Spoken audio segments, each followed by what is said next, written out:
Qingming is an orphan, raised by his grandfather who mysteriously disappeared when he was 10, leaving behind a dual cultivation manual and a warning to preserve his essence until he turns 18.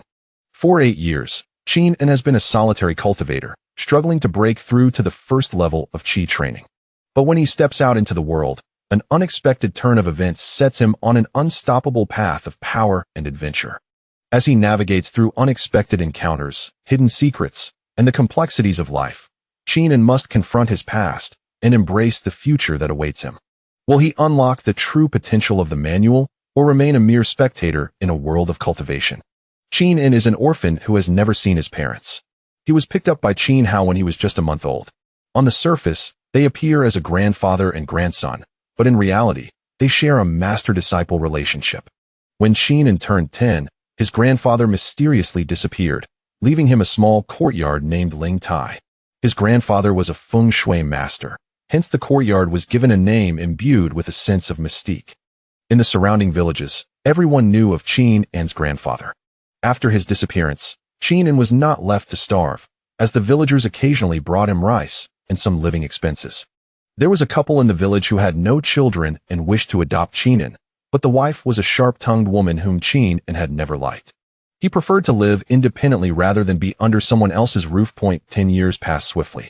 Recently graduated from high school, Qingming, through the village's introductions, secured a position as a security guard at an advertising company in Xiangshan City.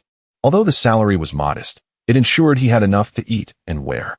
Xiangshan City, located on the western shore of the Pearl River Delta and adjacent to the South China Sea, is predominantly maritime, boasting the highest number of islands in Huaguo.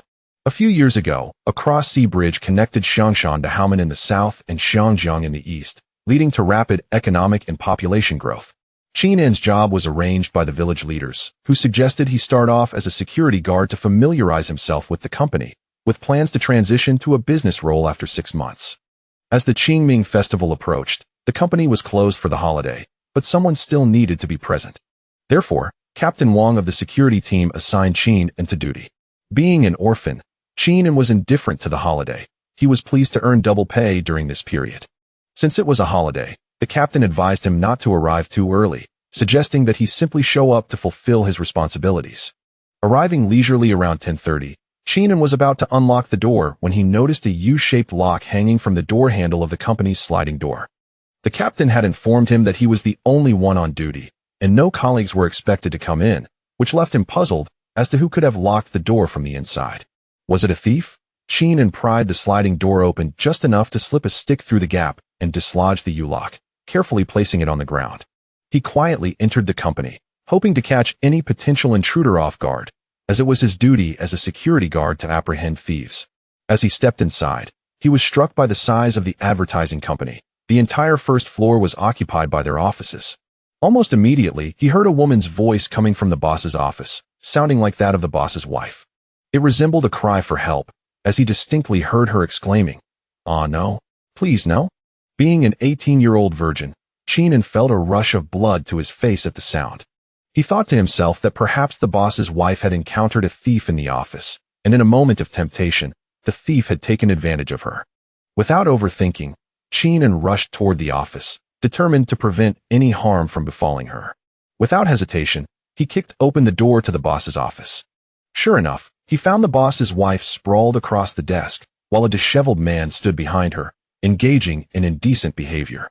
Without a moment's thought, Qingming charged at the man, delivering a swift kick that elicited a sharp scream from the boss's wife, though it was unclear whether it was one of pain or pleasure. The man, caught off guard by the force of the kick, collapsed onto the boss's wife. She quickly scrambled to her feet, pulling her clothes to cover herself, and glared at Qingming, who stood frozen in shock. "What are you doing? What are you looking at?" she scolded as she hastily donned her pants. I came to save you," Qingming stammered, realizing the gravity of the situation. "You call this saving me?" The man, now dressed, turned to face Qingming. To his dismay, he recognized him as Manager Chun from the sales department, a tall man at 185 centimeters, though lacking in charisma and possessing a rather mediocre disposition. Rumor had it that his father held a minor leadership position in the Cultural Bureau, which had aided his rise to this role. "Where do you think you're looking? Get out," the boss's wife shouted, pointing toward the door. All right then, I saw nothing. You two carry on, Qingming replied, hastily retreating from the office. Rather than returning home, he went to the security room, sat by the computer, and replayed the scene he had just witnessed. To his surprise, he found it rather exhilarating. After watching for a while, he quietly retrieved a USB drive, realizing that he had inadvertently uncovered the affair between Chun and the boss's wife. It was highly unlikely that she would fire him, as she would fear the potential fallout from exposing the incident. However, not firing him did not mean she would not make his life difficult. If the two dared to plot against him, he would not hesitate to retaliate. After the boss's wife and Chun exited the office, they passed by the security room without uttering a word. That evening, upon returning home, Qingming sat in his grandfather's armchair, gazing at an unknown portrait hanging on the wall, lost in thought. You left without a word, old man, leaving behind this useless technique. After 8 years of practice, I've gained nothing. He reached for a teacup, which floated to him, and took a sip, continuing his monologue. What good is this? A 60-year-old single dog like you gives me a useless manual on immortality. Do you even understand? I was only 10 at the time. Where was I supposed to practice this? Thankfully, I'm clever enough to find some value in it. Otherwise, what use is this broken book? Just me, this ancestral single dog. Who am I supposed to cultivate with? And what else with these techniques like Petianzhan, Feng Mo Zhang, and Jing Gang Zhao? You need at least 3 levels of qi refining to practice them. And this one, you need to reach the nascent soul stage. What were you thinking? And for the qi refining technique, couldn't you have given me something more reasonable? You, an old single dog, also recommend dual cultivation techniques. The thought of dual cultivation reminded him of the vision of the boss's wife. Indeed, she was still captivating. After 5 years of cultivating to the first level of qi refinement at the age of 13, Qingming found himself unable to make any further breakthroughs. The reason was not elusive. The dual cultivation technique left to him by his grandfather proved to be a formidable challenge. Despite his diligent efforts over 3 years, he had only scratched the surface of its complexities. To add to his frustration, the old man had cautioned him against indulging in romantic pursuits until he turned 18, warning that such distractions would lead to numerous obstacles in his cultivation. Was this a jest? Bestow upon me a dual cultivation technique while insisting that I remain a virgin? The more Qingming pondered this, the more incensed he became, ultimately casting aside his teacup and striding out. Once the holiday came to an end, Qingming returned to his routine, acting as though nothing had transpired. Around 10 o'clock, the human resources manager approached him with news of a transfer to the Western branch as a salesperson, with a salary of 5,000 and additional commissions. The manager explained that new hires typically started at 4,000, but given Qingming's tenure at the company, he was being promoted directly to a formal sales role. Listening to this, Qingming thought to himself, this acceleration is quite remarkable. It seemed the proprietress might feel some embarrassment after he had caught her in a compromising situation, and he too felt a tinge of awkwardness when encountering her in the elevator that morning. Fortuitously, the Western District was closer to home, and working as a salesperson would grant him the freedom to be out in the field rather than confined to the office daily. Chapter 2 Yang Yingxue. The West District branch office was considerably smaller compared to the headquarters. Upon entering the new company's office, Qingming was immediately greeted by a spacious and bright environment. The office was divided into various sections, each furnished with orderly desks and chairs. In one corner, a male colleague was diligently engrossed in his work, dressed appropriately and exuding professionalism. Meanwhile, on the other side, several female colleagues engaged in lively conversation, with 2 particularly attractive women capturing attention. One had long, flowing hair and gentle eyes, while the other sported a neat bob and a sweet smile. I heard there's a newcomer in our department, one of them remarked. Yes, I heard the boss's wife personally instructed the manager to assign someone to guide him. Apparently, he's a relative of hers. I've heard he's only 18. You single folks might have a chance, another chimed in. Indeed. Where there were women, gossip flourished. The ladies chatted animatedly, completely oblivious to the arrival of a new person. The office layout was well designed, offering good ventilation and ample sunlight streaming through the windows, creating a comfortable working atmosphere. Desks were adorned with computers, folders, and an array of office supplies, all arranged in an orderly fashion. The walls showcased decorative paintings and the company's accolades, enriching the cultural ambience of the space. Near the windows, a few potted plants added a touch of vitality to the overall environment. On the far right of the office, a conference room was situated adjacent to a small office of about 10 square meters, serving as the manager's office. Overall, the office imparted a sense of cleanliness and comfort. Qingming entered the office with a confident smile, warmly greeting everyone.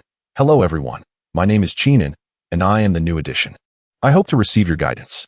His voice was clear and resonant, akin to the gentle breeze of spring, instilling a sense of ease in all who heard it. His arrival immediately caught the attention of the female colleagues, their gazes fixated on him like spotlights. One female colleague could not help but tease softly, "Wow, he is so handsome, just like a leading man from a Korean drama." Another joined in with a smile, "Indeed.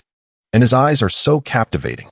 Indeed, Qingming was a practitioner of Qi cultivation, and the aura he emanated was distinctly different from that of an ordinary person.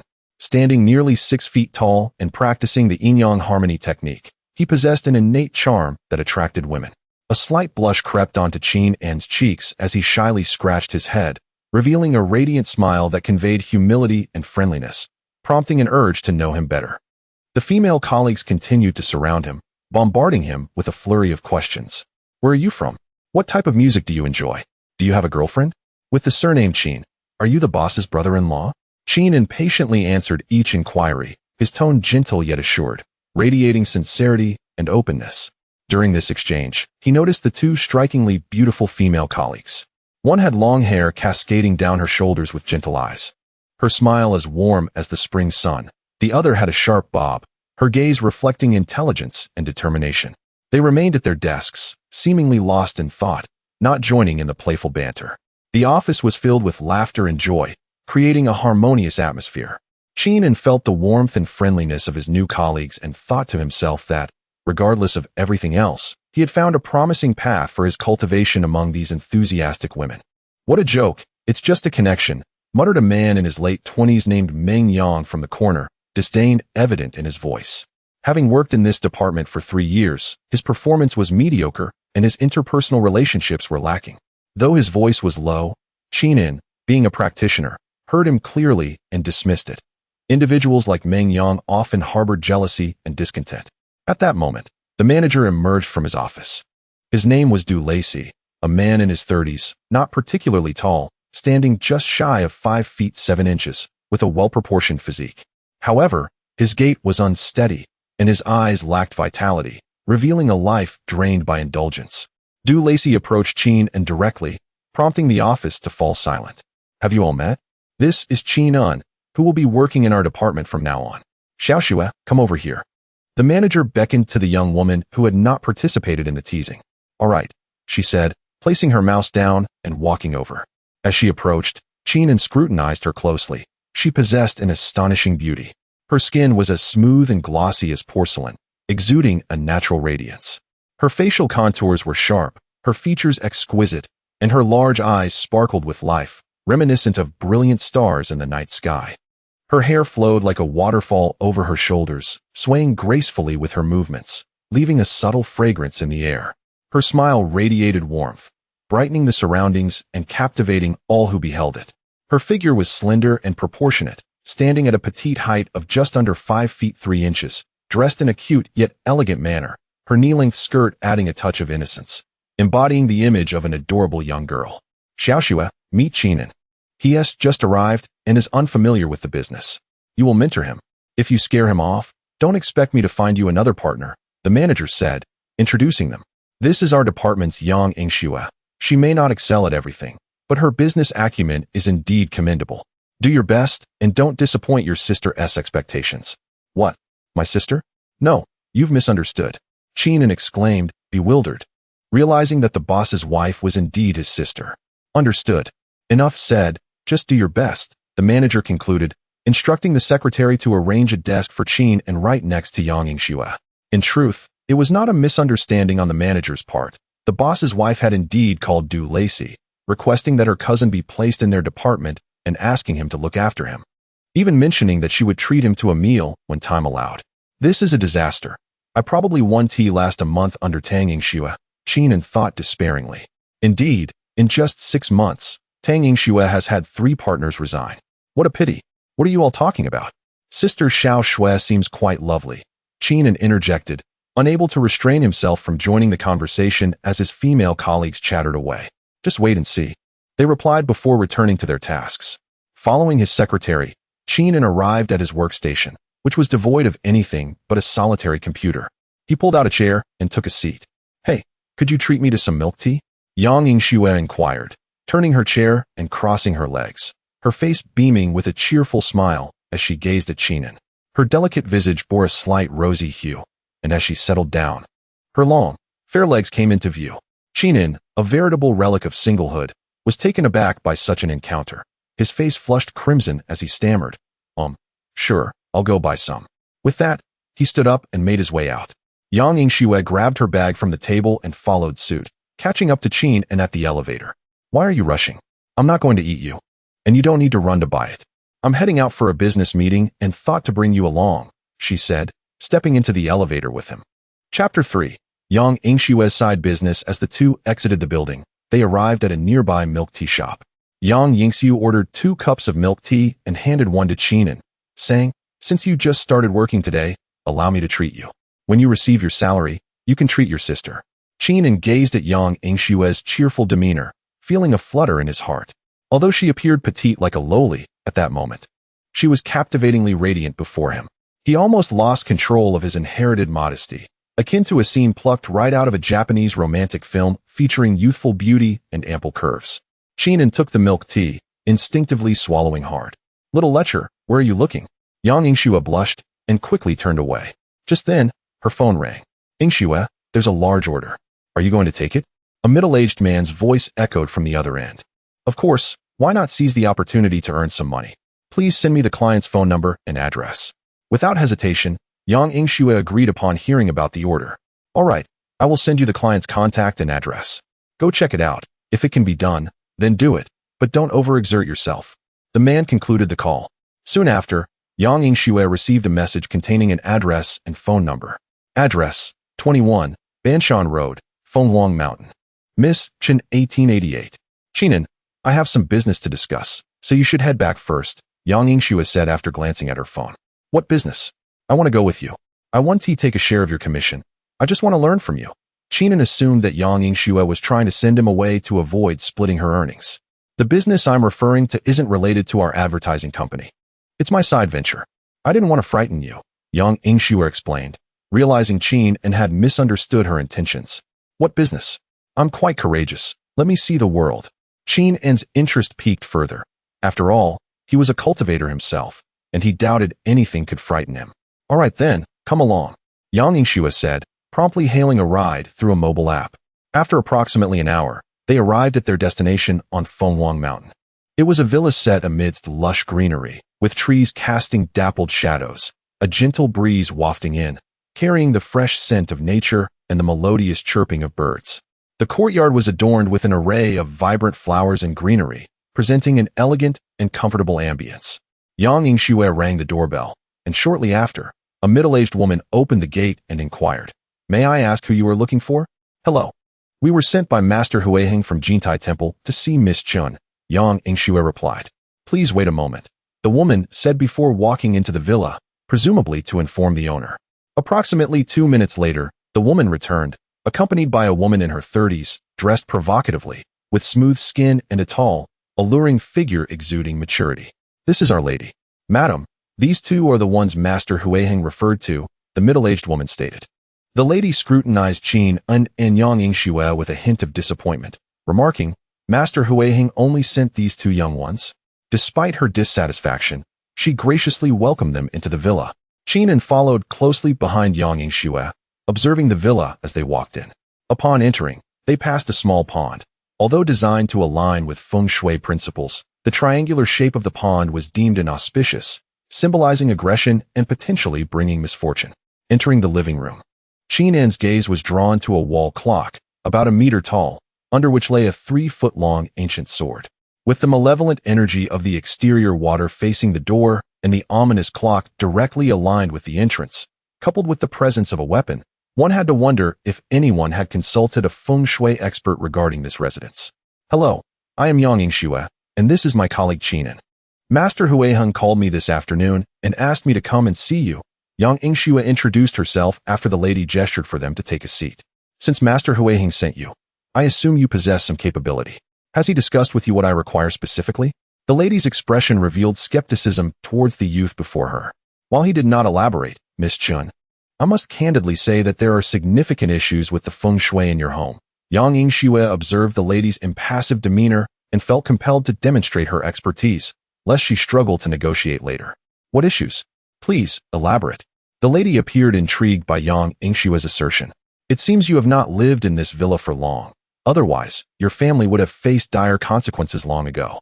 The individual who arranged the feng shui for your villa must harbor a grudge against your family. Yang Yingxue stood up, surveying her surroundings. What did you say? No wonder everything has gone awry since we moved in. My husband has even fallen gravely ill, the lady gasped, recalling the misfortunes of the past year, realizing that Yang Yingxue's words rang true. First, the triangular pond in your courtyard, with its pointed edge facing the house, creates a harmful configuration that invites misfortune. I presume your family has suffered from various ailments this past year. Additionally, the clock directly facing your living room door signifies a negative omen, representing endings. Having an endpoint directly in line with your entrance portends misfortune both entering and exiting. Moreover, the heavy malevolent energy in your home is exacerbated by the presence of this ancient sword, which inherently carries negative energy. Especially since it is an authentic antique. Who knows how many lives have been lost to its edge? With such potent malevolence surrounding you, it is no surprise that you have not resided here for long. Otherwise, your family would have faced ruin long ago. Yang Yingxue concluded, returning to her seat, exuding an air of wisdom. Impressive. Qin mused silently, recognizing that he could discern such matters due to his grandfather being a practitioner of the craft. Having been influenced from a young age, he had delved into various ancient texts left behind by his grandfather, covering topics such as feng shui, bagua, traditional medicine, and more. He never anticipated that Yang Yingxue would articulate these insights so eloquently. What can be done? Is there any way to salvage this situation? Here is 100,000 yuan. Please help me, the lady exclaimed, drenched in cold sweat as she reflected on the myriad misfortunes her family had encountered this year, including her husband's current hospitalization. Look at you, what is all this talk about money? My primary interest lies in assisting others with feng shui. In truth, your villa possesses many commendable aspects. You simply need to transform the pond in the courtyard into a circular shape, discard the clock at the entrance, and hang a portrait of the Tianzuan alongside a Buddha statue.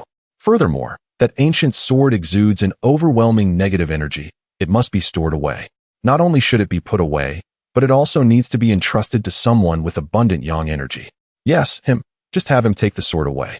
Yang Yingxue pointed at Qin and winked at him.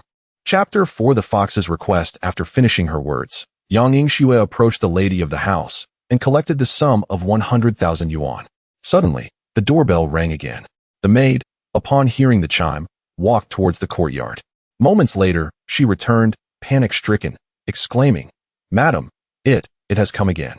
The lady of the house hurriedly accessed the surveillance footage, magnifying the image at the entrance of the villa. There, a fox donned in human clothing appeared, both conspicuous and uncanny. Its form was ill-fitting in the garments, resembling nothing short of an absurd spectacle. Its eyes gleamed with a mischievous and eerie gleam, presenting a surreal sight at the villa's threshold. The once agile movements were rendered awkward due to the human attire, each action imbued with an indescribable awkwardness. The entire scene unfolded like a distorted dream, sending shivers down one's spine. As if this fox clad in human clothing were a creature from another realm. The onlookers were filled with dread as they observed the footage. The upright fox ambled through the villa's grand entrance, swaying unsteadily toward the living room, its pace deliberately slow, perhaps to cultivate an atmosphere of fear. In the living room, the lady of the house, in a state of alarm, exclaimed, "It's it. It has returned once more. It has come several times already. And we were terrified into unconsciousness the last 2 times." Yang Yingxue, having never witnessed such a spectacle, understood the necessity of facing the situation head-on. She promptly stated, "Miss Chun, this requires additional compensation." "Very well, I shall pay whatever it takes. Just help me drive it away. Do not allow it to return." Mrs. Chun, overwhelmed by the frightful apparition, was indifferent to the monetary aspect, for she was not lacking in wealth. As soon as the two concluded their exchange, the living room door creaked open on its own, followed by the reappearance of the swaying fox. The creature bore a sardonic smile as it approached the group, wobbling toward them. It first approached the middle-aged maid, who trembled in terror. Observing her fright, the fox attempted to soothe her. Fear not, I do not consume humans. The maid, gripped by fear, silently pleaded for it to stay away. The fox continued to advance, slowly reaching the maid, and inquired, Do you find my attire beautiful? Do I resemble a human? As it spoke, a twisted smile remained on its face. The maid, overwhelmed by fear, fainted upon the fox's proximity, her eyes rolling back. The fox, displeased by her fainting, turned toward Yang Yingxue and Mrs. Chun, grinning as it asked, Do you think my clothing is attractive? Do I resemble a human? I see you as nothing more than a foul fox, Yang Yingxue retorted, her words accompanied by the swift application of a talisman onto the fox's forehead, rendering it immobile instantly. Yang Yingxue clapped her hands. Wild fox, daring to instill fear, Mrs. Chun, all is well now. Just as she turned to request payment from the lady of the house, a furry paw landed upon her shoulder, startling her into leaping onto the sofa. The talisman on the fox's head spontaneously ignited, producing a crackling sound. Goodness, how formidable! My talisman against evil spirits is ineffective, Yang Yingxue thought, her heart racing with alarm. The fox then turned its gaze toward Qingming. Do you find my clothing appealing? Do I resemble a human? It inquired. You have but one chance. Are you sure you wish to hear my response? Qingming replied, a playful glint in his eyes as he regarded the fox in human attire. He recalled the legend his grandfather told him about foxes seeking a title. When a fox reaches a certain level of cultivation, it seeks a human to grant it a title. Typically, a fox could approach two individuals. If one person declared it a fox, it would turn to the other.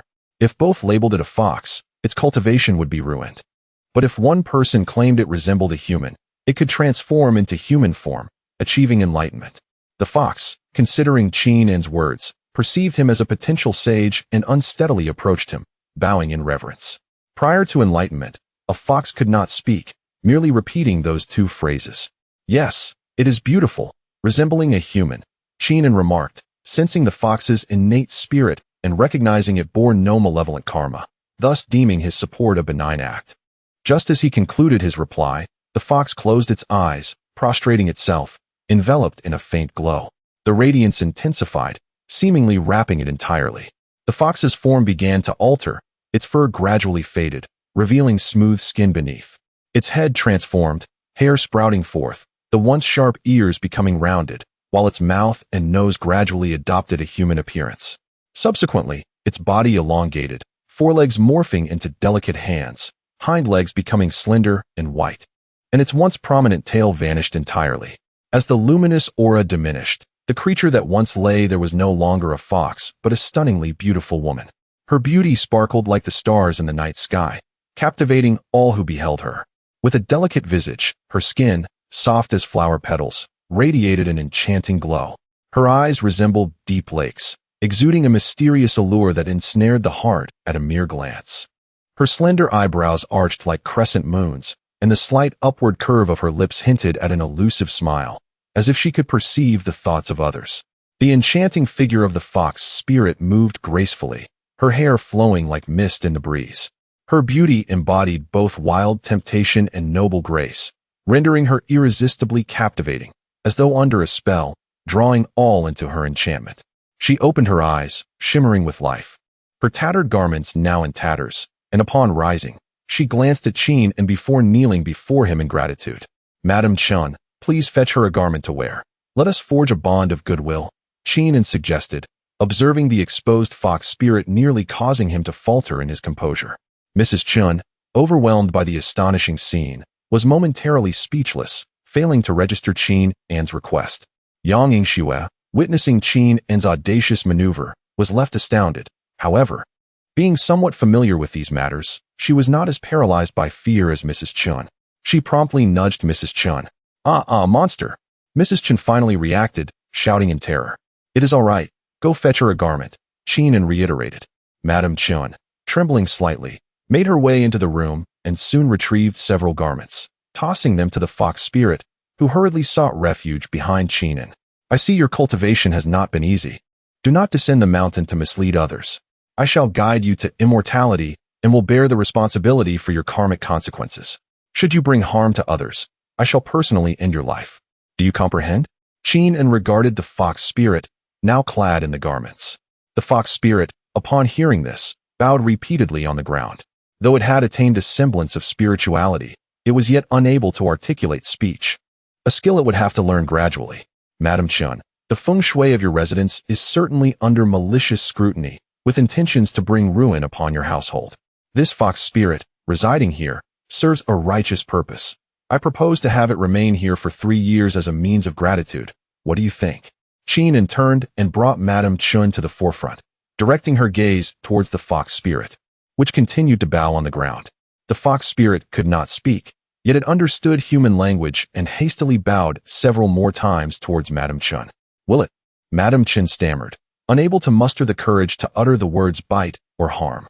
Chapter 5 Orphans of the same kind. Rest assured, it will not be a problem. The fox spirit is known for its gratitude, and since this fox has already entered the realm of immortals, it will undoubtedly protect you and your family when those who wish you harm appear. Qingming reassured Madam Chun. Qingming, are you certain about leaving this creature here? Yang Yingxue felt uneasy. After all, despite being called a fox spirit, it was essentially still a monster, and she was not entirely at ease. The fox spirit, keenly aware of the atmosphere, promptly bowed its head several times to Yang Yingxue. Yingxue, just now, it sought your favor, and even though you referred to it as a fox, it did not exhibit any hostile intentions. This indicates its inherent goodness. I sense its aura is pure, free from entanglements, signifying it has never harmed anyone. Otherwise, I would not assist it. You need not worry. Qingming elaborated to Yang Yingxue. The fox spirit nodded in agreement. Madam Chun, I have also adjusted the feng shui arrangement for you, and now you have this guardian spirit for your home. Don't you think this is worth additional compensation? Yang Yingxue smiled brightly at Madam Chun. Very well, how much do you require? Madam Chun mused. Realizing the capabilities of these two individuals and recognizing they could be of assistance in the future, she was determined not to neglect them. Yang Yingxue boldly extended 5 fingers. All right, provide me with your card number, and I shall transfer 5 million to you. Madam Chun replied readily. What? 5 million. Qingming and Yang Yingxue were taken aback, thinking they had misheard. Is that insufficient? If so, I can increase the amount. Madam Chun, noticing their expressions, hurriedly indicated her willingness to add more. That will suffice. That will suffice. Yang Yingxue quickly jotted down a series of card numbers along with her phone number for Madam Chun. Upon receiving the funds, the two were preparing to leave when the fox spirit clung to Qingming's leg, pointing at Madam Chun and then at Yang Yingxue, babbling incomprehensibly. Qingming looked at it in confusion and then asked Yang Yingxue, do you comprehend what it is saying? Can't you discern? It wants you to name it. Yang Yingxue replied somewhat irritably. Well, since you were born on Phoenix Mountain and entered the path of immortality in Madam Chun's home, you shall be called Ali, Qingming said, looking down at the fox spirit. What does naming it Ali have to do with being born on Phoenix Mountain or entering the path in Madam Chun's home? Yang Yingxue shot him a glance, questioning him. It has no relation. I merely thought it would sound more profound. Qingming replied earnestly. Hey, Li. The fox spirit chanted its name, continuing to bow before Qingming and exiting the villa. The two faced each other and simultaneously exclaimed, You are a master? I am not. They both responded at once. Then what are you? Qingming inquired. Seizing the moment. Look at my skills. How can I be a master?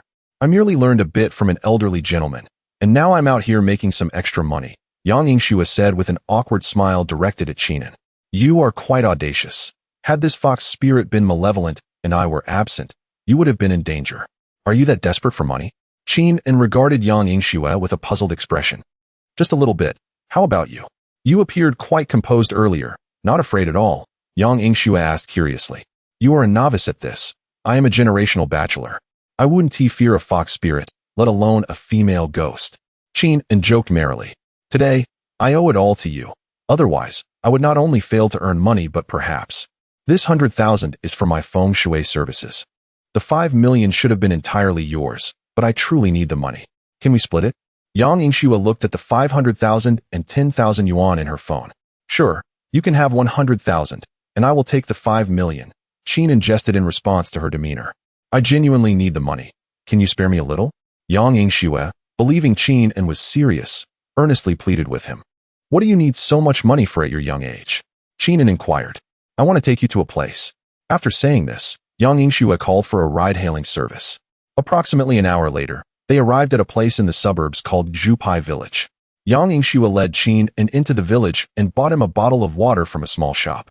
Then she guided him to a rather large courtyard. Stopping in front of its gate, Yang Yingxue pushed open the gate and called out, "I'm back." Her voice echoed in the courtyard, and soon a swarm of children joyfully surrounded her like little birds. Their faces radiated innocent smiles, filled with reliance and affection for Yang Yingxue. Yang Yingxue bent down, embracing each child, savoring their warmth. These children varied in age. Some were just learning to walk, while others were beginning to understand more. Yet they all shared a common feature, a profound respect and gratitude toward Yang Yingxue. The courtyard was filled with laughter as the children crowded around Yang Yingxue, chattering excitedly about their day's adventures. The girl listened intently, occasionally interjecting with caring inquiries about their lives and studies. Qin gradually withdrew from the courtyard, observing this heartwarming scene, reflecting on his own status as an orphan raised by his grandfather, who had since passed. The villagers had treated him kindly, and he had grown up eating the meals of many families.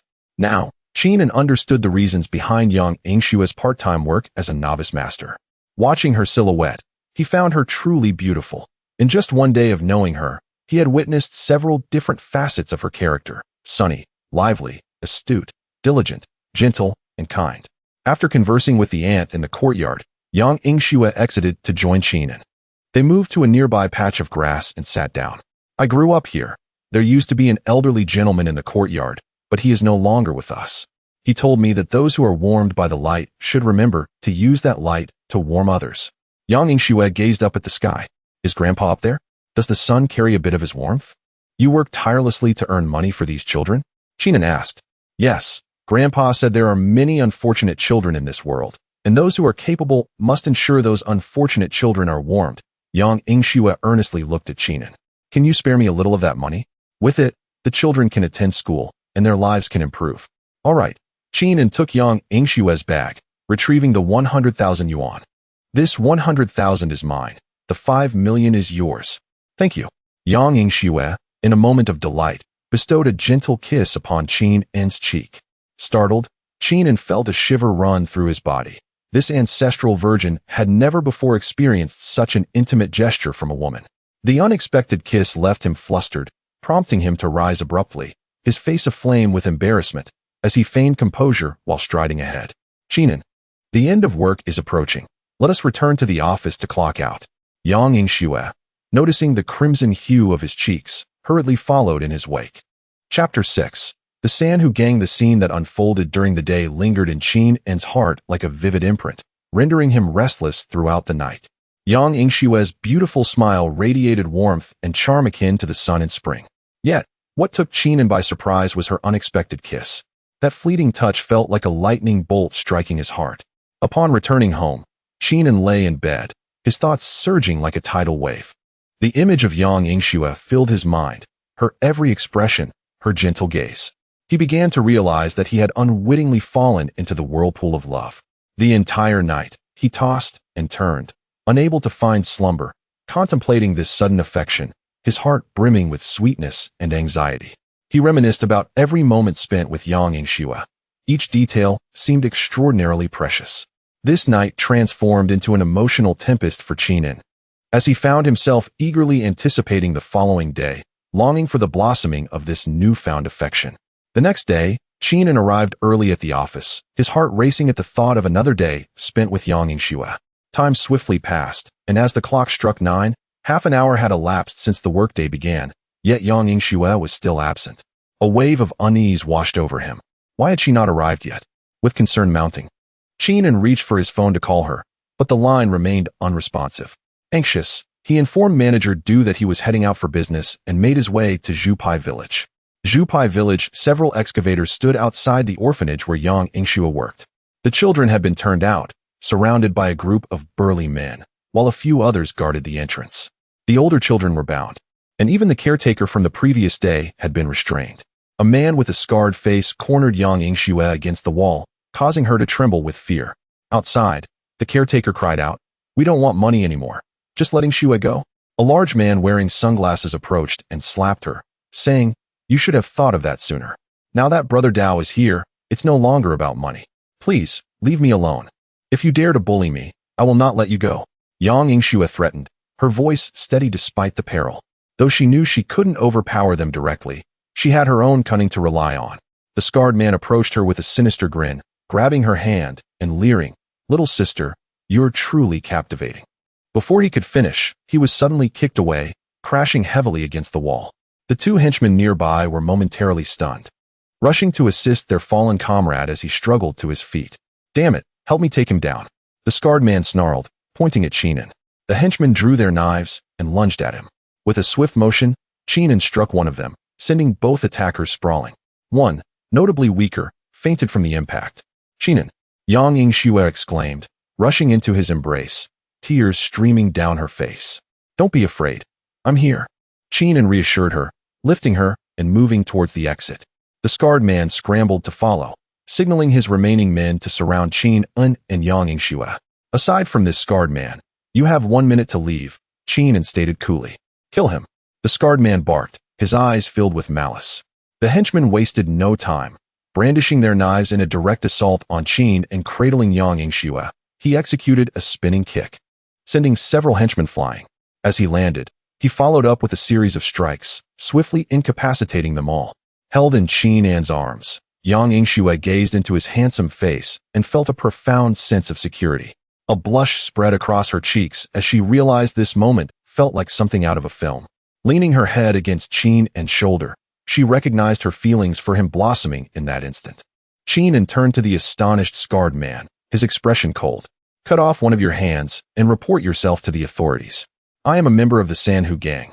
Do not push me too far," the scarred man retorted, attempting to intimidate Qingming with the mention of his gang. "I will count to 3, and then I will act." Qingming replied, regarding the scarred man as one would a dying dog. "Our leader possesses inner strength," the scarred man stammered, but he was quickly silenced by a painful scream. "You are exceedingly bothersome," Qingming declared, kicking the scarred man to the ground and crushing his arm underfoot. "The Sanhu gang, is it? Go back and tell your leader I await his vengeance." With that, he kicked the scarred man away as if he were a discarded dog, then commanded the remaining henchmen, "Take him and leave." Turning back, Qingming gently set Yang Yingxue down and patted her shoulder. "I need to step out for a moment. For now, find somewhere else to settle the children. Rest assured, I will take care of everything. Be careful," Yang Yingxue replied, understanding Qingming's intent and not wishing to hinder him. He was no ordinary man and clearly possessed the confidence to face the situation. Inside a hall of the Sanhu gang, a man named Yi spoke fervently, "Brother, you must avenge us. Look what they've done to us. This is an affront to your honor. Who dares to lay a hand on our Sanhu gang members? They are courting death." A middle-aged man, seated at the head of the table, slammed his palm down, shattering the table into pieces. "What of it?" A figure clad in a white shirt entered the hall, exuding an air of mystery. "Brother Yi." "It's him. He is the one who assaulted us." The scarred man pointed at Qingming, his face a mask of despair. "Is it you who left them in such a state?" The middle-aged man scrutinized Qingming, recognizing his prowess and the audacity to confront them alone, thereby pausing to consider his next move. "It is I. What do you intend to do?" Qingming responded, his gaze unyielding. "Everyone here is a martial artist. I am willing to extend you a gesture of goodwill. If you could persuade my brother to apologize, we shall consider this matter settled." Yet, Yigu perceives that Qingming is no ordinary individual and wishes to resolve the situation amicably. "Yigu, he has beaten my brothers to a pulp and rendered one of my hands useless. Can we simply let this go?" The scarred man approached Yigu, his discontent palpable. In a swift motion, a shadow flitted past, and a resounding slap echoed through the air. The scarred man was sent flying once more. "Is this how you intend to apologize?" Qingming remarked, glancing at the incapacitated scarred man before turning to Yigu. Yigu, witnessing the speed at which Qingming struck, felt a shiver run down his spine as he stammered in fear. "Why you are an inner force martial artist." Qingming seized Yigu by the throat, lifting him effortlessly into the air, and coldly declared, "He either takes his own life in atonement, or I shall obliterate your Sanhu gang."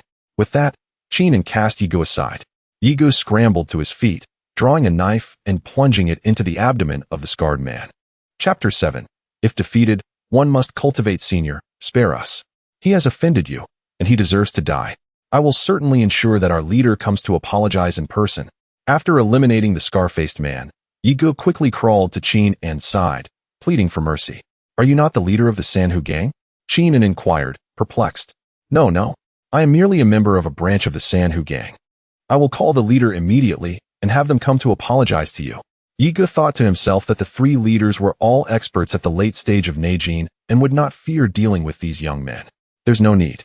Tell him that if he cannot swallow this grievance, he may come to find me at any time.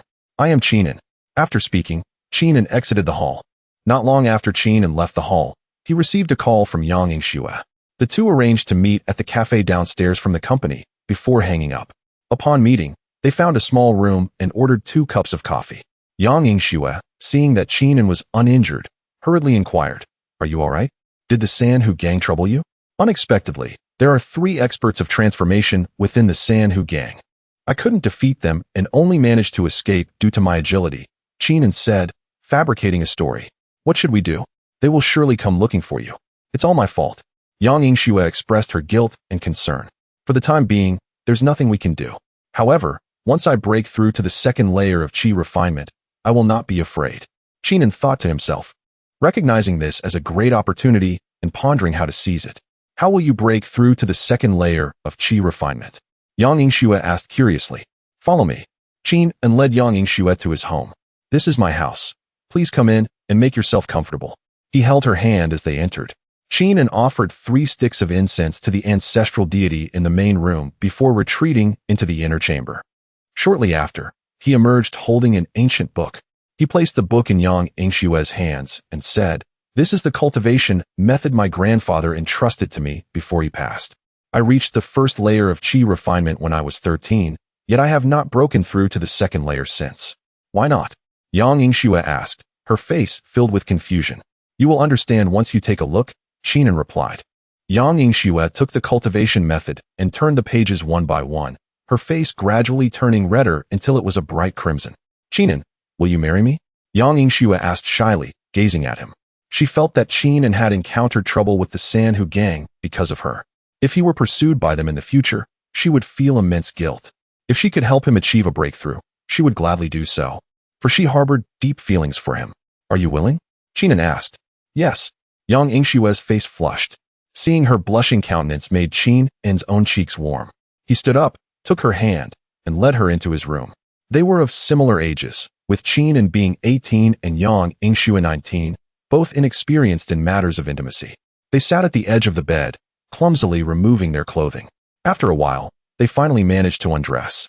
Once Yang Yingxue was unclothed, she instinctively pulled the blanket over herself, feeling Qingming's gaze upon her. "Let me see," Qingming said, tugging at the blanket. Yang Yingxue released the blanket, her body trembling slightly. Qingming gazed at her for a moment before gently guiding her to lie down.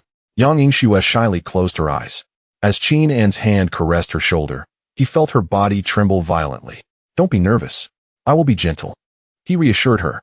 Upon hearing this, Yang Yingxue's tremors lessened significantly, though Qingming could still sense her anxiety and fear.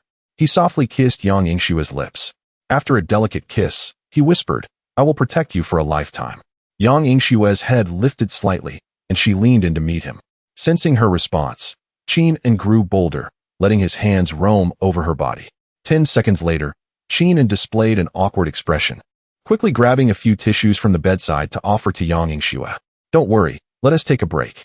I've heard that men are not very skilled during their first time," Yang Yingxue comforted him. Though Qingming felt embarrassed, he did not take it too hard. He embraced Yang Yingxue, kissing her forehead. This time, Yang Yingxue took the initiative, turning to lay on Qingming's chest, gazing at him with affectionate eyes. Her lips gently pressing against his. Qingming responded softly. "What followed is omitted for brevity. I want to marry you, but you are not of marriageable age yet. Conventional marriage means little to us cultivators. Indeed, we refer to our partners as Tao companions. From now on, we shall be Tao companions," Qingming declared joyfully, exhilarated not just in the literal sense. Since he began practicing the yin-yang ascension technique at 10 years old, an insatiable desire had brewed within him during every session. After years, it had become overwhelming. While he certainly liked Yang Yingxue, a significant part of his eagerness stemmed from his inability to suppress his inner desires. "Are you happy?" Yang Yingxue's hand caressed Qingming's face. "Yes, very happy." Qingming nodded. Yang Yingxue smiled charmingly, her lips once again tenderly approaching Qingming's. The sight of her delightful smile filled him with joy. This time, the young warrior in white was exceptionally valiant, engaging in a fierce battle for countless rounds without faltering. Yang Yingxue responded affirmatively. Suddenly, she rose from the bed, placing her hands on the wardrobe and glanced back at Qin and with an inviting look. Is it possible to do it this way? Qin stood up, intrigued by the new position. Your bed is too hard. Yang Yingxue's comment made Qin feel quite embarrassed, as being a cultivator. He preferred a hard bed for rest. Admittedly, this bed was not well suited for such activities. In the deep of night, Yang Yingxue lay exhausted on Qin's chest, her fragrant sweat glistening. The two embraced as they drifted to sleep. The following morning arrived. Time to go to work. Not going. On the third morning, a week later, no, 7 days later, Qin supported himself against the door as he stepped outside. Despite clearly having elevated 2 realms, he felt remarkably weak. Focusing his energy, he waved his hand, causing the wind to stir at the entrance. It's fine. Qin trembled as he sat in the Grandmaster chair, pouring himself a cup of tea. He thought to himself that the old man had truly left him in a bind, bequeathing only the dual cultivation technique. He wished he had also left behind some body refinement methods, for if this continued, his realm might increase. But his body would deteriorate. Looking at his limp legs, he couldn't help but grumble. Just then, Yang Yingxue's aura had evidently reached the first layer of Qi refinement. Chapter 8. Retribution. Qin sighed upon sensing the aura of the first layer of Qi refining emanating from Yang Yingxue. It took me several years to reach the first layer of Qi refining, yet you achieved it in just a few days. Truly, the dual cultivation canon is remarkable. Is the first layer of Qi refining really that impressive? Yang Yingxue inquired as she approached Qin, lowering her head. Indeed. Reaching the first layer of Qi refining signifies your entry into the realm of cultivators. Allow me to elucidate. Cultivators possess an inherent advantage over ordinary martial artists. While martial artists hone their physical strength and energy, cultivators can absorb the spiritual essence of heaven and earth for their own use. Setting aside skills and techniques, if you were to venture out right now, even in Xiangshan, you would be considered a top-tier expert. Qin impatiently explained to Yang Yingxue. Does Sanhu Tang really have 3 top-tier experts? Yang Yingxue asked, taking a seat beside him. Well, yes, Sanhu Tang indeed has 3 transformation realm experts, and at that time, I was unable to defeat them. Qin replied, feeling somewhat uneasy. Is that so? Then are we still going to work today? Yang Yingxue's expression conveyed disbelief. With money so easily earned, why bother going to work? Qin replied lazily, rubbing his waist. Hey, handsome, answer the phone. Suddenly, their conversation was interrupted by a ringing phone. Qin answered, only to be met with a furious voice on the other end. Qin, you troublemaker. How did you offend the Sanhu gang? They have surrounded our department. You need to come over and apologize immediately. Oh, manager Do, please let their leader take the call. Qin sighed, realizing that the Sanhu gang had tracked him down at work. I am Hu of the Sanhu gang. If you don't arrive within half an hour, I will deal with them myself. A burly man named Hu growled after snatching the phone. This is not their fault. I'll come over now. Remember, if they are unscathed, we can negotiate, but if anything happens to them, you will regret it. Qin concluded before hanging up. The Sanhu gang is here? Yang Yingxue appeared anxious. Are you going to fight? Qin asked. Of course. This situation arose because of me, and I cannot drag the people of the company into it. Yang Yingxue responded firmly, pulling Qin outside. Ouch. This little company has quite a few attractive girls. Since we are waiting anyway, why not enjoy ourselves first? A thug wearing a boy's shirt said as he reached out toward a girl. Smack. Whose hand landed squarely on the thug's face. I have told you countless times, the Sanhu gang is not a bunch of ruffians. Show some decorum. And what are you wearing? Do you look like a respectable person? I'm sorry, I was wrong. I won't do it again. The thug whimpered, cowering on the ground. My apologies, miss. My subordinate lacks manners. Who, a towering figure, flashed a toothy grin that only served to make him appear more intimidating. The office fell silent, everyone too afraid to speak. 25 minutes have passed, and this kid still hasn't shown up. Should I kill someone to hurry him along? Who remarked cheerfully as he glanced at the clock. Boss, look at that guy in the corner, he looks shifty. Why not take him out first? A subordinate pointed at the only other man present besides Manager Do. Hearing this, Meng Yang in the corner nearly wet himself, quickly kneeling in supplication. Lord Hu, I don't know him well. He just started working here a day ago, and I found him displeasing right away. He is just a nepotism hire. Oh, you find me displeasing? Just then, A man in a white t-shirt entered, accompanied by a woman, Qingming and Yang Yingxue. Lord Hu, this is Qingming. He is here. Please don't kill me. Qingming, you scoundrel, you're trying to get us killed. Meng Yang yelled, simultaneously begging for mercy and cursing Qin, and manager Du also launched into a tirade upon seeing Qingming, while the female colleagues remained silent, clearly terrified. Qingming paid them no mind and walked directly toward He Hu, scrutinizing him.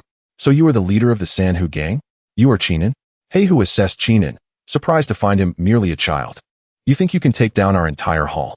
Yes, it was he who forced me to kill Daozi. A thug named Yigo, who had been close to He Hu, chimed in. Enough. I have no interest in your petty squabbles. You came to my workplace and frightened my colleagues. I propose a simple settlement. Each of you pays 50,000 as compensation for emotional distress, Qingming stated with a smile, looking at He Hu. Qingming, are you out of your mind? Do you even realize who you're provoking? You're asking for money before they've even said anything. Are you trying to get the Sanhu gang to kill us? Meng Yang, still on the floor, seethed in rage at Qingming's audacity. You can save 50,000. You don't need to compensate this one, Qingming said coolly, glancing at Meng Yang as if he were a mere dog. I hear you are quite skilled. He Hu regarded Qingming skeptically, thinking to himself that this boy radiated no martial energy whatsoever. What gave him the courage? I have no interest in fighting you. A few days ago, your men scared my girlfriend, and today, I brought her here to settle the score. Just as Qingming finished speaking, Yang Yingxue swiftly stepped forward and slapped He Hu, sending him crashing to the ground. Wow, that felt amazing. Yang Yingxue marveled at her own hand. Yang Yingxue, are you trying to get us killed? You dare strike Lord Hu? Lord Hu, please forgive her. She doesn't know any better. Manager Du exclaimed, his face paling as he rushed to help He Hu. Well, you've saved another 50,000. You don't need to compensate him either, Qingming remarked as he observed Manager Du attempting to assist He Hu. You dare strike me? He Hu roared, shoving Manager Du aside as he lunged towards Yang Yingxue. Just as He Hu's fist was about to land on Yang Yingxue, another sharp smack echoed through the air as she struck him again. Why is he so slow? Yang Yingxue looked at Qingming in confusion. It's not that he is slow. Rather, you are exceptionally quick. He is merely an internal energy martial artist, and before you, he is akin to a child in kindergarten, Qingming explained. Glancing at the now down He Hu, call for reinforcements, summon the strongest fighters from the Sanhu gang, and ensure they bring the money, Qingming commanded before taking a seat. How can this be? This woman appears ordinary, yet her slap sent me flying. I couldn't evade at all. He Hu pondered silently, realizing that even if his brothers came, they would likely not be enough to contend with her. Giving in and paying would jeopardize the Sanhu gang's future. Chapter 9. Unable to fight back, losing money, He Hu rose from his seat, preparing to make a phone call, when he was suddenly met with a swift slap from Yang Yingxue. Did you not hear my boyfriend ask you to make a call? And you, what are you staring at? As she spoke, He Hu witnessed the scene of over a dozen ruffians from Sanhu gang being knocked to the ground by Yang Yingxue. One slap at a time. No longer daring to hesitate, He Hu quickly dialed his two brothers, repeatedly urging them to bring money. He understood that both of his brothers were no match for this woman, and at this moment, the only option was to yield with cash. Before long, two middle-aged men entered the room. The leading man wore sunglasses and had a cigar in his mouth, followed closely by a shorter but sturdy man, clearly someone who had undergone training. As the man in sunglasses stepped inside and was about to speak, a woman swiftly approached and knocked him to the ground with a slap. I came to bring money. The man in sunglasses looked bewildered, unsure why he had just been struck, but upon realizing the strength of his assailant, he quickly professed his intent to deliver cash. Apologies, I've become a bit addicted, Yang Yingxue said with an awkward smile, turning to regard the shorter middle-aged man. The latter, sensing the situation, quickly hid behind the man in sunglasses and whispered, I also came to bring money. All right, give each of them 50,000 as compensation for their mental distress. You frightened these young ladies. Also apologize to them. This was not how things were supposed to unfold. Shouldn't they be storming in, declaring who would dare to oppose the Sanhu gang and vowing revenge? The narrative seemed amiss. Qingming, observing that the men had brought money, felt it unwise to provoke them further and decided to let it be. Upon hearing Qingming's words, the man in sunglasses hurriedly handed the cash to the trembling women. Oh, and those two men are not needed. Consider the 100,000 as your medical expenses. Yang Yingxue Seeing the short man giving money to Meng Yang, swiftly approached and delivered another slap. Why hit me? Just say you're not giving it to me. The short man protested pitifully.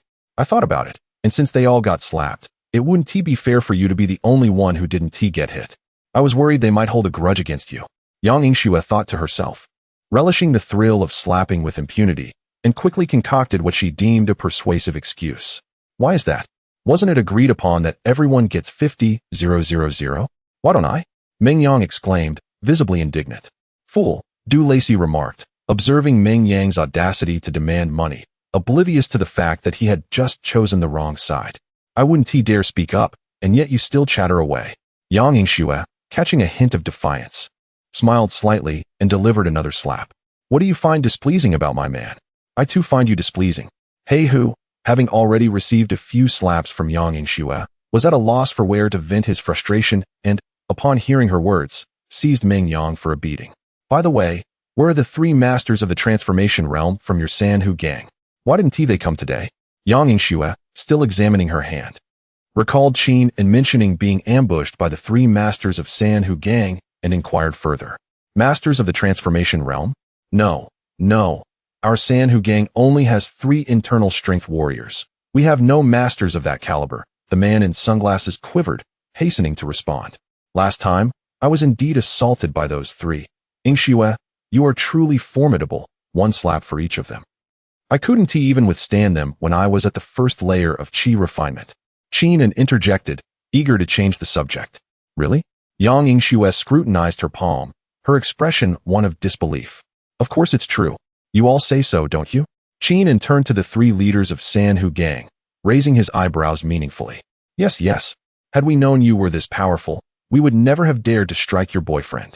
The man in sunglasses quickly grasped the implication of Qin's gesture. Wise move. Qin thought to himself.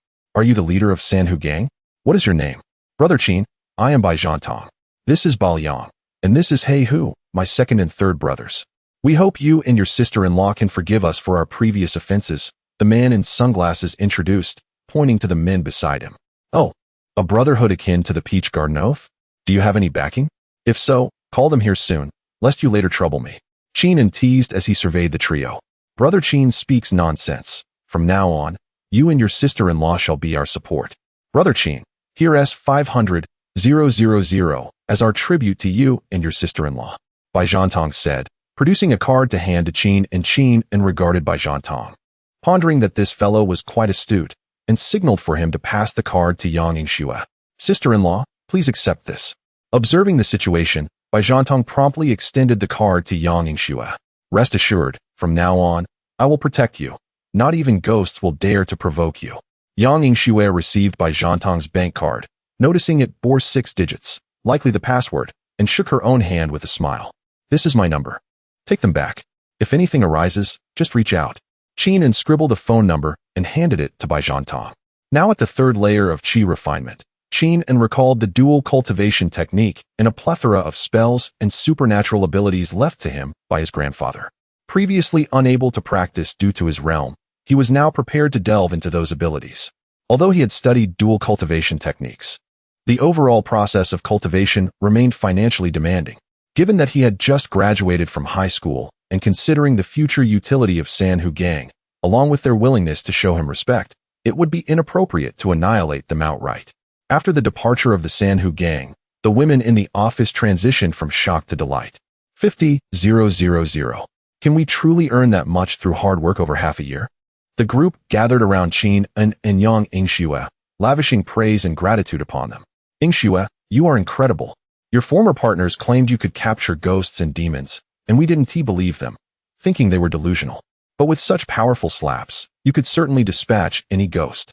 Indeed, that was Sanhu gang, one of the 4 major underworld factions in Xiangshan City, and you made them submit with just a few slaps. Though you appeared delicate. Who knew you were this formidable? And you? Qin, I just heard you say Yang Yingxue is your girlfriend. You have struck gold. Amidst the chatter of the crowd, praises for Yang Yingxue flowed freely, each voice more enthusiastic than the last. In truth, it was nothing exceptional. I had merely perfected my iron sand palm technique, and I had not even exerted myself yet. Yang Yingxue, however, displayed no modesty, laughing heartily as she bantered with them. Manager Du, Yingxue, and I shall no longer return to work. Please inform the company on our behalf, Qinan remarked, casting a glance at Dulace. Of course, Qinan, or should I say, young Master Qin. Dulace responded with a bow, fully aware that even the Sanhu Bong dared not provoke Qinan. Let us return home, Yang Yingxue suggested. What is the purpose of going home in broad daylight? Qinan inquired. Aren't we still unable to contend with the masters of the transformation realm? We shall return to practice. Yang Yingxue approached Qinan, grasping his hand with a mischievous grin. Today is Sunday. Let us take a day of rest. Qinan, already feeling guilty, was caught in his own lie, fearing that Yang Yingxue would surely extract her vengeance. Today is Monday, a weak voice called from behind him. You think you're so clever, always chattering. Qinan retorted, swiftly turning to deliver a kick at Mingyang. Chapter 10. Zhikong the monk. Upon returning home, Qinan tossed several tattered ancient books onto the table, addressing Yang Yingxue. You have a penchant for striking people with your palm. Here are some volumes on palm techniques. Peruse them and see if any suit your fancy. There's no rush regarding the palm techniques. Pray, tell me about those 3 transcendent masters, Yang Yingxue replied with a teasing glint in her eyes. Ah, the lovely maiden. A gentleman's heart is often swayed by beauty.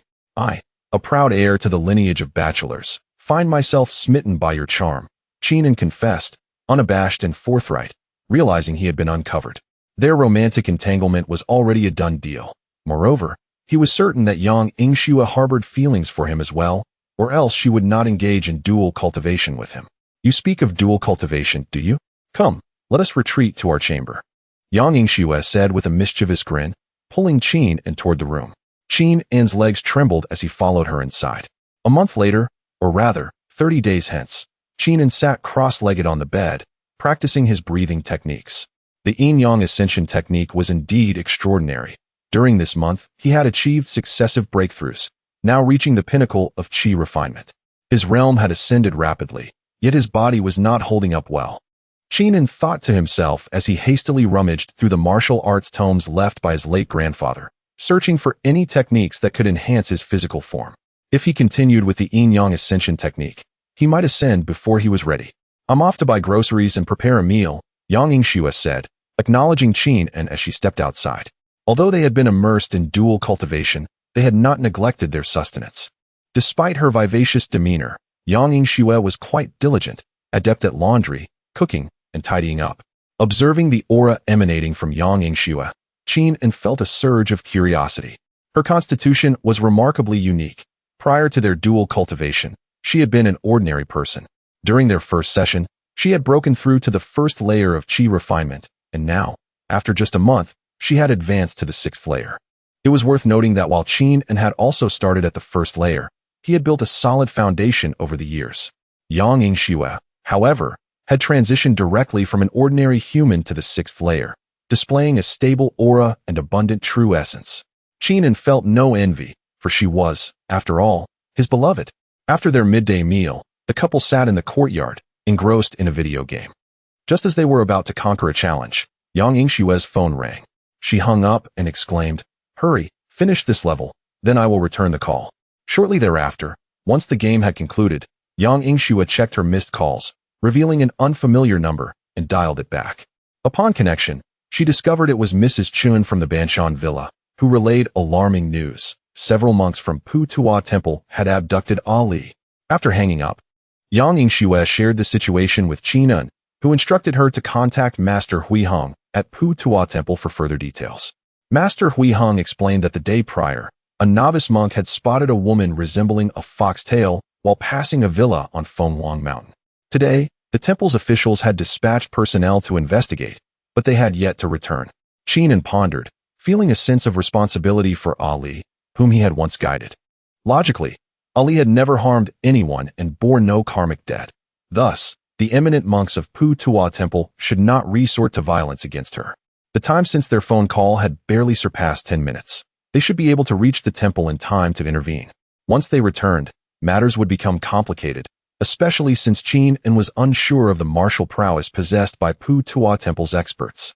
His grandfather had advised him to solidify his foundation in the qi refinement stage before venturing out, and he had only just reached the pinnacle of that stage. With determination, Qinan grasped Yang Yingxue's hand, and swiftly soared toward Feng Mountain. Practitioners at the mid-stage of Qi refinement could typically fly using flying swords or similar objects, but given their proximity, they needed no external aid to ascend the skies. On the road to Feng Mountain, an elderly monk walked ahead, accompanied by a young monk who dragged a stunning woman along at a leisurely pace. Zhikong, this enchanting vixen, is an exceptional cauldron. Once the elder absorbs her essence, he will undoubtedly break through to the transcendent realm, and you shall become the head of the hall, remarked the young monk, glancing back at the beautiful woman. Hui Wu, we must place her in the villa on the western mountain. Do not let this information slip. Your benefits will be plentiful in the future.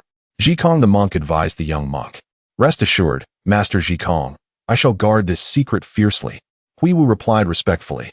Qingming sensed the presence of the two monks, and Ali ahead and landed gracefully, striding toward the trio. Before long, they encountered one another. Upon spotting Qingming and Yang Yingxue, Ali struggled to reach them, her mouth taped shut, only able to emit muffled sounds. Hui Wu, noticing her plight, yanked her back and fixed a wary gaze on the newcomers. What is the meaning of binding this young lady? Yang Yingxue demanded, attempting to rush forward to rescue her. Qingming firmly grasped Yang Yingxue's arm and said, allow me to handle this. With measured steps, Qingming approached the venerable monk Zhikong, scrutinizing him closely. The old monk radiated a feeble aura, shrouded in murky energy. With vacant eyes, clearly a gluttonous monk indulging in carnal desires. Master, why do you apprehend her, who has remained untouched by the mundane world? Though he held disdain for the monk, Qingming, being a high school student, maintained a semblance of decorum. As adherents of the Buddhist path, it is our duty to subdue demons and vanquish evil. She has taken on human form. Thus, she is a demon. I shall bring her back to the temple, where she can cultivate before the Buddha, lest she brings calamity upon the world, Zhikong declared with righteous fervor. This fox possesses spirit. She is one I have guided. Might you grant me a favor and allow me to escort her back to the mountain? Qingming smiled amiably at the old monk. Who is this impudent youth? This is a demon. Step aside, or I shall not hold back. Zhikong barked, perceiving Qingming as a threat, yet dismissing him due to his youth. Yingxue, it seems you should take the lead, Qingming said, resigned, stepping aside. Understood. Yang Yingxue's spirits lifted at Qingming's words, and she dashed forward, delivering a resounding slap. The old monk, taken aback, instinctively raised his hand to defend himself, but before he could react, he was sent flying over 10 meters by her strike. The monk Zhikong spat out a mouthful of blood. Utterly astonished that this seemingly unremarkable woman could strike him so fiercely, leaving him lying on the ground in disbelief, pointing at Yang Yingxue. You. Observing the scene, Qingming approached Zhikong and crouched beside him, chuckling amiably. Can you grant me a favor now? Do you know who I am? I am the steward of Puteasai Temple. How dare you lay a hand on me? Yang Yingxue, noticing that Zhikong still exhibited such bravado, delivered another kick towards him. Chapter 11. Zhihong the monk, is it Pu Tuasi? Call your temple's experts. Yang Yingxue exclaimed, delivering several swift kicks. Wait, Hui Wu, contact Zhihong, and inform him that someone is aiding the wicked, assisting the demon in attacking us. Zhikong the monk, blood staining his lips, shouted to the dazed Hui Wu. Upon hearing Zhikong's words, Hui Wu froze in place. Observing Hui Wu's inaction, Yang Yingxue swiftly approached and struck him down with a resounding slap. Call for help. Qingming watched Yang Yingxue, pondering. Is my woman truly this violent? Will she turn against me in the future? What if I cannot defend myself against her? Hui Wu, after making the call, hurried to assist Zhikong, helping him sit up. Qingming approached to untie Ali's bindings and tear off the tape from her mouth, inquiring, have you descended the mountain? Ali shook her head. Did they harm you? Qingming pressed on. Ali nodded. Did you fight back? Qingming continued. Ali shook her head once more. Well, that is commendable. In the future, if someone strikes you, retaliate without fear. Ali nodded again. At that moment, two monks in gray robes soared towards them. Though they appeared to fly, it was merely a long leap, utilizing the branches for momentum, giving the illusion of flight. Qingming noted that these two were markedly stronger than the indulgent Zhikong, yet still significantly weaker than himself, which brought him some relief. Yang Yingxue, observing their aerial prowess, felt uncertain about their capabilities and strategically positioned herself behind Qingming. One of the younger monks, noticing Zhikong and the others seated on the ground, approached and offered them each a pill. After consuming the medicine, Ji Kong, with Hui Wu's assistance, stood and pointed at Qinun, saying, "Brother Ji Hong, we initially captured this demon, but these two intervened, injuring us, claiming this demon is under their protection. Is that true?" The monk in the front stepped forward, regarding Qin and with scrutiny. "Are you Ji Hong?" Qin encountered. The monk replied, "I am inquiring about you." Ji Hong's expression was stoic. "Look at the filth radiating from Ji Kong. He has surely indulged in nefarious acts. Do you not comprehend his intentions in capturing Ali?" Qin gestured disdainfully at Ji Kong. "That is irrelevant. In Xiangshan City, none dare disrespect those of Pu Tuasi. If you dare harm anyone from Pu Tuasi, you shall face consequences." Ji Hong's demeanor shifted to one of solemnity, his eyes wide as he began to chant, his aura intensifying. A palpable energy swirled within his palms, as if brimming with boundless power. However, in the face of Ji Hong's formidable presence, Qin remained remarkably composed. With a casual motion, he delivered a slap that seemed effortless yet contained astonishing strength. In an instant, a dull thud echoed as Ji Hong was propelled backward like a kite severed from its string, crashing to the ground, stirring up a cloud of dust. Qin's casual strike not only demonstrated his formidable prowess, but also hinted at his profound depth. Meanwhile, Ji Hong lay on the ground, blood spilling from his mouth, his expression one of disbelief. Was he truly this weak? Qin recognized that his opponent was not a match for him and had exerted minimal effort, merely swatting him aside. He glanced at Yang Yingxue, realizing that a slap was indeed effective. Turning to the other monk who had arrived with Ji Kong, Qin asked, "Can you fight? If not, call for help." Before his words faded, he witnessed the monk soaring through the air. Indeed, Yang Yingxue's slap had returned. After delivering her blow, she approached with a smile. "My apologies, I couldn't resist. Young friend, I was blind to your prowess. Shall we let this matter rest? You may take this fox demon with you." The once arrogant Ji Hong, who had boasted of Pu Tuasi's inviolability, now scrambled to his feet and performed a respectful gesture towards Qin. What a predicament! If word of this gets back, how will I maintain my position? Losing face in front of the Buddha is unthinkable. You say to let it go, yet when I asked for your respect, you offered none. Qin mused, having dispatched their leader with little effort, feeling quite untroubled by the prospect of any superior experts within their temple. "Young friend, may I offer you some compensation?" Ji Hong, realizing the futility of confrontation, sought another route. His pride at stake. "Do you possess black bear bile?" Qin queried. Ji Hong shook his head. "How about purple ginseng?" Ji Hong shook his head again. "What of ginseng and Jeju grass?" Ji Hong continued to shake his head. The herbs Qin enlisted were essential for concocting foundational elixirs. Though not urgent to advance, he wished to prepare for the future. Aside from the herbs he had just mentioned, he still had the other necessary ingredients at home, left by his grandfather. "Make the call, gather your people. If you have nothing to offer, you are of no use to me," Qin declared, delivering another kick that sent Ji Hong flying once more. Ji Hong, rising and spitting blood, hastily exclaimed, "Young friend, do not be hasty. I may not have them on hand, but I can procure them. These herbs are not exceedingly rare. You should have said so earlier. Why the constant shaking of your head? Come, come, the herbs I mentioned, all except for the black bear bile, must be aged at least 50 years, and I require 2 portions." Upon hearing that Ji Hong could indeed locate these herbs, Qin smiled broadly and assisted him to his feet.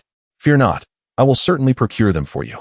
Ji Hong, now anxious, recognized the volatility of these two individuals.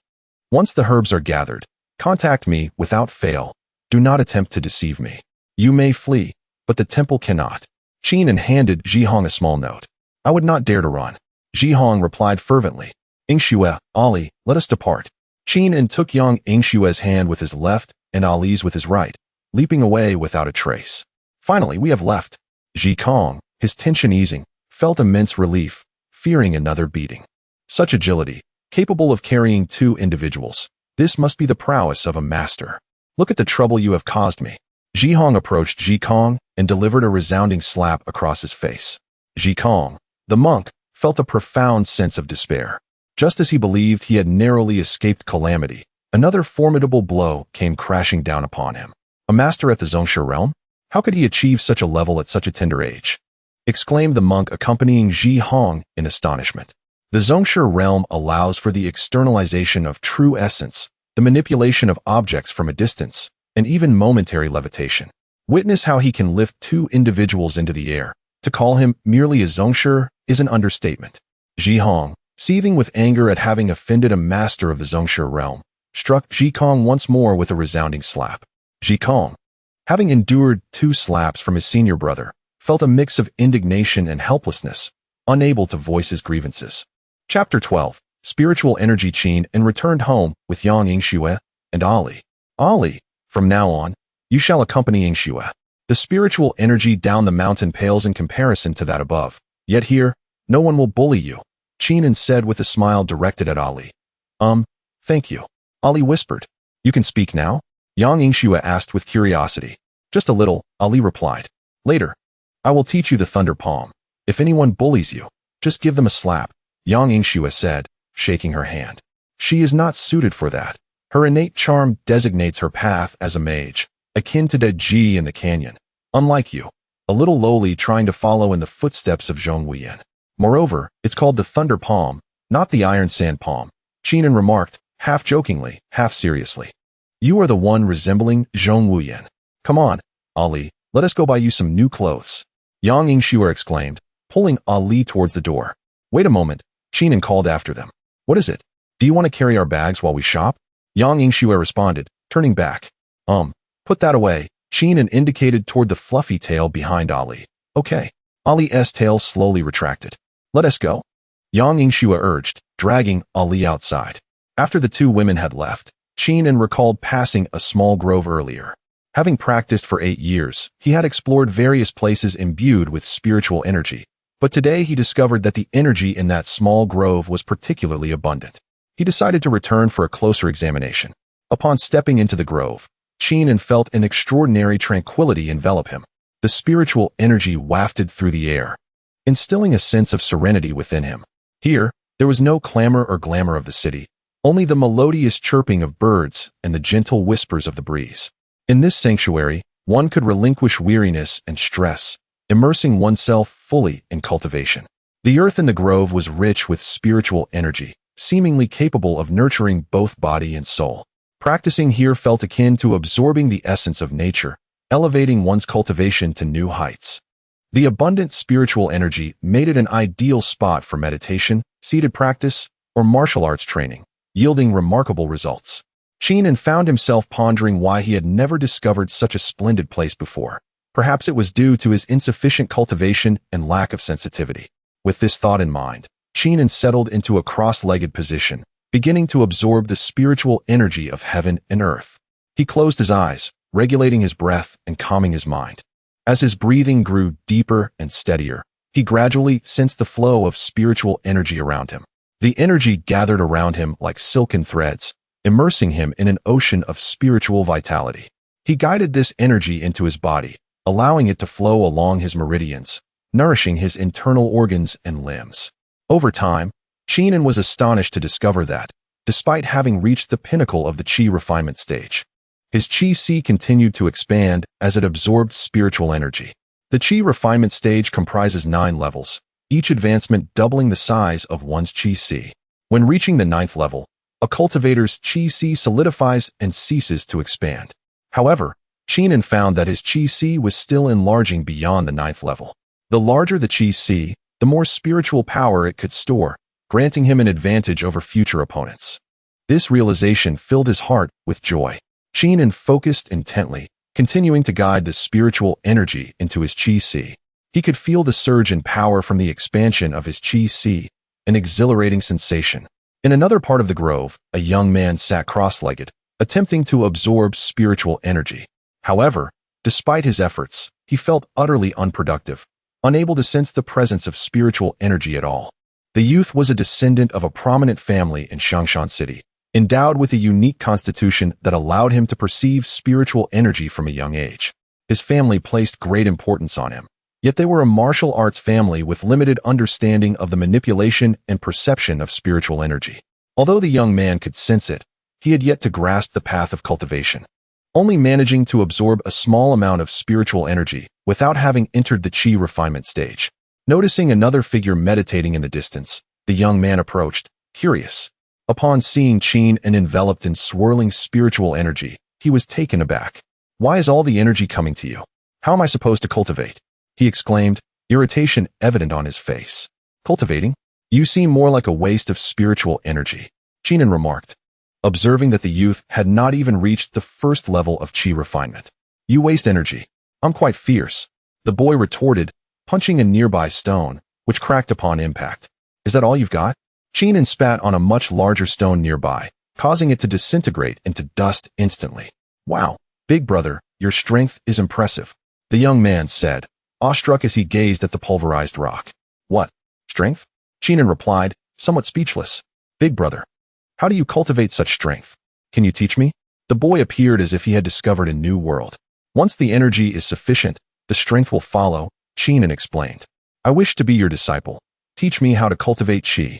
The boy insisted, attempting to bow down in reverence. I cannot impart my techniques to you. If you were a girl and a bit older, I might consider it. But alas, I cannot teach you, Qingming said, preventing the boy from bowing. He was not unwilling to teach. After all, the old man left behind many spells and techniques, but only one cultivation method, which he himself fully understood. Your vital energy is manifesting outward, young friend. I see you are already at the master level at such a young age. An elder approached from behind the boy. The elder's demeanor suggested he was a martial artist, moving with a steady and assured gait. His stature was upright like a pine tree, each step light, yet powerful. His gaze was sharp and resolute, exuding a calmness forged in the crucible of experience. Clad in a simple robe, his extraordinary aura could not be concealed. The flowing sleeves dance in the wind, as if narrating the illustrious past of the elder. His steps possess a unique rhythm, seemingly harmonizing with the surrounding environment. Each movement is fluid and natural, devoid of any sense of hesitation. Embodying the profound strength of martial arts, one could hardly discern his age. Great-grandfather, this brother speaks with such authority, effortlessly shattering stones with a mere breath, Song Ben remarked as the elder approached. Young friend, since you share a fateful bond with my great-grandson, might you offer him some guidance? I, Song Yingxue, would be immensely grateful, Song Yingxue said to Qingming and in a gentle tone. Elder, your great-grandson is indeed gifted with innate talent. A fine candidate for cultivation. However, I must confess that my techniques are beyond my ability to impart, Qingming replied, rising from his seat out of respect as the elder neared. Chapter 13. The Song family ancestors and descendants. What a pity, my young friend, that you possess such remarkable cultivation at such a tender age. You must hail from a prestigious lineage. Seeing that Qingming had no intention of instructing Song Ben, Song Jun inquired about Qingming's master, hoping to take Song Ben to learn from him as well. There is no need to pry, elder. This knowledge is passed down from my family's patriarch. Although I cannot teach him to cultivate qi, I believe with his physique, he could be taught a set of palm techniques. If he masters it, he could surpass a significant realm in combat.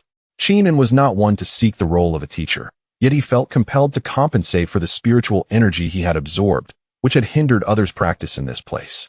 Benner, why aren't you bowing to your master? Song Jun was astonished by Qingming's claim that one could surpass a major realm in battle. Having witnessed Qingming shatter a large stone with a mere spit, he had no doubt regarding Qingming's capabilities. Recognizing that such youth could reach the realm of a grandmaster, he hurriedly urged Song Ben to pay his respects. Let us forego the formalities. I am merely a few years older than you. Just calling me brother will suffice. Qingming quickly replied, Elder brother, I bow to you. Song Ben, though still young, was quite astute, recognizing that Qingming was a master. Even if they could not formally become teacher and student, he should at least acknowledge him as an elder brother. All right, rise. Qingming was at a loss for words. This pair of grandfather and grandson had quite the scheme. Your sister-in-law has practiced this palm technique. She can take down an inner strength practitioner with a single slap and a transformation practitioner with another. Do not emulate her. Keep a low profile. After demonstrating the Ben Lei palm twice, Qingming casually struck two nearby trees, causing them to topple, with faint flashes of lightning flickering around. Brother, this is incredible, Song Ben exclaimed. The grandfather and grandson stared in awe at the fallen trees. Song Ben failed to notice. But Song Jun observed the faint lightning and the singed tree trunks. He realized they had struck gold. Qingming had bestowed such a formidable technique upon Song Ben. With Qingming's guidance, the Song family was poised for resurgence, and Song Jun couldn't help but feel tears welling in his eyes. At 101 years old, Song Jin found himself with his youngest great-grandson, Song Ben, who was naturally gifted. The Song family was well-versed in martial arts. Yet no one had taught him to cultivate qi, relegating him to the status of a mere martial artist. However, with Qingming's evident superiority in the manipulation and control of qi, it was clear he was no ordinary fighter. The 2 strikes he had just executed were beyond the capabilities of a typical martial artist. "You are not a martial artist, are you, young sir?" Song Jun could not suppress his curiosity. The title of young friend had shifted to young sir. Despite its simplicity, in the eyes of these prominent families, the term sir was seldom used. "No, wait, elder, do you have paper and a pen?" Qingming inquired. "Brother, I have some." Song Bin quickly retrieved the items and handed them to Qingming and took the paper and penned a prescription, handing it to Song Jun, saying, "Take this twice daily for a month." Upon receiving the prescription, Song Jun asked in confusion, "What is this? In your youth, you must have fought in battles, right? I can see you bear many gunshot wounds. It's fortunate you are a grandmaster. Otherwise, you would have succumbed long ago," Qingming remarked. From the outset, Qingming had noticed the numerous old scars on Song Jun's body. Hearing Song Bin refer to him as great-grandfather, it was evident he was over a century old. Given his age and the extensive gunshot wounds, it was likely these were remnants from battles against pirates in years gone by. This was one of the reasons Qingming was willing to impart the Ben Lei palm to Song Bin. "Indeed, I fought against the Japanese devils and the American devils," Song Jun replied, his face a mixture of indignation and pride. "Follow the prescription as I instructed for a month, and your decades-old injuries will vanish." With further breakthroughs in martial arts, it is not impossible for you to see Song Bin bear grandchildren in the future, Qingming stated earnestly. Upon hearing this, Song Jun was overwhelmed with emotion. The old wounds had tormented him for decades. Despite consulting both Chinese and Western medicine over the years, nothing had provided a cure, only relief. Now, hearing that someone claimed to be able to heal him, he felt an indescribable excitement. Song Jun was about to kneel before Qingming and raised a hand to assist him upright, saying, "I was born too late to witness the grandeur of your era, but I hold great respect for you and yearn for that time." After speaking, Qingming turned and began to walk out of the woods. At that moment, he thought that lingering behind to depart with a graceful exit was far more dignified than simply flying away. "Brother, where can I find you in the future?" Song Ben called out loudly from behind. "I will come here often." With that, Qingming's figure vanished. Upon returning home, Qingming noticed that the 2 women had yet to arrive. He picked up his phone and started a game. Just then, his phone rang. It was Yang Yingxue. As he was engrossed in the game, he dismissed the call, but it rang again. With no choice, he answered. On the line, Yang Yingxue explained that she was at the roadside with Ali, who had been practicing the iron sand palm. Ali, not controlling her strength, had damaged someone's limited edition car, and they were asking her to pay for it. Qingming hung up, pondering, "Isn't the money all with her? Is this prodigal girl unwilling to pay or simply lacks enough funds?" She had previously had over 5 million. Giving 3 million to the orphanage, what was left? He could not ignore the situation and hurried over. In Huahua Commercial City, a crowd had gathered around the 2 women, pointing and discussing. "This woman is quite the oddity. Just look at how she dented that car with a single slap. Indeed, that's a Maserati, worth millions. They probably can't afford the damages. Not pay. That's impossible. Those are members of the Li family, a top-tier family in Xiangshan City. Just a stomp of their feet could shake the city." The onlookers exchanged comments as they watched Yang Yingxue and Ali, the 2 women at the center of attention. "What's the verdict? If you don't pay, that's fine. I'm not short on money. How about you 2 beautiful ladies become my girlfriends?" A young man in a suit with bleached hair leered at them. "Not a chance. My boyfriend will come and pay for the damages soon." Yang Yingxue suppressed her urge to retaliate, knowing they were ordinary people and that Ali had indeed caused the damage. "Your boyfriend? If he were coming, he would have been here by now. Do you have any idea how much this car costs? Can he afford it?" The young man said, reaching out to touch Yang Yingxue. "Don't touch me, my sister hits hard." The 2 women took 2 steps back, and Ali whispered, "Hit, you 2 are amusing. Do you truly think you're formidable?" The young man, a direct descendant of the Li family, was unconcerned by Ali's earlier display. He and his bodyguards could do the same. Chapter 14. The Li family's uncle and nephew. As the young man with yellow hair took a step forward, he sneered. "He bullies you like this, and you still don't dare to fight back?" At that moment, a voice echoed from the crowd. Everyone turned to see an 18 or 19-year-old man approaching. "Fight me? Who dares to strike me in Xiangshan? The young man with yellow hair dismissed the challenge, completely unfazed. Can you even fight? Yang Yingxue inquired as she noticed Qin approaching. If you want to hit him, go ahead, but be cautious not to cause any fatalities, Qin replied. After spending several days in the martial arts world, Qin had gained a general understanding of it. He had encountered outer strength practitioners, inner strength practitioners, and transformation realm warriors, and today met Song Jun, a master-level warrior. He perceived them all as relatively weak, leading him to adopt a fearless attitude. Yang Yingxue, upon hearing Qin's encouragement, felt her pent-up frustration finally had an outlet. She glared at the yellow-haired boy, preparing to slap him. However, the two bodyguards behind her stepped forward, saying, "What is your identity? Do you dare to strike our young master? Just watch his eye." Before he could finish, Yang Yingxue sent him flying several meters away with a swift slap. With another quick motion, she dispatched the other bodyguard as well. The yellow-haired boy was terrified, his legs trembling. Just as Yang Yingxue was about to approach and deliver another slap to the yellow-haired boy, Ali tugged at her and whispered, "Let me handle this." "All right, you stay here, and I'll come from the other side," Yang Yingxue replied with a mischievous grin. Hearing her words, the yellow-haired boy was so frightened that he knelt down. After a series of mixed strikes, Yang Yingxue rushed to Qin's side and asked, "Should we let him call for help? Look at how terrified Ali is. We can't let them off without some compensation." Qin glanced at Ali, who promptly feigned panic, playing along. He couldn't help but smile inwardly. In just a short time, Ali had learned mischief from Yang Yingxue. Yang Yingxue then turned and kicked the yellow-haired boy, pointing at him. "Call for help. Bring someone formidable." Qin shook his head, recalling the first time he saw Yang Yingxue's innocent demeanor, which felt like a distant memory. "You'll regret this," the yellow-haired boy wailed as he picked up his phone. Soon, a crowd began to gather, many recognizing the yellow-haired boy's identity. Who are these people, so audacious as to beat up Li Buqing? Are they seeking death? Indeed, young Master Li is a direct descendant of the Li family, a powerful figure in Xiangshan. They've not only damaged his car, but also beaten him so severely. I wonder how they will fare when the Li family's experts arrive. Last year, when young Master Li took a fancy to a beautiful girl, her family refused, and she mysteriously disappeared. Now it seems he has provoked these two fierce women. He's in for a rough time.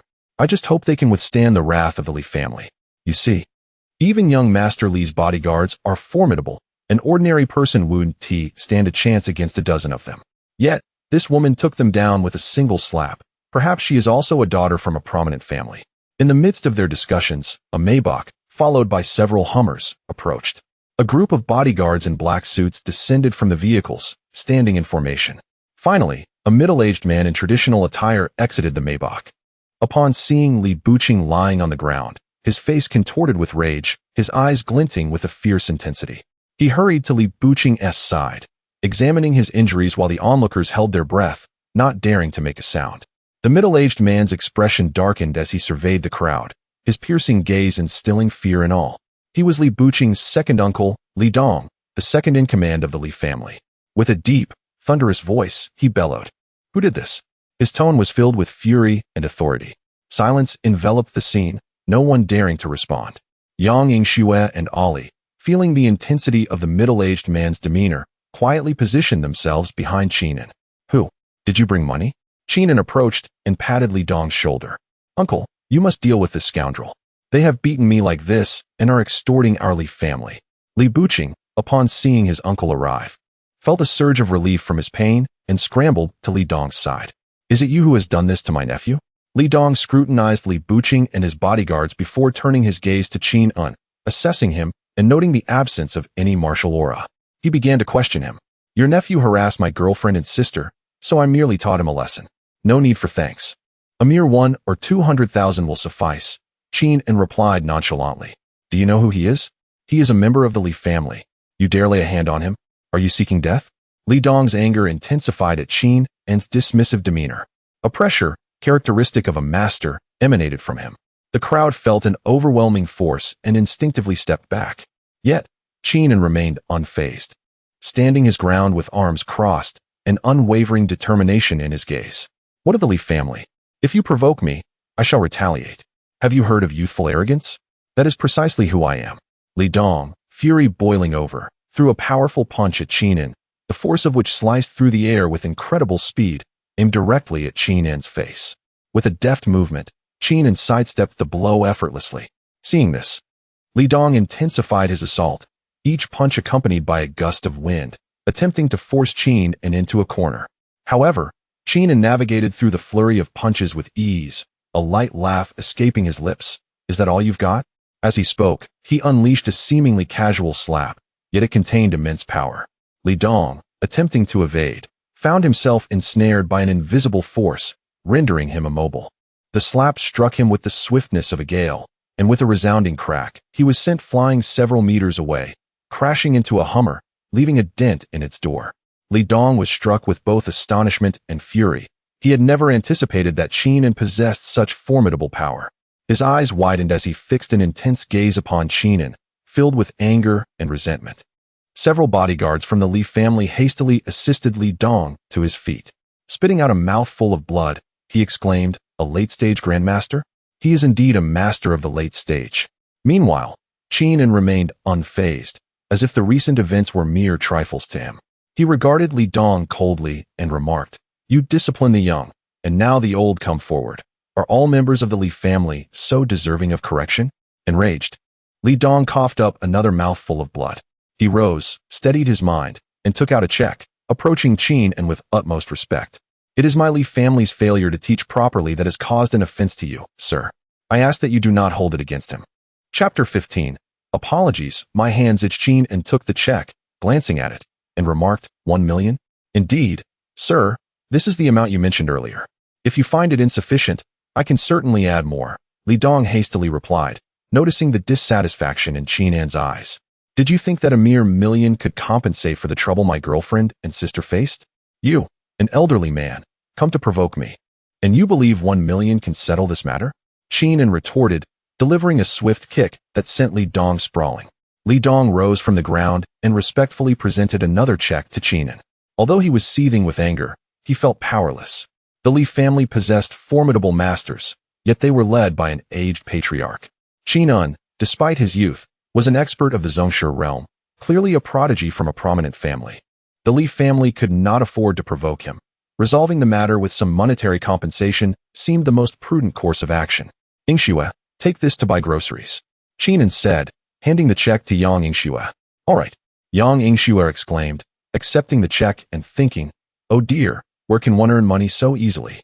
"Sir, we will take our leave now," Li Dong said, fearful of inciting Qingming's ire again, speaking in a subdued tone. "Let your Li family members maintain a low profile in the future, lest they provoke someone they cannot contend with and bring ruin upon your family," Qingming warned him, observing Li Dong's obsequious demeanor. After all, he had already received 6 million. Would he still confront the Li family's rascals next time? "Understood, sir," Li Dong acknowledged, bowing as he signaled for the other Li family members to depart. "Wait a moment," Yang Yingxue's voice interjected. She approached the row of bodyguards clad in black suits and stated, "I apologize, my hands itch." Li Dong watched as his subordinates were sent flying by Yang Yingxue's strikes and thought to himself how fortunate it was that he had not confronted her directly. Clearly, she hailed from a prominent family, and that young man was a master of the Zhongshe realm. This girl appeared no less formidable. Observing his men sprawled on the ground, bleeding, he mused that her ruthlessness was beyond comprehension. Seeing that Yang Yingxue had ceased her assault, Li Dong hurriedly urged his men to leave. He did not wish to linger for even a moment longer. As the Li family members fled, the onlookers could scarcely believe their eyes. The Li family, one of the most distinguished clans in Xiangshan, had been beaten, and they were now paying for peace. Speculations abounded among the crowd, with some reveling in the Li family's misfortune, believing they deserved it for their previous misdeeds. "You too, be mindful during your training. Bullying others weighs heavily on my conscience," Qingming advised Yang Yingxue and Ali. "Understood. Let me tell you, Li Buqing is indeed asking for trouble. He deliberately bumped into us." Xiaoli was merely acting in self-defense, Yang Yingxue asserted, her eyes wide with sincerity. At the Li family estate, the head of the family, Li Qing, kicked Li Buqing in anger. "You ungrateful wretch. I instructed you to remain low-key, yet you persist in causing trouble. Now you've angered someone you shouldn't have. Do you wish to bring disaster upon the Li family? Brother, do not fret. That young man surnamed Qin, although a scion of a wealthy family, has accepted my money and will not pursue further trouble. Li Dong quickly reassured his elder brother, noticing his anger.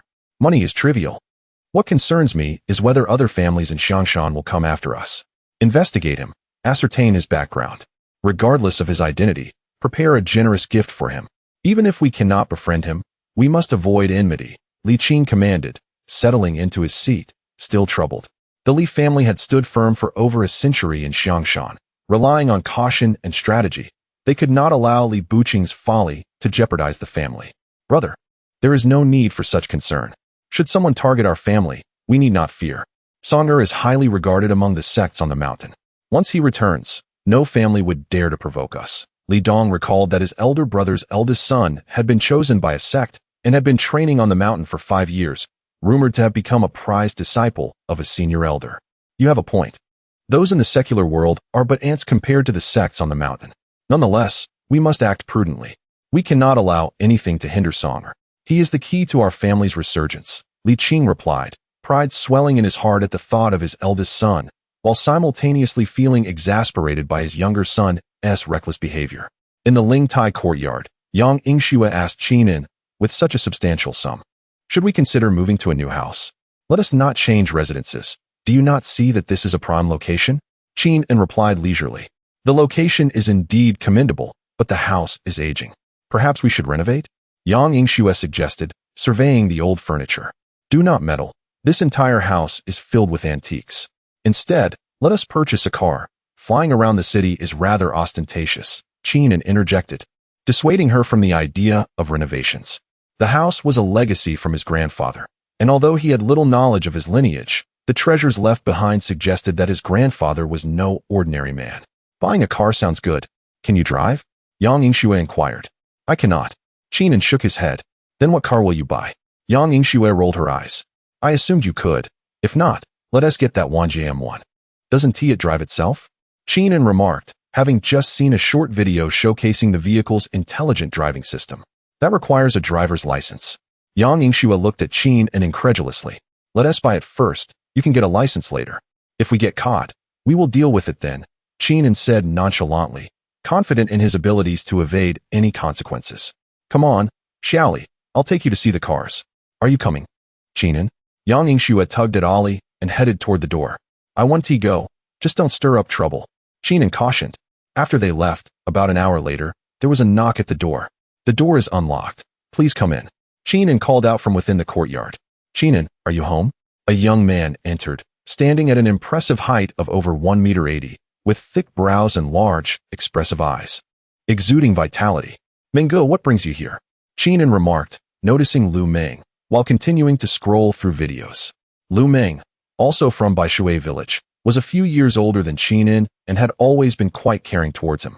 Having graduated from the police academy a few years prior, he had been working at the Public Security Bureau and was currently serving as a deputy captain in the security team. Maintaining a good rapport with Qinin. I came to inquire about something. Didn't you used to tinker with those peculiar contraptions alongside your father when you were younger? I find myself facing a strange predicament, Lu Meng stated as he settled into the chair beside Qinin. Chapter 16. Seeking help, what happened? Please elaborate, inquired Qinin with keen interest. On the 15th of last month, a group of adventurers from afar went missing on Waisha Island. This island is home only to Shajing village, and despite our repeated searches over the past 10 days, we have not found a single soul. Just a few days ago, 2 of our brothers also vanished. The day before yesterday, a total of 13 members from the Public Security Bureau and the rescue team went to the island, but none returned. The brothers who went were equipped with communication devices and distress flares, yet no information has been relayed back. Yesterday, we reached Pu Tua Temple, where 4 monks and 5 criminal investigation officers ventured up, but there was still no word. Although the disappearance of our own has not been made public yet, the inexplicable vanishing of so many has led to rampant rumors online, claiming that there are monsters on the island that consume humans, and others suggest ghostly presences, with opinions varying widely. As you know, Xiangshan is a tourist city, and such events have a particularly significant impact, placing immense pressure on us from above. We have exhausted our options, and the leadership in our bureau recalled that your grandfather, Qin Hao, is a renowned master in the south. Knowing we are from the same village, and sought your insight. Lu Meng lit a cigarette and recounted the events to Qin in detail. Waishao Island. I cannot form a judgment merely from your account. I must see it for myself, Qingming remarked, recalling the existence of such an island in Xiangshan. After a moment's hesitation, he continued, Xiaoanzi, it is not that I doubt your abilities, but this is no joking matter. Lives are at stake. Upon hearing that a visit to the island was proposed, Lu Ming hastily attempted to dissuade him. Do you have any alternative methods? Qingming expressed a strong desire to go, yet he was raised by his grandfather and was well aware of the potential consequences should malevolent forces indeed exist, hence his cautious inquiry. You must accompany me to meet our leaders. Their approval is essential, Lu Ming conceded, having no other options, and led Qingming into the Public Security Bureau. If I go alone, your leaders will surely be skeptical. Have them come to my place tonight. I will introduce 2 individuals who will provide them with reassurance, Qingming suggested. Who are these individuals? Lu Ming asked curiously, pondering what kind of esteemed figures a boy who had lived alone in the village since the age of 10 could possibly know. You will find out tonight. Have your leaders prepare, and we will depart from my place directly, Qingming stated, considering that if there were indeed malevolent beings, they would likely remain dormant during the day, making a nighttime visit more prudent. Very well, I shall inform the leaders now. With that, Lu Ming turned and exited the courtyard. Once Lu Ming left, Qingming called Yang Yingxue, asking her to bring Ollie back with her, as there was an urgent matter to discuss. Half an hour later, the 2 women returned to the small courtyard. Yang Yingxue, visibly displeased, exclaimed, Why could this not wait? We were preparing to test the car. Meanwhile, Ollie nodded vigorously in agreement, adding, expressing her curiosity about the vehicle. Qingming recounted Lu Ming's words, and Yang Yingxue's expression shifted to one of astonishment. She slapped the table and stood up, exclaiming, What? You want to go see it? Are you out of your mind? Do not overreact. It is not as dangerous as it seems. Qingming quickly reassured her, noticing her alarm. With so many people gone, if we are fortunate, it may merely be vengeful spirits. If not, we might be dealing with some sinister practitioner. You claim there is no danger? Yang Yingxue remained unconvinced, articulating the gravity of the situation. Despite being somewhat knowledgeable herself, she recognized the potential threats. Qingming, maintaining a relaxed demeanor, smiled and said, Have you heard of Jiu, the zombie Taoist, right? I've seen him in films, Yang Yingxue replied. Master Qian He, skilled in the secret arts of the Maoshan sect, captured demons and quelled malevolent spirits even when at the first level of Qi refinement. When Master Qian He reached the 2nd level, he began to confront high-level threats, with demons and monsters avoiding him out of fear of his reputation. The esteemed Master Mao Xiaofeng, at the 3rd level, upheld righteousness and vanquished evil, capable of defeating even ancient corpse kings with his wooden blade. What use is that to us? They are formidable. Can you compare? Yang Yingxue rolled her eyes. Did you not hear me clearly? I said Jiu was at the 1st level, Master Qian He at the 2nd, and Master Mao Xiaofeng merely at the 3rd, while you are at the 5th level, and I have achieved perfection in Qi refinement. Now, please reorganize your thoughts and converse with me, Qingming stated, observing the growing surprise in Yang Yingxue's eyes, remaining unhurried. What? Are you saying I am superior to Mao Xiaofeng? Yang Yingxue exclaimed in disbelief. In truth, her limited knowledge stemmed from lessons with her grandfather, who could only draw talismans and engage in Feng Shui. She had no exposure to Qi refinement. The 3 masters mentioned were indeed the pinnacle of their craft. And Qingming's sudden declaration of superiority left her in a state of confusion. Otherwise, what do you think? Can you simply swat away a practitioner at the initial stage of mastery? Do not doubt it. You have become a skilled practitioner, Qingming asserted. How skilled? Yang Yingxue inquired with excitement. Well, approximately this much, Qingming replied, standing up and gesturing with his hands. As they conversed, the doorbell rang again. And Qingming opened the door to welcome Lu Ming and several officers from the Public Security Bureau. Director Chun, this is Qingming and Anzi. This is our Director Chun. We are all anxious and could not wait until evening. Lu Ming briefly introduced them. You are the grandson of the esteemed Qin Hao? Director Chun appraised Qingming with scrutiny. Yes, Qingming replied, though he was averse to the distrustful gaze of Director Chun. Nevertheless, he understood the sentiment, given his youth. Young brother, as the grandson of Master Qin, I should not question you, but I cannot disregard your safety. Do you understand my concerns? Director Chen spoke with evident difficulty, his expression betraying his unease about Qingming's age and capabilities. I understand. Mingge, do you have anything sturdy we could use? Qingming turned to Lu Ming inquiringly. Zhang Yong, bring a shield from the car. Lu Meng called to a young officer in public security attire, who promptly dashed out to fetch a ballistic shield. Upon witnessing the young man entering with a shield, Yang Yingxue thought it was time to showcase her true skills. She approached and delivered a powerful slap against the anti-explosion shield, the sound of her strike resonating alongside the shattering of the shield, echoing in the ears of the onlookers. The dignitaries of the Public Security Bureau stood in astonishment. While others might perceive it as mere glass, they were acutely aware of the formidable hardness of such an object. To their disbelief, this petite girl had effortlessly destroyed it with a single blow. The young man wielding the shield was sent flying several meters away, blood trickling from his injured hand. Chapter 17 Assistance. Will this require compensation? Yang Yingxue said with a cheerful smile. I apologize, my girlfriend is a bit playful. She also hails from a distinguished lineage, Qingming remarked, noting that Yang Yingxue was struggling to control her strength. He quickly offered his apologies, though internally he pondered, isn't this meant to be a demonstration? As he spoke, he covertly transmitted a message to Ali, urging her to use her charm to beguile them. Just as Director Chun was about to speak, Qingming inexplicably vanished, and several alluring women appeared in the room. Clad in revealing attire and possessing statuesque figures, each move they made was laced with seduction. Director Chen's gaze was irresistibly drawn to these enchanting figures, his heartbeat quickening and breath becoming shallow. Yet, as a person of authority, his rational mind cautioned him that he may have fallen into Qingming's trap. He silently reminded himself to remain composed and not be swayed by appearances. At that moment, one of the women approached him, gently caressing his face while exhaling a fragrant whisper, Director Chun, come enjoy this splendid moment with us. Chen forced himself to regain his composure, turning to see that his colleagues had already succumbed to the illusion. Ali, it's time. Qingming's voice echoed in Director Chen's ears, and as his words faded, the enchantment dissipated, revealing the young police officers still performing various actions in thin air. Enough, Director Chen shouted, startling everyone awake, yet they remained bewildered about what had just transpired. This is my sister, Ali, Qingming said with a smile as he stepped before Director Chen and turned to Ali. We are merely ordinary people, and it may be difficult for us to comprehend these matters. Please tell me, if we were to go together, what are our chances? Director Chen asked, recovering from his shock and looking at Qingming. If the three of us go, it is a certainty. Qingming replied, pulling Yang Yingxue and Ali close. What if we all go together? Our Public Security Bureau cannot allow you to venture into danger alone, Director Chen insisted, his spirits lifting at Qingming's assurance of certainty.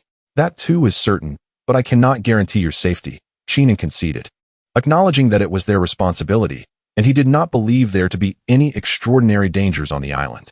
And Z, do you think we fear death? Director Chen declared. I will lead the team with Qingming into the island and ensure the mission is completed. Lu Meng, the vice captain of the criminal investigation team, interjected quickly, determined not to let the director face peril. 8 will go, and 8 will return, Director Chen stated firmly, offering a salute to the 5 young officers. Different identities and responsibilities meant it was not his place to be on the front lines. We will ensure the mission's success, the group echoed in unison, returning his salute. Bring back our missing brothers, Director Chen added, then turned to Qingming and bowed deeply, pleading, please do your utmost to protect them. I shall do my best. Qingming responded nonchalantly, his expression remaining relaxed. Internally, he scoffed, thinking how exaggerated the situation seemed, as though it were a matter of life and death. And Z, I am counting on you. Lu Meng bowed to Qingming as well. Mengge, what are you doing? You watched me grow up, and now you bow to me. Qingming quickly interjected, stopping Lu Meng from bowing. He accepted the bow from Director Chun because he felt no burden in receiving such respect, but Lu Meng was different. He was a big brother who had looked after him since childhood. All right, if you have no further matters to discuss, please stay for dinner. We will set sail for the island at the hour of the pig tonight, Qingming announced, sensing the conversation had reached its conclusion. Director Chun, may I inquire about the payment for this assignment? A rather discordant voice interjected, belonging to Yang Yingxue. Amidst such grave matters, you would ask that? Qingming remarked in exasperation. Rest assured, Miss Yang, I will ensure you receive the best treatment, Director Chen assured her. Hee, I was merely jesting, but do remember to offer a generous amount, Yang Yingxue said, pulling Director Chen to a chair. She continued, gentlemen, please take a seat. We shall dine shortly. With that, she pulled out her phone and settled beside Qingming. The others followed suit and took their seats. After a while, noticing that Qin and his companions were engrossed in their phones, Lu Ming attempted to break the silence. Shall I go out to buy some groceries? No need. I have that covered. Yang Yingxue replied softly, her head bowed. The group collectively gasped, realizing that her invitation had merely been to order takeout. At 9 p.m., a man and 2 women walked ahead, closely followed by a group of fully armed officers. After disembarking, they walked for about 10 minutes until they encountered an archway inscribed with the words, Shajing Village. At that moment, Lu Ming pressed the button on his earpiece and reported, Dong Yao, this is Dong Guai. We have arrived at Shajing Village, reporting in. After his message, he awaited instructions from the radio, but silence ensued. Lu Ming repeated his message several times, yet received no response. There's no need to shout. The strong magnetic field here disrupts signals, Qin observed, glancing at the ominous atmosphere. How many souls must have perished to create such malevolence? Yang Yingxue remarked, her anger palpable as she sensed the overwhelming resentment. Had the old her encountered such a situation, she would have turned to flee, but now things were different. Qin had labeled her a master. Indeed, over 20 individuals have gone missing in this vicinity, Lu Ming noted, removing his earpiece. 20? That's hardly conceivable. It must exceed 100 individuals, or else where would such overwhelming resentment originate? Although Qin was bold, he had never faced such a scenario, and a sense of sorrow gripped him. And do not frighten me. 100 people? What does this mean for the village? Lu Ming dared not voice his thoughts further. Stay 5 meters behind us at all times, Qin instructed. He had no concerns for Yang Yingxue and Ali. With Yang Yingxue's cultivation at the 5th level, she was impervious to mere illusions, and Ali, with her enchanting beauty, was undoubtedly a formidable fox spirit. However, he was apprehensive about the ordinary individuals accompanying them. As they entered the village, an elderly woman's voice called out from behind them, Young ones, who are you? Her slow, drawn-out tone sent shivers down their spines. The group jolted, turning to see an elderly woman, hunched over and moving towards them at a gradual pace. And is she human or a ghost? Lu Ming whispered from behind Qin. Neither, just stay close behind me and do not speak, Qin instructed as he approached the old woman, examining her gaunt skin and lifeless eyes, her stiff movements indicating she was clearly not alive. Qin chose not to respond to the old woman, instead expanding his consciousness as he led the group deeper into the village. Chapter 18. The Malevolent Cultivator. Upon entering the village, villagers occasionally emerged from the sides of the road, their footsteps slow as they followed Hu Jun and Qin and delved deeper into the heart of the village, where the malevolent aura was most potent, and the number of villagers trailing behind him steadily increased. He halted at the entrance of the ancestral hall in Waisha village, where Lu Ming, trembling, turned to glance back and saw that over 100 people had gathered around them. Anzi, can this be resolved? Lu Ming had never encountered such a situation before and felt a twinge of fear. Had he not been a police officer for several years, his courage might have faltered completely, and his companions shared his trepidation. There is a corpse rearing ground. Someone is cultivating corpses here. Minggu, you hail from the Ganjiang River. You must have heard of such places. Within resides a malevolent cultivator and a jumping corpse. This cultivator murders individuals to nurture corpses, transforming each victim into a zombie, which he then uses to nourish the jumping corpse. Zombies come in various forms. White zombies, black zombies, jumping zombies, flying zombies, also known as flying corpses. Then there are the Ba, and finally the Han. The ones surrounding us are all white zombies, and judging by their movements, they are nearly drained. Once these white zombies are depleted, the jumping corpse will likely evolve into a flying corpse. Since he had brought them along, Qin felt compelled to inform them of the situation, leaving the resolution of the case to their discretion. Fellow cultivator, your perception is commendable. We each tread our own path. As long as you do not provoke me, I shall not trouble you. Depart now. A raspy male voice echoed from within the hall, its threatening undertone unmistakable. Fellow cultivator, you dare claim that title? Before Qin's words had fully escaped his lips, he vanished from his location and reappeared beside the coffin in the center of the hall. He turned back and instructed, Ollie, ensure their safety. Understood, Ollie responded, turning to Lu Ming and the others with a glimmer in her beautiful eyes. You all, call me sister. Sister. The crowd was momentarily speechless, pondering if there was anyone among them who was normal. However, they dared not refuse, as they were surrounded by the ominous presence. Seeing Qin enter the hall, Yang Yingxue hastily followed him inside. Minor void technique. You are from Wudong Mountain in Han Province? The figure beside the coffin, clad in a blue Taoist robe, was so frightened that he immediately knelt on the ground. Upon witnessing Qin's sudden appearance, his legs went weak, realizing that such a minor void technique could only be executed by someone of true mastery. The man felt overwhelmed and entirely devoid of any will to resist. The Taoist sect has too many scoundrels like you, leading the populace to financially support those rotund monks in temples. You cannot escape your fate. I shall grant you the opportunity for self-termination. Qin's expression remained impassive as he regarded the kneeling rogue cultivator, feeling a pang of discontent. Once, the Taoist sect had thrived. During the invasion of the Wokou, 9 out of 10 Taoists descended the mountains, perishing in the battle against the invaders. Now, the Taoist sect had withered, with rogue cultivators rampant, fraudsters parading, tarnishing the reputation of the Taoist teachings. The ascetic masters in the mountains remained indifferent to worldly affairs, solely seeking immortality, uncaring as long as the mountains and rivers remained intact. They ignored these scoundrels, leading to the flourishing of Buddhism and the decline of Taoism. Please spare me. I will surely reform and no longer commit heinous deeds. The rogue cultivator hurriedly prostrated, begging for mercy, his lips curling into a sinister smile. In the blink of an eye, a pair of hands pierced through Qin's chest from behind. The zombie within the coffin, having leapt out at an unknown moment, ambushed Qin, its hands penetrating his chest before tearing him in two. Yang Yingxue, witnessing this, was instantly paralyzed with shock, collapsing to the ground. What did it matter if one was young and possessed profound cultivation? Alas, youth was often paired with naivety. Did one truly believe they could act with impunity simply due to a semblance of power? The living genius is the true genius, while the number of geniuses who have perished at my hands is countless.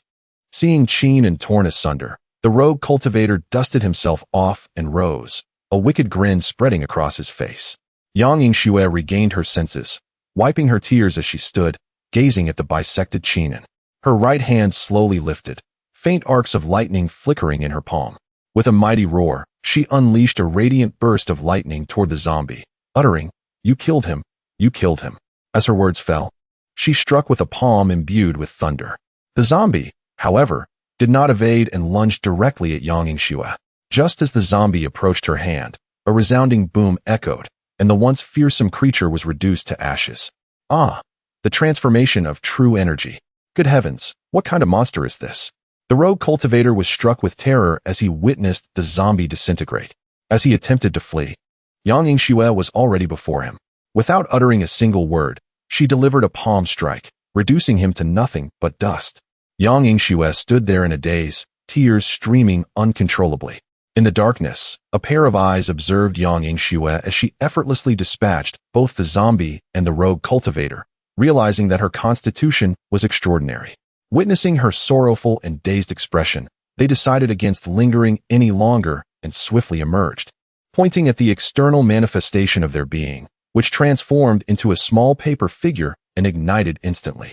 Yang Yingxue turned to look at Qin, her face lighting up with joy as she rushed toward him. Qin, witnessing her approach, opened his arms in anticipation of an embrace. With a resounding slap, Yang Yingxue struck him, sending him flying several meters away and out of the ancestral hall. Do you find it amusing to deceive me? Yang Yingxue roared in anger, pursuing him and delivering another slap that sent him sprawling. She then turned to Ollie and the others, smiling. He was possessed by a ghost. I sent him flying.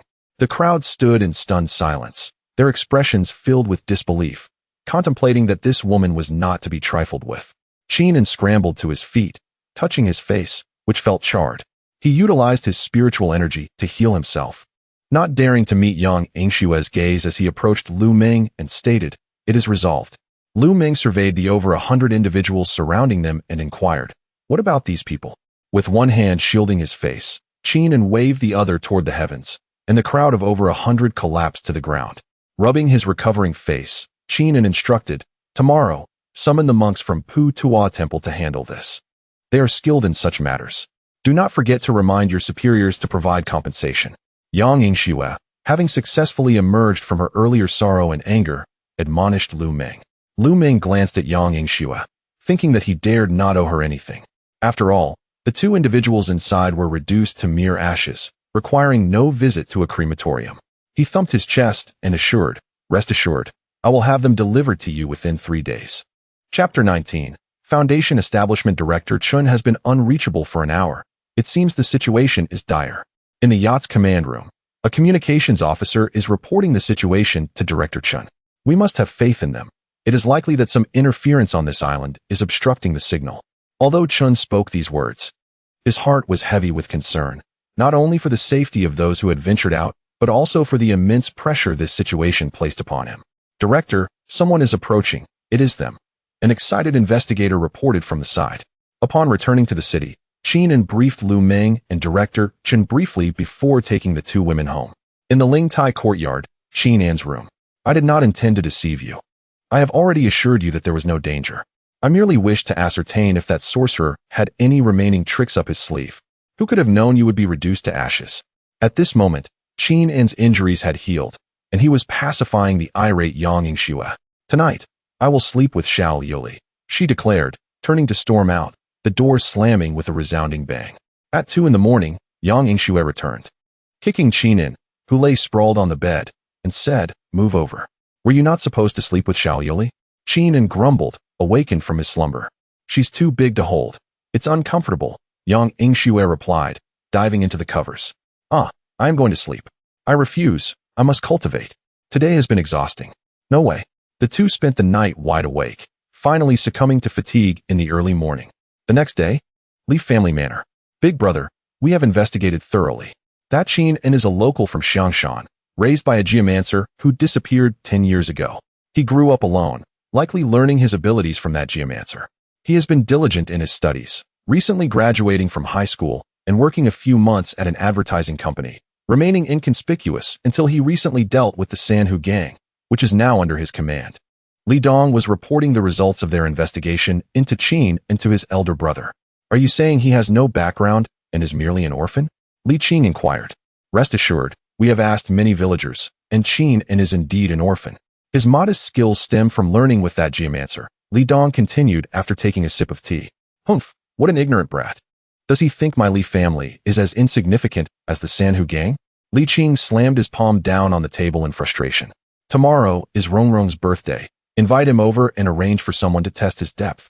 If he truly has no backing, then we shall eliminate him," Li Qing commanded, gazing at Li Dong. "Rest easy, big brother. We will arrange for some skilled members of the subsidiary families to provoke him and see if anyone comes to his aid," Li Dong eagerly added. Having said this, Li Dong began organizing his niece's birthday banquet, preparing to invite numerous guests to publicly deal with Qingming, ensuring that the various factions in Xiangshan would be aware of the consequences of crossing the Li family. Ling Tai courtyard. "Today, take Ali out to play. I will go to Pu Tuo Temple to retrieve the medicinal herbs that Master Zhihong promised me." Qingming, dressed and ready to leave, addressed Yang Yingxue and Ali as he passed through the courtyard. "Go ahead. I will help Ali practice," Yang Yingxue replied, holding Ali's hand as she saw Qingming preparing to leave. "Okay," Ali responded softly, just as Qingming was about to step outside. He received a phone call from Baijian Tong, who was contacted by the Li family, lacking Qingming's contact details, and thus sought Baijian Tong's assistance in inviting Qingming to a banquet. Qingming did not confirm his attendance, but replied that he understood before swiftly disappearing. "Xiao Yuli, has Qingming taught you the yin-yang ascension technique?" Yang Yingxue inquired, turning to Ali after Qingming had departed. "No." Ali shook her head. "I shall teach you," Yang Yingxue said with a mischievous glint in her eyes, pulling Ali into the room. "Pu Tuo Temple, main entrance. Are you here to offer incense?" A monk at the entrance approached Qingming, noticing his pause at the temple's gate. "I am looking for Master Zhihong," Qingming stated his purpose. "Amitba." Master Zhihong went to Outer Sha Island with personnel from the Public Security Bureau a few days ago and has yet to return. "It is likely that the situation is grave," the monk said, his expression somber. "What about Master Zhikong?" Qingming queried, concerned about the fate of his medicinal pills. Master Zhikong accompanied him. The monk replied curtly before turning away to resume his duties. "Both gone. Blast it," Qingming exclaimed, feeling exasperated. The medicinal pills seemed to be lost. At that moment, his phone rang. Upon answering, he heard Yang Yingxue's anguished cries. "Come back quickly. We are going to die." Upon hearing this, Qingming leaped into action, sprinting home at full speed. Upon returning home, Qingming pushed the door open to find the living room empty. Hearing soft gasps from his room, he hurried inside to find both women writhing on the bed in distress. What happened? Are you two all right? Qingming rushed over to assist them. We don't know. I was teaching Xiao Liuli the yin-yang technique, and we followed your instructions to circulate our energy. Before long, we began to feel uncomfortable, as if we were being scorched by fire. Are you foolish? The yin-yang technique pertains to the interplay of male and female energies. What business do two women have practicing it? If I had returned a moment later, you both would have gone into a frenzy. Before Qingming could finish, Ali turned and tackled him, her soft lips silencing his words. The next morning, Qingming gazed silently at the two women resting against him, lost in thought. No matter how he viewed himself, he was still a well-mannered young man educated in modern society. He never expected to find himself in such a situation. Sighing inwardly, he glanced down at the peacefully sleeping Ali, recalling the events of the previous night. It was no wonder that men were enamored with fox spirits. As these thoughts occupied his mind, Yang Yingxue stirred, her half-closed eyes fixing on him. Ali, being innocent and devoid of any sense of shame, appeared unperturbed, while Yang Yingxue's face flushed crimson, tinged with anger. Do not look at me like that. You were the one who caused this mess. I am the victim here. If I had not acted, she would have met a dire fate, and you know that well. Qingming quickly defended himself, sensing Yang Yingxue's ire. You are still the victim? You enjoyed the benefits of a shared experience, and yet you claim to be the victim. Yang Yingxue huffed, pounding her small fists against Qingming's chest. The commotion roused the still sleeping Ali, who glanced at Qingming before rolling over, eager for more. Seeing this, Yang Yingxue shoved her aside and exclaimed, You wretched fox spirit! It is already dawn, release him. At this, Qingming rose to dress, having experienced a night of cultivation that significantly enhanced his spiritual energy, allowing him to establish his foundation overnight. He intended to go to the small grove to absorb more spiritual essence and solidify his cultivation. Chapter 20. Li Rongrong Qingming returned once more to the verdant grove brimming with spiritual energy, where he had previously encountered a young man meditating. Respecting the tranquility of the moment, he chose a spot some distance away to sit cross-legged. Focusing on his dantian, Qingming entered a state of meditation, channeling the energy throughout his body to converge in his qi-si. After a brief while, the energy returned entirely to the qi-si, yet Qingming sensed that it was still insufficiently filled. Thus, he began to absorb the spiritual energy from the heavens and earth. In an instant, the surrounding energy coalesced around him. Approximately 15 minutes later, he activated his technique, allowing the energy to circulate through his meridians, gradually expanding and strengthening his 8 extraordinary vessels. The once narrow pathways began to widen and fortify under the impact of the energy. Qingming was drenched in sweat, and the process appeared excruciating. When the energy gathered in his spiritual platform, he felt himself enter an ethereal state unlike any he had previously known. A moment later, he withdrew the energy back into his qi-si and opened his eyes. At that instant, a youthful figure came into view, beaming with a smile as he remarked, I was wondering why I suddenly couldn't sense the spiritual energy. It turns out you have arrived, big brother. I just saw your energy swirling around you. Your true essence is remarkably strong, stronger than mine by a slight margin. Qingming assessed Song Ben carefully, noting a significant increase in the energy he emitted since their last meeting. He pondered, is the Song family not a clan of martial arts? How is it possible for them to cultivate qi? Perhaps it is due to the Ben Lei palm. That seems plausible, as its essence also involves converting energy into lightning. Is it just a tiny bit? Song Ben inquired cheerfully. Has your great-grandfather not come today? Qingming countered with a question of his own. No, my great-grandfather has cured his chronic illness with your prescription and is currently in seclusion. Song Ben replied. At that moment, a figure darted through the air towards the mountain. While Song Ben was oblivious, Qingming perceived it clearly. It was a man clad in black, carrying an unconscious woman. The speed of the man in black appeared to have reached the level of a master. Qingming did not rush to pursue, but instead stood up and advised Song Ben, it is best for you to come here with an elder in the future. With that, without waiting for Song Ben's response, Qingming leaped towards the mountain's summit. Standing atop Phoenix Mountain, Qingming gazed down upon the sprawling range, where the peaks undulated like a great dragon.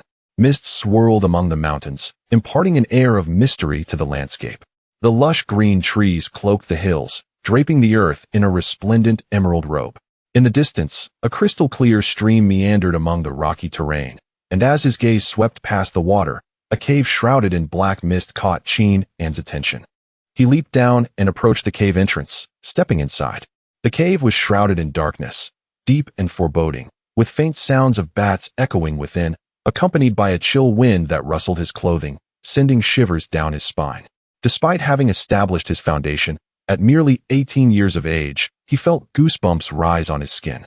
The deeper he ventured, the stronger the chilling winds became, and the temperature continued to drop. Qingming turned on his phone, illuminating the ground, revealing a scattering of dry bones that sent a wave of unease through him. A closer inspection revealed both animal and human remains, some still bearing remnants of flesh that had not fully decomposed. Could there be ferocious beasts residing here? With that thought, he quickened his pace deeper into the cave. Before long, he reached the innermost depths, a vast chamber approximately the size of a basketball court. Aside from several animal corpses, there were no other notable findings. Qingming contemplated the heavy aura of darkness within the cave, sensing something amiss, and began to examine his surroundings closely. Just then, a faint moaning sound echoed from the depths of the stone wall. He discerned that the sound originated from that direction. There appeared to be nothing there, but it seemed likely that there was more space behind the stone wall. Following the sound, he approached closely, and upon nearing the wall, the moaning intensified. Rising to his feet, Qingming struck the wall with his palm, causing it to collapse and revealing the hidden space behind. The space was modest, roughly the size of a small bedroom. Inside stood a square table with an oil lamp for stools, and beside them, an old wooden bed where a bound woman curled up, her mouth gagged, emitting desperate moans as if pleading for help. She wore a pink dress, her hair slightly disheveled, and her elongated, fair legs caught Qingming's eye. The young woman was strikingly beautiful, her porcelain skin suggesting she was around 17 or 18 years old, with a figure that was exceptionally well endowed. Presumably, this was the woman the man in black had carried earlier. Upon seeing Qingming enter, her eyes lit up with excitement, her body writhing as she continued to moan. Observing this, Qingming approached and removed the gag from her mouth, tossing it aside. However, he refrained from hastily untying her, as he was still uncertain about the situation and intended to inquire first. "Please, save me," the girl cried, tears streaming down her face. "Who are you? Who brought you here?" Qingming asked. "I was stopped by someone on my way home from school. After the driver and bodyguard were knocked out, I was brought here," she explained, trembling in fear. Qingming bent down to help her untie the ropes and continued to ask, "What is your name? Where is your home?" After freeing her, the girl hugged her knees tightly on the bed and whispered, "My name is Li Rongrong. I am a student at a normal university. My family is quite wealthy. My father is Li Qing. If you save me, I will ensure my father rewards you handsomely." "Who are Li Dong and Li Buqing to you?" Qingming inquired, recalling the wealthy scion and the man who had previously sent him money. "Do you know my brother and my uncle? If you save me, my father will surely thank you profusely," Li Rongrong said eagerly, thinking Qingming was an acquaintance of her family. "I cannot say I know them well. I had a little encounter with them a few days ago," Qingming replied nonchalantly. "Ah, so you were the one who fought with them?" Li Rongrong thought, wondering if he might be an enemy. "If I save you, how much will you prepare for me?" Qingming asked, lifting her chin with a smile. 800, Li Rongrong replied softly. 800 is far too little. Are you trying to insult me? Dear young man, I implore you, I only have 8 million in pocket money for the entire month, Li Rongrong said, hastily grasping Qingming's hand upon hearing his refusal. 8 million. Qingming was momentarily taken aback, but soon regained his composure. The Li family is indeed a prominent clan. The last time, they extorted 6 million after dealing with her brother and uncle. Thus, collecting 8 million for rescuing their kin does not seem excessive. Qingming mused, feeling quite pleased with himself.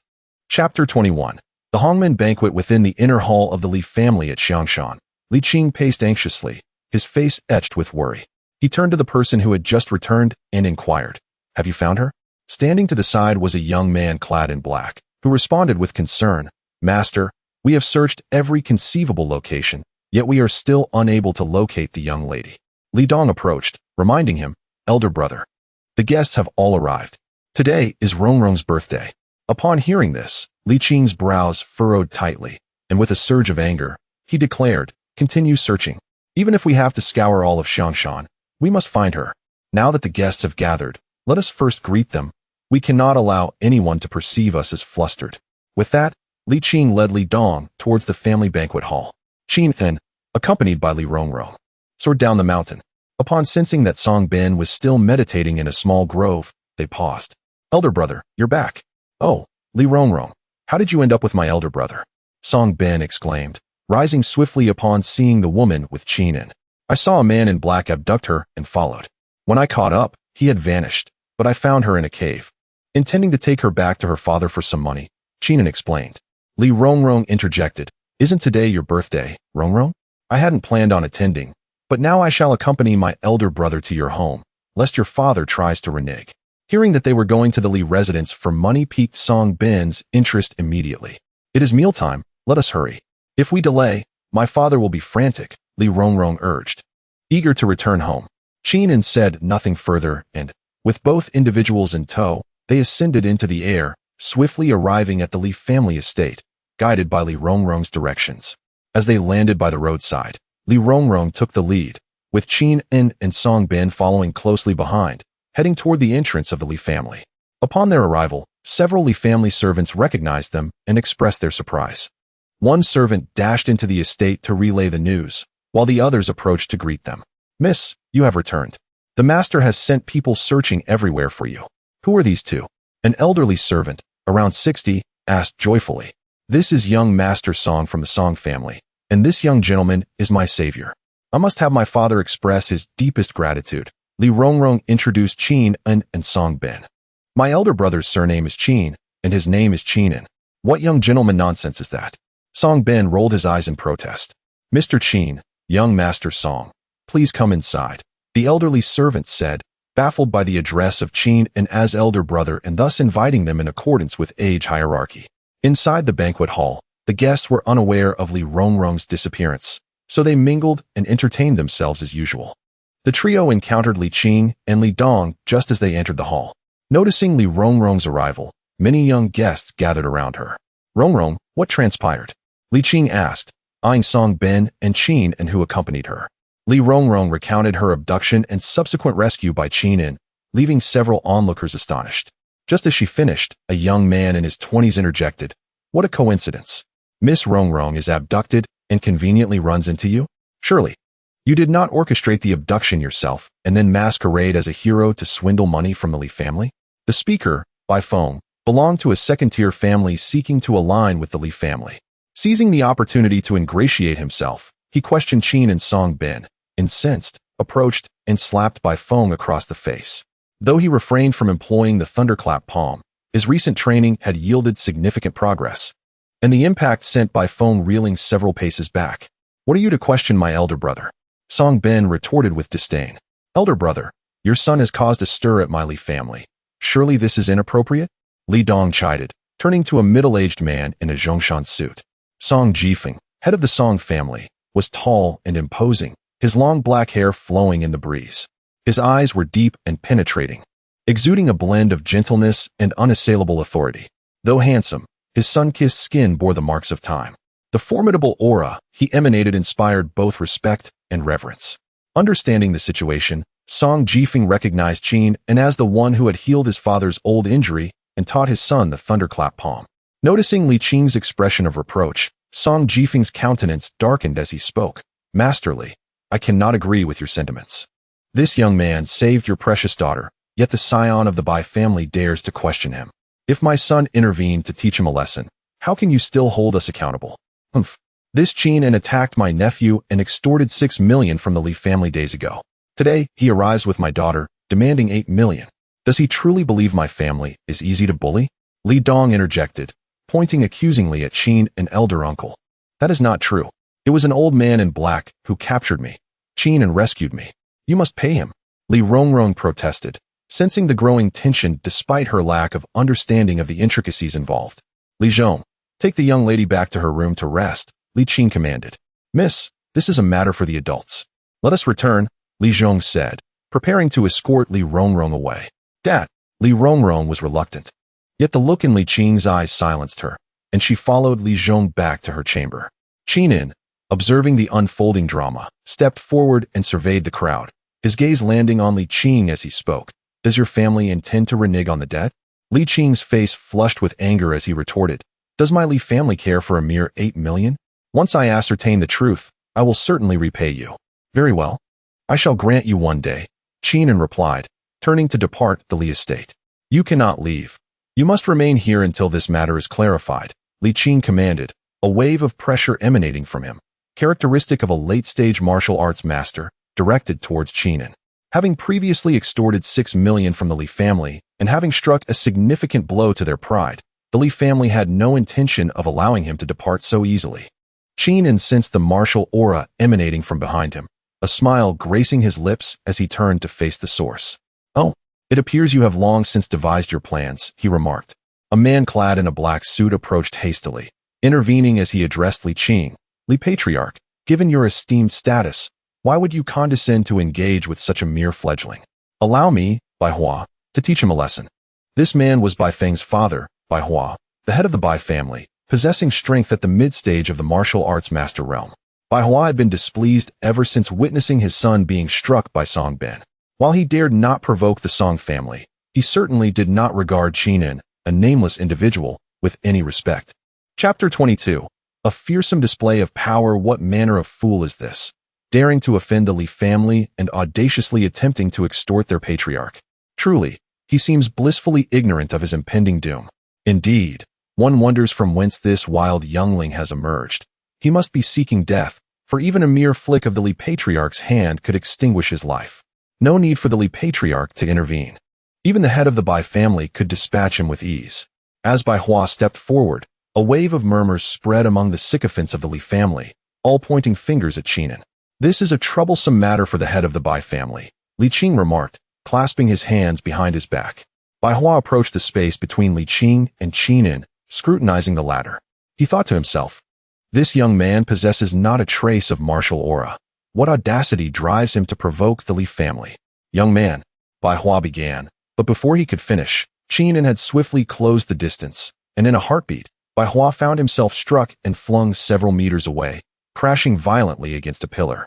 The onlookers watched in astonishment as Bai Hua was sent sprawling by a casual slap from Qingming. Qingming dusted off his hands and remarked to the airborne Bai Hua, if you wish to fight, do so directly. Why all the theatrics? A consummate master at the late stage of the Grandmaster level, a septuagenarian guest gasped. How could someone so young possess such formidable prowess? The head of the Bai family is merely at the mid-stage of the Grandmaster level. It is inconceivable that he could have been dispatched so effortlessly without being at the late stage himself. Perhaps not, another countered. The Bai patriarch was clearly engaged in conversation. It was merely a cowardly sneak attack that injured him. Yes, this young man is lacking in martial ethics. Ambushing an elder, the spectators chimed in, their opinions swirling in the air. Humph, young man, do not let arrogance cloud your judgment, a middle-aged man interjected, gazing at Qingming with contempt. With a sharp crack, Qingming responded by sending this man flying with another resounding slap, unfortunately leaving him nameless as he fell unconscious. Li Qing, witnessing Qingming's effortless dispatch of two grandmasters, felt a flicker of trepidation. What level of mastery does this young man possess? Even he, at the peak of the Grandmaster realm, could not achieve such ease. Yet, what does that indifferent expression of his signify? Li Qing, for my sake, let this matter rest, Song Jifeng suggested, seeing that although Qingming was formidable, he would find no advantage within the Li family and hoping to mediate peace for him. Grant you face? Look how he regards me. Li Qing retorted angrily. Clearly, the Li family intends to renege on our agreement. I saved Li Rongrong, and though you did not compensate me, I let her off lightly. However, since Miss Rongrong seems reasonable, I shall deal with him instead.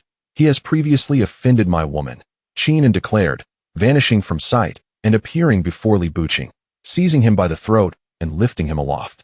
Li Buqing's eyes bulged with rage, making desperate sounds as he gasped for breath. Only then did Li Qing realize what was happening, and with a furious roar, he shouted, Qingming, release my son, or you shall face dire consequences. Release him? Very well, Qingming replied, tightening his grip and swiftly snapping Li Buqing's neck before discarding him to the ground like a discarded rag. Li Buqing could scarcely fathom his own demise. As the second son of the Li family, with his elder brother sequestered in the mountains, he had presumed his path to become the next patriarch was secure, only to meet his end thus. Ah, you dare slay my son. Li Qing howled in fury, his Grandmaster-level pressure surging forth uncontrollably. "It was you who urged me to release him. I have done just that," Qingming replied with a smile. Li Qing, now fully enraged, exhibited a glint of madness in his eyes, his aura erupting violently as he lunged at Qingming like an enraged beast. Yet Qingming remained unperturbed, a smile still gracing his features, effortlessly sidestepping Li Qing's attack before retaliating with a powerful punch to his chest. Li Qing felt an overwhelming force strike him, propelling him backward several meters before crashing to the ground, blood erupting from his mouth. The onlookers were left in stunned silence, unable to comprehend how this young man possessed such terrifying strength to effortlessly defeat the head of the Li family. "This young man is truly fearsome. What is his origin?" someone whispered. "How could someone so young wield such power? Could he be a prodigy from the mountains?" "From the mountains? No wonder he is so formidable." Qingming coldly regarded the fallen Li Qing, saying, "Are there no stronger members of the Li family? If not, I shall take my leave." The sound of approaching footsteps echoed, and 3 elderly men with silver hair emerged from the inner courtyard. "Is it the ancestors of the Li family? It is rumored that the Li family boasts 3 Grandmaster-level elders. It seems the rumors hold true. Young man, your remarkable talent at such a tender age should have warranted our respect. However, the situation has escalated beyond reconciliation. You must forfeit your life," one of the elders stated, fixing his gaze upon the poised Qingming and surveyed the 3 elders momentarily before speaking.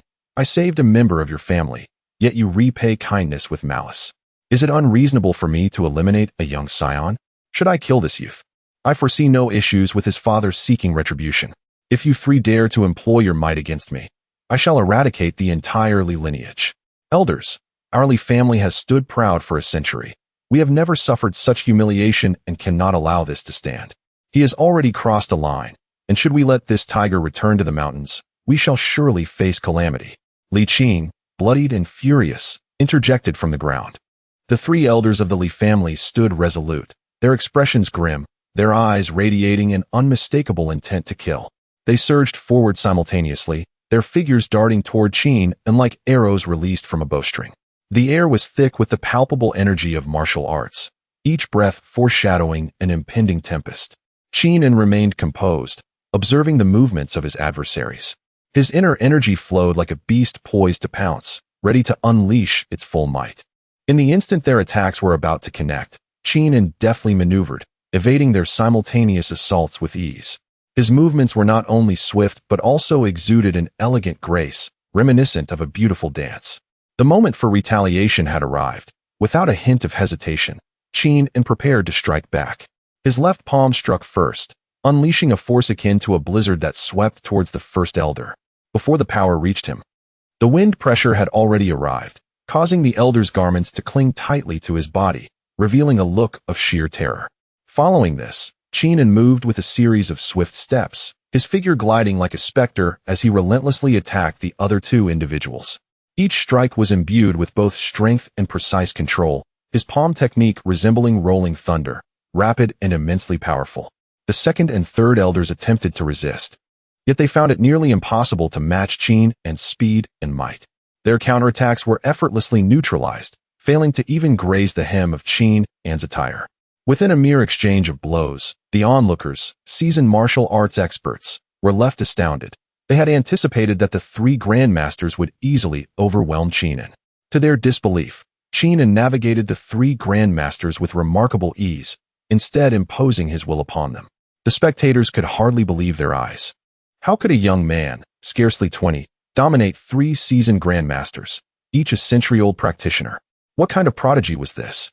Qingming simply smiled lightly at their astonishment, swiftly forming hand seals, as a brilliant radiance erupted around his body.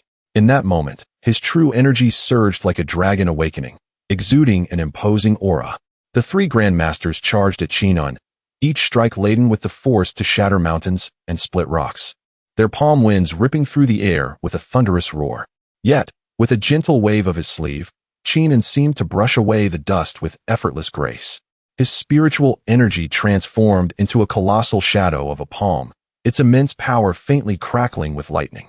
In an instant, his palm force cascaded like a torrential flood, directly neutralizing the Grandmaster's onslaught and pushing back with overwhelming pressure.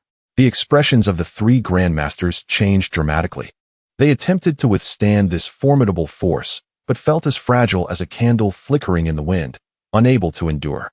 Qin and S palm force remained unabated, lightning illuminating the scene as the three were engulfed in a vortex of thunder. Ultimately, they were rendered powerless against Qin and's overwhelming strength, their true energy and physical forms reduced to ashes under the immense pressure. The entire encounter transpired within mere breaths, leaving the onlooking members of the Li family and other martial artists in a state of dread. Qin stood unblemished in place, the ashes swirling around him in the wind, his gaze devoid of any elation, coldly fixed on the trembling Li Qing on the ground. Is there more? Chapter 23. Wu Xieqin's gaze swept over the ailing Li Qing, who lay on the ground, and coldly surveyed the Li family members present. His tone was flat yet laced with a hint of cruelty as he proclaimed, "I warned you, should those three dare to strike, I will annihilate the entire Li family." The members of the Li family trembled in fear, their hearts gripped by terror. The timid among them had already knelt, pleading for mercy, while the more resolute chose to face death with dignity, preferring to die rather than submit. As Qin's palms surged with spiritual energy, ready to take action, a fierce wind swept through the doorway. A middle-aged man clad in a blue gown approached with an imposing presence. It was Yang Yingxue, the vice president of the Xiangshan Martial Arts Association. "Young friend, please wait." Yang Yingxue spoke, yet did not move to intervene. Qin turned to face him, a playful smile dancing on his lips as he scrutinized the newcomer. "And who might you be? Are you here to support the Li family as well?" Yang Yingxue gazed at the young martial artist before him, both astonished and somewhat apprehensive. Qin's actions had driven the Li family to the brink of destruction, showcasing his extraordinary resolve and decisiveness. Yang Yingxue spoke slowly. "Qin Xiaoyu, I am Yang Yingxue, vice president of the Xiangshan Martial Arts Association. Our association has always advocated for harmony. The Li family has wronged you first, and your retaliation is not unwarranted. However, the Li family comprises over 100 individuals, young and old alike. Should you slaughter them all, it may disrupt the balance of heaven and provoke unrest among other families." "Oh, Vice President Yang is asking me to show mercy or to know my limits." Qin had no intention of exterminating the entire Li family. Seeing Yang Yingxue's reasonable words, he was inclined to grant him a favor. "I kindly ask you to be lenient," Yang Yingxue said, bowing his hands in request. His motives were not solely to preserve the Li family. As vice president, he could not stand idly by without facing criticism. If he could save the Li family's youth, it would not only enhance his reputation in the martial world, but also be fortuitous to befriend such a remarkable young talent like Qin. And seeing through Yang Yingxue's intentions yet not minding it, Qin replied with a grin, "You are indeed an astute man, Yang. I appreciate dealing with intelligent individuals. I detest those who preach incessantly. I shall grant you this favor today. Qin Xiaoyu, your generosity is greatly appreciated." Yang Yingxue expressed his gratitude once more with a bow. Qin turned back to the prostrate Li Qing and coldly stated, "Do not blame me. The path you have chosen is of your own making. Now, I offer you a chance. All those above the rank of master in the Li family must take their own lives. The rest shall not be held accountable." After delivering his ultimatum, he exited the Li family estate. "Brother, wait for me." Song Bin hurriedly chased after Qin, and as he departed, Yang Yingxue helped Li Qing to his feet, expressing his helplessness. "Li family head, I have done all I could." Li Qing coughed up blood, forcing a bitter smile. "Vice President Yang, why do you say that? If the younger generation of the Li family can preserve their lives, it is already a tremendous blessing." "Brother, I shall go first," Li Dong declared, striking his palm against his own crown. Li Qing struggled to speak. "Fourth brother, you are not yet a master. There is no need for you to die. After my demise, send word to the mountain, instructing Jie to focus on his cultivation and not to harbor thoughts of revenge. As long as he lives, the Li family will have a chance to rise again." With that, he severed his own meridians, passing away. Brother, uncle, family head, father. The members of the Li family mournfully cried out as they witnessed Li Qing's self-inflicted demise. The onlookers sighed in despair, mourning the downfall of a martial family that had stood for a century, all due to the offense of a mere youth. As the guests departed, the estate was left in sorrowful wails. In the Xiangshan Martial Arts Association's conference hall, President Liu Fan, a tall and robust figure who, despite appearing in his 30s, had lived for nearly a century, confronted Yang Yingxue. "Yang Yingxue, You certainly know how to curry favor. Qingming rampaged through Xiangshan, and you allowed him to depart unscathed before so many martial families. What does that say about the Xiangshan Martial Arts Association's reputation? President, this is not entirely Yang's fault. I was present as well. Qingming annihilated 3 Grand Masters of the Li family with a mere gesture, showcasing his unmatched prowess. Even if Yang had intervened, he might not have been an equal match. A middle-aged man named Ding Sheng, a pillar of the association, interjected. Humph. In Xiangshan, who dares to claim invincibility besides me? Lu Fan retorted angrily. His words were not merely braggadocio. As a martial king, he was the only one with such prowess in Xiangshan, thus no one would dare oppose his claim. President, this youth possesses remarkable strength at such a young age. He must have a powerful backing, perhaps from a prominent family in the capital or a disciple from a sect on the mountain. We should avoid offending him, even if we do not seek to ally with him, Yang Yingxue advised, acknowledging Ding Sheng's assessment that he was not a match for Qin in understanding Lu Fan's temperament. Yang Yingxue knew he would likely disregard their counsel. Qin's strong demeanor would surely provoke Lu Fan into confrontation, and it was uncertain who would prevail. Therefore, he cautioned Lu Fan, I am merely warning you. Qin is formidable. Should you provoke him, do not blame us for the consequences. As expected, upon hearing Yang Yingxue's words, Lu Fan's ire intensified. He slammed his palm on the table, declaring, a mere brash youth has frightened you too so much. He must be taught a lesson to prevent further insolence in the Xiangshan martial community. Ding Sheng, send him an invitation to the association under the pretense of discussing matters. Ding Sheng nodded silently and exited the conference hall. President, I have matters to attend to as well. I will take my leave, Yang Yingxue said before departing from the martial association. After leaving, Yang Yingxue sought out Song Ben, requesting Qin's contact information and address. He wished to warn Qin in advance, hoping to prevent a conflict with Lu Fan. Though Lu Fan was arrogant, he had always worked diligently for the Xiangshan Martial Arts Association. With Qin's youth and decisiveness in violence, a confrontation between the two would likely result in injury for one or both, a scenario Yang Yingxue wished to avoid. Upon returning home, Qin recounted the day's events at the Li family to Yang Yingxue. She inquired, did you not demand payment from them when you left? Qin rolled his eyes, retorting, is there nothing else on your mind? If they were to pay me, why would I resort to murder?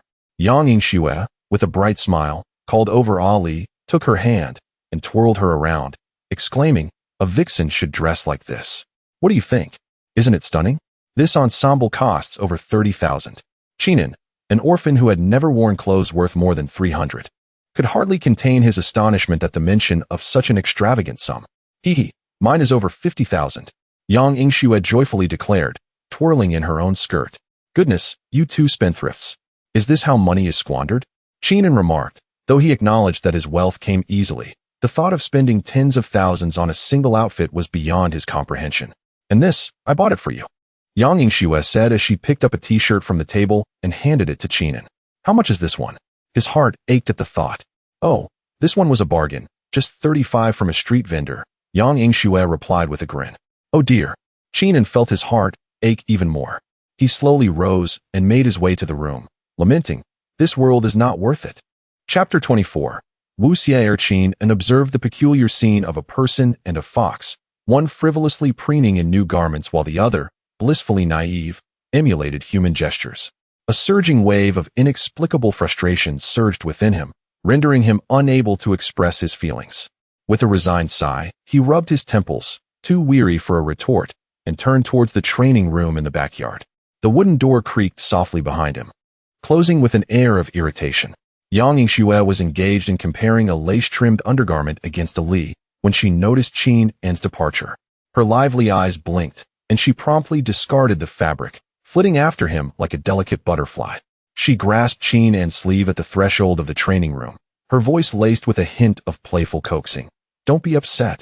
Look, I bought you a watch. Qin paused, casting a sidelong glance at the gaudy electronic timepiece in her porcelain-like palm, its garish design seemingly mocking him. A grimace flickered across his lips as he managed to utter a single word, accompanied by a vividly expressive glare. Go away. Cheapskate. Yang Yingxue pouted, stamping her foot in discontent. I bought you a watch, and you're still angry? This electronic watch cost quite a bit. You don't appreciate kindness. Afterward, She felt that such a gift paled in comparison to Qingming's unfathomable prowess, rolling her eyes in frustration and retreating to her room to try on her new clothes. Inside the room, Ali sat obediently by the bedside, her fluffy tail swaying gently. Yang Yingxue leaned closer, brandishing the pristine white bra before her, a sly grin spreading across her face. "Little Li, how do you think I treat you?" Ali tilted her head, her clear fox eyes reflecting Yang Yingxue's smile. Struggling to comprehend the question, she nodded earnestly and replied succinctly, "Good." "Exactly." Yang Yingxue beamed with delight, resembling a mischievous little fox that had just pilfered a chicken. "Remember, I am the elder sister, and you are the younger sister. You must listen to me, understand?" She began to impart her philosophy of hierarchy. Without hesitation, Ali nodded, her tone innocent yet resolute as she proclaimed, "Yes. I will listen to you. Whoever you tell me to hit, I will hit. Now that is more like it. All my efforts are not in vain." Yang Yingxue felt a sense of satisfaction, placing the undergarment aside to stroke Ali's soft, silvery hair, reveling in its delightful texture that made her squint with pleasure. At that moment, a robust yet cautious male voice called from outside the courtyard, "Is Mr. Qin in?" Yang Yingxue's ears perked up, and she playfully patted Ali's head, instructing her to wait as she bounced towards the courtyard to investigate who dared intrude. Upon opening the gate, she beheld a middle-aged man clad in a deep blue tang suit, his countenance sharp and composed, with slightly bulging temples. It was Ding Sheng, an official of the Xiangshan Martial Association. Upon noticing the radiant young woman before him, he hesitated briefly but maintained a respectful demeanor, clasping his fists in greeting. "I am Ding Sheng of the Xiangshan Martial Association, sent by President Liu to deliver an invitation for Mr. Qin to meet tomorrow." As he spoke, he presented a lavishly embossed red invitation with golden lettering. Yang Yingxue accepted the invitation, casually flipping through it before responding nonchalantly, "Oh, it's from the Martial Association. My Qin is practicing in the back. It's not a good time now.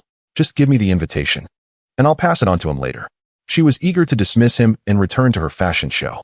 Ding Sheng's expression turned troubled, leaning slightly forward as he insisted, "Miss, our president specifically instructed that this invitation must be handed directly to Mr. Qin." "Martial Association personnel?" Yang Yingxue's eyes sparkled with mischief, and an impish grin emerged. "Say, can you fight?" Ding Sheng was taken aback by the unexpected query. "What do you mean, miss?" "Nothing much," she replied, flexing her wrist in eager anticipation. "It's simple. If you can defeat me, I'll let you in to see him." Ding Sheng frowned, thinking this young girl was being unreasonable. After all, he was a master-level expert. How could he possibly engage in combat with a mere girl? What would people think if word got out? "Young lady, this may not be appropriate. Fighting is not without its rules. Enough with the formalities. Watch this." Before he could finish, Yang Yingxue exclaimed, not giving him a moment to react. With a casual flick of her fair hand, a faint purple lightning spark flickered at her palm, accompanied by a fierce gust of wind rushing directly at him. "What?" Ding Sheng's heart raced in alarm. This was no ordinary girl's ability. It was a manifestation of profound martial prowess. In a moment of crisis, his internal energy surged forth instinctively, and he unleashed 80% of his power in an attempt to counter what appeared to be a light-hearted strike. Bang! The clash of fist and palm produced a thunderous echo. Contrary to his expectations of an evenly matched encounter, Ding Sheng felt an irresistible force surging through his arm, akin to being struck head-on by a speeding truck. He was sent hurtling backward like a kite severed from its string, crashing against the courtyard's brick wall, which cracked spiderweb-like around the point of impact, nearly collapsing under the strain. Coughing up blood, Ding Sheng struggled to regain his composure, his internal energy in turmoil from the grievous injury. He looked up, incredulous, at the young girl who stood there, still vibrant and unscathed, trembling as he uttered, "You, young lady, you lack martial ethics. This is a sneak attack." Yang Yingxue herself was taken aback. She hadn't expected him to be so fragile.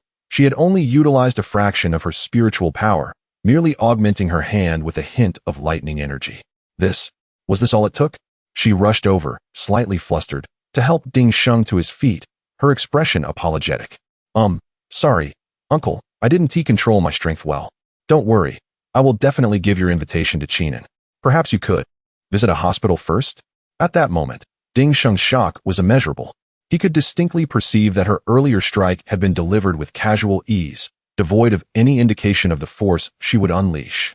The internal energy he had painstakingly cultivated over decades seemed as fragile as paper in comparison to her extraordinary might. The young girl appeared remarkably youthful, yet her prowess was astonishingly formidable. Could it be that she, too, was a grandmaster of martial arts? No, even President Liu would never so casually inflict such an injury with a mere palm strike. His thoughts raced, realizing that delivering the invitation personally today was no longer feasible, and lingering would only invite humiliation. He suppressed the turmoil within, standing upright with the aid of Yang Yingxue, and with a wry smile remarked, "Miss, your depth of skill is truly profound. I ding eminent. There is no need for a hospital. I shall recuperate at home. I kindly ask you to ensure the invitation reaches Mr. Qin." After speaking, he cast a lingering glance at Yang Yingxue before turning away with somewhat unsteady steps. As Ding Sheng vanished from view, Yang Yingxue clapped her hands and muttered, "Humph, I thought he was some great master. But look at this. He couldn't even withstand a slap from me. You, a cultivator, bullying someone who practices martial arts. Do you find that particularly fulfilling?" Qinin, having emerged from the training room unbeknownst to her, leaned against the doorframe, wearing a bemused expression as he observed her. It was clear he had sensed everything that transpired outside. "Here, for you." Yang Yingxue tossed the invitation to Qinin, pouting, "They invited you to the Martial Arts Association for tea." Qinin caught the invitation deftly without glancing at it, instead teasing, "All of them are cultivators at the Qi refinement stage. Can't they exhibit a bit of sophistication? Haven't you seen in dramas how masters throw things with an aura of vigor, either spinning or levitating? This direct parabolic throw of yours is rather undignified." Yang Yingxue could not help but chuckle at his words, then curiously leaned closer, linking her arm with his as she pulled him inside. "Stop being so glib. Quickly tell me, as cultivators, what level does this Qi refinement stage correspond to in their martial arts? I felt that uncle was no weakling. How could he be so easily defeated?" Qinin, seated casually, waved his hand dismissively. "How would I know the exact correlation? I don't practice martial arts. However, in my estimation, although you are merely at the Qi refinement stage now, the quality of your true essence far surpasses their internal energy. To put it simply, their internal energy is like wood, while your true essence is akin to refined steel. Thus, when you contend with their so-called grandmasters, it would be similar to a strong man battling a 3-year-old child. So, do exercise caution in your strength. You wouldn't want to accidentally harm someone."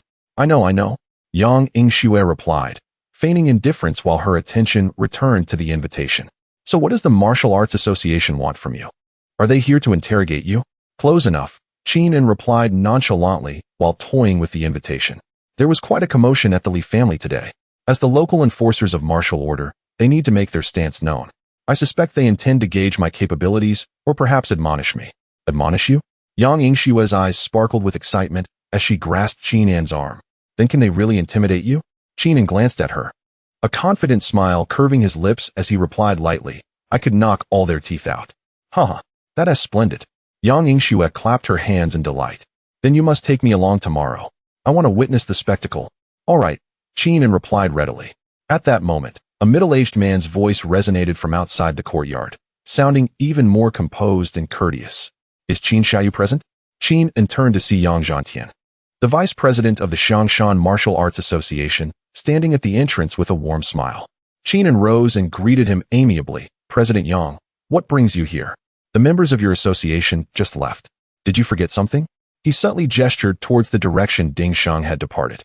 A fleeting hint of embarrassment crossed Yang Zhantian's face before he spoke earnestly. "Qin Xiao, I am here not for official matters, but rather for a personal request." "President Yang, you are too polite. Please, do go ahead," Qinin said, harboring a degree of fondness for Yang Zhantian, who was adept at handling affairs with both tact and discernment. Yang Zhantian sighed, his expression sincere. "You must have received the invitation from the Martial Arts Association. To be candid, President Liu is somewhat hot-tempered and proud, yet he is an honest man and a genuinely good person. Over the years, he has dedicated himself to maintaining the integrity and stability of the Xiangshan martial community. If, during tomorrow's gathering, President Liu makes any offensive remarks or causes you any grievance." He paused, bowing respectfully to Qinin. "I hope that, considering our shared devotion to the Xiangshan martial way and his genuine intentions, you will be lenient." Upon hearing this, a glint of amusement flickered in Qinin's eyes. "Oh, President Yang is so certain that I will emerge victorious? Yang Yingxue smiled wryly. Why must you feign ignorance? Although I did not witness the events at the Li family, I could glean a fragment of your unfathomable prowess. President Liu, despite his strength, is merely trying to uphold the dignity of the association and assert his pride. Should he win, he would only hurl a few words of mockery your way. He would never truly cause you any trouble. I fear you might be impulsive due to your youth, and if provoked by words. Haha. Qingming could not help but laugh, interrupting Yang Yingxue. President Yang, you are quite the conversationalist. Rest assured, I am not unreasonable. If he speaks to me respectfully, I shall respond in kind.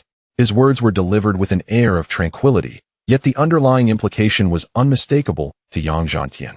Should the other party fail to communicate with civility, the consequences could be dire. Yang Yingxue felt somewhat reassured, recognizing that this was the utmost courtesy Qingming could extend. He bowed once more. In that case, I must express my gratitude to you, Qin Xiaoyu. Farewell. After seeing Yang Yingxue off, Qingming turned back to find Yang Yingxue gazing at him with wide, inquisitive eyes, her expression brimming with curiosity. It seems tomorrow's tea will not be so pleasant, she said with a playful smile. Qingming tossed the invitation casually onto the table, gazing out at the setting sun in the courtyard. His tone was relaxed as he remarked, "It matters not. Only through tasting can one discern whether it is bitter or sweet." Chapter 25. This tea is slightly scalding. On the following morning, sunlight poured over the bluestone slabs of the Lingtai courtyard. Qingming, yawning, stepped out of the house and spotted Yang Yingxue already waiting in the courtyard. She was dressed in a powdery pink sports outfit, her hair neatly tied in a ponytail, resembling a high school student eager for a spring outing. If one overlooked the glimmer of excitement in her eyes that suggested she was looking forward to some lively entertainment. "Let us go. Hurry to the wuxia for a challenge." Yang Yingxue waved her little fist, eager to teleport to the wuxia. Qingming rubbed his still drowsy eyes and replied with a hint of annoyance, "What challenge? They invited us for tea. Let us be civilized."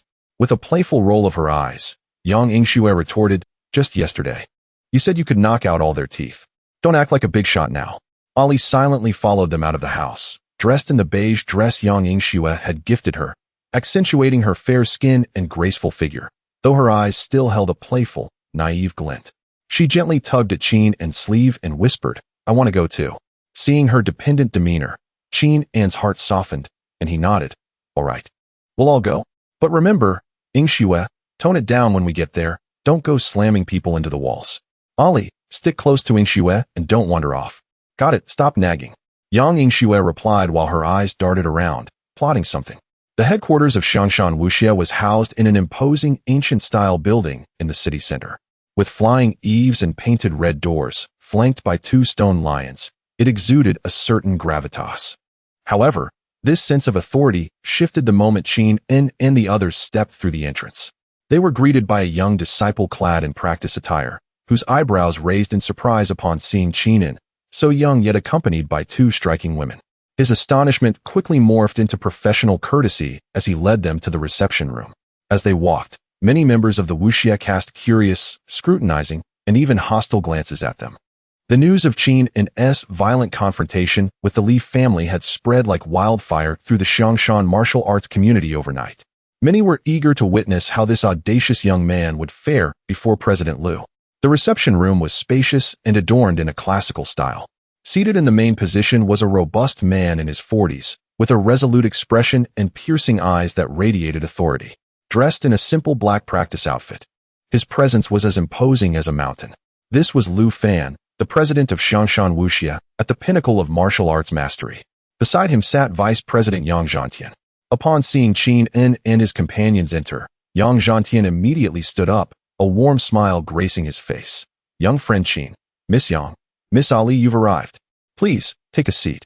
While he welcomed them, he discreetly shot Qingming a cautious glance. Liu Fan, however, did not rise. He merely lifted his eyelids, his gaze electrifying as it swept over Qingming, his voice booming with an undeniable pressure. "You are Qingming?" Seemingly unfazed by the intensity, Qingming casually sat down with Yang Yingxue, and Ali at the guest seats, poured himself a cup of tea from the pot on the table, took a sip, and leisurely remarked, "This tea is quite good, though it is a bit too hot for the mouth." At his words, the atmosphere in the reception room instantly stiffened. The disciples standing nearby displayed visible anger, deeming him excessively arrogant. Lu Fan's eyes twitched slightly, and he scoffed. "Young man, sharp words are of no use. Your actions regarding the Li family were excessive." "Excessive?" Qingming set down his teacup, maintaining a languid smile. "Li Buqing harassed my woman. Li Dong surrounded me with his men. And Li Qing along with 3 old geezers attempted to kill me. I merely retaliated in self-defense and disposed of some trash. President Lu, what would you have done? Wait to die?" Argumentative. Lu Fan slammed the table, causing fine cracks to appear on the solid wood surface. "The martial arts community has its rules. How dare you act recklessly, exterminating entire families at will?" "Rules?" Qingming laughed, a hint of mockery in his smile. "Whose rules? Your wuxia's? Or is it that whoever has the strongest fist makes the rules? President Lu, we are all adults here. Let us not engage in such pretense. The Li family provoked me first, and when they were outmatched, they fell. It's as simple as that. If you believe I have broken the rules and wish to defend them, do so. I am ready." Qingming's words were unrelenting, tearing away any pretense. Yang Yingxue, sweating profusely from the sidelines, hurriedly attempted to mediate. "Young friend Qingming, President, let us all calm down and discuss this civilly." Lu Fan abruptly rose, his aura erupting with a palpable intensity that enveloped the entire reception room, causing the standing disciples to pale and retreat. He fixed his gaze on Qingming, declaring each word with weight. "All right. Since you are so arrogant, I shall gauge your true capabilities. If you lose, you are to leave Xiangshan and never return." Despite the overwhelming pressure of a martial arts master, Qingming remained unfazed, even pouring himself another cup of tea. Yang Yingxue, excited, poked his arm and whispered, "It's starting. Let me go first, all right?" Though Ali remained silent, her brow slightly furrowed as she instinctively moved closer to Qingming, watching Lu Fan warily. Qingming patted Yang Yingxue's hand, signaling her to be patient, then looked up at Lu Fan. His tone flat. "Fighting is fine. But what if you lose?" Lu Fan laughed in anger. "Lose? Ha! If I, Lu Fan, lose, I will let you take my position as president of the wuxia. Please, I wouldn't want your pathetic position." Qingming scoffed. "How about this? If you lose, the wuxia's resources will be made available to my people, and you'll help me find some medicinal herbs." He had been contemplating the ingredients for a foundational elixir, and with the monk Jihong of Pu Tua Temple gone, he needed another way. Without a moment's hesitation, Lu Fan agreed. "Fine. As you wish. Let us head to the training ground." As a monumental clash loomed inevitable, Yang Yingxue covered his face, lamenting inwardly, "What a disaster. This tea has truly ignited a fire."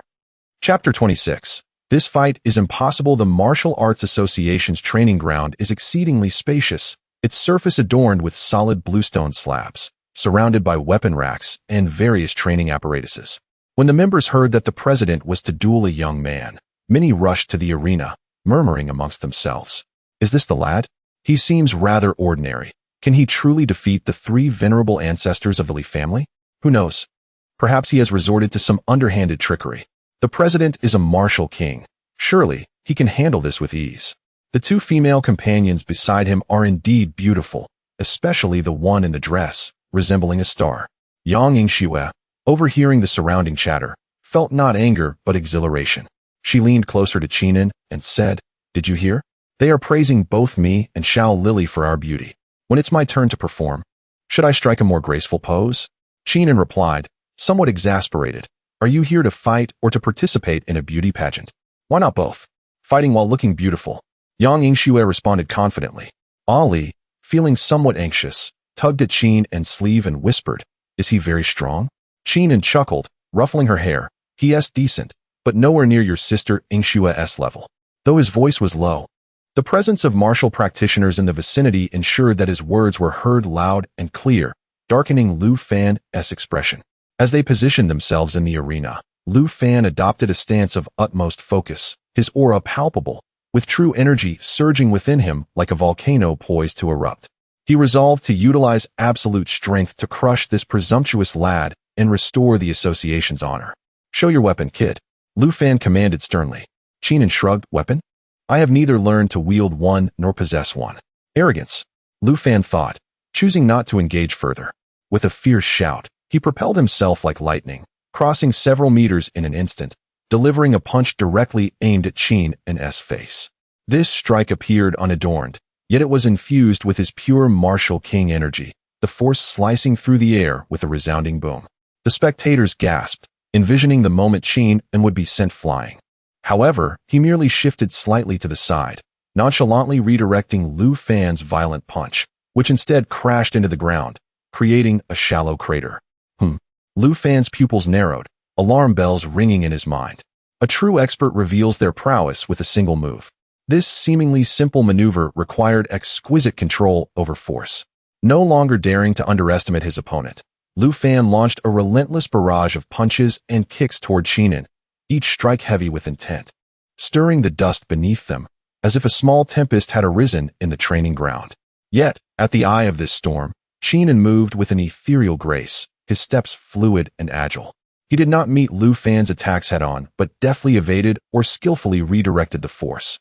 His movements flowed like water, exuding an air of leisure, as though he were strolling through a garden rather than engaged in a life-and-death struggle.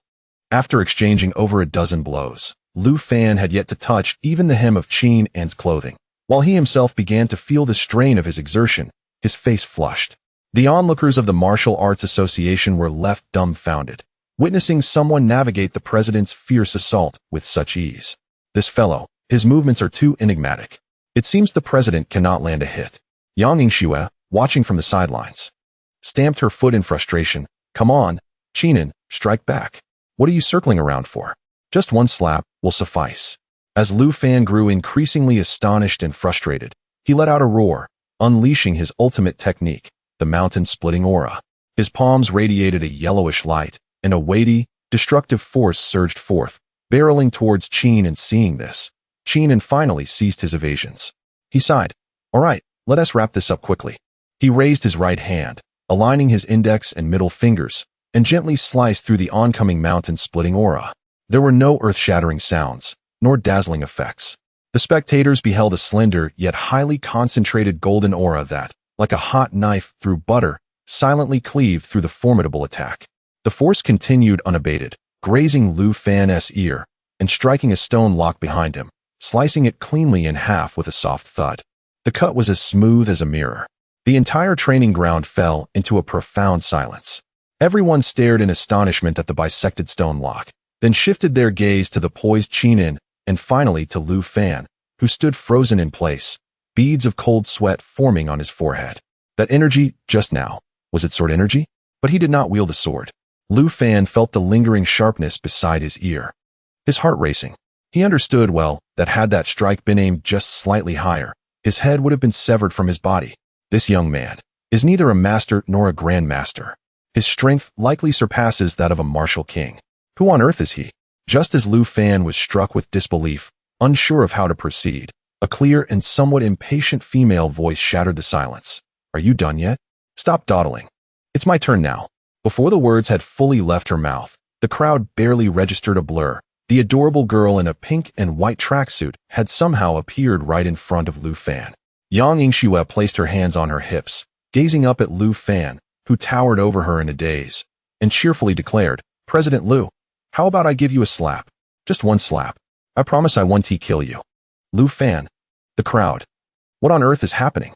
Just when a formidable enigma appears, another girl demanding to slap the president shows up. This fight is impossible to navigate. Yang Zhantian covered his eyes in despair, unable to bear the sight any longer. Chapter 27. The difficulty of refining Dan. Ultimately, that farcical contest ended with President Lu Fan's face ashen, yet he had no choice but to concede defeat. Yang Yingxue, after all, did not land that slap, as she was pulled back by Qin by the collar. The little girl grumbled for quite a while, claiming that Qin had deprived her of the opportunity to showcase her prowess. Although Lu Fan faced defeat, he embodied the character of a true hero and acted with integrity. He honored his promise, not only agreeing to open the resources of the Martial Arts Association to Qin, but also leveraging his connections to actively search for the medicinal materials needed to refine the foundational Dan. Following this battle, his attitude towards Qin shifted from initial anger and disdain to a profound respect tinged with a subtle desire for camaraderie. In a world where strength reigns supreme, such is the harsh reality. Upon returning to Ling Tai Xiao Yuan, life seemed to return to tranquility. However, beneath this calm surface, undercurrents stirred. With the substantial funding from the Martial Arts Association and the Li family, along with some medicinal materials gathered through the association's channels, Qingming could finally embark on the preparation of refining the foundational Dan. The ancient texts left by his grandfather contained not only cultivation methods, but also formulas and techniques for alchemy. Although he had already established his foundation, he still had 2 younger sisters to consider. Whether they would need it was uncertain, but it was prudent to be prepared. Refining Dan is not akin to mere cooking. It demands an exceptional command over timing, the precise measurement of materials, and control over spiritual energy. Qingming isolated himself in the transformed kitchen, a temporary alchemical chamber, and began his grand undertaking with a small bronze cauldron he had procured from an antique market, rumored to be a relic of a bygone dynasty. Bang! Another muffled explosion erupted, accompanied by a waft of burnt scent. Qingming emerged from the kitchen, his face smeared with soot, coughing several times. This was the 3rd time he had blown up the furnace. Had he not set up a basic soundproofing and protective barrier in advance, his neighbors would surely have reported him by now. Ha! Qingming, you have failed once more. Yang Yingxue lay on a recliner in the courtyard, munching on grapes peeled by Ali, mocking him with glee. You're quite the fighter. Yet how is it that refining a Dan resembles an explosive endeavor? Though Ali did not laugh. Her pure eyes gazed curiously at Qingming, offering him a plump grape as if to comfort him. Qingming took the grape with annoyance and tossed it into his mouth, muttering, "Do you think refining Dan is that simple? The quality of this cauldron is inadequate. It can't withstand even a slight increase in firepower. Furthermore, the root of the essence is of a lesser vintage, its medicinal properties unstable." To be honest, he found himself somewhat nostalgic for the days when he could swiftly advance through dual cultivation. Although it strained his body, it was far less troublesome. Now, engaging in proper cultivation entailed hunting for medicinal materials and refining Dan, which was exceedingly vexing. How about this? Yang Yingxue's eyes twinkled, a faint blush gracing her cheeks as she leaned closer, whispering, "Shall we revert to our old methods of cultivation? I can see that little Li is quite interested too." At the mention of this, Ali, who was peeling grapes, slightly perked up her ears. Although she did not raise her head, the delicate nape of her neck flushed with a rosy hue. A stir of emotions coursed through Qingming, and as he glanced at the 2 captivating women before him, each with their own distinct charm. To claim he had no thoughts in that regard would be a lie. Yet, he forcibly suppressed the alluring thoughts, proclaiming with feigned righteousness, yet inwardly feeling guilty, "Nonsense. The path of cultivation lies in perseverance. One cannot simply seek shortcuts. As cultivators, we must face challenges head-on." Before he could finish his sentence, Yang Yingxue silenced him with a grape. "Enough already, you pretender. You're just afraid of being drained." She shot back, rolling her eyes at him. Caught having his thoughts exposed, Qingming's face turned crimson as he retorted defensively, "Who, me? I'm merely considering your foundational path. Dual cultivation may be swift, but it requires a period of consolidation." As the 3 continued their banter, a knock resounded at the courtyard door. It was Song Ben, holding a beautifully crafted jade box. "Big brother, good news," Song Ben exclaimed with excitement. "My great-grandfather has emerged from seclusion. His old injuries have healed, and his cultivation has advanced. He heard that you needed medicinal materials and used all the connections of the Song family to finally locate a 50-year-old Zishun. He specifically asked me to bring it to you." Upon hearing this, Qingming was overwhelmed with joy. Zishun was one of the primary ingredients for refining the foundational Dan, and the older the vintage, the better. The kindness of the Song family was indeed a timely blessing. He quickly accepted the jade box and opened it, revealing a humanoid-shaped root, resplendent in purple and exuding a rich medicinal aroma, lying quietly within, brimming with spiritual energy. "Excellent. Splendid. Please convey my gratitude to Old Master Song," Qingming exclaimed, patting Song Ben's shoulder with enthusiasm. Song Ben scratched his head and chuckled. "You're too kind, big brother. If it weren't for you, my great-grandfather would not be well, and I wouldn't have learned such formidable techniques." He lowered his voice, a knowing smile crossing his face. "By the way, he mentioned he has several jars of a century-old tiger bone tonic and said that if you need it, you can take it whenever." Uffed. Yang Yingxue, who was sipping tea, sprayed water everywhere, laughing so hard that she pounded the table. Although Ali did not fully understand what the tiger bone tonic was, she could tell from Yang Yingxue and Song Ben's expressions that it was likely not a serious matter, and she blinked curiously. Qingming's face instantly darkened. This old Master Song was far too considerate. The problem was, he did not need it. Truly, he did not need it. Perhaps. After sending away the smirking Song Bin, Qingming, now holding the Zishan, felt a surge of confidence. With this primary ingredient and the supplementary materials gradually arriving from the Martial Arts Association, the success rate of refining the foundational Dan should significantly increase. Rubbing his hands together, he prepared to immerse himself once more in the grand endeavor of alchemy. However, he overlooked an important detail. Beside him were two women, brimming with curiosity about alchemy and exceptionally skilled at creating surprises. As Qingming concentrated fully on sequentially adding the Zishun and other materials into the cauldron, meticulously controlling his inner true fire, and observing as the medicinal liquid began to merge while releasing a series of captivating fragrances. Qingming, come quickly. Look at what little Li and I have prepared for you. Yang Yingxue's excited voice echoed, accompanied by hurried footsteps from outside. A sudden jolt of foreboding gripped Qingming's heart. Instinctively, he tried to steady his mind, but it was too late. With a resounding bang, a blast far more violent than any previous explosion erupted from the temporary alchemical chamber. Thick smoke billowed, and flickers of flames could even be seen leaping. Damn it! Qingming only had time to curse before being propelled backward by a shockwave, crashing heavily against the wall. As the smoke began to clear, he caught sight of Yang Yingxue and Li, standing at the doorway, dumbfounded, holding up a massive banner covered in crooked and twisted runes. Chapter 28. The renovation of the alchemy room and kitchen on the mountain and the soothing of a certain rampaging alchemist consumed considerable effort from Yang Yingxue and Ali. Ultimately, after Yang Yingxue signed a series of disgraceful treaties, including but not limited to a month-long commitment to household chores, unconditional sparring, and certain indescribable compensations, and contributed a portion of her modest savings to procure a new alchemical cauldron and medicinal herbs, Qingming begrudgingly forgave their well-intentioned yet misguided actions. Following this explosive incident, Qingming found himself regaining composure, realizing that the practice of alchemy could not be rushed, especially with two unstable variables present in his home. He resolved to temporarily slow down the alchemical process, focusing on solidifying his cultivation at the initial stage of foundation establishment, while systematically studying the eclectic knowledge left behind by his grandfather, particularly the formation arrays and barriers.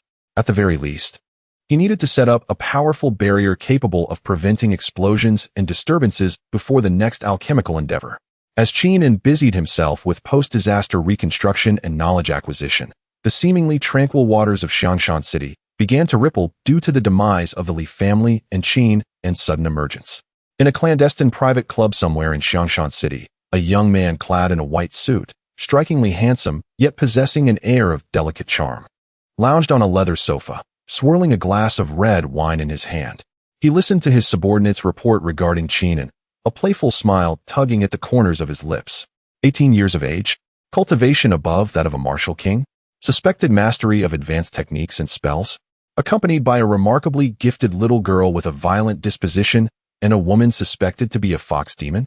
How intriguing, truly intriguing. The young man's voice, imbued with a magnetic rasp, indicated that this modest Xiangshan city had indeed welcomed a formidable dragon from across the river. He set down his glass, his slender fingers lightly tapping the table. Continue surveillance, but refrain from any rash actions. It would be ideal to cultivate an alliance. If that proves impossible, we must not become adversaries.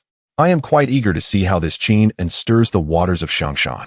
Yes, young master. A deep voice responded from the shadows. Meanwhile, far from Xiangshan City, amidst a mist-laden deep mountain, a place abundant in spiritual energy with towering ancient trees and pavilions hidden within, lay one of the powerful and mysterious sects in the eyes of secular martial artists, the Qingming sect. Within a secluded cave of a mountain peak, a young man dressed in a blue Taoist robe, his countenance stern, suddenly opened his eyes. A communication jade talisman before him flickered with a faint glow. He grasped the talisman, immersing his consciousness within. Moments later, his expression darkened, an uncontrollable aura erupting from him, cracking the stone table and chairs within the cave. Li Buqing dead? Uncle, grandfather, great-grandfather, all dead? The Li family is finished? The young man murmured to himself, his eyes filled with disbelief and unbridled rage. He was Li Song, the eldest son of Li Qing, the hope of the Li family, and a disciple under the inner elder of the Qingming sect. Qingming, Li Song nearly spat these two words through clenched teeth, his face contorted with fury. Regardless of who you are or what background you possess, you killed my father and annihilated my clan. This enmity is irreconcilable. I, Li Song, vow here and now to ensure you pay in blood for your debts. He abruptly rose, striding out of the cave towards the main peak. He intended to seek his master and request to descend the mountain. He would personally rend Qin and into pieces to honor the souls of the Li family. An undercurrent targeting Qin and began to silently surge from the mountain sect toward the secular Xiangshan city. As for these looming threats, Qin and remained blissfully unaware. He was currently exasperatedly watching Yang Yingxue and Ali joyfully unboxing their newly purchased game console and a plethora of snacks. Qinin, come quickly. Let us team up. Yang Yingxue exclaimed, brandishing a gaming controller. Ali mimicked her, though not quite adept at using it. Her eyes sparkled with wonder at the vibrant colors on the screen. Qinin sighed, resigning himself to sit down with them. Perhaps it was best to embrace the challenges life presented, to occasionally relax and indulge these two lively spirits.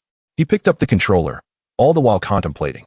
The new alchemical cauldron should arrive tomorrow. He needed to devise a reason to keep these two girls occupied for half a day, lest the foundation establishment pill remain forever unrefined. Sunlight poured through the window, illuminating the warm scene of the trio engaged in playful banter. However, unbeknownst to them, dark clouds had silently gathered in the sky outside. A storm was brewing, foretelling impending turbulence. Chapter 29. Seeking revenge. The newly acquired medicinal cauldron arrived, its appearance unadorned yet steadfast when infused with spiritual energy, granting Qin in a moment of relief. To preempt any unforeseen circumstances, he not only established a more formidable barrier formation, but also discreetly placed several warning talismans he had recently drawn around the courtyard, aiming for a blend of psychological intimidation and physical defense. With all preparations completed, Qin commenced the refinement of his fourth foundational pill. Perhaps due to a more relaxed mindset or the experience garnered from previous failures, this endeavor progressed remarkably smoothly. The medicinal ingredients swirled joyfully within the cauldron, exuding an alluring fragrance, and even the cauldron itself began to tremble slightly, emanating a gentle glow, an evident sign that the pill was nearing completion. Qin held his breath, focused intently, ready to reap the fruits of his labor. However, just as the pill was about to be completed, two distinguished guests arrived at the courtyard. Leading the way was Li Song, descending from Qingyun's zone, consumed by thoughts of vengeance. Clad in a somewhat faded standard robe of Qingyun's zone, his face bore the fatigue of travel and a hint of the haughty demeanor typical of those from the mountains. Following him was his senior brother Zhao Kun, appearing slightly older and exuding an aura suggestive of a practitioner at around the third level of qi refinement, his eyes revealing a palpable impatience for this troublesome errand. As Li Song surveyed the somewhat dilapidated courtyard before him, his brows knitted together in discontent. Was this truly the abode of his arch-nemesis, Qinin? It seemed far too humble. Surely, a formidable enemy ought to reside in a celestial paradise. Brother, this is the place. Li Song suppressed a flicker of unease within and summoned the meager spiritual power within him, by Qinin standards, in an effort to project a more authoritative voice. Qinin, come out and face your demise. His voice echoed through the alley, startling a few sparrows into flight. Inside the courtyard, there was no response. Only a talisman, fluttering in the wind beneath the eaves, mockingly ridiculed his futile efforts. Li Song felt a twinge of embarrassment, and shouted again, only to be met with silence once more. Brother, this seems rather odd. Li Song glanced hesitantly at Zhao Kun. Zhao Kun yawned and replied dismissively, he is probably terrified and hiding. Should we just kick the door down? As Li Song contemplated his brother's reasoning and prepared to take action, the courtyard door creaked open. It was Yang Yingxue, holding a game controller and sporting adorable cat ear headphones. Clearly disturbed from her gaming experience by the commotion outside, her expression one of annoyance. Hey, what are you two doing? Why the racket? Can't you see the sign at the door? Li Song and Zhao Kun were momentarily taken aback, following her gesture to see a small wooden sign hanging by the door, inscribed in a crooked, almost childlike script. Within resides a fairy, violent edition, and a fox treasure, adorably naive edition. This is a place of cultivation. Idle folk, refrain from entering. For fights, please queue up. Registration fee starts at 100,000. Qinin's office announcement. Li Song and Zhao Kun exchanged incredulous glances. What is this? A fairy? A fox treasure? A registration fee? What kind of person is Qingming? Taking a deep breath to regain the dignity befitting a cultivator from the mountains, Li Song straightened his not-so-broad chest and declared loudly, I am Li Song, an inner disciple of Qing Yunzong. I have come to avenge my father's murder and the annihilation of my clan. Bring forth Qin and to meet his end. He emphasized the names of Qing Yunzong and inner disciple, hoping to elicit a reaction of fear or at least a semblance of respect from the other party. However, Yang Yingxue merely blinked, then dug into her ear. Her expression one of indifference. Oh, from the Li family? Got it. Just queue up over there. Can't you see Qin is busy? You. Li Song was nearly choked with rage. Queue up? For avenging his father. Was this woman out of her mind? Unable to contain his anger any longer, he disregarded all decorum, channeling his scant spiritual energy into his palm, which he considered his full strength, and shouted, Since you seek death, I shall take you down first. With that, he lunged at Yang Yingxue, aiming to subdue the bothersome woman. Observing his slow, flaccid hand, which appeared to her as though in slow motion, Yang Yingxue let out a sigh. She couldn't even be bothered to put down her game controller. She simply lifted her free left hand and, with a casual flick as if swatting away a fly, brushed against Li Song's wrist. Ow! Li Song felt an irresistible force surge through his wrist, sending him spiraling like a top, rotating thrice before crashing face first onto the bluestone pavement of the alley, landing in a rather undignified manner. His sword clattered to the ground beside him. The world fell silent. Zhao Kun gaped in astonishment at his groaning junior brother, who struggled to rise, then glanced at the girl still wearing her cat ear headphones, who seemed to have merely flicked away dust moments ago. Her mouth agape as if ready to accommodate a chicken egg. What just happened? Although my junior brother is not particularly strong, he is still a genuine Qi refinement practitioner. How could he be so easily taken down by a girl from the secular world? Yang Yingxue glanced disdainfully at the prostrate Li Song and then at the stunned Zhao Kun, curling her lips. TSK, is this the level of your sect in the mountains? Not even as formidable as the security guard downstairs in our company. How utterly dull. Suddenly, her eyes brightened, as if she had discovered a new continent, and beckoned Zhao Kun with a finger. Hey, you there, come here. Zhao Kun instinctively took a half-step back, his voice trembling. What? What do you want? Nothing much, Yang Yingxue grinned, resembling a little fox that had just stumbled upon a chicken coop. You see, you disturbed my gaming. Frightened my little Li, Ali peeked out from behind the door, and even attempted to attack me. Shouldn't we discuss compensation for mental distress, work disruption, and fright? Zhao Kun. You want to charge for revenge? Given your pitiful appearance, I doubt you can muster much, Yang Yingxue mused, sizing up Zhao Kun in his worn robe, her gaze making him feel like livestock awaiting slaughter at the market. How about this? You still seem to have some strength left. Go report to the Martial Arts Association and sweep their courtyard for 3 months or haul bricks at the dock for 3 months. That should settle the debt. What do you say? Zhao Kun's face turned an immediate shade of green. Sweep the courtyard at the Martial Arts Association? Haul bricks at the dock? He was a practitioner from the mountains. If this were to reach his sect, how could he ever show his face again? As for the individual sprawled on the ground, Yang Yingxue gently prodded the still-dazed Li Song with her toes, noting his delicate and tender physique, which suggested he would likely emerge from this ordeal severely impaired, if not entirely incapacitated. Li Song had made his intentions for vengeance abundantly clear upon his arrival, and Yang Yingxue had exerted not an ounce of restraint. Were Qin present, he would undoubtedly applaud Yang Yingxue's remarkable acumen in capitalizing on the enemy's residual value to its fullest extent. Zhao Kun felt darkness encroaching upon him, nearly choking on a mouthful of blood. Welcoming guests. Internships? Such indignity was an affront far greater than menial labor. At that moment, from the direction of the alchemy chamber within the courtyard, a sudden, soft hum resonated, accompanied by an intoxicating aroma of elixir that burst forth, permeating the air and invigorating the senses. Qing's foundational elixir had come to fruition. Meanwhile, the ambitious quest for revenge embarked upon by the 2 disciples of Qingyun's sect had yet to even commence, yet it had already declared itself a dismal failure, dooming them to a fate of laboring to repay their debts, both tragic and somewhat comical. Savoring the delightful fragrance of the elixir, Yang Yingxue's spirits soared as she turned to the pallid Zhao Kun and the just-revived, bewildered Li Song, offering them a benevolent smile. Now, let us engage in a detailed discussion regarding your respective job roles and performance evaluations. Chapter 30. The Alchemy and Disposal. Within the alchemy chamber, the ethereal glow gradually converged, ultimately merging into a pill the size of a Longhun, perfectly round and emanating a lustrous brilliance accompanied by a captivating fragrance.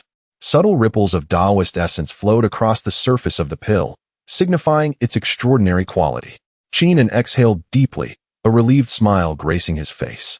It was finally accomplished, despite the convoluted journey. Having encountered several furnace explosions and nearly suffering internal injuries from the antics of two troublesome individuals, the outcome was splendid. An exquisite foundation establishment pill rested serenely at the bottom of the cauldron. He carefully placed the pill into a pre-prepared jade bottle and dismantled the array within the chamber. The rich aroma of the pill instantly permeated the entire courtyard, even reaching Yang Yingxue and Ali, who were interrogating two captives from the Qingming sect outside. Wow, it smells wonderful. Yang Yingxue inhaled deeply, momentarily disregarding the unconscious Li Song and the ashen-faced Zhao Kun on the ground, pulling Ali towards the alchemy chamber. Qingming, did you succeed? Just as Qingming stepped out of the chamber, toying with the jade bottle in his hand, a hint of pride illuminated his expression. Is there anything I cannot accomplish when I set my mind to it? Let me see. Yang Yingxue leaned in with curiosity. As Qingming handed her the jade bottle, his gaze landed on Li Song, and Zhao Kun sprawled at the courtyard entrance, his brow furrowing slightly. What is the situation with these two? Haven't you dealt with them yet? Oh, them? They claimed to be seeking revenge from the Qingming sect, but they were pathetically weak, easily subdued by me, she replied nonchalantly while inspecting the foundation establishment pill as if it were an intriguing toy. I was just contemplating how to make use of them. Perhaps they could sweep the floors at the Martial Arts Association or serve as receptionists at the company in repayment of their debts.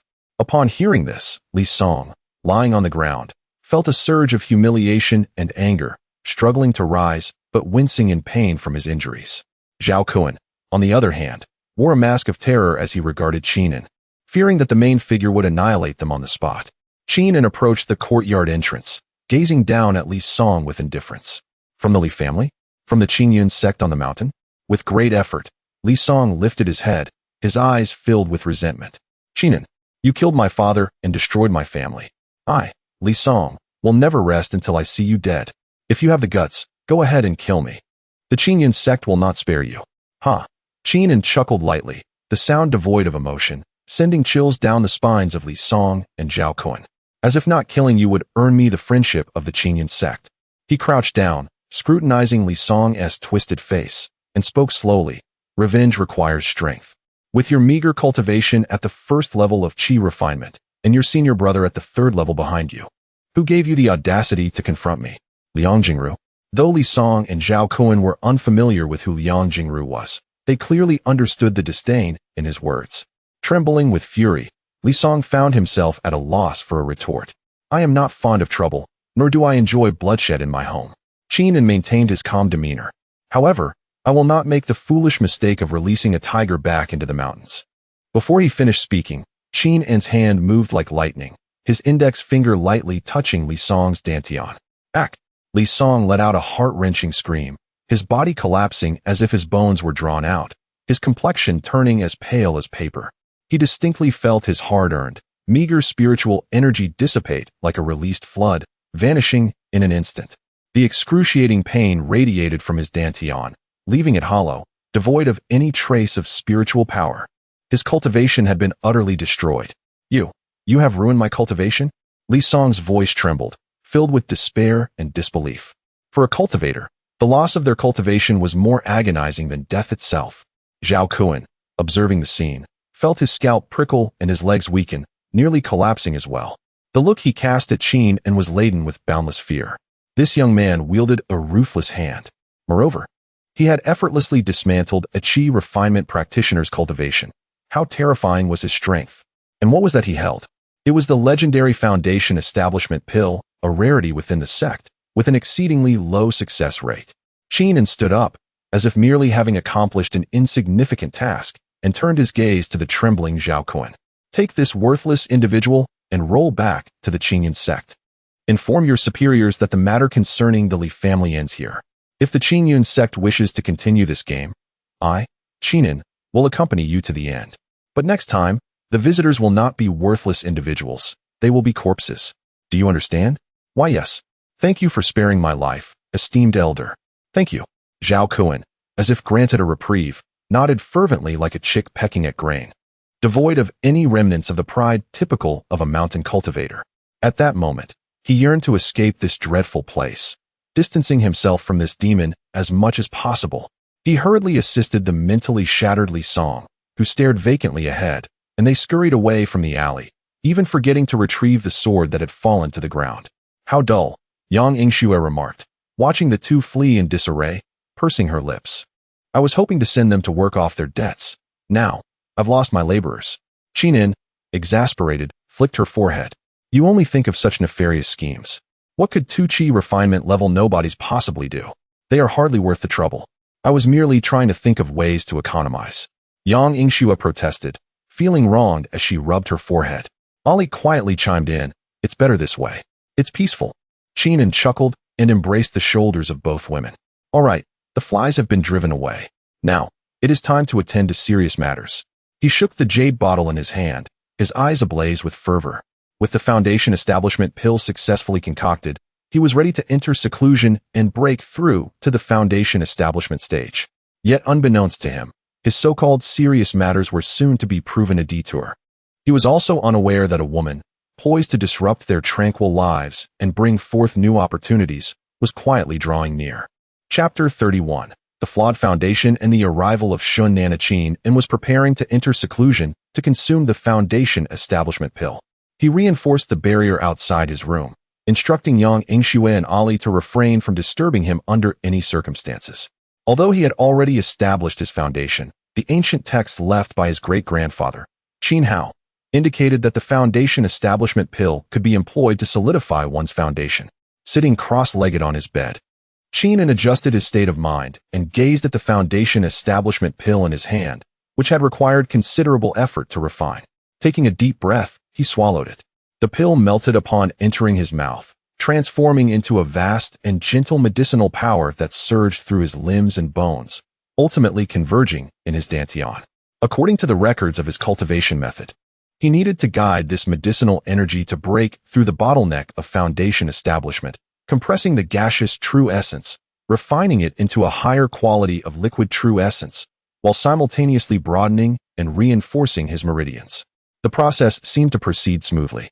The medicinal power was continuously refined, and the true essence within his dantian began to stir, hinting at a tendency to liquefy. Qinin could sense his strength gradually increasing, and the barriers of his realm appeared to be loosening. However, he felt an inexplicable sense of discomfort. It was a subtle feeling, as if a more primal and powerful force lay dormant within him, while the medicinal power of the Foundation establishment pill felt somewhat like an external, slightly inferior catalyst, effective, yet unnecessary, perhaps even superfluous. Puzzled, Qinin wondered if the quality of the pill was insufficient. Yet, with no turning back, he continued to circulate his cultivation method and guide the medicinal energy. Days later, Qinin emerged from his seclusion. His aura was indeed significantly stronger than before, and his true essence more substantial and refined. By the standards of this world, he had successfully established his foundation. Nevertheless, Qinin furrowed his brow. What's wrong? Was it ineffective? Yang Yingxue inquired, noticing his unusual demeanor. Ali also cast a questioning glance. Qinin shook his head. Feeling the so-called Foundation establishment within him, his expression somewhat peculiar. It's effective, but it also feels somewhat ineffective. What do you mean? Yang Yingxue asked, perplexed. I cannot quite articulate it. Qinin mused, sensing that the effects of the Foundation establishment pill seemed somewhat redundant. It appeared as though he could stabilize his cultivation without it. Moreover, he felt that the cultivation path of the Yin-Yang Fei Xingju was somewhat incompatible with the orthodox breakthrough provided by this pill.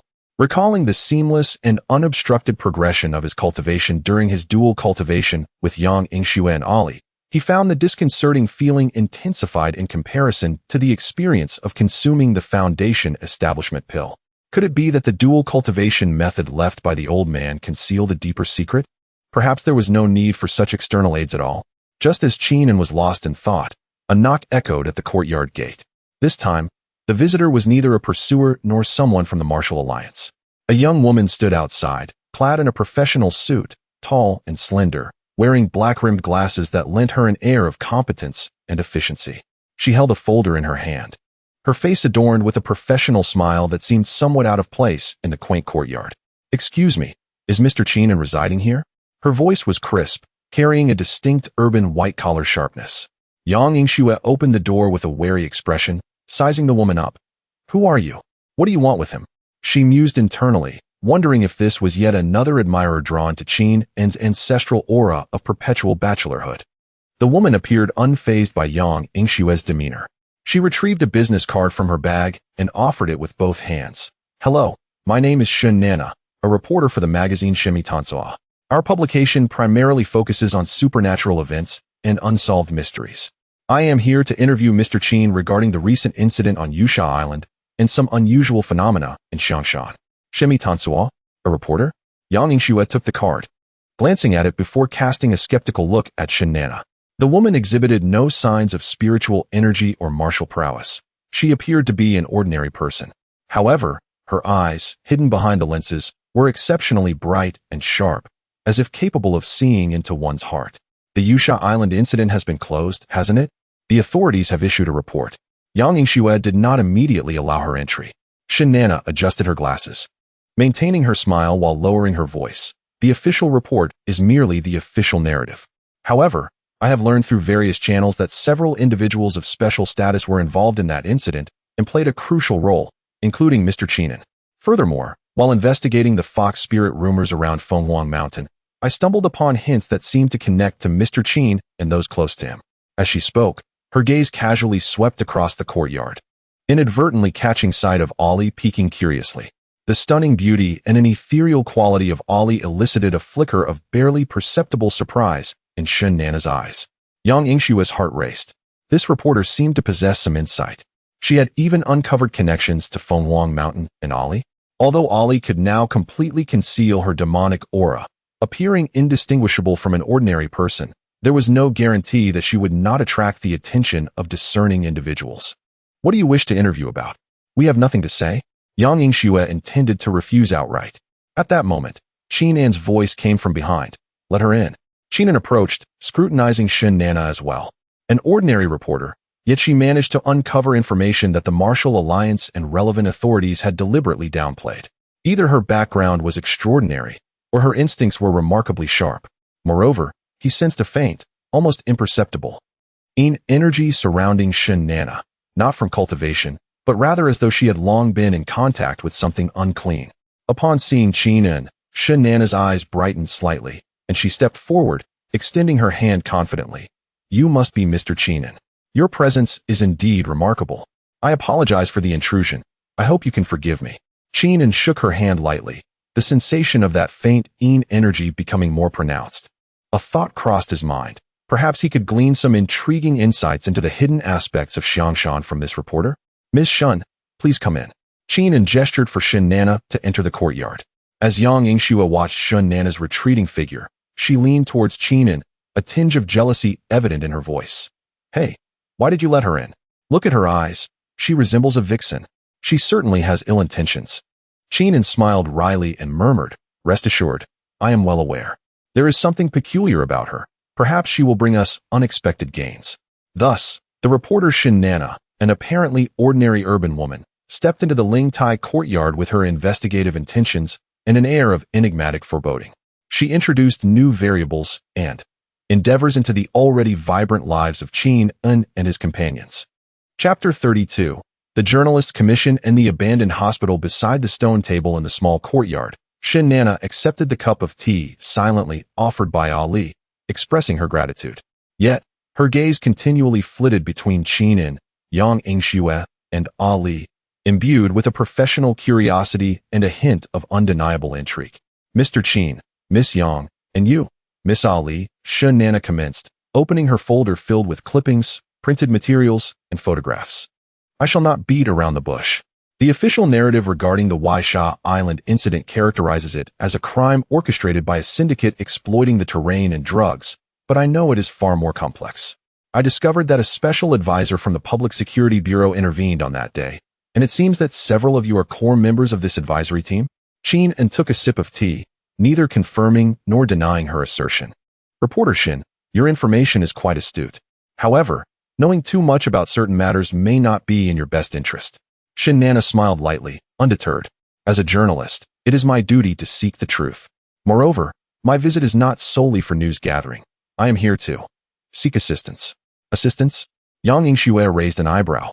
We are not a charitable organization. I understand, Shin Nana replied, extracting several photographs from her folder and sliding them before Qingming. Please take a look at these. The photographs depicted an abandoned hospital building, its exterior weathered and windows shattered, exuding an aura of eerie desolation. Some images magnified certain windows, where indistinct shadows seemed to linger, although upon closer inspection, they appeared to be mere optical illusions. One particular photograph showcased the hospital's interior corridor, where disorderly drag marks marred the floor. This is Rinna Hospital. Situated on the outskirts of the city, abandoned for nearly a decade, Shin Nana elucidated. Approximately 6 months ago, strange tales began circulating in the vicinity. Whispers of hearing cries emanating from the hospital at night, sightings of white apparitions floating past the windows, and even reports of homeless individuals entering only to mysteriously vanish. Initially, everyone dismissed these as urban legends, paying them little heed. She paused, her voice lowering with a note of gravity.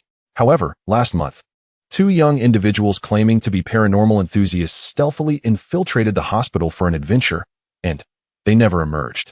Their families reported them missing, and the Public Security Bureau dispatched a search team, but to no avail. The matter was subsequently suppressed. What does this have to do with us? Qingming inquired, though he had already begun to piece together the implications. The sinister atmosphere captured in the photographs and the faint aura of unease surrounding Shin Nana likely stemmed from this very place. Shin Nana regarded Qingming earnestly. In my investigation of the Waisha Island incident, I inadvertently crossed paths with your unique circle. I have a strong intuition that the occurrences at Rinha Hospital transcend mere disappearances. They may involve phenomena beyond scientific explanation. The Public Security Bureau cannot resolve this, which is why I seek your assistance. Yang Yingxue perked up at this, intrigued. Ghost hunting? This is right up my alley. How shall we discuss compensation? She had already mentally cast herself in the role of a ghost hunting master. Shin Nana appeared prepared for this, stating, should you agree to assist, our magazine can offer a generous consultation and service fee. Furthermore, if we can unravel the mystery and rescue the missing individuals, it would serve the public good. Qingming did not respond immediately. He picked up the photograph depicting the hospital's interior, scrutinizing it intently. Despite the barrier of the image, his formidable perception could still detect a faint trace of resentment and an abnormal fluctuation in the space. This hospital indeed harbored secrets, possibly more than just lingering spirits. He set the photograph down and turned to Shin Nana. What compels you to be so invested in this? Is it merely for the sake of news? Shin Nana hesitated, removing her glasses and rubbing her temples, revealing a flicker of exhaustion. One of the missing young men is my cousin. He is my aunt's only son, and she is nearly devastated. The authorities have reached an impasse, and I must find a way myself. This revelation struck a chord with both Qingming and Yang Yingxue. Very well, Qingming nodded. We shall accept this commission. However, the remuneration must adhere to our established terms. Absolutely. Shin Nana readily acquiesced, hope illuminating her countenance. Yingxue, Ali, prepare yourselves. We shall visit Rinha Hospital tonight, Qingming declared, rising with a glimmer of interest in his eyes. Having just successfully established his foundation, he felt the need for practical experience to acclimate to his newfound abilities. Furthermore, he sensed there might be intriguing elements concealed within that hospital. Yang Yingxue rubbed her hands together, brimming with excitement. Finally, work has come our way. Little Li, let me show you a real spectacle. Though Ali did not fully grasp what constituted a spectacle, she obediently nodded, encouraged by Yang Yingxue's enthusiasm. Shin Nana observed this peculiar trio with a mixture of anticipation and trepidation. Uncertain if enlisting their help was prudent, she recognized that for the sake of her cousin, this was her only hope. As night gradually descended, the city's neon lights failed to disperse the profound darkness enveloping the abandoned hospital on the outskirts. A new adventure was on the horizon. Chapter 33. Hospital Terror and the Bound Spirit at Night. Rinha Hospital loomed like a colossal beast crouching in the wilderness, its dilapidated silhouette rendered even more sinister beneath the pallid moonlight. The night breeze whistled through the vacant windows, producing eerie sounds reminiscent of lamenting souls. Qingming, Yang Yingxue, Ali, and the determined Xin Nana, who insisted on accompanying them to document, or rather, witness, the events, stood before the rusting iron gates of the hospital. This is the place. Xin Nana gripped a powerful flashlight, her voice slightly strained. Although she did not believe in ghosts, her instincts betrayed her, inducing a primal fear in this unsettling environment. Qingming scanned the surroundings, his brow furrowed. The malevolent energy here was far denser than what the photographs had suggested, unevenly distributed as if something were deliberately accumulating this dark aura. Deeper within the hospital, a subtle sensation of spatial distortion lingered. Stay close to me, and do not wander off, Qingming admonished, particularly addressing Xin Nana. With a casual wave of his hand, the seemingly sturdy iron lock clicked open effortlessly. As he pushed the heavy door ajar, a wave of musty air, mingled with dust and an indescribable scent of decay, rushed forth. The hospital lobby was vast and in ruins. The registration window shattered, tables and chairs askew, and the floor was thickly coated in dust, marred by numerous chaotic footprints. Both new and old. Xin Nana activated the camera, the beam from her flashlight cutting through the darkness, adding an extra layer of eeriness. It seems, not much is happening. Yang Yingxue pouted, a hint of disappointment evident. The scene she had imagined of a procession of spirits had yet to materialize. However, Ali's brow furrowed slightly. Her heightened sensitivity to energy and animal instincts alerted her. She gently tugged at Qingming's sleeve and whispered, "Something is watching us." Qingming nodded in agreement, also sensing the malevolent and resentful gazes lurking in the dark corners. The four ventured deeper along the corridor. The further they walked, the colder the atmosphere became, an intensifying chill permeating the air. Most of the hospital room doors stood ajar, the interiors shrouded in darkness, as if something might leap out at any moment. Suddenly, a faint sound of weeping emanated from the end of the corridor. A chilling and mournful wail, distinctly female. Xin Nana jumped, nearly dropping the camera in fright. Yet, Yang Yingxue's eyes sparkled with excitement. "It's coming, it's coming." Rather than retreating, she hastened toward the source of the cries. Qingming, resigned, followed suit. At the end of the corridor stood an operating room, from which the sobbing resonated. The door was slightly ajar, and within lay a pitch-black void. Yang Yingxue boldly pushed the door open, directing her flashlight inside. There, beside the operating table, stood a tattered figure in a hospital gown, indistinct and semi-transparent, her back turned to them, shoulders trembling as she wept. "Hey, why are you crying? It's the middle of the night, and you're being quite the nuisance," Yang Yingxue exclaimed, hands on her hips, addressing the ghostly figure. The ghost's sobs abruptly ceased. Slowly, with an unnatural stiffness, she turned her head. It was a face twisted and pallid, devoid of pupils. She opened her mouth, emitting a silent scream, lunging directly at Yang Yingxue, the closest to her. "Be careful," Xin Nana shrieked. However, Yang Yingxue merely rolled her eyes, too indifferent to raise a hand. She retrieved a talisman drawn by Qingming earlier, which she found amusing, and pressed it against the approaching specter. With a hiss, like a heated iron searing ice, the moment the ghost made contact with the talisman, she erupted in a cloud of black smoke, letting out a piercing wail, her essence thinning before dissipating like wisps of smoke. That was it. Yang Yingxue gazed at the now empty operating table, even more disappointed. It was far too easy to vanquish. Xin Nana stood dumbfounded. While she had suspected these individuals possessed abilities, she never anticipated that dealing with a ghost could be so trivial. One talisman sufficed? Yet, Qingming shook his head. It is not that simple. This was merely a stray soul drawn here, not even a malevolent spirit. The real trouble lies below. His gaze shifted towards the staircase leading to the basement on the opposite side of the corridor. The aura there was thick, nearly as viscous as ink, and the spatial fluctuations emanated from that direction. Below, Xin Nana followed his gaze, the staircase descending like an entrance to hell. Its darkness profound and chilling. "Yes, the morgue," Qingming replied calmly. "The core is located there. Moreover, I sense a trace of a bound spirit." "A bound spirit?" Yang Yingxue inquired with curiosity. "A spirit tethered to a specific location due to intense desires or grievances, unable to depart. Typically much stronger than ordinary wandering souls and capable of affecting the surrounding environment," Qingming explained, leading the way toward the basement. "Come, let us meet the true entity. Yingxue, temper your enthusiasm. This may not be resolved with a mere slap." Instead of feeling fear, Yang Yingxue grew even more exhilarated, eagerly following along. Ali remained quietly at their heels. Nana took a deep breath, striving to suppress her fear, gritting her teeth and following suit. For the sake of her cousin, she needed to uncover the truth. The staircase leading to the basement was long and steep, the air thick with a grotesque mixture of formaldehyde and decay. The temperature plummeted, her breath forming frost. Strange, claw-like scratches began to appear on the walls. As the four stepped into the dimly lit corridor of the basement, even Qin and squinted slightly at the sight before them. The walls seemed to come alive, countless agonized and contorted faces writhing beneath the surface, wailing in despair, attempting to break free. The entire corridor distorted subtly, the light transforming into bizarre specters.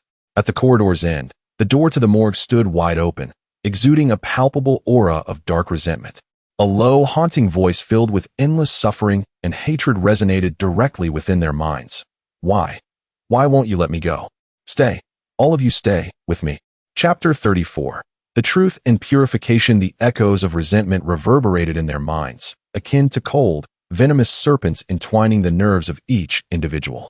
Nana's complexion turned ashen as she clamped her hands over her ears, yet the sound permeated every crevice. Yang Yingxue also abandoned her playful demeanor, her expression becoming grave. Ali slightly hunched her body, emitting a low, threatening whimper from her throat, an instinctive reaction to the overwhelming sense of danger. Standing at the forefront, Qin irradiated a faint aura of spiritual energy, creating a barrier against the invisible mental oppression. His sharp gaze pierced into the depths of the morgue, where the suffocating resentment coalesced like an impenetrable fog. Engaging in trickery, Qin scoffed softly, his voice resonating like thunder within the realm of resentment, causing the wailing faces etched upon the walls to blur momentarily. He advanced step by step, dispelling the chilling atmosphere beneath his feet with each stride. Yang Yingxue and Ali followed closely, while Nana, suppressing her terror, staggered behind them. Upon entering the morgue, the scene before them was utterly horrifying. It resembled a realm of phantoms, the space far larger than it appeared, with the cold corpses' cabinets askew, some even forcibly ajar, revealing emptiness within. At the center of the room, where the resentment was most palpable, floated a figure. It was a doctor clad in a tattered white coat. His form was far more corporeal than the wandering souls outside, almost indistinguishable from the living. Yet his complexion was a ghastly shade of ashen blue, with eyes devoid of whites, reflecting boundless resentment and anguish. Thick, black chains, forged from his pent-up grievances, coiled around him, their other ends deeply embedded in the earth, binding him to this place. This was a bound spirit, and an exceedingly powerful one at that. Doctor? Nana gasped upon seeing the white coat. The bound spirit of the doctor slowly lifted his head, directing his gaze toward the group, tears of blood streaming from his darkened eye sockets, filled with sorrow and indignation. I saved so many lives. Why? Why did it come to this? I cannot accept it. I cannot accept it. A tidal wave of potent resentment surged forth, intermingled with fragmented memories of frantic surgeries, the gratitude of patients, followed by misunderstandings, accusations, and being besieged by the families of the deceased, ultimately leading to his unjust demise within the very hospital where he had once saved countless lives.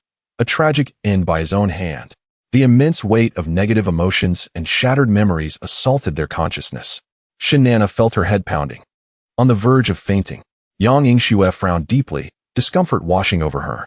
A glimmer of crimson flickered in Ali's eyes, and a faint aura of demonic energy began to emanate from her. Qin sighed, understanding the gravity of the situation. This doctor had been a diligent and devoted physician, yet he had met with injustice and died wrongfully. His intense resentment and obsession transformed him into a bound spirit. His grievances ensnaring not only himself but also beginning to affect the entirety of the hospital, attracting surrounding lost souls and even warping portions of space. The two missing young men were likely in grave danger, possibly having already been consumed and assimilated by this resentment. Your plight is indeed pitiable, Qin spoke, his voice imbued with a hint of spiritual energy, soothing the agitated resentment. However, this does not justify your lingering in the mortal realm, harming the innocent. Those two young men are blameless. Blameless. The bound spirit of the doctor shrieked in a piercing roar. Who will champion my cause? They all deserve to die. They should remain here with me. The resentment surged once more, the black chains striking out at Qingming and his companions like venomous serpents. Simultaneously, a viscous, black liquid began to seep from the ground, as if to engulf them all. Stubborn and unyielding, Qingming's gaze hardened. Sympathy was one thing, but inaction would only lead to further tragedies.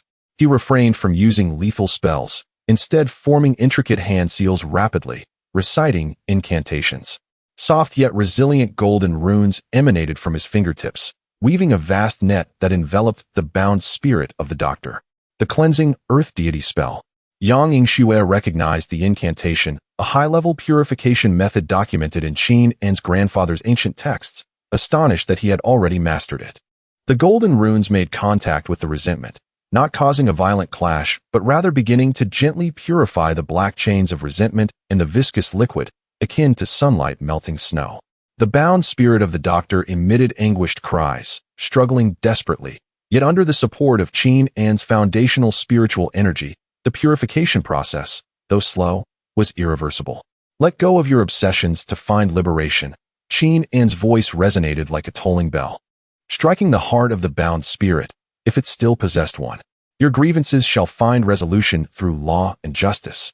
Remaining here will only lead to eternal damnation, contrary to your original intent to save lives. As the resentment continued to be purified, the doctor's once hideous visage gradually softened, and a glimmer of clarity returned to his darkened eye sockets. He caught sight of his own distorted and terrifying reflection in Shun Nana's camera lens. Recalling the respect he had garnered in life as he donned the white coat, two streams of clear tears, no longer blood, finally cascaded down his cheeks. What have I become?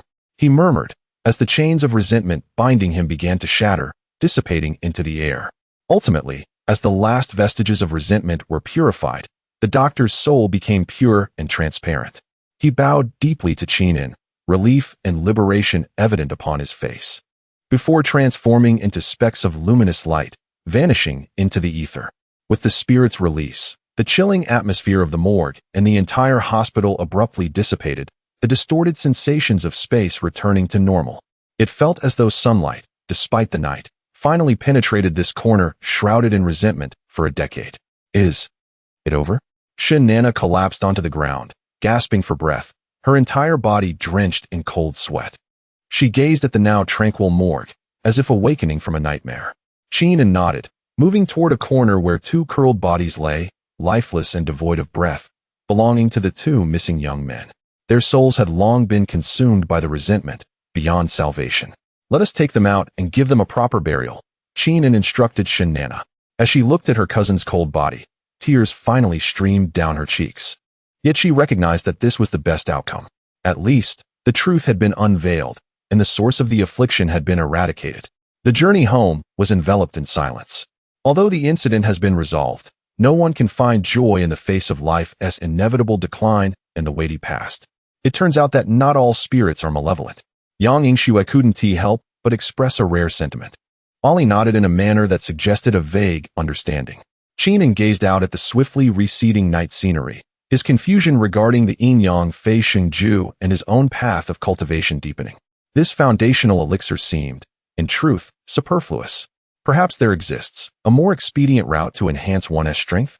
He glanced at Yang Yingxue and Ollie beside him, one embodying the primal ancient physique and the other possessing the bloodline of the nine-tailed celestial fox, a conjecture he had begun to form. The answer seemed to have been by his side all along. Meanwhile, Shun Nana observed Qingming's profile, her gaze filled with complexity. The experiences of this night had utterly transformed her worldview. She realized that this realm was far more intricate and perilous than she had ever imagined, and more. It appeared that her connection with this Ling Tai Xiao Yuan was only just beginning. Chapter 35. The proper way to engage in dual cultivation. Upon returning to the Ling Tai courtyard, the horizon had already begun to glow with the light of dawn. After a night of turmoil, both physically and mentally, the group felt a sense of fatigue. Shun Nana departed, carrying her cousin's remains and the final truth with her, burdened by complex emotions. She needed time to process it all and to manage the subsequent affairs. The courtyard returned to tranquility, with only the early birds chirping in the branches. Qingming did not immediately seek rest. Instead, he sat cross-legged in the grand chair in the courtyard, closing his eyes to introspect, carefully experiencing the changes following his recent foundation establishment and the flow of spiritual energy during the application of the Jing Tiandi divine spell from the previous night. The sensation of wielding power and controlling the situation was indeed delightful. Yet the lingering doubts regarding the Yingyang Feishing Ju and the foundation establishment pill coiled within him like an insistent vine. What is troubling you? Still pondering that Dr. Ghost matter? Yang Yingxue approached, offering him a cup of warm water. Although she often presented a carefree demeanor, she was keenly perceptive of Qin An's emotional fluctuations. Ali sat quietly on a small stool nearby, gazing at him with her clear eyes. Qin An opened his eyes, accepted the water, took a sip, and shook his head. Not entirely. I was contemplating our cultivation. He looked at Yang Yingxue and Ali, his expression grave.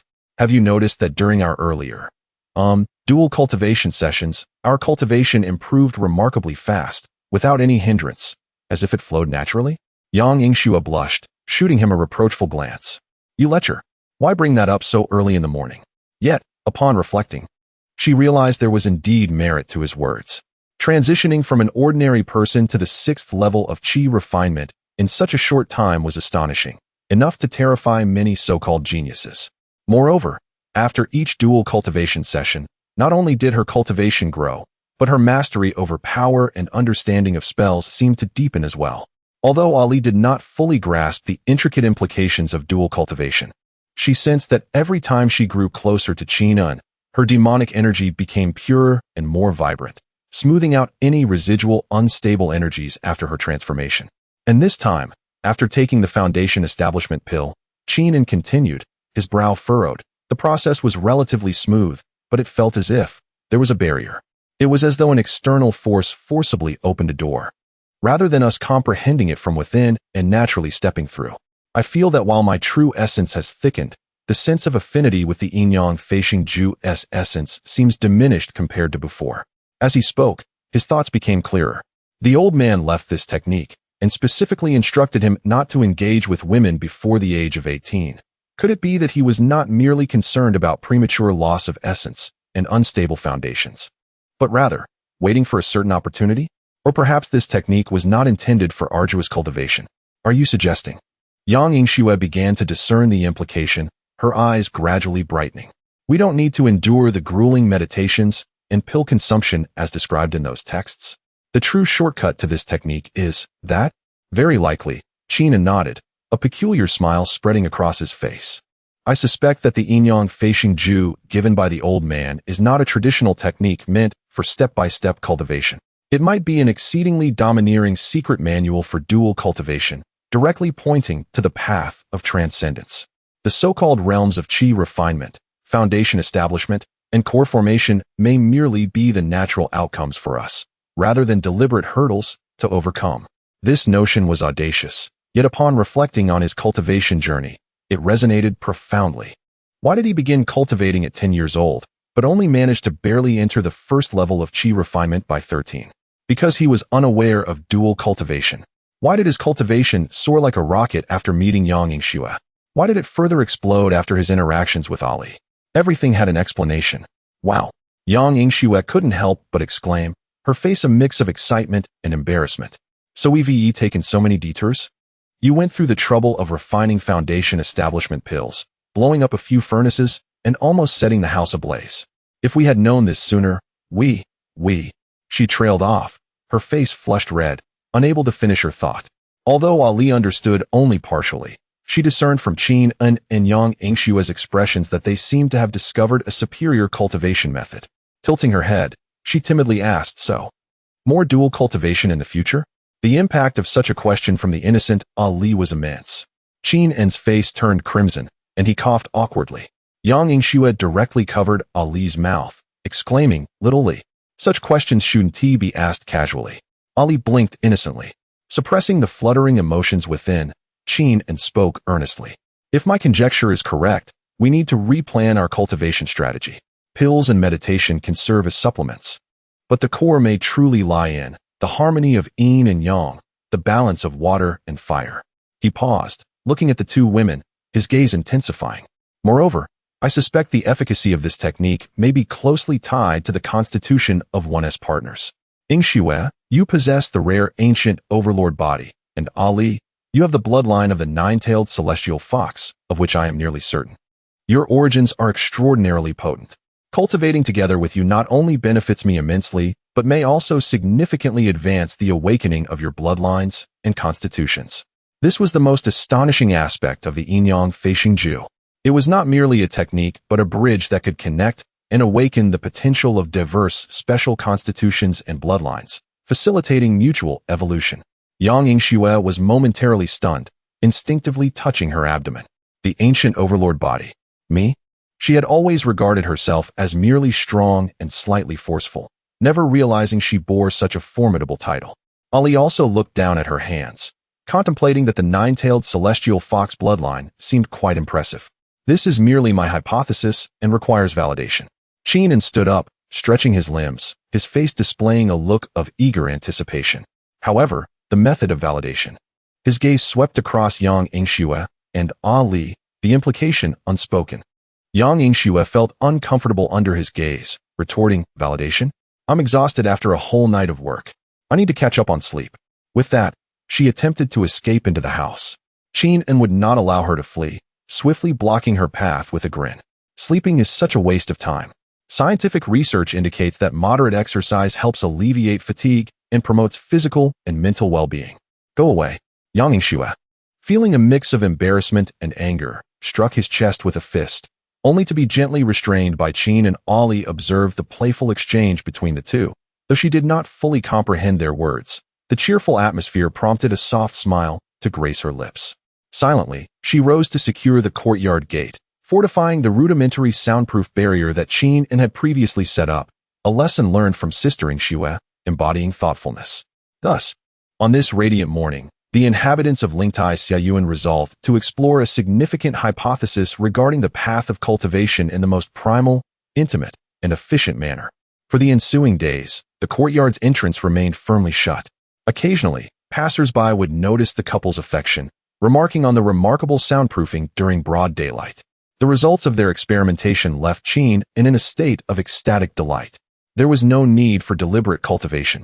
Instead, he found himself immersed in a transcendent state where the essence of spirit and flesh intertwined, allowing the Yin-Yang Feishingju to operate autonomously, yielding an efficiency far superior to his usual meditative practices. The true essence within him became increasingly pure and refined at a palpable pace, with his perception and absorption of the heavenly spiritual energy expanding several-fold. His foundational realm was solidified, steadily advancing towards the mid-stage of foundation establishment. Even more astonishing were the transformations in Yang Yingxue and Ali. The strength within Yang Yingxue evolved beyond mere brute force, embodying a primal and domineering essence. With each gesture, a latent force of wind and thunder could be sensed, and her comprehension of the Benlei palm ascended to new heights. With the lightning within her palm shifting from a pale violet to a deep purple, its potency immeasurable. Her cultivation breakthrough elevated her to the 7th layer of qi refinement. Ali's transformation was even more pronounced. The foxtail that once required conscious restraint could now be freely concealed or revealed at will. Her mastery over her enchanting abilities became more refined. No longer was it a naive allure, but a deliberate power to attract or withdraw. Qingming even sensed the nascent presence of a second tail within her, hinting at her potential. Her cultivation had also reached the pinnacle of the 5th layer of qi refinement. Indeed, this was the rightful path. Qingming stood in the courtyard, feeling the surge of power within him and the deeper connection with the two women, unable to suppress a heartfelt sigh. "Old man, you truly have a knack for leading one astray. Couldn't you have made it clearer sooner? I've taken so many detours." Standing on either side of him, Yang Yingxue and Ali exhibited subtle shifts in their demeanor after days of profound validation and cultivation. Yang Yingxue displayed a newfound composure and elegance, while Ali radiated a playful vivacity, her eyes sparkling with innocent charm. It seemed that their future cultivation method would revolve around mutual assistance and collective advancement. Qingming embraced the shoulders of both women, grinning like a sly fox that had pilfered a hen. Yang Yingxue playfully pinched him, her lips betraying an uncontainable smile. Who wouldn't relish such a mode of cultivation? Ali nestled against his shoulder, contentedly responding with a gentle hum. Just as this warm and slightly flirtatious atmosphere enveloped them, A knock resounded at the courtyard door. This time, it was Yang Yingxue from the Martial Association, his face etched with urgency and gravity. "Qin Xiaoyu, pardon my intrusion, but we have a situation," he exclaimed hurriedly upon entering. Qin raised an eyebrow. Intrigued. "Oh, is someone looking for trouble again?" His spirits were high. He felt that even if the Qingyun sect were to descend upon him, he could effortlessly, letting Shui handle it with a single strike. "It is not trouble," Yang Yingxue shook his head, his expression grim. "It's a case of disappearance. Similar to the situation at Rinha Hospital, but on a much larger and more sinister scale." Chapter 36, The Eerie Collective Disappearance Case. The news brought by Yang Yingxue cast a shadow over the three individuals who had just been reveling in the joy of a breakthrough in their cultivation. What exactly is happening? Qin invited him to take a seat, while Ali silently poured another cup of tea. Yang Yingxue accepted the tea, neglecting to drink it, and spoke rapidly. "It is an old community in the west of the city called Xingfuli. Since last week, there have been consecutive reports of people going missing. Initially, it was elderly individuals living alone, and later, young people returning late from night shifts. Now, 7 individuals are unaccounted for. Has the Public Security Bureau intervened?" Yang Yingxue inquired. "They have, but they have found no leads." Yang Yingxue's tone carried a hint of disbelief. There were no signs of abduction, no valuables missing, and the surveillance cameras were either malfunctioning or captured footage of the missing individuals entering a corridor or corner, never to emerge again. "It is as if they have evaporated from the world." Moreover, he lowered his voice, his face displaying a trace of fear. There were security personnel patrolling the area at night, who claimed to have heard many people whispering simultaneously. Yet they could not locate the source of the sounds. It was profoundly unsettling. The residents of that community are now living in terror, afraid to step outside after dark. A collective disappearance? Vanishing into thin air? Eerie whispers? Qin and Yang Yingxue exchanged glances, both recognizing the gravity reflected in each other's eyes. This sounded far more troublesome than the solitary disturbances at Rinha Hospital. The ability to make so many people disappear simultaneously and disrupt electronic devices hints at something far more complex lurking behind it. "What is the stance of your martial arts association?" Qin asked. Yang Yingxue smiled wryly. "We dispatched 2 martial artists at the inner strength level to investigate, and the result: one returned in a daze, incessantly muttering about many eyes, while the other has completely vanished." President Liu himself made a round and reported that the atmosphere there is chaotic, with heavy energy, accompanied by an eerie sense of malevolence he has never encountered before. Given his strength, he dared not delve deeper, fearing it would provoke an even greater disaster. Even Liu Fan, with the strength of a martial king, finds it daunting? Qin's interest was genuinely piqued. Having recently validated his dual cultivation path and significantly enhanced his strength, he was eager for an opportunity to test his skills. So does President Yang imply? Qin had a notion of his intentions. Yang Yingxue stood and respectfully bowed to Qin Xiaoyu. "I understand this may be asking too much, but this matter concerns the safety of dozens of residents, and its impact is exceedingly grave. President Liu and we are at our wits' end, and can only shamelessly request your assistance once more. As for compensation, the Martial Arts Association and relevant departments will certainly ensure your satisfaction." Qin stroked his chin. While he was not particularly concerned about the reward, he was far more intrigued about the secrets hidden within the Xingfuli community. The presence of something so malevolent that it unsettled even him could provide a deeper understanding of the concealed aspects of this world. "Very well, we shall take on this task." Qin readily agreed. "We will investigate tonight." "Excellent. Thank you, Qin Xiaoyu." Yang Yingxue expressed his gratitude with great delight. "I will make arrangements immediately and meet you outside the community tonight. Should you require anything, the Martial Arts Association will provide full support." After bidding farewell to Yang Yingxue, Yang Yingxue immediately approached with excitement. Another major task awaits. This feels even more thrilling than the incident at the hospital. Ali also looked at Qin, her eyes filled with inquiry. Qin nodded, though his expression was not as lighthearted as Yang Yingxue's. This situation may be more intricate.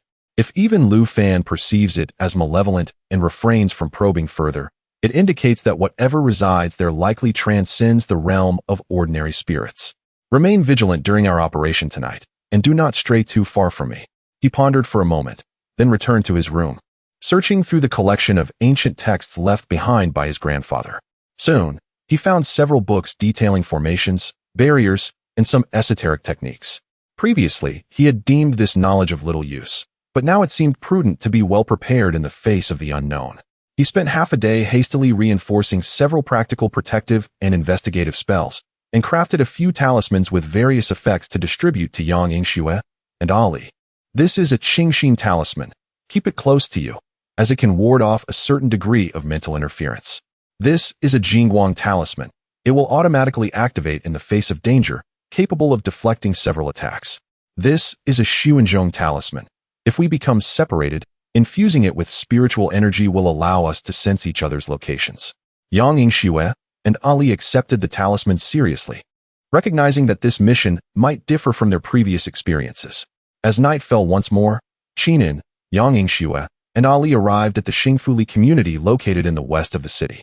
The area consisted of old buildings constructed at the end of the last century, with narrow gaps between them, crumbling walls, and many darkened windows, creating a lifeless atmosphere. A faint, uncomfortable aura pervaded the air, not merely cold but thick, as if it could seep into one's very bones, inducing a sense of oppression. Yang Zhantian and several trusted members of the Martial Arts Association had long been waiting at the entrance of the community. Upon seeing Qin En and the others, they immediately approached. "Qin Xiaoyu, this is the place." Yang Zhantian pointed to the darkened interior of the community, his face grave. "We have evacuated the residents from several buildings near the center, but the entire area is too vast to clear completely." Qin En nodded, his consciousness spreading like mercury into the community. Indeed, as Lu Fan had stated, the energy field here is exceedingly chaotic. Energy, resentment, and death energy intertwine, interspersed with a thread of malevolent energy, filled with negative emotions and chaotic thoughts that he had never sensed before. This energy appears to be actively absorbing and amplifying the surrounding negative emotions. You stay outside, establish a perimeter, and do not allow anyone to enter. Qin En instructed Yang Zhantian. "We will go in and investigate." With that, he led Yang Yingxue and Ali as they stepped into the eerily shrouded community. The moment they entered the vicinity, the oppressive sensation intensified several-fold. It felt as if an invisible membrane enveloped the area, isolating the interior from the outside world. The glow of the streetlights turned dim and distorted, casting oddly shaped shadows upon the ground. So many voices. Ali's ears twitched slightly. Her fox-kin hearing allowed her to capture those subtle whispers, akin to countless individuals murmuring in hushed tones from all directions. The content was indistinct, yet it was rife with despair, fear, and resentment, embodying an array of negative emotions. Yang Yingxue furrowed her brow, sensing a restlessness within her ancient dominant physique's vital energy, instinctively rejecting and loathing the malevolent aura of this place. Qin En channeled his spiritual power to shield the minds of the trio while concentrating his perception, endeavoring to trace the source of the whispers and the core of the sinister energy. They gradually ventured deeper along the main thoroughfare of the residential complex. The surrounding apartment buildings loomed like silent giants, their darkened windows resembling countless eyes, covertly observing their every move. As they progressed further, the whispers grew increasingly distinct, and the malevolent energy intensified. Hallucinations began to manifest, fleeting shadows danced at the periphery of their vision, and familiar voices echoed in their ears, provoking inexplicable feelings of agitation and dread. "Steady your mind. It is but an illusion," Qin En uttered firmly, his voice imbued with spiritual power, cleansing the surrounding malevolent atmosphere like a clear spring. Yang Yingxue and Ali immediately focused their thoughts, guarding their spiritual cores. At last, upon reaching a small fitness plaza at the center of the complex, Qin En halted, his gaze sharpened, fixating on the now dry fountain at the heart of the plaza. All the whispers and sinister energy swirled like a vortex, converging and spiraling around that fountain. Within his spiritual perception, he discerned that beneath the fountain lay not solid earth, but rather an entrance to a distorted and unstable otherworldly space, forcibly created by a formidable malevolent force. He had found it. Qin En's gaze sharpened. The root of the problem lay just beneath. Chapter 37. The abyssal corridor and the collective of malevolent thoughts. The desiccated fountain, constructed from coarse concrete, bore edges riddled with cracks and moss. The bottom of the basin was littered with dead leaves and debris, presenting an unremarkable facade. Yet, within Qin En's spiritual perception, it was the eye of a tempest of sinister energy engulfing the entire neighborhood. At the center of the pool's bottom, The space manifested in abnormal distortion and folding, resembling a crumpled piece of paper. An entrance, invisible to the naked eye but emanating an aura of chaos and corruption, was slowly rotating like a miniature black hole, voraciously consuming the surrounding negative energy while simultaneously disseminating that malevolent spiritual pollution. An entrance, beneath the pool? Yang Yingxue gazed at the empty basin, incredulous. Although she could not sense the spatial opening, she felt an overwhelming sense of discomfort emanating from it. Ali's fur bristled. If she had revealed her true form, it would have stood on end.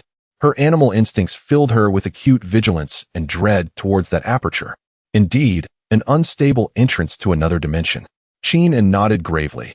Those who had gone missing were likely drawn into this entity. The circumstances within remained unknown, yet undoubtedly perilous. He attempted to probe the entrance with his spiritual consciousness, only to be repelled by a chaotic and formidable force, leaving him with a vague sensation of a realm filled with various distorted, tormented, and frenzied fragments of consciousness. Should we enter? Though Yang Yingxue felt a twinge of anxiety, it was overshadowed by an exhilarating sense of adventure. The combative bloodline of the Huanggu body seemed to simmer within her. Qin pondered for a moment. Entering posed immense risk. It could be a den of dragons and tigers. Yet, refraining from entering would fail to address the root of the problem. This malevolent entrance would persist in absorbing negative energy, growing stronger, and ultimately precipitating even greater disasters. Let us proceed. Qin swiftly made his decision. Having recently made significant advancements in his cultivation, he sought an appropriate sharpening stone. Moreover, he had an intuition that within this otherworldly space lay concealed clues to some of the world's secrets. He formed hand seals, casting a series of spiritual power runes to establish a rudimentary reinforcement and marking array around the fountain, preventing the entrance from vanishing or being compromised once they ventured inside. Stay close to me. If anything feels amiss, retreat immediately, Qin reiterated, leading the way toward the fountain. As he approached the center of the distorted point at the bottom of the pool, an overwhelming suction suddenly enveloped them. Qin offered no resistance, flowing with the force while firmly grasping Yang Yingxue's and Ali's hands. In an instant, the surrounding scenery warped and shattered, as if plunging into a kaleidoscopic tunnel, filled with bizarre colors and piercing shrieks that assaulted their senses. After a brief sensation of weightlessness and dizziness, their feet finally touched solid ground. The sight before them elicited a sharp intake of breath from Qin. Despite his prior mental preparation, they found themselves within an immense corridor, constructed from flesh and blood. The ground beneath them pulsed with a dark red hue, soft and slippery to the touch. The walls on either side were formed from countless twisted, anguished faces and limbs, compressed and amalgamated, their mouths silently agape, eyes vacant or frenzied, writhing and struggling as if yearning to escape this fleshy confinement. Above them, there was no sky, only an endless, dark red dome, resembling a network of blood vessels, from which viscous, foul-smelling liquid occasionally dripped. The air was thick with a nauseating stench of blood and decay, intermingled with an omnipresent, despair-laden, resentful, and fearful malevolent spiritual fluctuation. The negative emotions here were so potent that they nearly materialized, crashing against the trio's minds like a relentless tide. What is this ghastly place? Yang Yingxue's complexion paled as she fought against the urge to vomit. Though she was combative, the sheer horror of this realm, composed purely of flesh and suffering, instilled a primal sense of discomfort within her. Ali, too, could not restrain her transformation, her ears and tail emerging uncontrollably, baring her teeth as a low growl emanated from her throat, an instinctual reaction to the overwhelming peril. Qin quickly conjured a more potent spiritual shield, enveloping the three of them and filtering out much of the spiritual pollution and foul odors. His expression was grave. This was no naturally occurring otherworld. It resembled a nest of a collective of malevolent thoughts, forcibly melded and twisted from the suffering, resentment, and dark energy of countless beings. Or perhaps, it was the interior of a living, colossal malevolence. The missing individuals, it was likely their bodies and souls had been devoured, disassembled, and transformed into part of this corridor of flesh. We may be within the belly of a monster, Qin stated solemnly, a realization that sent a shiver down his spine. At that moment, the writhing flesh walls ahead turned in unison, revealing the anguished faces that suddenly fixated upon them. Countless hollow or frenzied eyes bored down upon the three intruders. So much pain. Stay with us. Become one of us. The sharp, overlapping shrieks, filled with endless malice and seduction, surged forth like a tsunami from all directions, violently battering against Qin and spiritual shield. Simultaneously, the flesh walls on either side began to writhe violently. Monstrous appendages resembling gigantic tentacles, formed from countless severed limbs and twisted faces, surged forth, laden with viscous fluid and foul winds, striking toward the three and entangling them. The assault has begun. Chapter 38. Bitter struggle and the core faced with a terrifying assault akin to that from the depths of hell. Qin An's gaze turned icy, and he ceased to hold back. Jing Guangzhou, protect, he uttered in a low voice, his spiritual energy surging as an originally formless shield erupted into a brilliant golden light, enveloping the three of them like an inverted golden bell. The tentacles, imbued with potent spiritual corruption and corrosive energy, lashed against the golden barrier, emitting a hissing sound as they burned, with black smoke rising, yet they could not breach the defense. However, the force behind the tentacle strikes was immense. Each blow caused the golden shield to tremble violently, and Qin could feel his spiritual energy depleting rapidly. Yingxue, Ali, target the roots of those tentacles. That is the energy node. Qin swiftly deduced that these tentacles were not independent entities, but rather manifestations of the corridor's own malevolent energy, their core connected to the fleshy walls on either side. Understood. Yang Yingxue could hardly contain herself any longer. With a fierce shout, the primal blood of her ancient body erupted, enveloping her arms in a pale purple lightning. Instead of employing simple slaps, she unleashed a series of powerful palm strikes. Ben Lei Zhang Jingtao. The condensed purple palm shadows surged forth like a tempest towards the junctions of the tentacles and the walls. The lightning, embodying both purity and might, was indeed the nemesis of such foul entities. Where the palm shadows passed, flesh was charred, and malevolence dissipated, causing several tentacles to wither and break. Ali was also unrelenting. The pink glow in her eyes intensified as she reversed her nine-tailed fox's charm ability. No longer enticing beings, but instead unleashing chaotic energy. She opened her mouth and emitted a silent shriek, sending forth a wave of invisible, confounding energy that rippled outward. The tentacles caught in this wave became stiff and sluggish, even starting to entangle and attack one another, as if they had lost their unified command. The synergy between the two was impeccable, one striking down evil with vigor, the other ensnaring the enemy with cunning, significantly alleviating Qin's burden. Seizing the opportunity, Qin formed seals with his hands and chanted a simplified version of the purification incantation he had previously used to subdue the earth spirit. Golden purification runes shot forth like moths to a flame, aiming to cleanse the dense malevolence from the fleshy walls surrounding them. However, the results were far from satisfactory. The malevolent energy here was too vast and deeply rooted. Individual purification runes were like a drop in the ocean, managing to cleanse only small areas before being overwhelmed by the encroaching malice. This won't do. The malevolence here is holistic. Unless we find the core, complete purification is impossible. Qin ceased his futile attempts. This conglomerate of evil thoughts had formed a complete, self-sustaining malignant ecosystem, and to resolve it entirely, he must destroy its core. While maintaining the golden shield, he expanded his consciousness to scan the vast blood-soaked corridor like a radar, seeking the point where the malevolent energy was most concentrated and active. The corridor seemed endless, winding and twisting, filled with writhing flesh and anguished faces. The tentacle onslaught was relentless, and their forms began to change. Some sprouted bony spikes, others spewed acidic liquid, and some even began to mimic incomplete humanoid monsters, howling as they charged forward. The battle grew increasingly fierce and arduous.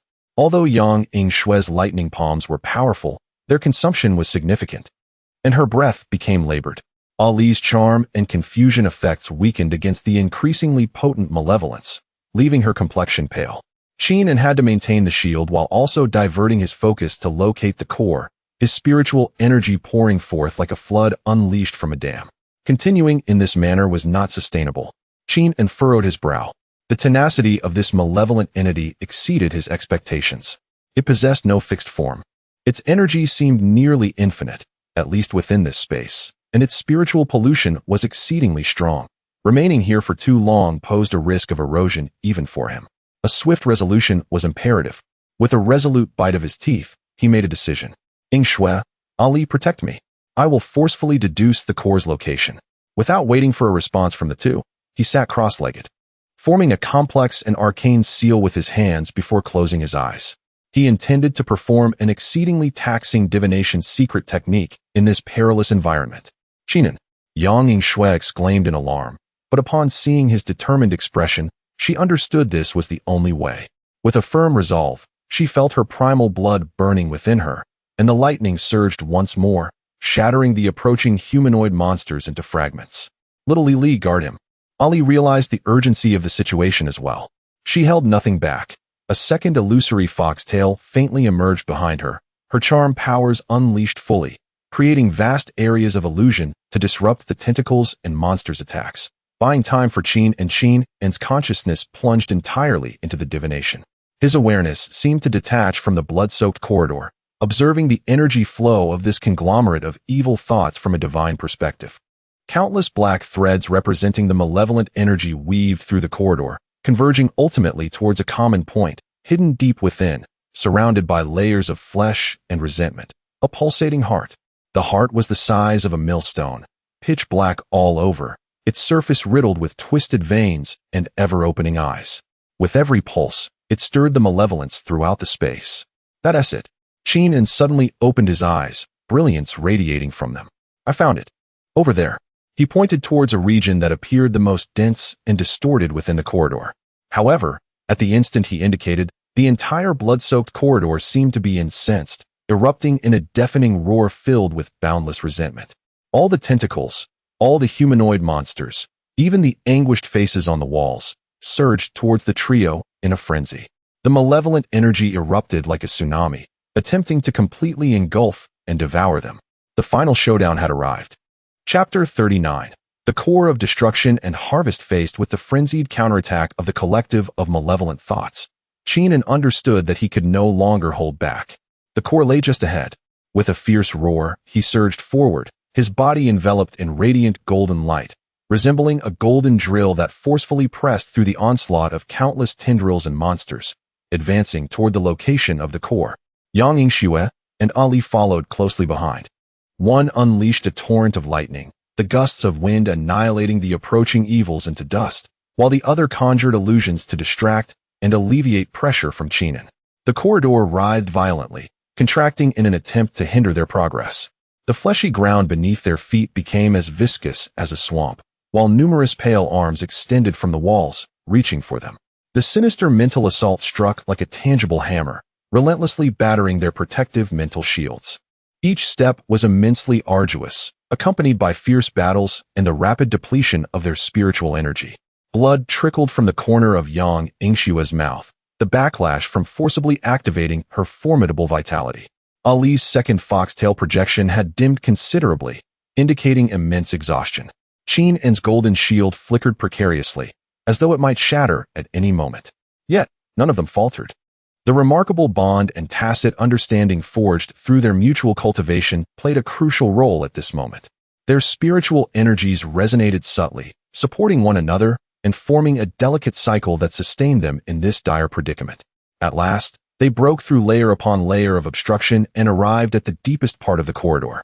Before them lay a colossal nest constructed of flesh and bones. At the center of the nest, a heart the size of a grinding stone, covered in eyes, throbbed wildly, emanating a suffocating aura of malevolence. It was the source of it all, the core of the collective of malevolent thoughts. It was it. Destroy it.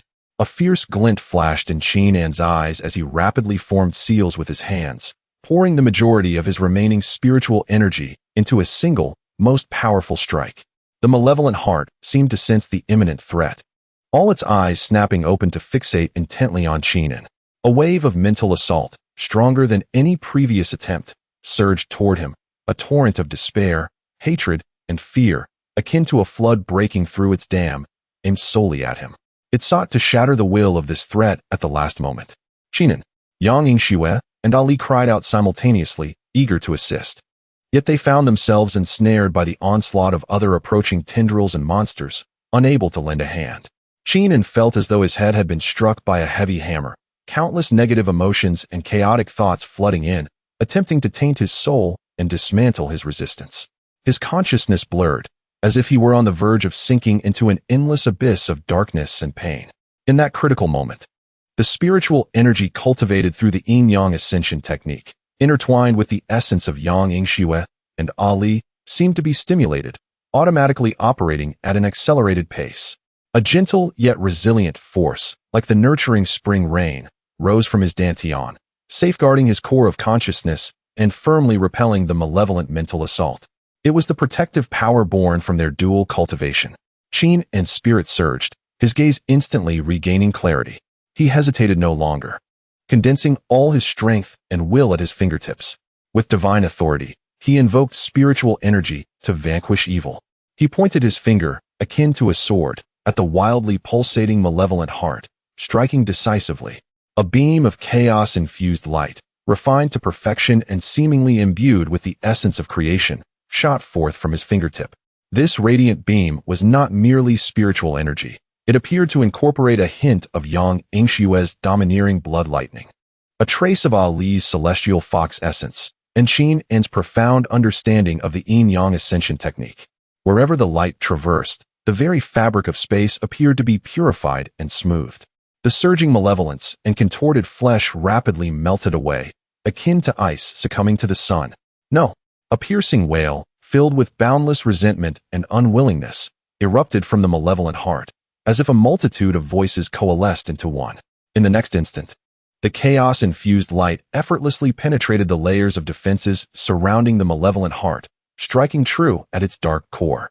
With a sound akin to a red-hot iron rod piercing ice, the targeted area of the malevolent heart instantaneously vaporized. Following this, cracks radiated from the impact point, swiftly spreading throughout the entire heart. Boom!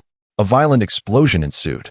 Yet, it was not a physical explosion, but rather the collapse of energy and rules. The immense malevolent energy lost its core's restraint, spiraling out of control and annihilating itself. The entire fleshy corridor began to tremble violently, on the verge of collapse. The flesh and bones that constituted the walls and ground began to shatter and dissipate, like a dried sandcastle crumbling away. The space was collapsing. We must flee. Qin En, fighting against the sense of exhaustion, grasped the equally drained Yang Yingxue and Ali, and, guided by the spatial coordinates they had left upon entry, retreated rapidly in the direction they had come. Behind them, the terrifying world constructed from malevolent thoughts was swiftly dissolving into nothingness. As Qin En and the others stumbled out of the now dry fountain, the dawn light was breaking. With the destruction of the core of the collective of malevolent thoughts, the oppressive and sinister atmosphere that had enveloped the entire Xingfu Li community receded like a receding tide. Although the environment remained dilapidated, the deeply entrenched chill and eeriness had vanished, and even the air felt significantly more refreshing. Yang Zhantian and others, who had anxiously waited at the periphery, rejoiced upon seeing the trio emerge, especially sensing the unsettling aura dissipating. They rushed forward with great enthusiasm. "Qin Xiaoyu, are you all right? What happened inside?" Yang Zhantian observed the pale faces and weakened breaths of Qin En and his companions, particularly noting the injuries on Yang Yingxue and Ali, and his heart sank with alarm. "It is resolved." Qin En waved his hand. Though weary, his eyes sparkled with brightness. "The core has been destroyed, and the entrance to this alternate space has vanished. It should be safe here from now on." He briefly recounted the events inside, omitting the details regarding the yin-yang ascension technique and their dual cultivation, merely stating that they had encountered a powerful malevolent entity and, after a fierce battle, ultimately destroyed its core. Upon hearing that the malevolent entity was formed from countless grievances and pain, capable of manifesting a fleshy alternate space, Yang Zhantian and the members of the Martial Arts Association felt their scalps tingle, their admiration for the strength of Qin En and his companions deepening immensely. Even such a terrifying entity can be vanquished. Who exactly are these three formidable individuals? I am deeply grateful, Qin Xiaoyu, and to you, Miss Yang and Miss Ali. Your assistance has been invaluable. Yang Zhantian expressed his heartfelt appreciation, assuring that the rewards would be prepared promptly, and that the Martial Association and relevant departments would remember this favor. Qin En nodded, his mind too weary for pleasantries, yearning instead for rest and recovery. The recent battle had been immensely taxing, yet it had also deepened his understanding of his own power and the yin-yang Fei Shengju. The instinctual protective force that emerged in dire moments, along with the chaotic brilliance resulting from their combined strength, illuminated the path for future cultivation. Upon returning to the Lingtai courtyard, they shut the door tightly. The trio barely had time to cleanse themselves of grime and fatigue before they commenced a profound recovery. Qin An's suspicions were entirely validated. The Yin Yang Fei Xingju not only demonstrated extraordinary efficacy in enhancing cultivation, but also possessed unparalleled advantages in healing injuries and replenishing energy. Immersed in the mystical state of spiritual and physical amalgamation, the exhaustion and hidden wounds from the battle were swiftly soothed, and their depleted spiritual energy surged back at an astonishing rate, even becoming more refined and substantial than before the conflict. Yang Yingxue's consumed blood was replenished, her aura growing increasingly steady and profound. Ali's ethereal second tail became more corporeal, enhancing her enchanting talents. As for Qingming, he distinctly felt that the barrier of his mid-foundation stage, after enduring this life-and-death battle and subsequent deep recovery, had begun to loosen, signaling an imminent breakthrough. Indeed, combat and dual cultivation are the correct pathways to our cultivation. Qingming, sensing the surging power within him, could not help but express his thoughts once more. Days later, the Martial Association delivered a generous reward, including a substantial sum of cash, along with rare herbs and minerals. Although these were of limited direct use for Qin An's cultivation, they could be utilized to forge auxiliary items or exchange for other resources. Simultaneously, Yang Zhantian brought news. While clearing the residual malevolent energy in the Xingfu Li community, members of the Martial Association discovered a piece of black fragment at the bottom of a dried-up fountain. Neither metal nor jade, inscribed with bizarre, twisted runes. This fragment seemed to be the only remnant of the core of the malevolent entity after its annihilation. Their inability to decipher it led them to believe it might be connected to the origin of the evil, so they sent it over for Qin An's examination. Receiving the palm-sized black fragment, Qin An felt its chilling touch. As his consciousness probed it, he sensed an extremely subtle, ancient, and pure malevolent will residing within, far surpassing the previous entity. This fragment is no ordinary object, he thought, furrowing his brow. It may merely be a small part of a larger whole.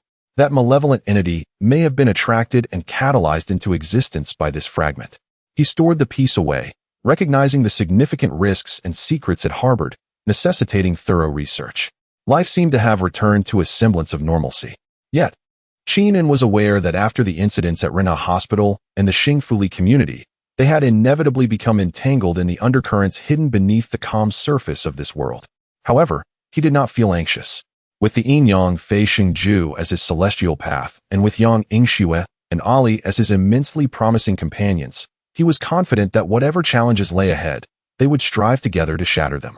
Observing Yang Yingxue and Ali playfully tussling over a game controller in the courtyard, a warm smile graced Qin An's lips. Such a life, it seemed, was rather delightful. Chapter 40. Turmoil resurfaces and Shun Nana's discovery after the incident in Fully community subsided. Qin An and his companions enjoyed a few days of tranquility. They focused on profound communication to rejuvenate their spirits and consolidate their cultivation. The results were remarkable. Qin An felt he was on the cusp of reaching the mid-stage of foundation establishment. Yang Yingxue had stabilized her qi refinement at the 7th level, and Ali's second tail shadow had solidified considerably. The black fragment derived from the core of an evil object had been the subject of Qin An's study on several occasions. While he could ascertain its extraordinary material and the ancient malevolence it contained, he had not unraveled any further clues. It resembled a locked box, impossible to open without a key. He carefully stored it away for the time being. On that afternoon, the trio was leisurely enjoying tea, Qin An, playing games, Yang Yingxue, and reading comics. Ali, who was diligently learning about human culture, in the courtyard when a knock echoed at the door. It couldn't possibly be the Martial Arts Association coming to bestow gifts. No, it must be a commission, right? Yang Yingxue, engrossed in her game, did not lift her head. Qin An extended his consciousness and was somewhat surprised to find it was Shun Nana. Upon opening the door, he indeed found the journalist standing outside. Today, she was not clad in her professional attire, but rather in casual wear, carrying a backpack. Though she bore signs of fatigue, her eyes shone with an unusual brightness, even tinged with excitement. "Journalist Shin, is there something you need?" Qin An welcomed her inside. Mr. Qin, Miss Yang, Miss Ali, I apologize for the intrusion. Shinana greeted them, her gaze sweeping across the courtyard. Upon noticing Yang Yingxue engrossed in her game and Ali absorbed in her comic, her lips twitched slightly, finding it challenging to reconcile this warm and somewhat childish scene with the formidable persona she had encountered that night at the abandoned hospital and the happy community. I have come with a new discovery that I believe may be of use to you. Shinana forewent small talk and promptly retrieved a tablet from her backpack, displaying several photographs and documents. Is this related to the Black Fragment? Qingming inquired. Not entirely, but there is a connection. Shinana handed the tablet to Qingming, stating, I utilized the magazine's resources and some personal connections to peruse a wealth of archived records and accounts of peculiar events from various locales. I discovered that phenomena akin to the collective disappearance or the eerie whispers and anomalous energies witnessed in happy community have sporadically occurred across the nation and even worldwide over the past few decades. Upon hearing this, Qingming's expression turned serious. He accepted the tablet and swiftly scanned the information it contained. Some items were newspaper clippings, others were photocopies of internal documents, and a few were indistinct video stills circulating online. The locations varied, and the time spans were extensive, yet certain described features indeed bore resemblance to the situation in happy community, such as inexplicable disappearances, electronic interference, and strange sounds or hallucinations. Most of these incidents ultimately faded into obscurity or were covered up by official explanations. Shinana pointed to several marked documents labeled as resolved or archived, but I noted that in a scant few records, there were mentions of unidentified black residue discovered at the scene after the event subsided. She magnified several low-resolution images. Although blurry, they revealed irregular black fragments, similar in shape to the piece found by the Martial Arts Association. Qingming's gaze sharpened. If Shinana's investigation held truth, it would imply that the malevolent object in happy community was not an isolated incident. That black fragment could be a manifestation of something widely prevalent, capable of fostering malevolence. The hidden implications behind this could be far more colossal and terrifying than he had ever imagined. Do you suspect that these black fragments share a common origin? Qingming asked in a low voice. Very likely. Shinana nodded vigorously, her face alight with the thrill of uncovering significant leads. I compared all available descriptions of the black residue I could find. While the details vary, the core characteristics are strikingly similar. Unidentified material, extraordinarily hard, and imbued with strange energy or intent. I suspect they may originate from the same source, or could be fragments of creations from a higher existence. This hypothesis was audacious, yet not implausible. Qingming stroked his chin, lost in contemplation. If these fragments were deliberately scattered by a powerful entity, what could its motives be? To nurture malevolent objects? To harvest negative energy? Or was there a more sinister agenda at play? Did you find any commonalities among the locations where these events occurred? Perhaps geographical features or historical contexts? Yang Yingxue, having put down her game controller, leaned in to pose a pivotal question. Shinana regarded Yang Yingxue with admiration, while asked, I conducted a preliminary analysis, and while there are no obvious geographical patterns, there appears to be a certain periodicity in the timing of these events. Moreover, many of the sites have historically been ancient battlegrounds, large cemeteries, or locations marked by significant tragedies, inherently concentrating negative energy and resentment. So, these black fragments prefer to take root in such fertile soil? Qingming grasped her implication. One could interpret it that way. Shinana nodded. Additionally, I have one more crucial discovery. She swiped on the tablet, revealing a scanned copy of an ancient black and white photograph. The image appeared to have been taken at an archaeological site, with a backdrop of yellow earth. And in the foreground, an open pit resembling an ancient tomb, where some dark, block-like objects were faintly visible at the bottom. This photograph was taken 20 years ago during a rescue excavation of a tomb cluster from the Shang and Zhou dynasties and was never made public, Shinana explained, pointing to the dark blocks. According to an elderly professor who participated in the excavation, they discovered several similar black stones near the main burial chamber. They felt icy to the touch, and some team members experienced disorientation and hallucinations upon contact.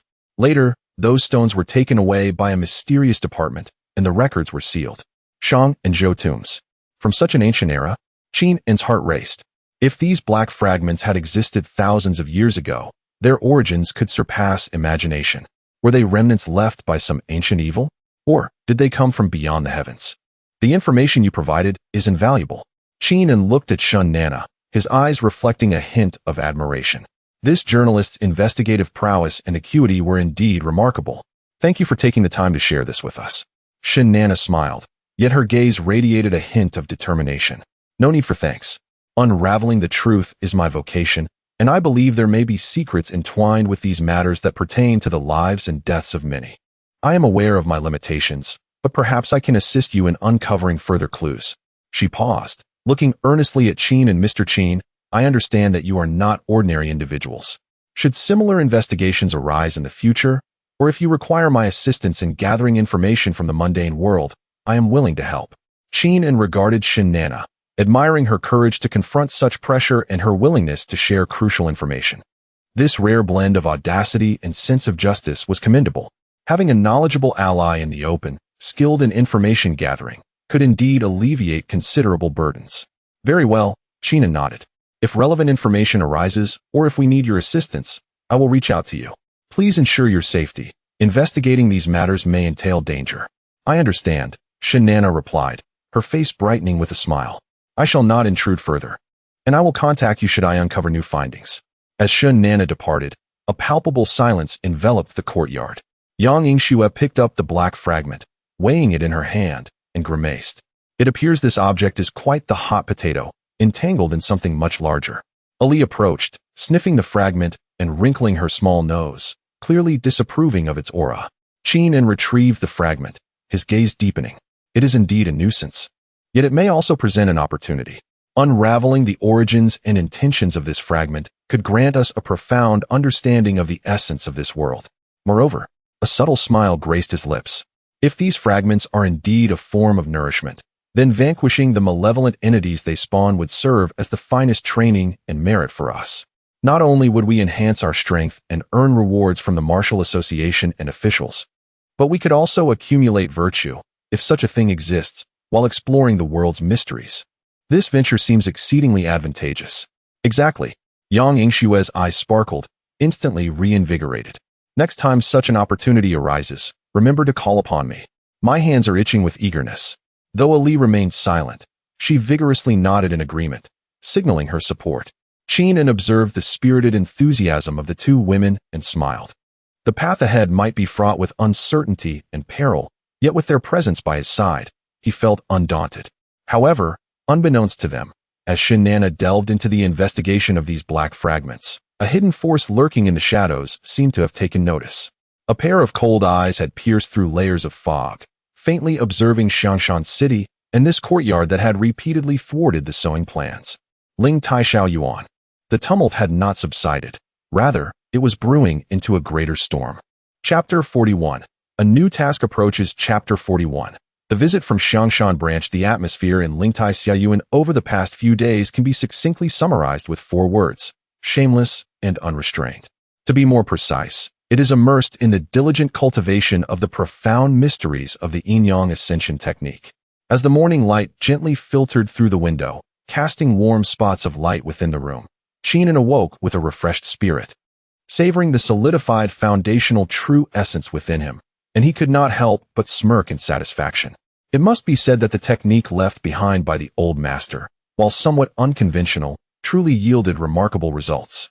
Its efficiency far surpassed his previous laborious attempts at alchemy, which had nearly sent him skyward. To his left, Yang Yingxue, resembling an octopus, clung to him in deep slumber, a hint of suspicious glimmer at the corner of her mouth. Occasionally murmuring dreamily, one slap sent them all flying. Her cultivation had already stabilized at the peak of the 7th layer of Qi refinement, just a step away from the 8th layer. The primal blood within her was nourished through their dual cultivation, growing ever more substantial, and the aura she occasionally emitted startled even Qingming. To his right, Ali lay curled up like a genuine little fox, breathing steadily, her exquisite face adorned with a serene and contented smile. Her second foxtail's ethereal projection had become increasingly solid, and her control over her celestial fox charm was ever more exquisite, her cultivation firmly established at the pinnacle of the 5th layer of Qi refinement. Honestly, as Qingming gazed at his two companions peacefully asleep beside him, he felt a twinge of pride, mixed with a slight sense of vulnerability. Their rapid pace of cultivation was akin to riding a rocket, but the demands on his vitality were indeed rather high. It was no wonder the old master had warned against engaging with women before the age of 18. Who could withstand such pressure? As he indulged in these thoughts, his consciousness stirred slightly, sensing two vehicles approaching the alley, from which several individuals disembarked, making their way towards the courtyard. Their auras were not particularly formidable. The leader seemed to be at the Martial King level, while the others were at the Grandmaster level. Ah, more visitors. Qingming carefully extracted his arm from Yang Yingxue's embrace, moving with utmost caution to avoid waking her, lest she awaken in a foul mood, potentially causing a ruckus in the courtyard. Just as he finished dressing, a knock sounded at the courtyard door, firm yet imbued with a sense of official business. May I ask if Mr. Qingming is at home? We are from the Xiangshan City Security Bureau's Supernatural Events Management Division and have matters to discuss. A relatively youthful, yet composed male voice called out. The Xiangshan branch? The Security Bureau? Qingming raised an eyebrow, finding this to be a far more reasonable explanation. Having stirred some commotion in Xiangshan, it was only natural to attract the attention of local authorities. He approached the door and opened it, revealing 4 individuals, 3 men and 1 woman. At the forefront stood a young man appearing to be in his late 20s, clad in a dark blue standard combat uniform, standing tall and upright, with a sharp gaze that exuded a military aura. His cultivation was at the early stages of the Martial King level. He stepped forward and offered a greeting, though his eyes betrayed a hint of curiosity and scrutiny towards Qingming. And hello, Mr. Qingming. I apologize for the intrusion. I am Zhao Gang, the team leader of Action Team 1 from the Xiangshan City Security Bureau's Supernatural Events Management Division. Behind him stood 2 robust male team members, their auras steady, both at the pinnacle of the Grandmaster level, scanning the courtyard environment with vigilance. The most striking figure, however, was the female team member positioned slightly behind Zhao Gang. She was tall and voluptuous, her curves accentuated by the standard combat uniform, which she wore with distinct elegance. Standing nearly 1.75 meters tall, her long, straight legs complemented her athletic build. With a neat ponytail, her striking features and healthy wheat-colored skin radiated a refreshing vigor, her calm and focused gaze exuding a sense of confidence. Her cultivation was at the late stages of the Grandmaster level. Team Leader Zhao, is it? What brings you here?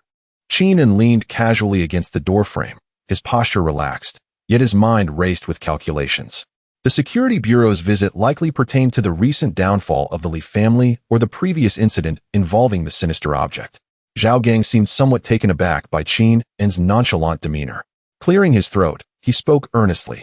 Mr. Qingming, we have received reports of several extraordinary events occurring recently in Xiangshan City, including the anomalous energy explosion at the Li family residence and the unusual energy disturbances at Rena Hospital and the Xingfuli community. Our investigation suggests these incidents may be connected to you. He paused, carefully observing Qingming's expression before continuing. We harbor no ill intentions.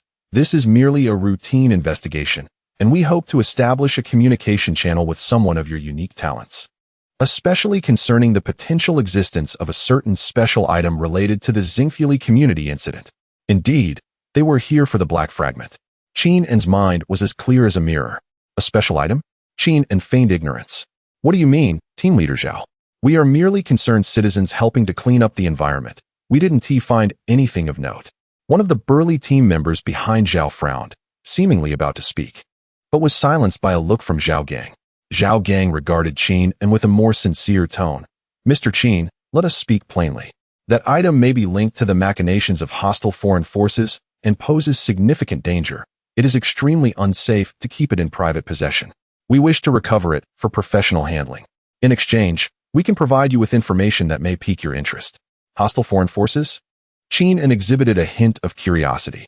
Indeed, Zhao Gang lowered his voice slightly. We suspect it is related to a certain secret organization from the land of the rising sun.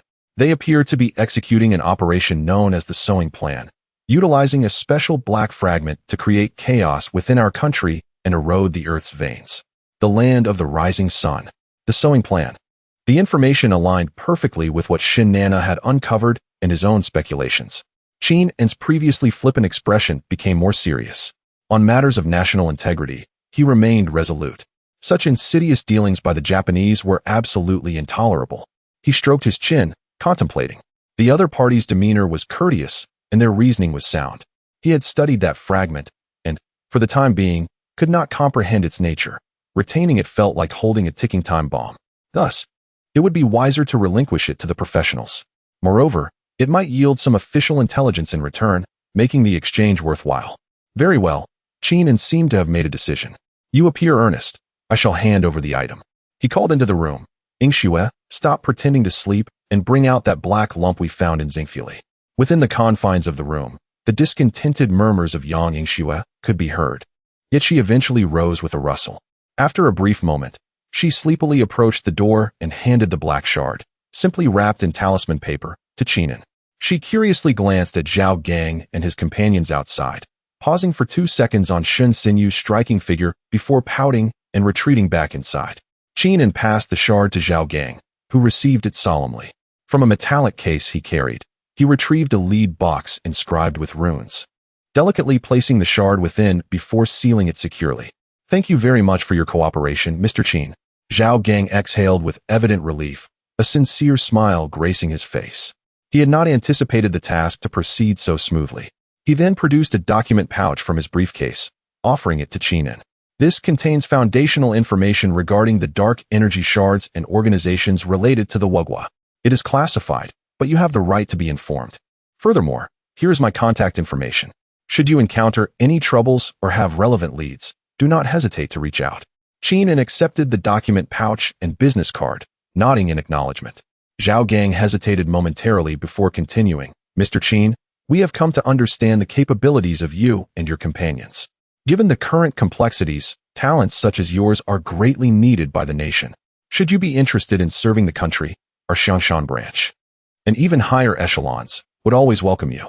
This was an olive branch extended. Qingming smiled slightly, replying as he had before, we'll see.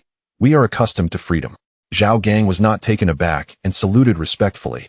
In that case, we shall not impose further. Farewell. With that, he and his team turned and departed. Throughout the encounter, the tall and voluptuous Shen Sinyu had remained silent, her gaze meeting Qingming's briefly as she took the shard. Her expression clear and calm, revealing no emotion. As he watched the security bureau's vehicle leave the alley, Qingming closed the door, weighing the document pouch in his hands. Wugwa, the sewing plan, quite intriguing. A smile of interest curved his lips. It appeared that his tranquil days would not last much longer.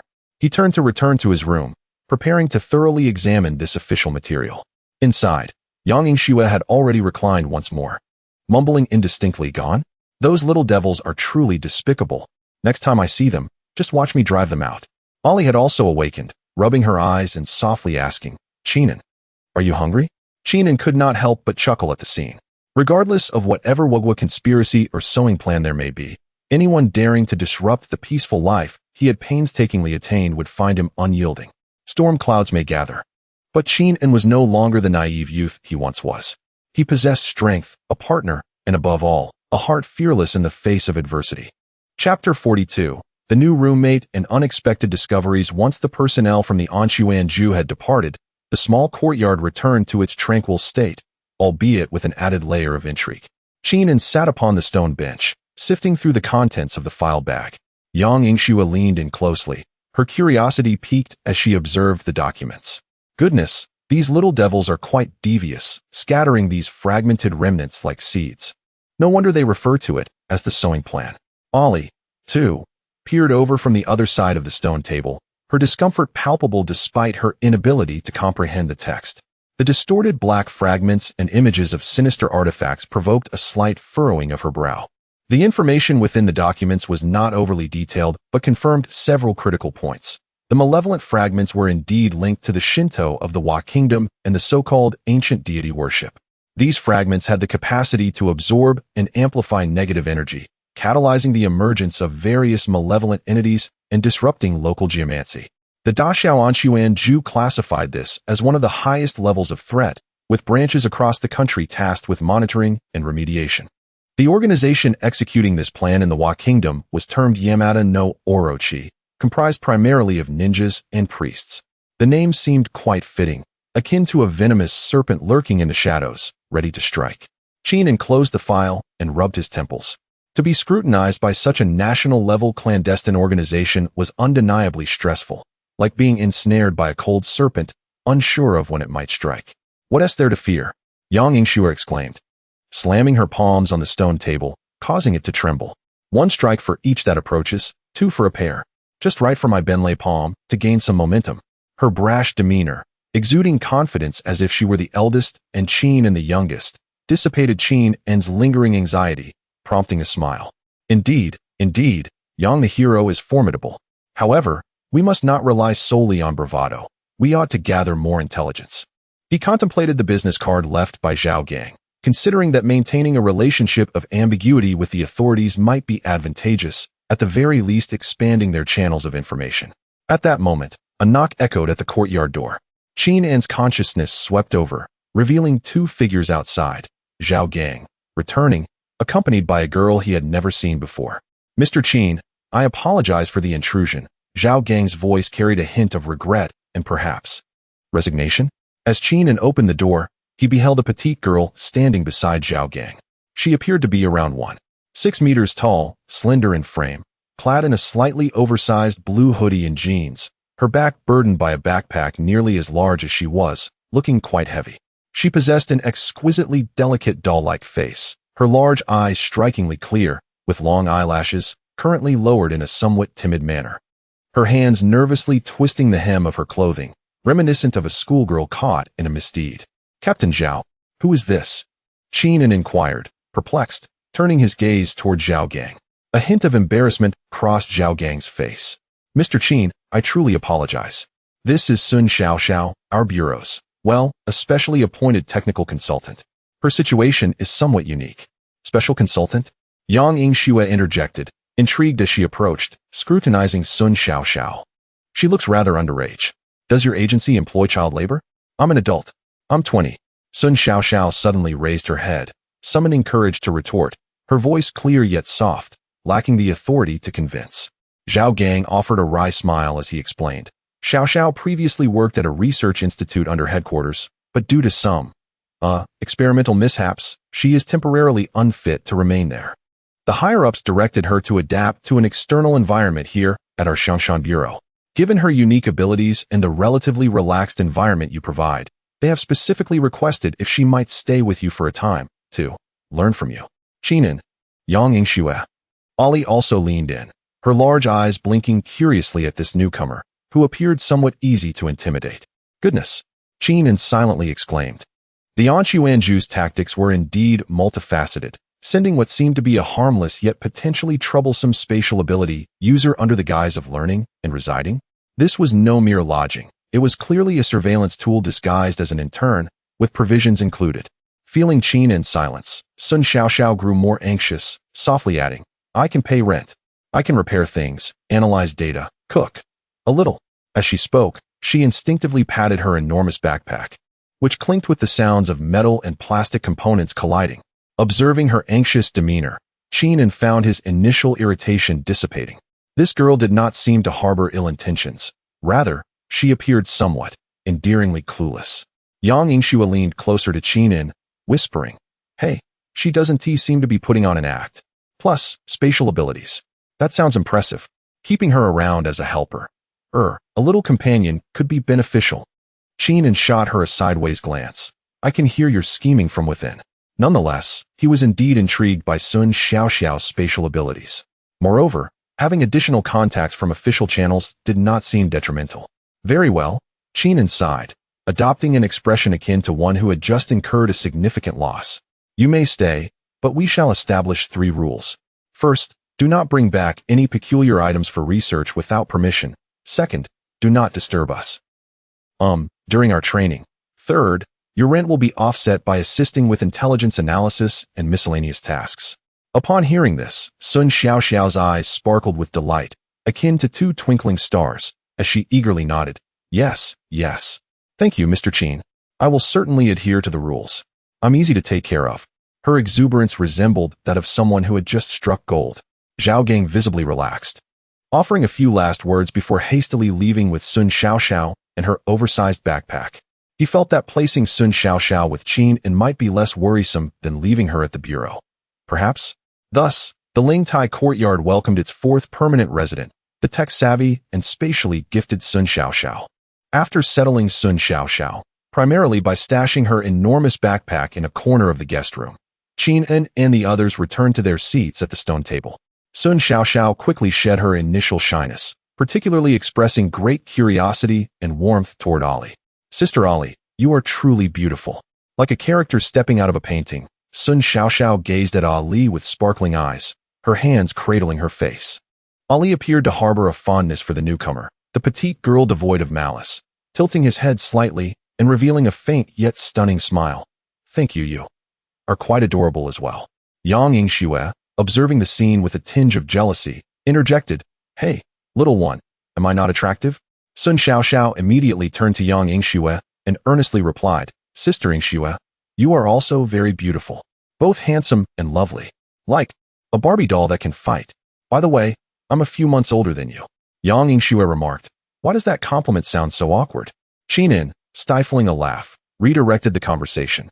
Xiaoxiao, you were researching the so-called evil energy fragments, correct? Upon mentioning her field of expertise, Sun Xiaoxiao's demeanor transformed. She was no longer the timid girl, her eyes now radiating focus and confidence. She pushed up her non-existent glasses, perhaps a habitual gesture, and stated, Yes, Mr. Qin. I have participated in the energy analysis and tracing of similar fragments. The energy structure of these fragments is exceedingly ancient and bizarre, not belonging to any known energy system. It resembles a manifestation of rules that are polluted and distorted. She paused to gather her thoughts. To illustrate, if the energy of our world is akin to clear water, then these fragments are like thick ink dropped into that water. They not only contaminate the surrounding area, but also actively attract and transform the nearby water, rendering it murky and breeding various undesirable elements. This metaphor resonated clearly with Qingming and the others. Is there any way to completely purify or destroy them? Qingming inquired. Sun Xiaoxiao shook her head, her small face scrunching in concern. It is quite difficult. We have attempted numerous methods, yet physical destruction yields minimal results. Energy impacts are often absorbed or deflected by them, potentially triggering even more violent energy backlash. Currently, the most effective approach is to locate and destroy the core of the evil entities spawned by them, as you have done. The fragments themselves will subsequently lose their vitality, but their essence seems nearly impossible to annihilate, resembling something that has merely been temporarily sealed. Even the official research institute cannot completely obliterate them? Qingming furrowed his brows, realizing the complexity of the situation was greater than he had anticipated. However, Sun Xiaoxiao shifted her tone, seemingly struck by a thought as she rummaged through her enormous backpack, muttering, I remember I brought it out. Where did I place it? Ah, found it. She produced a device the size of a palm, resembling a thick tablet, the screen illuminating to reveal a complex energy spectrum. Skillfully operating it for a moment, she turned the screen towards Qingming and Mr. Qin. Look, this is the residual energy analysis I discreetly conducted using a portable scanner on the fragment you had earlier. Sun Xiaoxiao playfully stuck out her tongue. I discovered a rather peculiar phenomenon. Within the residual energy of this fragment, aside from the inherent evil energy, there exists a remarkably faint, neutralizing energy. This energy attribute is quite unique, imbued with a vibrant vitality, seemingly possessing a natural restraining effect against the evil energy. Qingming leaned closer to examine the screen. Though he struggled to comprehend the intricate curves, he sensed a familiarity with the special wave bands Sun Xiaoxiao pointed out. This energy felt reminiscent of something he had sensed before. He fell into contemplation. Yang Yingxue and Ali also gazed curiously at the screen. Suddenly, Ali softly exclaimed, extending her delicate finger to a specific point on the screen, murmuring, This feels somewhat like the aura in the courtyard. The aura in the courtyard? Qingming jolted in surprise, quickly regaining his composure. He immediately immersed his consciousness into the land beneath his feet, meticulously attuning to the essence of the Ling Tai courtyard itself. Ever since he moved in and established his foundation, he had occasionally sensed that the ground beneath the courtyard harbored a faint yet exceptionally pure and ancient vitality. He had previously attributed it to the advantageous geographical location or perhaps some arrangement made by his grandfather in the past. Now, prompted by Ali's observation and combined with Sun Xiaoxiao's detected data, he gazed incredulously at the ground beneath him. Could it be that something capable of countering the evil energy fragments existed beneath the Ling Tai courtyard? This unexpected revelation caused Qing's heartbeat to quicken. If this were indeed true, the value of this courtyard would transcend that of a mere residence. Chapter 43. The Spirit Seed of the Earth Veins and the Counterattack of the Yamato Nation. The underground of the Ling Tai small courtyard may conceal treasures. This thought, once ignited, clawed at Qing's mind like a cat's paw. He immediately concentrated, extending his foundational awareness like countless delicate tendrils deep into the earth beneath the small courtyard. Soil, gravel, hibernating insects. His awareness continued to delve deeper, 10 meters, 20 meters. Initially, there were no notable discoveries. Just as Qingming began to wonder if he had misperceived or if the vitality was too faint to capture, his awareness suddenly trembled at approximately 30 meters underground. A wave of energy, though weak, was extraordinarily pure, imbued with vibrant life and an ancient charm, pulsating gently like a slumbering heart. This energy was exceedingly reserved. Had it not been for Qingming's foundational awareness and the subtle hints from the data, he would have been utterly oblivious to its presence. Unlike spirit stones that emanate energy outward, it resembled a deeply buried seed, subtly connected to the surrounding Earth's veins, quietly nourishing this small patch of land. Indeed, it exists. Qingming opened his eyes, a hint of incredulous joy gracing his countenance. What is it? Yang Yingxue inquired eagerly. Sun Xiaoxiao's eyes widened, her scanning device frantically probing the ground, but regrettably, it lacked the necessary depth, capturing only the faintest surface feedback, causing her to stamp her feet in frustration. Qingming took a deep breath, attempting to connect with that energy through his awareness. There was neither rejection nor welcome. The energy continued to pulse at its own rhythm, seemingly indifferent to the outside world. Yet, Qingming could sense a comforting sensation washing over him as his awareness drew near, dispelling the faint shadow he had absorbed while studying the black fragment. What it specifically is, I am uncertain. Qingming retracted his awareness and shook his head, yet the vitality emanating from it indeed shared a source with the neutralizing energy detected in the fragment's remnants. Moreover, it felt ancient, exceedingly powerful. He employed the term powerful not to indicate the level of its energy, but to convey an essence that seemed to originate from the primordial forces of creation, evoking a sense of reverence. I speculate, Qingming mused, that it might be a rare spirit seed of the earth veins or something akin to it. It lies buried here, subtly purifying this land, which is why the malevolent energy residue from the black fragment has been partially neutralized by its power. The spirit seed of the earth veins. Sun Xiaoxiao's eyes sparkled with excitement. As a researcher, albeit focused on spatial technology, she was filled with curiosity about such unknown phenomena. She had only encountered similar terminology in top-secret archives at the headquarters, rumored to be related to the ancient earth vein dragon Qi and exceedingly rare. Mr. Qingming, your courtyard is truly a treasure trove. Yang Yingxue, though somewhat bewildered, grasped the crux of the matter. Does this mean there's a treasure beneath our home capable of countering the malevolent fragments of the little devils? One could interpret it that way. Qingming nodded, although it currently appeared faint. Its essence was remarkably high. If they could find a way to nourish it, perhaps, a glimmer of brilliance flickered in his eyes. If they could activate or enhance the power of this spirit seed, it would not only benefit the small courtyard, but might even unveil a method to combat and purify the malevolent energy fragments. This discovery bears immense significance. While Qingming and his companions reveled in their underground find, a crisis was quietly brewing in an old industrial district at the other end of Xiangshan City. On the outskirts of the industrial zone stood an abandoned chemical factory, its rusted pipes and equipment resembling the bones of a colossal beast under the night sky. At this moment, in the deepest part of the factory, near the sewage treatment pool, the air warped, permeated by a noxious stench of chemicals and decay. A woman clad in a black, form-fitting ninja suit, her figure alluring yet imbued with an aura of malevolence, stood by the edge of the sewage pool. She was indeed a member of the Yamato Nation's Yaki organization, codenamed Kun Mirror. In her hands, she cradled a piece of black fragment larger and darker than the one Qingming had previously obtained, with a viscous black liquid seemingly flowing across its surface. The great priest Yoshikawa has commanded the activation of the B-17 backup nursery, deploying enhanced malevolent energy fragments. Kun Mirror murmured fervently in Yamato, her gaze fervent. Let this place, filled with industrial waste and vengeful spirits, become the cradle for the great divine servants. With a sudden motion, she hurled the black fragment into the foul-smelling, oil-slicked, chemically contaminated sewage pool. Splash! The fragment sank into the inky water without a splash, as if being devoured by the pool. However, soon after, the entire sewage pool began to boil violently, bubbling. The industrial toxins, heavy metals, and the residual grievances of workers who had perished in past factory accidents were frantically extracted and fused by the fragment. Gurgle, gurgle. The pool water thickened, shifting from pitch black to an ominous dark red. A torrent of chaotic and violent malevolent energy, far more intense than the collective malevolence from the Xingfuli community, began to erupt.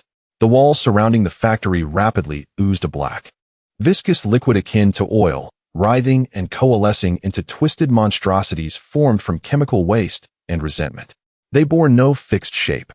Some resembled contorted pipeline worms, while others resembled swollen corrosive bubbles, emitting hissing corrosive sounds and low, mournful wails. The entire abandoned chemical factory was transforming at an astonishing pace into a realm rife with toxicity and death. Maria surveyed the hellish scene before her, not a trace of fear upon her visage, but rather a satisfied smile. Go forth, my children, spread fear, devour life, and transform this land into the nursery of my God. Meanwhile, Zhao Gang, on duty at the Xiangshan City Security Bureau branch, abruptly stood from his seat, his expression shifting dramatically. On the energy monitoring screen before him, the point representing the abandoned industrial district in the west of the city suddenly erupted with a blinding scarlet alert.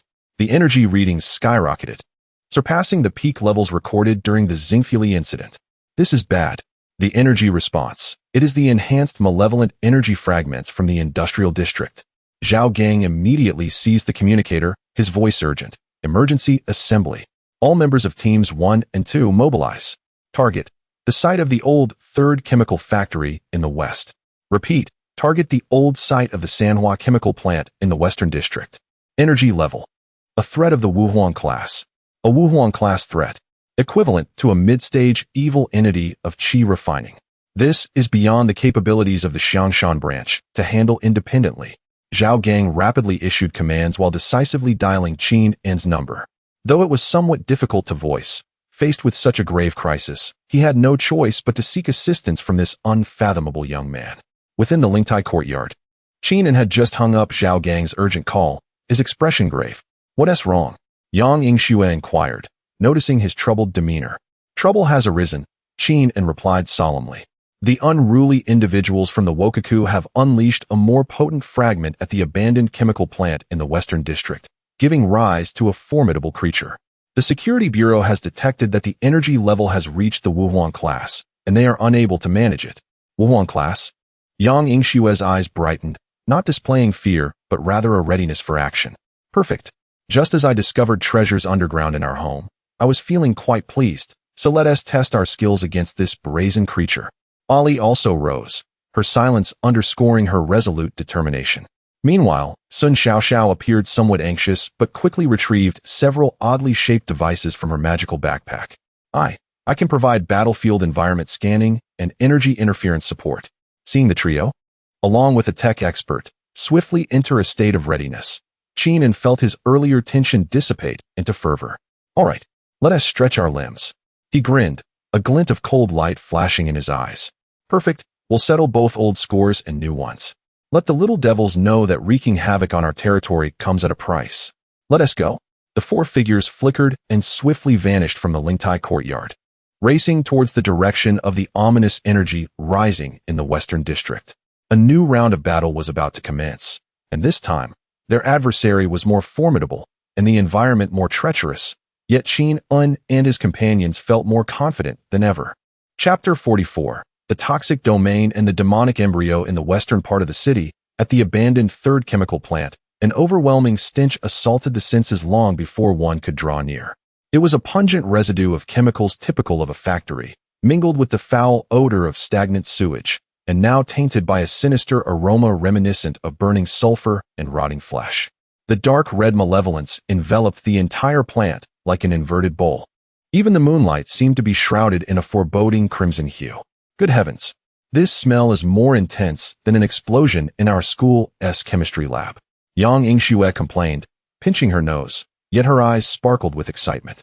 Qin N conjured a faint protective barrier of spiritual energy, encasing the four of them and filtering out most of the harmful gases and mental pollution. His expression was grave. The malevolence here was not only more abundant, but also of a more corrupt quality, saturated with the corrosive and destructive nature of industrial toxins. The energy readings are off the charts. The core reaction is deep within the sewage treatment area. There are numerous high-energy malevolent entities nearby. Sun Xiaoxiao reported rapidly, her face flushed with a mix of anxiety and exhilaration. She was clad in a high-tech silver vest adorned with blinking indicators. Ali's fox ears and tail had manifested uncontrollably. She bared her teeth slightly, emitting a low growl. The malevolence here was profoundly uncomfortable for her, the pure filth and degradation clashing with her innate essence as a Jiawei Tianhu. At the entrance of the plant, Zhao Gang led a team from the security bureau, while members of the second team had already set up a barricade, all donning gas masks and appearing tense. Upon seeing Qin Un and his companions, Zhao Gang hurried forward, his urgency and concern evident even through his mask. "Mr. Qin, you've arrived." Zhao Gang's voice was slightly distorted through the mask. "The situation is dire. The malevolent entities inside are still growing. Their energy levels have stabilized at the mid-stage of the martial emperor realm, and the corruption they produce is highly corrosive and toxic. We attempted a breach, but our equipment could not withstand it. One of our team members was contaminated by the escaping gas, and their protective suit was corroded." He pointed to a teammate receiving emergency treatment, whose protective suit was visibly melted at the arm, revealing swollen, ulcerated skin seeping dark vapor. Dual erosion from both physical and energy sources? Qin furrowed his brow. This was far more troublesome than the simple mental pollution encountered in the past. "Let me take a look." Sun Xiaoxiao retrieved a small spray canister from her pouch and sprayed it on the injured team member's wound. A cool, faintly green mist enveloped the injury, sizzling as it suppressed the creeping black vapor and halted further deterioration. "This is the latest cleansing spray developed by the Research Institute. It has some efficacy against low-level malevolent energy contamination, but it won't suffice against the larger entity inside," Sun Xiaoxiao explained. Zhao Gang and his team were taken aback. Regarding Sun Xiaoxiao, the newly appointed technical advisor, with newfound respect. "Thank you, Xiaoxiao." Qin nodded to her, then turned to Zhao Gang. "You all stay outside, clearing any stragglers and preventing the malevolence from spreading. We will handle the larger entities inside." Zhao Gang understood that their presence would only be a hindrance and solemnly replied, "Please take care. We have requested reinforcements from headquarters, but it will take time for them to arrive." Without further ado, Qin led Yang Yingxue, Ali, and Sun Xiaoxiao into the realm of dark red malevolence. Upon entering the factory grounds, it felt as though they had stepped into another world. The ground was coated with a thick, bubbling black sludge, and the air was laden with visible, colorful toxic mists. Various twisted creatures clung to the surrounding pipes and machinery. Some resembled centipedes fashioned from discarded plastics and metal scraps. Others were corrosive spheres oozing strong acidic liquid. While some were simply pools of active sludge with devouring capabilities, they howled and surged toward the four intruders. "Disgusting," Yang Yingxue exclaimed, disregarding the filth, as the power of her dominant blood thunder surged, her palms crackling with lightning. Thunderclap palm, thunderstorm, boom. A robust purple bolt of lightning erupted from her, radiating outward, the sheer force of the thunder becoming the bane of the vile entities. The leading corrosive spheres and plastic centipedes were instantly vaporized, leaving a charred expanse on the once sticky ground. Ali was not idle either. Her eyes glimmered with pink light as she unleashed her Jiawei Tianhu's enchanting power, not to beguile, but to instill chaos and fear. The oncoming malevolent creatures froze, seemingly entrapped in an illusion. Some began attacking one another, while others emitted terrified shrieks, spinning in place. This created an excellent opportunity for Yang Yingxue and Qin to unleash their powers. Sun Xiaoxiao took cover behind Qin's energy shield, her hands flying over a floating keyboard. 3 o'clock on the left, a cluster of corrosive spheres, energy node at the core. There are stealth units on the right side. Their energy signatures are concealed. She accurately reported the positions and weaknesses of the enemies, resembling a human radar. Qin refrained from striking immediately. His consciousness was firmly fixed on the core direction of the sewage treatment pool. There, a pulsating mass of malevolent energy, akin to a heart, was swelling with rage and toxicity. The four worked in perfect harmony, advancing swiftly deeper into the plant. As they moved, lightning surged, illusions flourished, and the vile entities disintegrated. Yet, the further they ventured, the more intense and numerous the malevolent entities became, the dark red malevolence thickening and even beginning to erode Qingming's energy shield, emitting a hissing corrosive sound. This cannot continue. The energy consumption is too rapid. Qingming sensed the mounting pressure on the shield. They needed to resolve the core issue swiftly. A fierce glint flashed in his eyes as he formed hand seals and intoned, "Golden light, swiftly manifest, protect the true self. Golden light incantation, dispel the malevolence." Buzz. The golden light surrounding him intensified, resembling a blazing golden sun, expanding outward with force. The encroaching malevolence, toxic mists, and low-level malevolent beings were instantly purified upon contact with the golden light, dissolving like ice under the sun.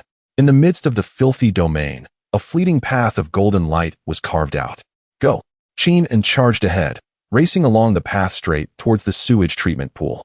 Yang Yingxue and Ali closely followed, while Sun Xiaoxiao gritted her teeth, clutching her equipment as she kept pace.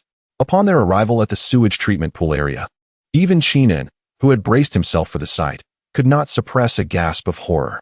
The once massive sewage pool had been entirely obliterated, replaced by a colossal tumor, writhing incessantly, composed of viscous black liquid, corroded metal, chemical waste, and the anguished souls of countless industrial spirits. The surface of the tumor was riddled with pulsating abscesses oozing toxic fluid, alongside countless wailing faces and struggling arms. At the core of this grotesque mass, a larger piece of black fragment flickered like a heartbeat, emanating a sinister glow that supplied a continuous stream of malevolent energy to this toxic abomination. Beneath the tumor, the Japanese female ninja, Xiaozhe Ma Liya, knelt in fervent devotion, murmuring incantations as if conducting some nefarious ritual. "It is it." Sun Xiaoxiao's scanner emitted a piercing alarm, signaling the energy core. Physical and energy resistance is exceedingly high. Weakness. Analyzing. No discernible weakness found. The malignant entity seemed to sense the threat, and the multitude of abscesses on its surface erupted simultaneously, unleashing a torrential rain of highly corrosive venom. Concurrently, the struggling arms elongated violently, resembling black tendrils, howling through the air as they reached toward the four, attempting to ensnare and strike them. "Beware of the venom," Qingming shouted, pushing the golden light spell to its utmost limit, shielding most of the poison from their vicinity.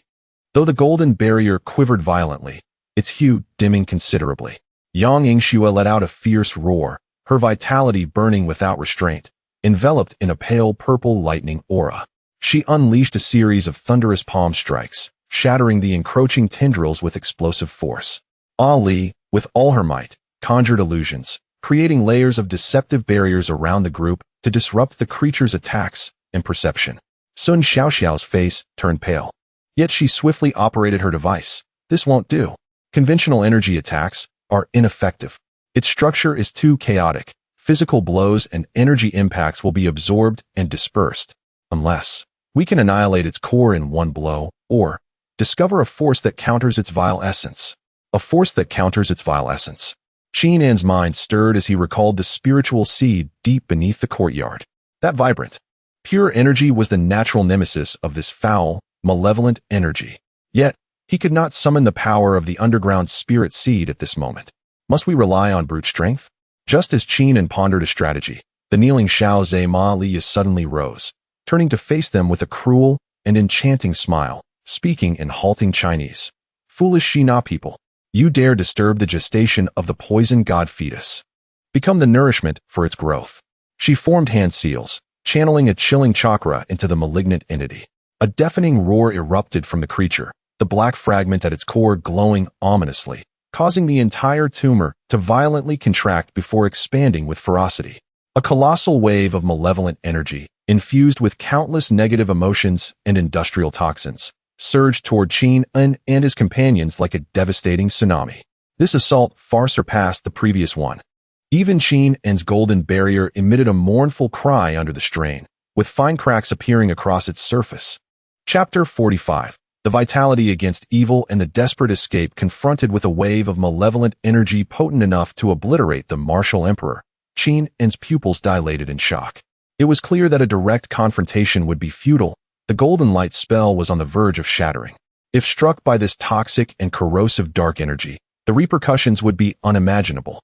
In a fleeting moment, the essence of the earth vein spirit seed, brimming with vitality, flashed through his mind, along with the notion of countering the foul essence as mentioned by Sun Xiaoxiao. There was no alternative left. He had to take a gamble. Gritting his teeth, Qingming made a bold decision. Rather than reinforcing his defenses or launching a counterattack, he chose to activate a significant portion of his foundational true essence in a unique manner. He recalled the life-affirming resonance he felt upon encountering the earth vein spirit seed, striving to emulate and channel it into his own true essence. Simultaneously, he called out to Yang Yingxue and Ali, imploring them, "Yingxue, Ali, lend me your strength. I only need the purest essence of your lifeblood and demonic power, irrespective of attributes." Although Yang Yingxue and Ali were perplexed by Qingming's intentions, their absolute trust in him compelled them to comply without hesitation. The profound blood essence of Yang Yingxue's ancient tyrannical lineage and Ali's pure nine-tailed fox origin energy surged into Qingming like two torrents, unreservedly merging with him. Three distinctly different, yet fundamentally interconnected sources of power began to forcibly integrate under the mystical influence of the yin-yang ascension technique. This process was perilously precarious. A moment's carelessness could lead to catastrophic failure. Yet, at that moment, Qingming had no room for trepidation. A peculiar wave emanated from Qingming, no longer a mere golden spiritual power, nor the purple lightning or pink allure, but a chaotic, pale green radiance imbued with the primal vitality and creation reminiscent of the dawn of existence.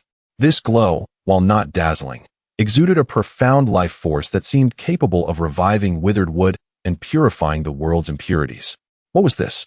Sun Xiaoxiao stared in astonishment at the scanner, which displayed wildly fluctuating readings indicative of an extraordinarily high life level and purifying attributes. In an instant, the malevolent energy wave was upon him. Qingming thrust his palms forward, as if sowing seeds, dispersing the chaotic pale green light ahead. There was no cataclysmic explosion, nor the roar of colliding energies. It was akin to pouring boiling water over accumulated snow. The devastating wave of dark energy, upon encountering the pale green light, seemed to meet its nemesis, emitting a hissing sound as it dissolved. The dense dark red malevolence visibly thinned, its toxins, corrosive energies, and chaotic resentment swiftly neutralized and purified by the vibrant green light.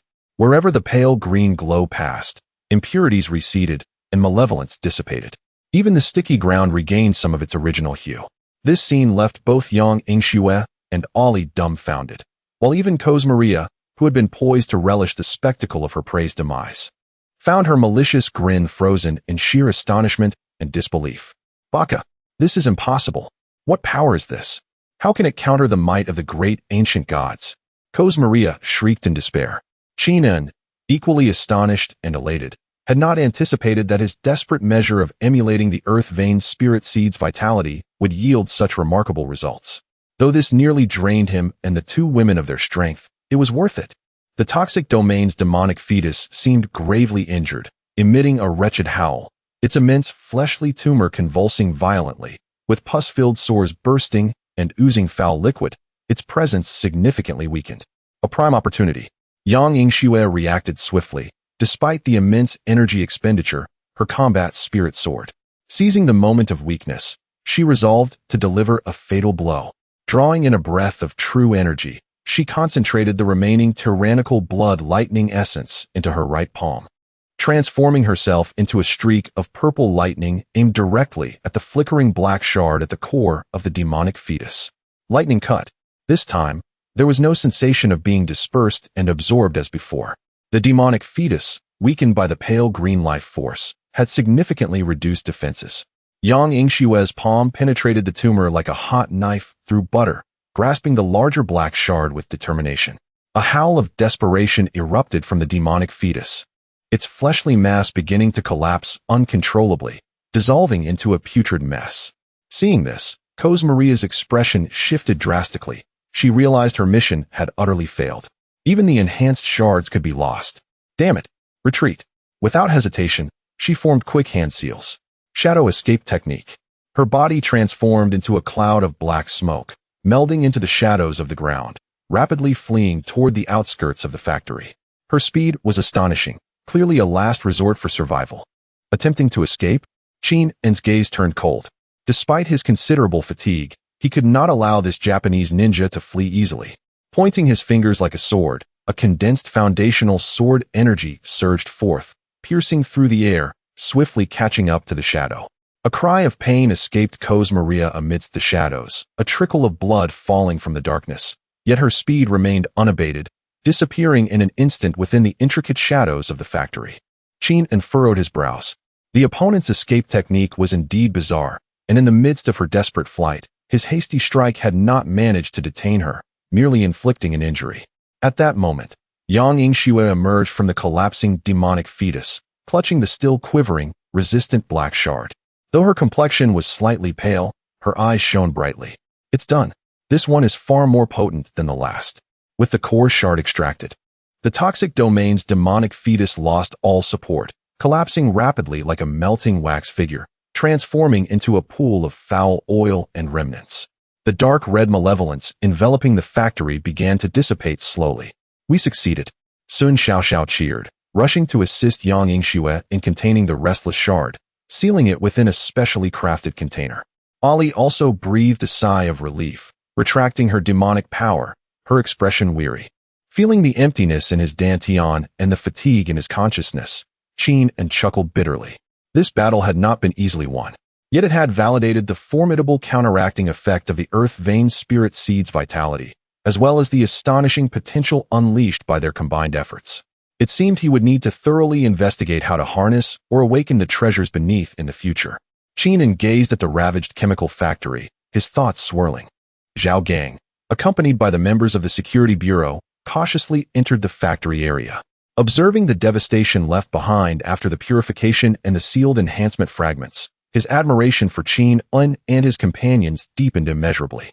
Mr. Qingming, Miss Yang, Miss Ali, Consultant Sun, I am profoundly grateful to you all.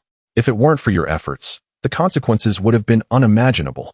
Zhao Gang exclaimed with fervor. I will promptly report your commendable actions to my superiors.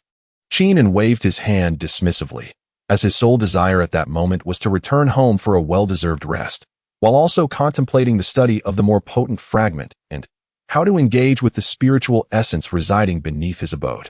Meanwhile, the beleaguered Kun Mirror was hiding in a shadowy corner of the city's sewer system, clutching her shoulder where the deep, bone-exposing wound from the sword energy throbbed painfully. Her complexion was ashen, her eyes brimming with malice and dread. Qingming, I shall remember you. Await the wrath of Yachi. Soon, you will be reduced to ashes. She retrieved an encrypted communicator with great difficulty, sending a message of mission failure and the encounter with formidable foes. The turmoil had not subsided.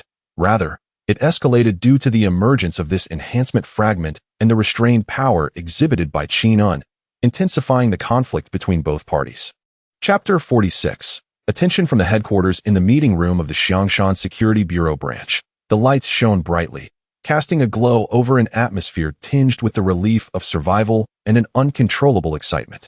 The branch chief, a middle-aged man named Zhou Weigua, approximately in his 50s, with meticulously groomed hair and a demeanor as steady as a mountain, was one of the strongest figures in Xiangshan City, standing at the pinnacle of the martial emperor realm. At this moment, he attentively listened to Zhao Gang's detailed report, occasionally glancing at the individuals seated opposite him. Qingming, Yang Yingxue, Ali, and the somewhat timid Sun Xiaoxiao beside Qingming. That is the situation, Chief Zhou, Zhao Gang concluded, his voice still brimming with excitement.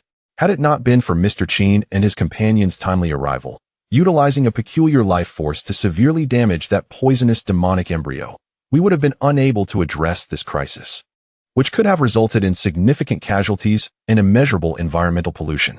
Zhou Weigua nodded, a hint of warmth breaking through his authoritative facade as he turned to Qingming and young friend Qingming, as well as Miss Yang Yingxue, Miss Ali, and Consultant Sun Xiaoxiao.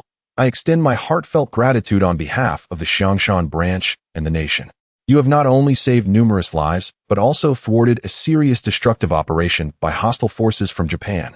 His gaze lingered on Qingming for a moment, filled with unabashed admiration and curiosity.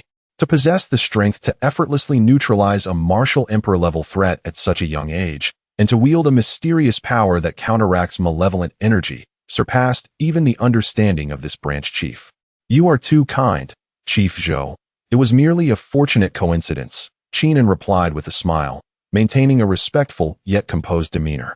He held a favorable impression of the calm and upright branch chief. Xiao Xiao merely assisted a bit. Sun Xiao quietly interjected, twisting the hem of her clothing. Yang Yingxue, however, waved her hand dismissively. "Chief Zhou, there's no need for excessive praise. How about something more tangible? Perhaps a bonus?" Zhou Weiguo was momentarily taken aback before bursting into laughter. "Miss Yang speaks candidly. Rest assured, you will receive every deserved reward. I have already prepared the necessary documentation to apply to the headquarters for the highest level dragon pattern medal and corresponding resource rewards, including but not limited to cash, training resources, and certain internal privileges." The dragon pattern medal? Qingming had not heard of this before. Zhao Gang leaned in to explain softly. "It is the highest honor within our security bureau system, granting numerous privileges to its holders, such as access to higher officials and the ability to mobilize local resources when necessary. Typically, only top-tier experts with remarkable contributions to the nation are awarded this." It sounded impressive. Qingming nodded noncommittally. While he was indifferent about the medal, he had some interest in the training resources and internal privileges. Zhou Weiguo continued. "Additionally, regarding the life force you possess that can counteract fragments of malevolent energy, I wonder." He did not finish his thought, but the implication was clear. He hoped Qingming would share or collaborate on research. Anticipating this inquiry, Qingming replied directly, "Chief Zhou, to be candid, that power does not stem from our own cultivation, but is related to a specific underground vein beneath our residence in Lingtai Xiaoyuan. We discovered it by chance and currently cannot actively or extensively mobilize it. This time was merely a desperate measure." He spoke half-truths, attributing their success to the underground vein while concealing the essence of the yin-yang ascension technique and their dual cultivation. The existence of the spiritual vein could explain the source of their life force and somewhat protect their secrets. The underground vein? Zhou Weiguo's eyes sparkled with interest. As a martial emperor at the pinnacle, he was vaguely aware of the legends surrounding dragon energy associated with underground veins. If Lingtai Xiaoyuan indeed possessed such a treasure, its strategic value would be incalculable. After pondering for a moment, he said solemnly, "I see. In that case, we will not press further. However, young friend Qingming, I hope we can establish a deeper cooperative relationship. You provide the necessary martial support and limited assistance with that life force, while our security bureau will do our utmost to offer you intelligence, resources, and necessary protection. You must understand that following this incident, the Yachi organization will undoubtedly target you as a priority." Qingming nodded. Zhou Weiguo's words resonated with truth. The Japanese, known for their vindictiveness, would surely bring trouble in the future. A deep alliance with the Security Bureau would be more beneficial than detrimental. Agreed, Qingming readily accepted. For specific cooperation details, let Captain Zhao and Xiao Xiao connect with us. He gently nudged Sun Xiao forward, knowing her straightforward nature and technical expertise would make interactions easier. Sun Xiao straightened her posture instantly, nodding vigorously. "I promise to complete the task." With the matters settled, the atmosphere grew even more congenial. Zhou Weiguo inquired about Sun Xiao's adaptation with Qingming, mainly concerned about his precious consultant being mistreated, and personally escorted the four out of the bureau building. Watching them depart, Zhou Weiguo's smile gradually faded, and he turned to Zhao Gang with a serious tone. "Immediately classify tonight's battle details, especially the analysis report on Qingming's life force, as top secret, and submit it directly to the headquarters. I suspect we in Shanshan may truly be welcoming a hidden dragon." Zhao Gang's expression turned grave. "Understood." In the depths of the Daxian National Security Bureau's Supernatural Phenomenon Management and Response Headquarters, within a technologically advanced office, an elderly man dressed in a Zhongshan suit, his hair streaked with gray, yet eyes as deep as the starry sky, gazed at the encrypted report just received from the Xiangshan branch. He was one of the 3 high-ranking officials of the Security Bureau, a Jidan stage expert named Li Dei. Upon reading the report detailing Qingming's purification of malevolent energy with his mysterious life force and the potential existence of a spiritual vein, a flicker of emotion finally crossed his otherwise impassive face. "Chaotic life force, counteracting filth, spiritual vein," he murmured, his fingers lightly tapping the table. "This Qingming is rather intriguing. It seems the time has come to send someone to Shangshan for a closer investigation." He picked up the internal communicator and spoke with a grave tone. Summon Qinglong teams Xi and Xian to see me. Chapter 47. The essence of the earth and the new strategy of Hua country. The Lingtai Xiao Yuan has once again resumed its former bustling activity. To the left, to the left. Oh dear, how clumsy you are, Xiao Li. Do not pick that mushroom, it is poisonous. Xiao, what is that detector you have? Point it accurately. Yes, right beneath this stone. I sense the energy here is most pleasant. Yang Yingxue commanded with remarkable dexterity, while Ali obediently followed her instructions, carefully digging with a small shovel. Meanwhile, Sun Xiao wielded various peculiar devices to scan the flowers, grasses, and the brick surface of the courtyard, with data scrolling rapidly across the screen.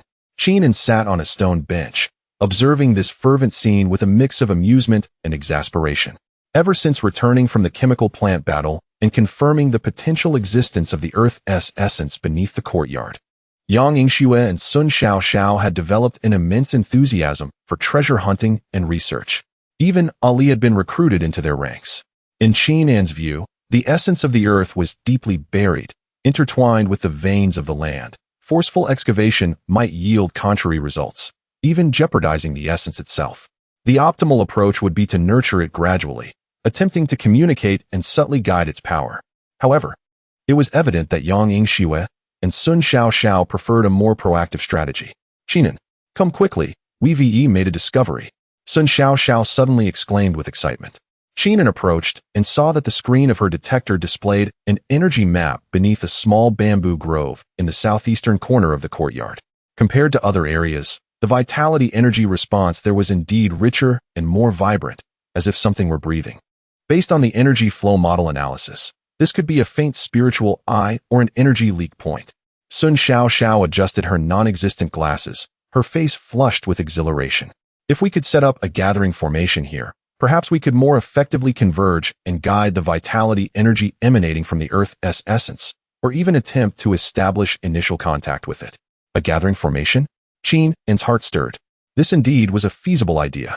The ancient texts left by his grandfather contained records about basic formations, and he had previously studied a bit for alchemical safety. Formation? It sounds thrilling. I shall assist you. Yang Yingxue immediately expressed her interest, rolling up her sleeves. Without delay, Qingnan recalled from memory the layout method for the simplest small gathering formation, which required materials infused with spiritual energy as a foundation. Although the Safety Bureau's rewards had not yet been delivered, they had previously collected some jade stones and minerals containing faint spiritual energy from the sponsorship of the Martial Association and the Li family. Qingnan was responsible for inscribing the formation patterns, Yang Yingxue for solidifying the foundation with her remarkable strength, Ali for passing tools and correcting subtle energy deviations with her keen perception, and Sun Xiao for monitoring the energy flow with her devices, ensuring the formation would not deviate or, heaven forbid, explode again. After toiling for most of the day, they finally arranged a simple gathering formation about 3 meters in diameter, composed of jade stone and special minerals, beside the small bamboo grove at sunset. When the final spiritual stone was embedded in the central groove as the formation's eye, the entire formation trembled slightly, emitting an inaudible hum. The surrounding air seemed to become fresher, with faint, almost imperceptible pale green light points seeping from the ground. Drawn towards the formation's eye, we succeeded. Sun Xiao exclaimed in jubilation, observing the slowly but steadily rising vitality energy readings on the screen. Yang Yingxue felt her body and mind relax, unable to resist taking a deep breath. It seems a bit different now. The air here feels sweet. Ali squinted her eyes, her face displaying a look of comfort, as she sensed her demonic power flowing more smoothly in this vibrant environment. Qingnan attentively sensed the weak vitality energy gathering at the formation's eye. Although the quantity was minimal, its quality was exceptionally high, brimming with life force. He attempted to guide a sliver of it into his body and instantly felt a significant alleviation of his previous fatigue. His true essence recovery accelerated slightly. It works. A smile graced Qingnan's face. Though this merely represented an initial guidance of a minuscule portion of the Earth's essence's naturally dissipated energy, it was an exceedingly promising beginning. In due time, as they deepened their understanding of the formation or discovered better materials, they might truly activate and harness the power of this Earth's essence. This small gathering formation resembled a tiny breathing hole for the slumbering essence. while Qingming and the others rejoiced over the success of the formation. Far away in the capital of Wa country, within the ancient shrine headquarters of Yaki, hidden deep in the forest, a dimly lit tatami room filled with the scent of sandalwood, Maria Koizumi, whose shoulder was still bandaged, knelt trembling on the floor. Before her sat two individuals. In the main seat was an elderly man clad in a black priest's robe, his gaunt face and eyes as dark as an abyss. He was one of the highest leaders of the Yaki organization, the Grand Priest Amaterasu Yuji. Beside him sat a young woman adorned in an extravagant kimono, her beauty striking yet her gaze as cold as a serpent's. Her name was Sato Aimi, a senior operative responsible for intelligence and assassination within the Yaki organization, her true strength unfathomable. Useless. Amaterasu Yuji's voice was hoarse and frigid, like a knife scraping bone. Not only did you fail the mission, losing precious fragments of the sacred essence, but you have also brought such loss upon Yaki. Koizumi, do you understand your crime? Yes. I acknowledge my wrongdoing. Please punish me, Grand Priest. Maria Koizumi buried her head lower, her voice trembling. Punishment? Sato Aimi chuckled softly, her voice alluring yet chilling. Simply letting her die would be too merciful, and it would not compensate for the organization's loss. She lifted her teacup delicately, taking a sip before continuing. According to the intelligence brought back by Koizumi, that individual named Qin and possesses a vitality energy capable of countering the powers of the sacred essence. This is unprecedented. It appears there are unexpected variables emerging from the Great Xia. A flash of severity crossed Amaterasu Yuji's murky eyes, to possess the ability to counter the power of the ancient gods. This boy must not be allowed to live. We must eliminate him completely before he matures. Confronting him head-on may not be wise. Shiyamali set down her teacup, her slender fingers gently tapping the table. Even the formidable poison god fetus birth from the enhanced holy seed had been vanquished by them. The prowess of that Qinin was, at the very least, comparable to that of our elite shinobi, potentially even surpassing it. Moreover, it appeared that the official Longzhu of Daxia had taken notice of their activities.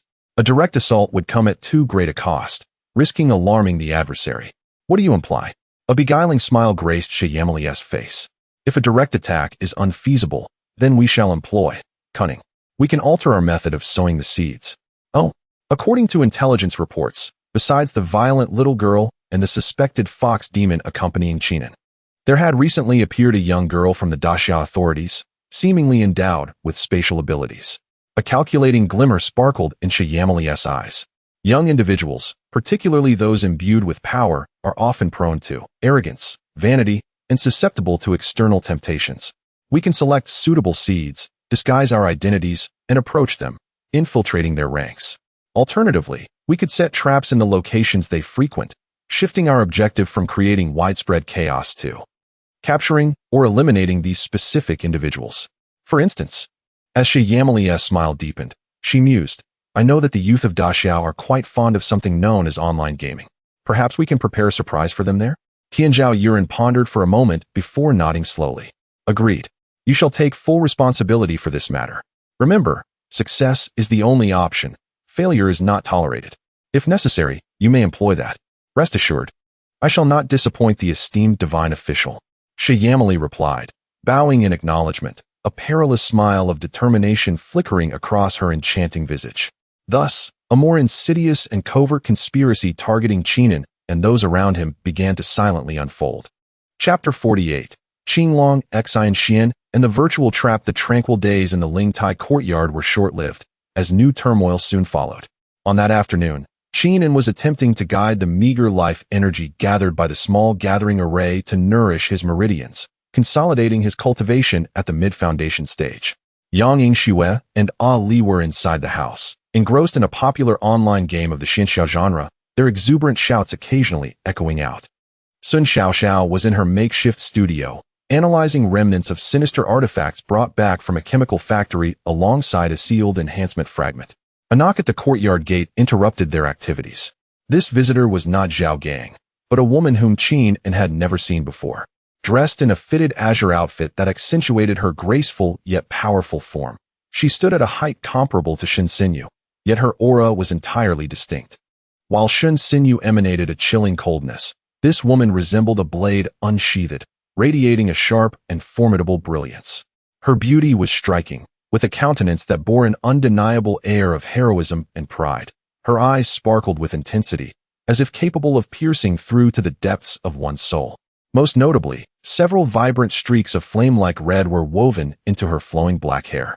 Qin and spiritual sense swept over her, and he was slightly taken aback to discern that she was at the initial stage of foundation establishment, and her foundation was remarkably solid, exuding a fierce energy.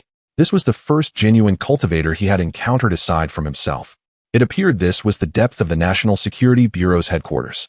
"May I inquire if Qin and Dao Yu is present?"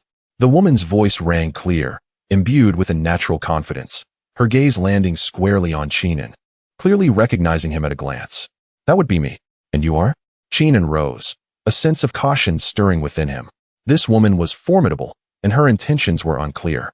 "I am Yingxue from the Qinglong team of the Supernatural Bureau's Direct Action Unit."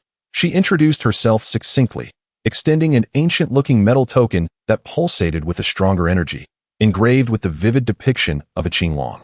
"On the orders of elderly Dao, I have come to Xiangshan to assist in matters pertaining to the seeding plan and to establish contact with you, Dao Yu." "Elderly Dao? The bigwig of the Bureau? The Qinglong team?" Qin accepted the token, probing it with his spiritual sense to confirm its authenticity, his heart growing more solemn. The Bureau's response was remarkably swift, and they had dispatched a core member at the foundation stage. "Yingxue, please come in." Qin gestured for her to enter the courtyard. As Yingxue stepped into the courtyard, her keen gaze swept the surroundings, momentarily lingering on the faintly operating small gathering array in the corner, a flicker of surprise crossing her features before she quickly regained her composure. She also noticed Yang Yingxue and Ali peeking out from the house, nodding slightly to acknowledge them. "Dao Yu Qin, let us dispense with pleasantries," Yingxue stated directly. "Elderly is very concerned about your activities in Xiangshan, as well as the power you possess to restrain malevolent energy. I have two primary tasks for this visit. First, to assist the Xiangshan branch in preventing and eradicating further infiltration and destruction from the Japanese eight-headed organization. Second," she fixed a serious gaze upon Qin, "I hope to exchange insights on cultivation, particularly in dealing with malevolent energy fragments." Her demeanor was straightforward and candid, possessing a military-like briskness that, while somewhat arrogant, was not off-putting. Qin smiled. "Exchanges are welcome. We can learn from each other. However, the power to restrain malevolent energy primarily originates from the ley lines beneath this courtyard. We acquired it by chance and are still unable to wield it with full control." Yingxue nodded, seemingly unperturbed by this answer. The spirit seed of ley lines is a rare fortune. For Dao Yu to have encountered such an opportunity is indeed a blessing. The Bureau hopes to collaborate with you in researching how to utilize this power more effectively against the seeding plan. In return, the Bureau can grant access to some of its cultivation libraries and resource repositories, and provide enhanced security for you and your companions. The proposition was tempting. Qin pondered. Collaborating with the Bureau would undoubtedly grant him access to more core information and resources. Yet it also meant a deeper entanglement in the official conflict with Japan. Agreed, Qin ultimately consented. Risks and opportunities coexisted, and he needed the support of the authorities to counter the potential retaliation from the eight-headed organization. "Excellent." A smile broke across Yingxue's face, radiant as the first thaw of spring. "Then let us embark on this collaboration joyfully." At that moment, a furious scream erupted from within the house. "Ah! Who the hell is the bastard that ambushed me? They stole my precious artifact." Immediately, Ali's voice followed, sounding somewhat aggrieved. "Sister Yingxue, mine was taken too." Qin and Yingxue exchanged a glance before stepping inside. They found Yang Yingxue fuming as she hurled her game controller. The screen displaying her character sprawled on the ground, surrounded by scattered equipment. Ali's character lay fallen nearby. "What happened?" Qin inquired. "I don't know where this group came from, but they are well equipped and highly skilled, specifically lying in wait to ambush us. This is the third time." Yang Yingxue gritted her teeth. "If I find out who they are, I swear I'll deal with them in the real world." Sun Xiaoxiao rushed in, clutching her tablet. "I tracked those individuals' IPs. It's strange, as if they passed through multiple layers of disguise. Ultimately, I cannot pinpoint their source. But several data packets exhibit a certain, subtly abnormal fluctuation." "Abnormal fluctuations?" Qin's brow furrowed, a sense of vigilance rising within him. Could this be mere coincidence? Yingxue observed the game screen, deep in thought. This game. has recently stirred some rumors within the supernatural community. It is said that its virtual engine interfaces with a form of weak artificial intelligence, occasionally interacting unpredictably with the faint energy fields of reality. Though the probability is exceedingly low, her words set off alarm bells in Qingming's mind. Combined with Sun Xiaoxiao's discovery of abnormal data fluctuations and the targeted ambushes, this was likely no simple gaming rivalry. Could it be that the Japanese had extended their reach into the virtual realm? Was this their so-called cunning and traps? Xiao, can you reverse trace or analyze further information? Qingming asked in a serious tone.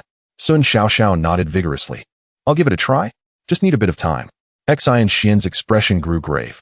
If this truly is the work of the eight-headed organization, then they are far more pervasive than we had imagined. The snares of the virtual realm are insidious and inescapable. Qingming gazed at the dimly lit avatar on the screen, his eyes cold as ice. Ah, you little devils, resorting to underhanded tactics, are you? Unable to prevail in reality. You seek to ambush in the digital domain? I shall see what tricks these furtive individuals can conjure within this virtual expanse. Yingxue, Ollie, a dangerous smile curled at the corners of Qingming's lips. Let us log in. It is time to confront these so-called friends. Thus, a new battle, intertwining reality and the virtual world, quietly commenced. Chapter 49. The initial glimmer of the sword shadow in the game world. Jiuzhou Piao Miao Lu, Dongsheng Xinzhou, Hei Feng Shan Map. The characters of Qingming, known as Ichuan Jinren, Yang Yingxue, as Leihua Nuxia, Ali as Schulinger, and the freshly registered player Qing Feng, played by Xianxian, gathered at the location where Yang Yingxue and Ali had previously been ambushed. Surrounding them was a sinister valley, adorned with jagged rocks and shrouded in a faint black mist, notorious in the game as a P-zone. At that moment, aside from a few wandering low-level monsters, no other players were in sight. This is the place. Yang Yingxue maneuvered her red-clad female swordsman, furiously spinning around, convinced that their assailants were lurking in some hidden corner. Qingming, controlling his humble Taoist character, immersed himself in the virtual realm. It was undeniable that the game demonstrated an exceptional level of realism. Although it could not replicate spiritual energy and divine perception, the influence on the five senses was strikingly authentic. He could even faintly sense the energy fluctuations in the air, reminiscent of the weakened malevolent energy fragments from reality. Such a feat was beyond the capabilities of an ordinary game. The residual energy was faint yet undeniably present, originating from the same source as the malevolent energy in reality, albeit diluted and disguised. Xianxian's cool voice emanated through the team's voice chat. She had chosen a character, a green-clad female swordsman bearing a long sword, which perfectly matched her own temperament. She seemed exceptionally attuned to energy perception, even within the virtual world.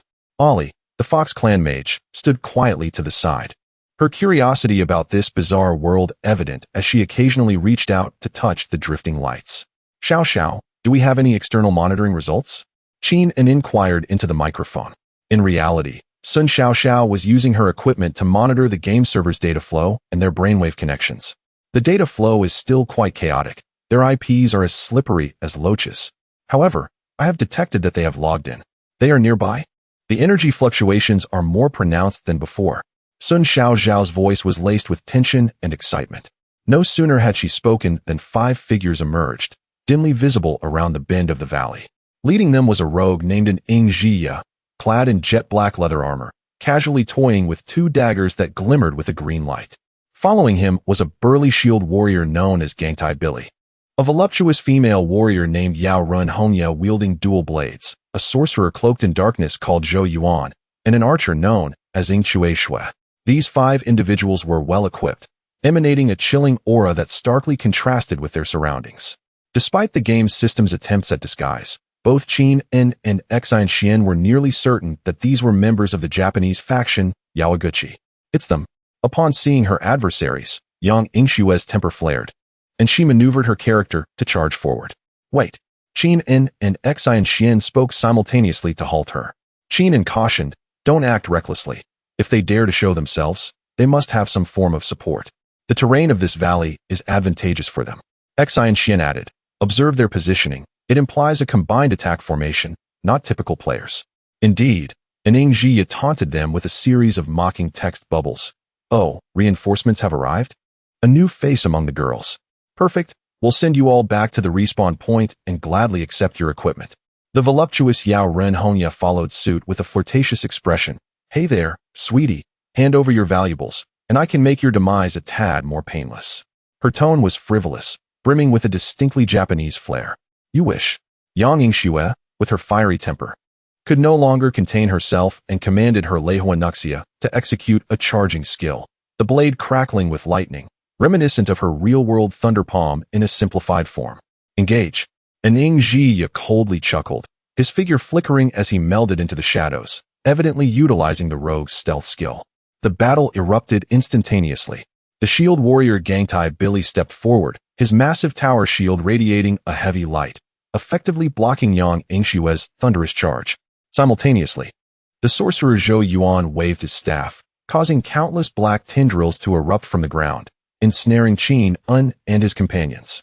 The archer Yingxue Shui's arrows struck like venomous serpents, skillfully targeting Ali and Xine Xian at the back of the formation. Meanwhile, Yao Renhongya, akin to a specter, maneuvered her dual blades in a sinister arc, bypassing the shield warrior to target Xine Xian's character, Qingfeng. Their coordination was impeccable, and their assault was fierce. This was no ordinary player team. Ali Purify, Qin shouted, simultaneously controlling Ichuan Jinren. He refrained from employing any flashy skills, simply taking a step forward and delivering a powerful punch against the massive tower shield. Upon hearing his command, Ali immediately cast the purification skill of the Fox Clan mage, enveloping everyone in a gentle white light, causing the encroaching black tendrils to dissolve as if encountering their nemesis. Qinen's punch, seemingly unremarkable, concealed a simplified projection of his martial will from the real world. With a resonant thud, the game's effects erupted. The seemingly indestructible tower shield, along with the shield warrior Gangtai Billy, staggered backward from the impact, fine cracks appearing on the shield. The health bar of the game character visibly diminished. What? Gangtai Billy was clearly unprepared for such overwhelming force from the opponent. Just then, shadows fluctuated behind Qinen, and an Yingxue emerged like a venomous snake, his poison daggers aimed directly at Qinen's back. Watch out, Yang Yingxue exclaimed. However, Qinen appeared to have eyes in the back of his head. His character executed an uncanny sidestep, narrowly evading the backstab, and retaliated with an elbow strike that precisely impacted an Yingxue's ribs. Ugh! An Yingxue cried out in pain, sent flying, his stealth state abruptly disrupted. Meanwhile, Xine Xian, controlling Qingfeng, faced the fierce dual slashes from Yao Renhongya with composure, unsheathing her long sword. Qinglian Jiange began to unfold. The sword light flashed, akin to a blooming blue lotus, striking precisely at the weak points of the dual blades. The sound of clashing metal resonated. Yao Renhongya felt her wrist tremble violently, game feedback. Her assault instantly thwarted, causing her character to involuntarily retreat 2 steps, her expression one of astonishment. This swordsmanship was exquisite, far beyond what a mere player could wield. In one exchange, the attack from the Japanese 5-man team was not only completely neutralized, but they also suffered a minor setback. Baka, the intelligence was incorrect. They are stronger than we anticipated, especially that one using fists and the one with the sword. An Yingxue bellowed in frustration over the team channel. Execute Plan B. Lure them to that location, Zhou Yuan sinisterly instructed. The 5 individuals ceased their relentless pursuit, feigning a move before retreating in an orderly fashion deep into the valley, their speed remarkable. Attempting to flee? Not so easily. Yang Yingxue, fueled by the thrill of battle, was poised to chase after them. Do not pursue. It may be a ruse. Qinen intervened once more, sensing the energy fluctuations emanating from the depths of the valley becoming increasingly bizarre and unstable. Xine Xuan also nodded gravely. Their retreat followed a strategic pattern, as if they were luring us in. Moreover, the energy from within unsettles me. Just as Qinen hesitated on whether to take the risk and delve deeper, the voice of Sun Xiaoxiao suddenly pierced through the reality. Qinen, Sister Xine Xuan, something is amiss. The gaming pod has detected abnormal fluctuations in your brainwaves. The data stream from the depths of the valley has formed a powerful energy vortex. It is actively pulling at your consciousness connections. Log off immediately. Upon hearing this, both Qinen and Xine Xuan's expressions shifted simultaneously. This was not merely a simple gaming trap. It was a conspiracy targeting their very consciousness. Everyone, log off immediately. Qin and commanded decisively in the team channel. However, it was already too late. An invisible, potent force surged from the depths of the valley, akin to an unseen hand firmly grasping their consciousness. Their gaming characters instantly lost control, being forcibly dragged towards the darkest recesses of the valley. The visuals on the screen began to warp and flicker, while jarring static and eerie whispers filled the air. The trap of the Wugwa had finally revealed its menacing fangs. This was not merely a battle within a game. It was a hunt for their very souls. Chapter 50. The Battle of the Sea of Consciousness. Consciousness felt as though it had been thrust into a tumultuous washing machine, spinning wildly amidst surreal colors and distorted sounds overwhelming the senses. Qin sensed his spirit being violently torn from his body, a malevolent force emanating from the depths of the game, imbued with a potent essence of corruption and spiritual pollution. Steady your mind. Embrace the unity of existence. The cool voice of Yingxue resonated like a crystalline spring, piercing through the chaos and reaching Qin's ears. Clearly, she too was subjected to the same onslaught, yet through her solid foundation of Tao heart, she managed to maintain a semblance of clarity. Qin immediately gathered his scattered thoughts. His foundational consciousness surged into action, the yin-yang ascension technique instinctively forming a protective barrier around him. A warm yet resilient power rose from his dantian, safeguarding the core of his sea of consciousness against the external forces of tearing and pollution. He glanced to the side, observing Yang Yingxue and Ali, whose consciousness orbs were also in violent turmoil. Yang Yingxue's fierce blood aura instinctively resisted, appearing chaotic and tempestuous. Ali's celestial fox essence radiated a gentle light, striving to soothe and purify, yet with limited effect. Ultimately, they were still in the qi refining stage, their spiritual fortitude far inferior to that of the foundation establishment stage. They must not be drawn in. With a determined clench of his teeth, Qin divided a portion of his consciousness, transforming it into two formless hands that forcefully grasped Yang Yingxue and Ali's consciousness orbs, pulling them toward himself. Simultaneously, he sensed another steady and formidable consciousness approaching, Yingxue. Her awareness resembled a sword unsheathed, resolute in its intent to sever all, aiding Qin in stabilizing Yang Yingxue and Ali's consciousness. The four consciousnesses temporarily intertwined, collectively resisting the insidious pull. It felt as though an eternity passed, yet also merely a fleeting moment. The intense sensation of tearing abruptly ceased, yet the surrounding scenery did not revert to normalcy. They found themselves ensnared within a bizarre realm, a fusion of data and malevolent energy. Beneath them flowed a river of black, teeming with streams of binary code, while above loomed a dark crimson sky, twisting and flickering with garbled characters. Fragments of shattered game models, distorted monstrous figures, and countless translucent specters of tormented players floated around them. This place resembled a refuse dump for the game Jiuzhou Piao Miao Lu, or rather, a consciousness prison tainted by malevolence. Here lies the game's underlying data space, corrupted by sinister energies. Yingxue's voice carried a grave tone. They intend to trap our consciousness here, gradually eroding and assimilating it, or to extract it directly. Welcome to the data inferno. A boisterous voice erupted. Before them, 5 figures coalesced from the chaos of garbled text and malevolent energy. It was none other than the group known as the Shadow Feng. However, at this moment, they were no longer mere game avatars, but partial projections of their true souls. They were ensnared in black chains of malevolence, their eyes wild and filled with resentment. The cultivators of Zhonghua possess a certain prowess, managing to resist the pull of the divine worm. The soul projection of the female warrior, Yao Ren Hongya, licked her lips, her gaze greedily fixated on Qin and Yingxue. However, here, our sacred powers can be maximally unleashed. Your souls shall serve as the finest offerings. Before her words could fade, the 5 soul projections lunged forward simultaneously. Their speed surpassed that in the game by several folds.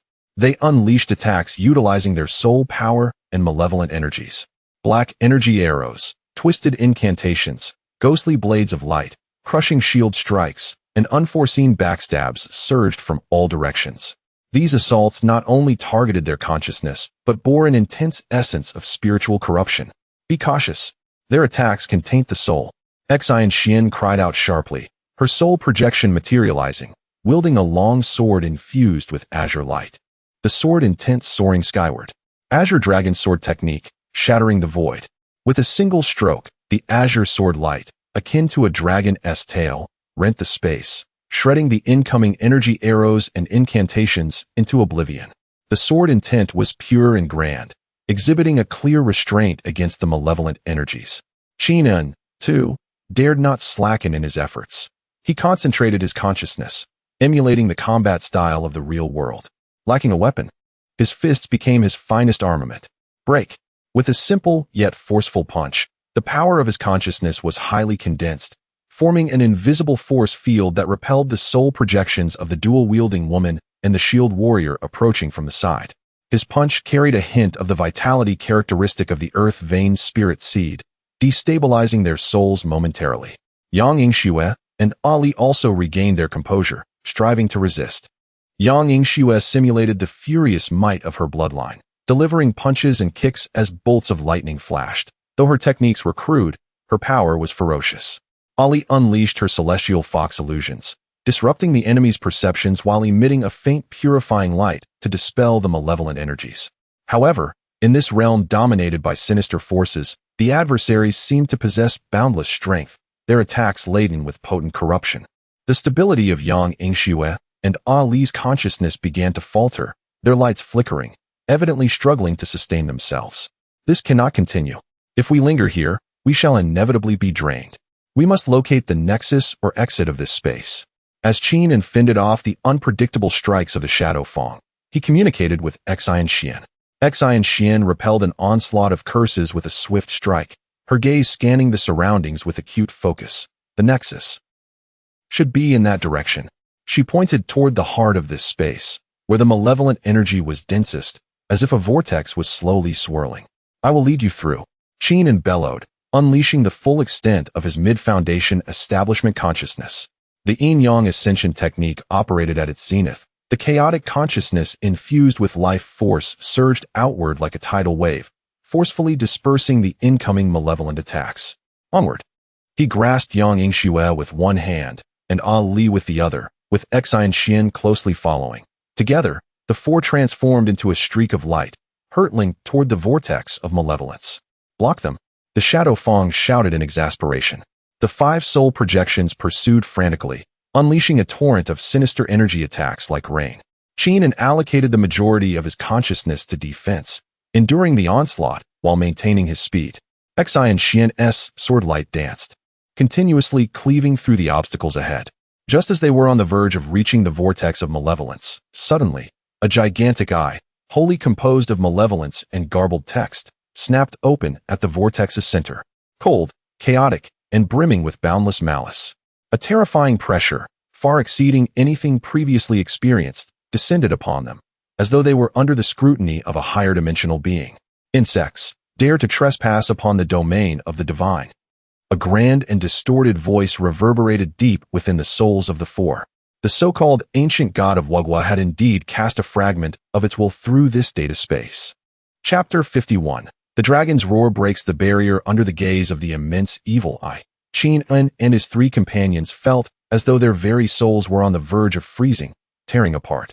Their movements became excruciatingly sluggish, and the flow of their consciousness was impeded, as if their thoughts were about to come to a standstill. Is this the might of an ancient deity? Even a mere fragment of thought, transcending countless spatial barriers, is so terrifying. It's over. This has gone awry. Yang Yingxue's aura flickered violently, almost disintegrating. Ali curled into herself, the brilliance of the celestial fox essence dimming significantly. Even Xinxian's sharp sword intent wavered under this oppressive force. She gritted her teeth, her Qingfeng sword humming incessantly, yet she struggled to unleash its power. Only Qingming, after the initial shock, felt the Yin-Yang Ascension technique stimulated by the external pressure, propelling itself into motion with unprecedented speed. The faint vitality within his dantian, simulating the essence of the earth's veins, resonated once more with Yang Yingxue's dominant bloodline and Ali's celestial fox origin. An indomitable will erupted from the depths of his soul. What nonsense, ancient deity! Merely a wisp of sinister thought hiding behind a screen. Does it even deserve the title of God? With a furious roar, he ceased to hold back. channeling all his consciousness along with the foundational connections accumulated through dual cultivation with the two women, and guiding Xianxian's resilient sword intent, all infused into that strand of simulated vitality. Break for me. A chaotic beam of light emerged, no longer a pale green but a unique hue that encompassed the purple of thunder, the pink of the celestial fox, the blue of sword intent, and the verdant vitality. Akin to the first light that split the heavens and the earth. It erupted from the projection of Qin An's soul, piercing directly towards the colossal evil eye. This beam contained Qin An's foundational essence, the primordial force of yin and yang, and the supreme vitality rhythm of the earth's veins. It seemed to touch upon some fundamental rules of existence. Roar. The evil eye appeared to sense the threat, emitting a silent roar imbued with anger and a hint of fear. A torrent of sinister energy surged forth like a tsunami, attempting to obliterate this chaotic light. However, wherever the chaotic light passed, the sinister energy crumbled and dissipated as if it had encountered its nemesis. It surged forward, crashing violently into the immense evil eye. Pop! The sound reminiscent of a balloon bursting echoed. The gigantic evil eye suddenly contracted, then twisted violently, emitting a series of inhuman, pained, and chaotic shrieks, culminating in a resounding explosion, shattering into countless fragments of garbled code and black mist. The overwhelming pressure vanished in an instant. The entire data purgatory began to tremble violently, collapsing. The code river beneath them boiled, and the sky of garbled characters above fractured. The nodes broke. The exit is there. Xianxian, battling the weakness of her spirit, pointed to a flickering, unstable crack of white light where the evil eye once was. Go. Qin An dared not linger, using the last remnants of his consciousness to lift the nearly unconscious Yang Yingxue and Ali, rushing towards that crack alongside Xianxian. Behind them, the soul projections of the 5 members of Shadow's Feng emitted desperate and unwilling roars, vanishing into the chaotic data stream as the space collapsed around them. They were bound to this realm as vessels of sinister energy and extensions of consciousness. In the real world, within the Ling Tai courtyard, Qin An, Yang Yingxue, Ali, and Xianxian nearly simultaneously emerged from the gaming pod, their faces pale, drenched in sweat, as if utterly drained. Are you all right? Sun Xiaoxiao, who had been vigilantly waiting nearby, hurried forward, holding several talismans radiating a refreshing aura, pressing them to the foreheads of her companions. I'm fine. Qin An gasped for breath, feeling as though his head had been pierced with needles, exhausted from the drain on his consciousness. He glanced beside him. Yang Yingxue and Ali had already succumbed to unconsciousness, while Xianxian, though still awake, sat cross-legged on the ground, focusing intently on her recovery, her complexion exceedingly pale. That was perilous. Just now, your brainwaves were almost completely assimilated. The core energy level of that data vortex undoubtedly reached the late stage of foundation establishment, infused with that ancient deity's thought. Sun Xiaoxiao said, her heart still racing. Qin An recalled the final chaotic light strike and the scene of the evil eye shattering, feeling a deep sense of dread within him. Had it not been for the timely eruption of the yin-yang ascension technique and the vitality force of the earth's veins, they might have truly met their end this time. The methods of the Yamato nation's Yaki were indeed insidious, capable of infiltrating the virtual world with sinister energy and invoking so-called ancient deities' thoughts. Although they had narrowly escaped, they had also revealed parts of their strength and secret trump cards. More importantly, they had forged an unbreakable enmity with the Yamato nation and the ancient deity behind it. It seems I must hasten my cultivation. Qin An gazed at the unconscious Yang Yingxue and Ali, then at the meditating Xianxian, his expression resolute. He must grow stronger to protect those around him and face the more formidable challenges that lay ahead. The Earth's vein essence must be found and utilized effectively without delay. In the following days, the atmosphere in Ling Tai courtyard grew somewhat somber. Yang Yingxue and Ali remained unconscious for a full day and night before awakening, their spirits heavily injured and in need of gradual recuperation. Although Xianxian's injuries were lighter, she also entered closed-door meditation for 2 full days. Apart from caring for the 2 women, Qin An spent most of his time beside the small gathering formation, attempting to communicate more deeply with the Earth's vein essence beneath. After the battle in the data space, his yearning for that strand of vitality intensified. Not only was it a force to counter sinister energy, but it also seemed to relate to deeper mysteries of the yin-yang ascension technique. Seated at the formation's core, he no longer forcefully probed into the ground as he had before, but instead adopted a gentle approach akin to a spring breeze, slowly permeating downwards, attempting to sense and understand the breathing and emotions of the slumbering essence. This was a gradual endeavor, not to be rushed. He recalled the feeling of merging their foundational powers during dual cultivation with Yang Yingxue and Ali, the seamless blending that felt as if life itself was intertwining. Suddenly, inspiration struck him. If forceful guidance proved ineffective, could he perhaps simulate that sense of merging to resonate with the Earth's vain essence? He adjusted his foundational true essence to a frequency that was peaceful, encompassing, and brimming with vitality, devoid of any coercive intent, merely touching the slumbering vitality beneath as a friend would. 1 day, 2 days. Just as Qingming was on the verge of despair, believing that this method was futile, on the dusk of the 3rd day, when the golden rays of the setting sun bathed the small courtyard, adorning the bamboo grove with a gilded edge, a faint hum emerged, resonating as if from the depths of his very soul. It did not emanate from his ears, but echoed directly within his consciousness. Following this, he sensed the dormant, immense life energy beneath the ground stir ever so slightly, akin to a slumbering giant turning in its sleep. Though the movement was exceedingly subtle, the ensuing transformation was extraordinary. The small gathering spirit formation erupted in brilliance, no longer merely dim green points of light, but instead gushing forth pure and rich life energy in torrents, intensifying several-fold.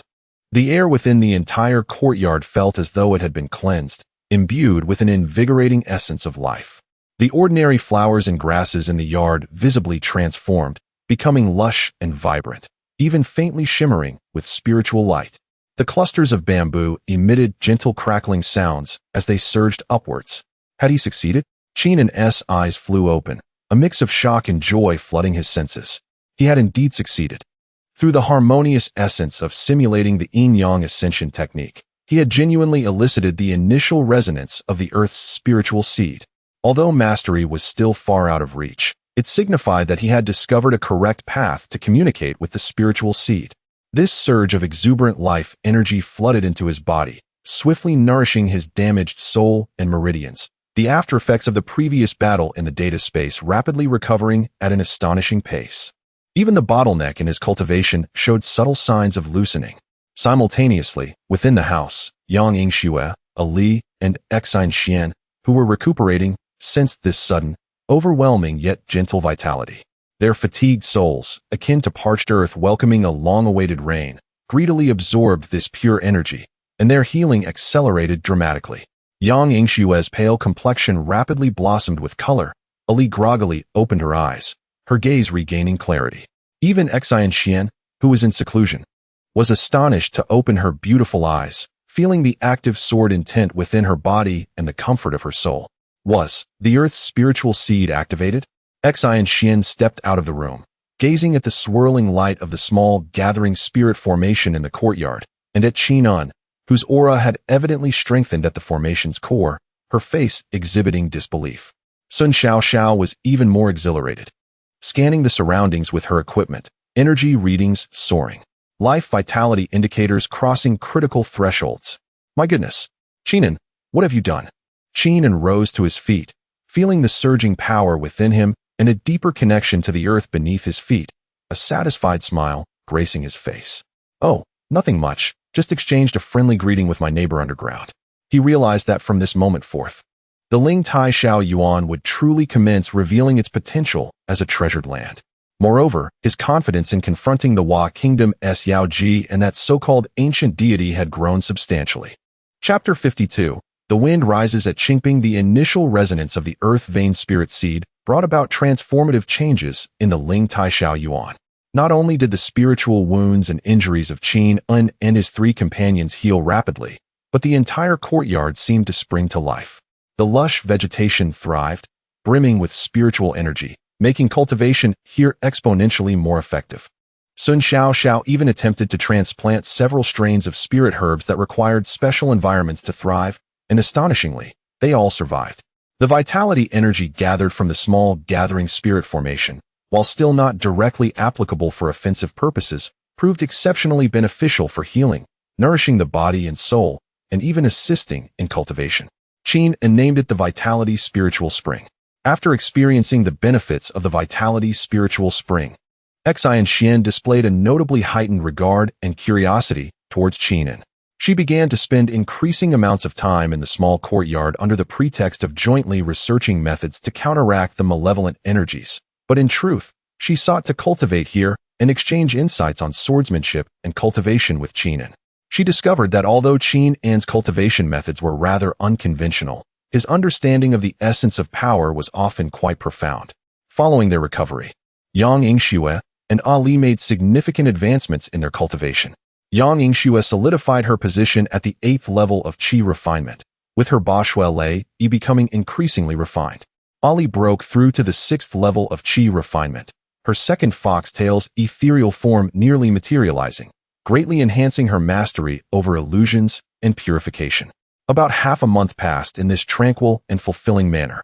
One day, Zhao Gang visited again, his expression graver than before, tinged with a hint of anger. "Mr. Qin, Comrade Yingxue, trouble has arisen," he announced solemnly upon entering. "Our informant embedded in the Wokaku has relayed urgent intelligence. The Yada organization has been thoroughly incensed due to consecutive failures, particularly the collapse of the Data Purgatory Project and the loss of 5 elite members.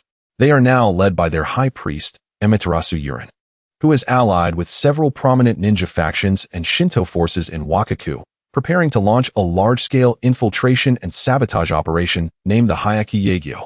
Their targets are the numerous spiritual energy nodes and key cities along our southeastern coast.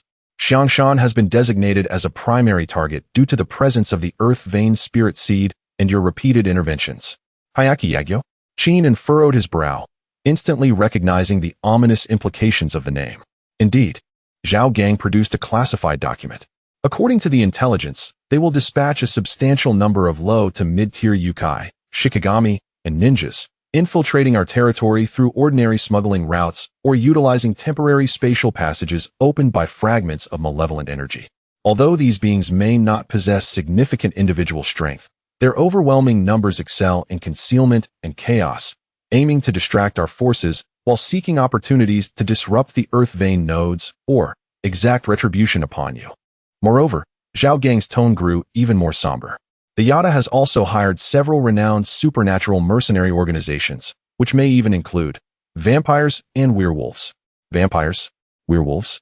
They are involving Western supernatural beings as well. Qin and Yingxue exchanged grave glances, both recognizing the escalating severity of the situation. "What directives have come from the headquarters?"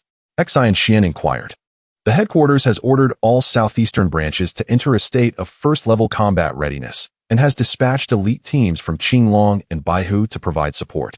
Director Zhou has commanded our Xiangshan branch to spare no effort in ensuring the safety of the Earth Vein Spirit Seed and your well-being." Zhao Gang turned to Qin and "Mr. Qin, we will likely require your full cooperation this time. This is no longer merely a personal vendetta. It is a battle concerning national security."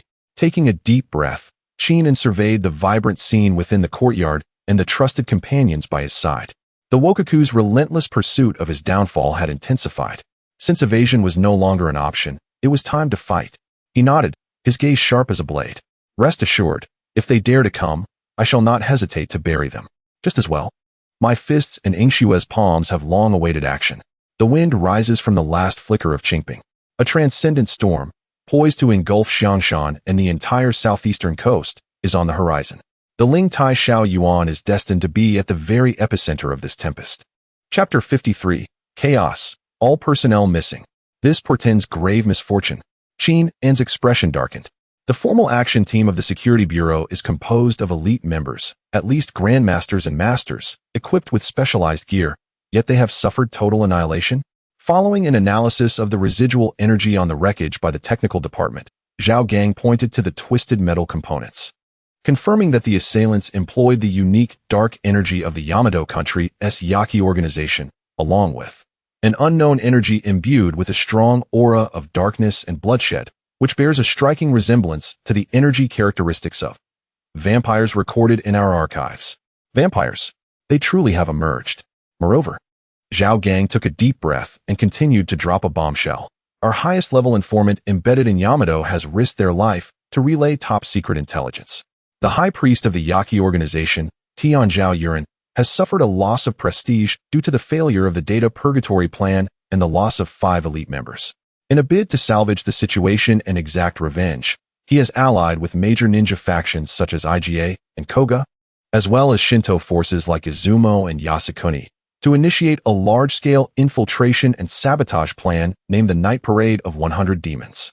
They intend to smuggle, disguise, and even utilize fragments of dark energy to temporarily open small, unstable spatial passages to dispatch a multitude of low to mid-tier demons, shikigami, vengeful spirits, and ninjas to our southeastern coast, particularly targeting Xiangshan City.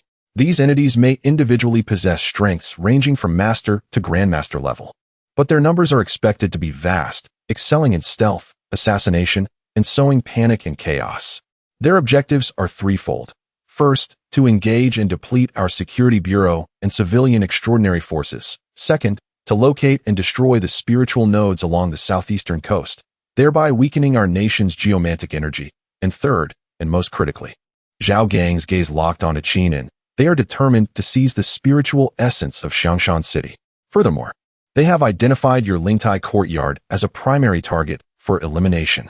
To achieve their aims, Yaqi is spared no expense, employing notorious international supernatural mercenary organizations such as the Kiss of Dark Moon, predominantly vampires, Bloodclaw Tribe, predominantly werewolves, and a mysterious sorceress organization known as the Eye of Arcane. The room fell into a profound silence. The pressure loomed like a tangible weight. The Yamato country has mobilized en masse and has allied with Western vampires, werewolves, and sorcerers. This is no mere skirmish. It is a premeditated national-level invasion involving multiple supernatural forces. Xian Xian slammed her hand on the table, causing cracks to spiderweb across the solid wood surface. Her face was frosted with fury, and the intent of her sword seemed poised to pierce the air. Such audacity. Do they truly believe that our great Xia is without defenders? Yang Yingxue was equally enraged, her brows arched in defiance. Excellent. I was just lamenting the lack of opportunity to stretch my muscles. Regardless of what demons and monsters they send, I shall crush them all. Although Ollie remained silent, she clutched the hem of Qingming's garment tightly, her eyes filled with concern and determination. Sun Xiao, though frightened to the point of paling, quickly steadied herself and hurriedly operated her tablet. I will immediately contact the central database to retrieve all known intelligence regarding vampires, werewolves, and the Eye of Arcane. Qingming remained silent, his fingers gently tapping the table. His heart was far from tranquil. The ferocity of the enemy's advance and the complexity of their forces exceeded his imagination. This was no longer merely a personal vendetta. It had escalated to a national and ethnic confrontation. He gazed out at the vibrant courtyard, a sanctuary for him, Yingxue and Ollie, the foundation of his cultivation, and he would not allow anyone to destroy it. He then looked at his enraged companions, the fierce lowly Yang Yingxue, the adorably naive celestial fox Ollie, the tech-savvy Sun Xiao, and the icy sword cultivator Xian Xian. Unbeknownst to him, he was no longer alone in this fight. Captain Zhao, Qingming spoke slowly, his voice calm, yet imbued with undeniable authority. What specific deployments have been made by the Central Bureau and Director Zhou? Zhao Gang promptly replied.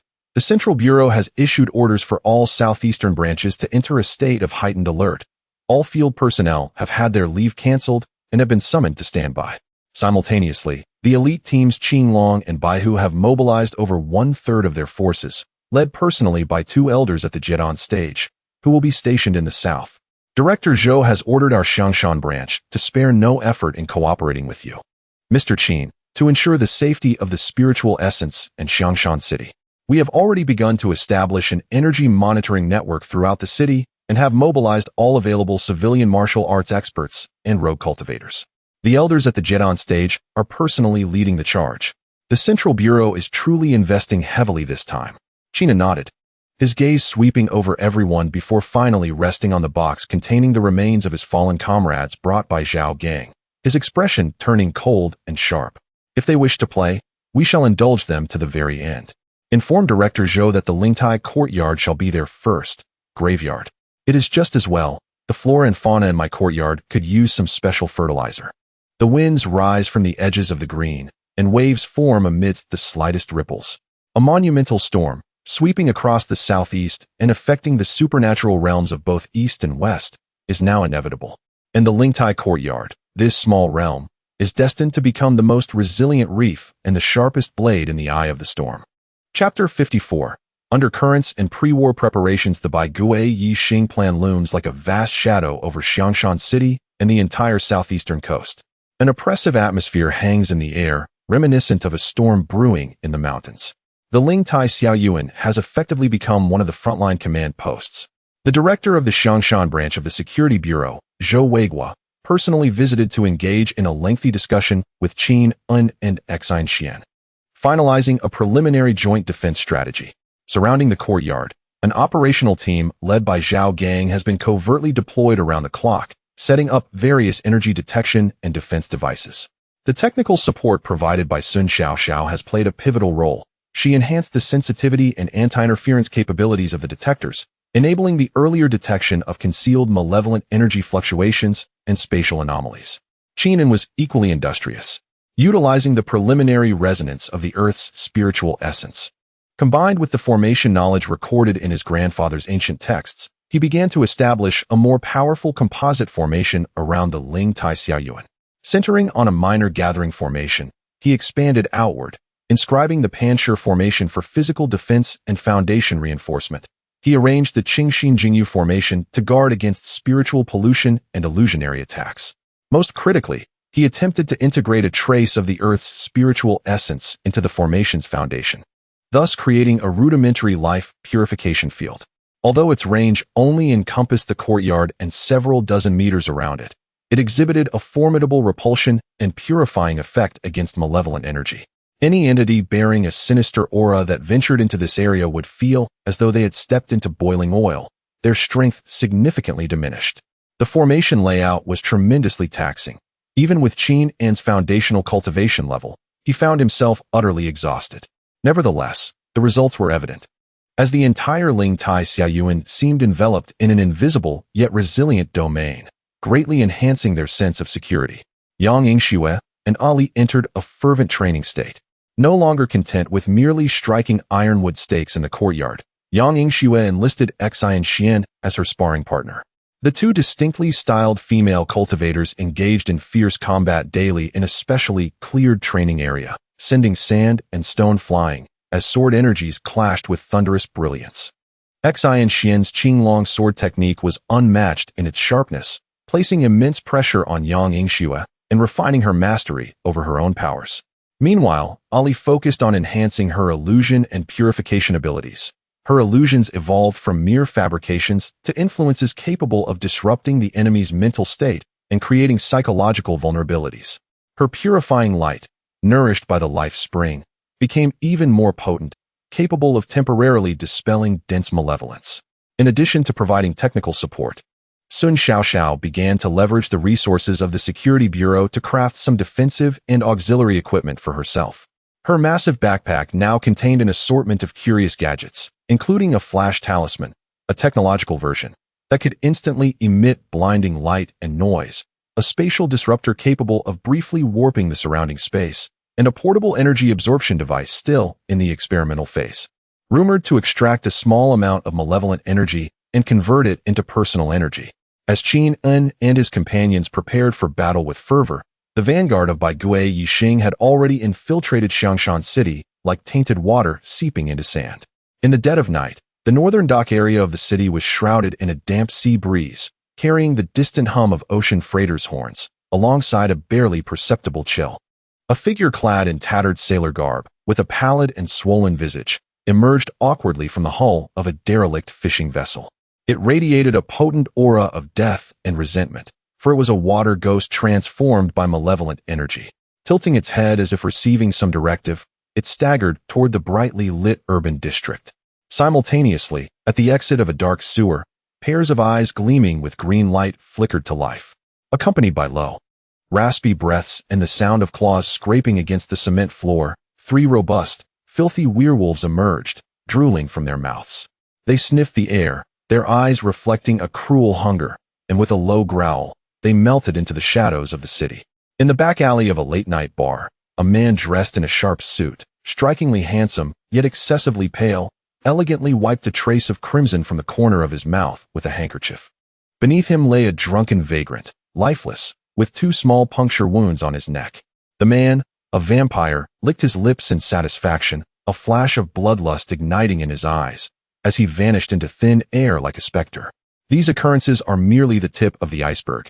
A greater number of demons, vengeful spirits, and ninjas have infiltrated the city's corners through various means. They lie in wait, anticipating the command for a full-scale assault, or, perhaps, following the instinct to hunt.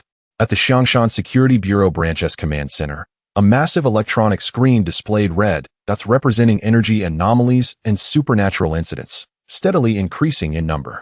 Alarms echoed throughout the facility. Report: C-Class Vengeful Spirit Energy Reactions detected in the northern dock area. Report: Suspected werewolf activity traced in the western sewer network. Report: An unknown fainting incident occurred on the southern bar street. Victims exhibit serious life energy depletion and puncture wounds on their necks. Zhou Weiguo stood before the screen, his expression grave. He picked up the communicator and commanded in a low voice: "All monitoring points, raise your vigilance. Action teams, patrol in groups as per the plan. Lethal force is authorized upon target discovery. Prioritize the safety of civilians. Repeat, prioritize the safety of civilians." The war has shifted from covert skirmishes to sporadic confrontations on the front lines. Beneath the night sky of the city, undercurrents surge, and the atmosphere is thick with impending danger. All these signs herald the arrival of a greater storm. Chapter 55: The Phantom of the Dock Area. The first clear alarm emanated from the northern dock area. Tasked with patrolling this sector was a small team from the Security Bureau's Action Unit, led by Captain Sun Hao, a martial arts practitioner in the early stages of his journey, accompanied by 3 grandmasters. They received a call from the warehouse manager, who reported hearing strange cries and the sounds of heavy dragging from the abandoned warehouse No. 7 late at night. 2 security guards sent inside had not returned. Upon their arrival, the area surrounding warehouse number 7 was permeated with a pungent, fishy odor mingled with an almost imperceptible stench of decay. The warehouse door stood ajar, revealing a pitch-black interior that loomed like a gaping maw ready to consume the unwary. Energy readings at level C, confirming the presence of a vengeful spirit. Energy response is intensifying. One team member reported nervously, clutching the detector. Prepare the high-intensity flashlights and exorcism rounds. Xiao Li, Xiao Wang, secure the entrance and establish a defensive line. Xiao Zhang, follow me inside. Sun Hao, seasoned and decisive, swiftly issued commands. He drew his specially crafted handgun inscribed with exorcism runes and, with the other hand gripping a high-powered flashlight, pushed open the warehouse door. The beam of light sliced through the darkness, illuminating the interior cluttered with discarded fishing nets, wooden crates, and rusted machinery. Dust hung in the air, thickening the foul odor.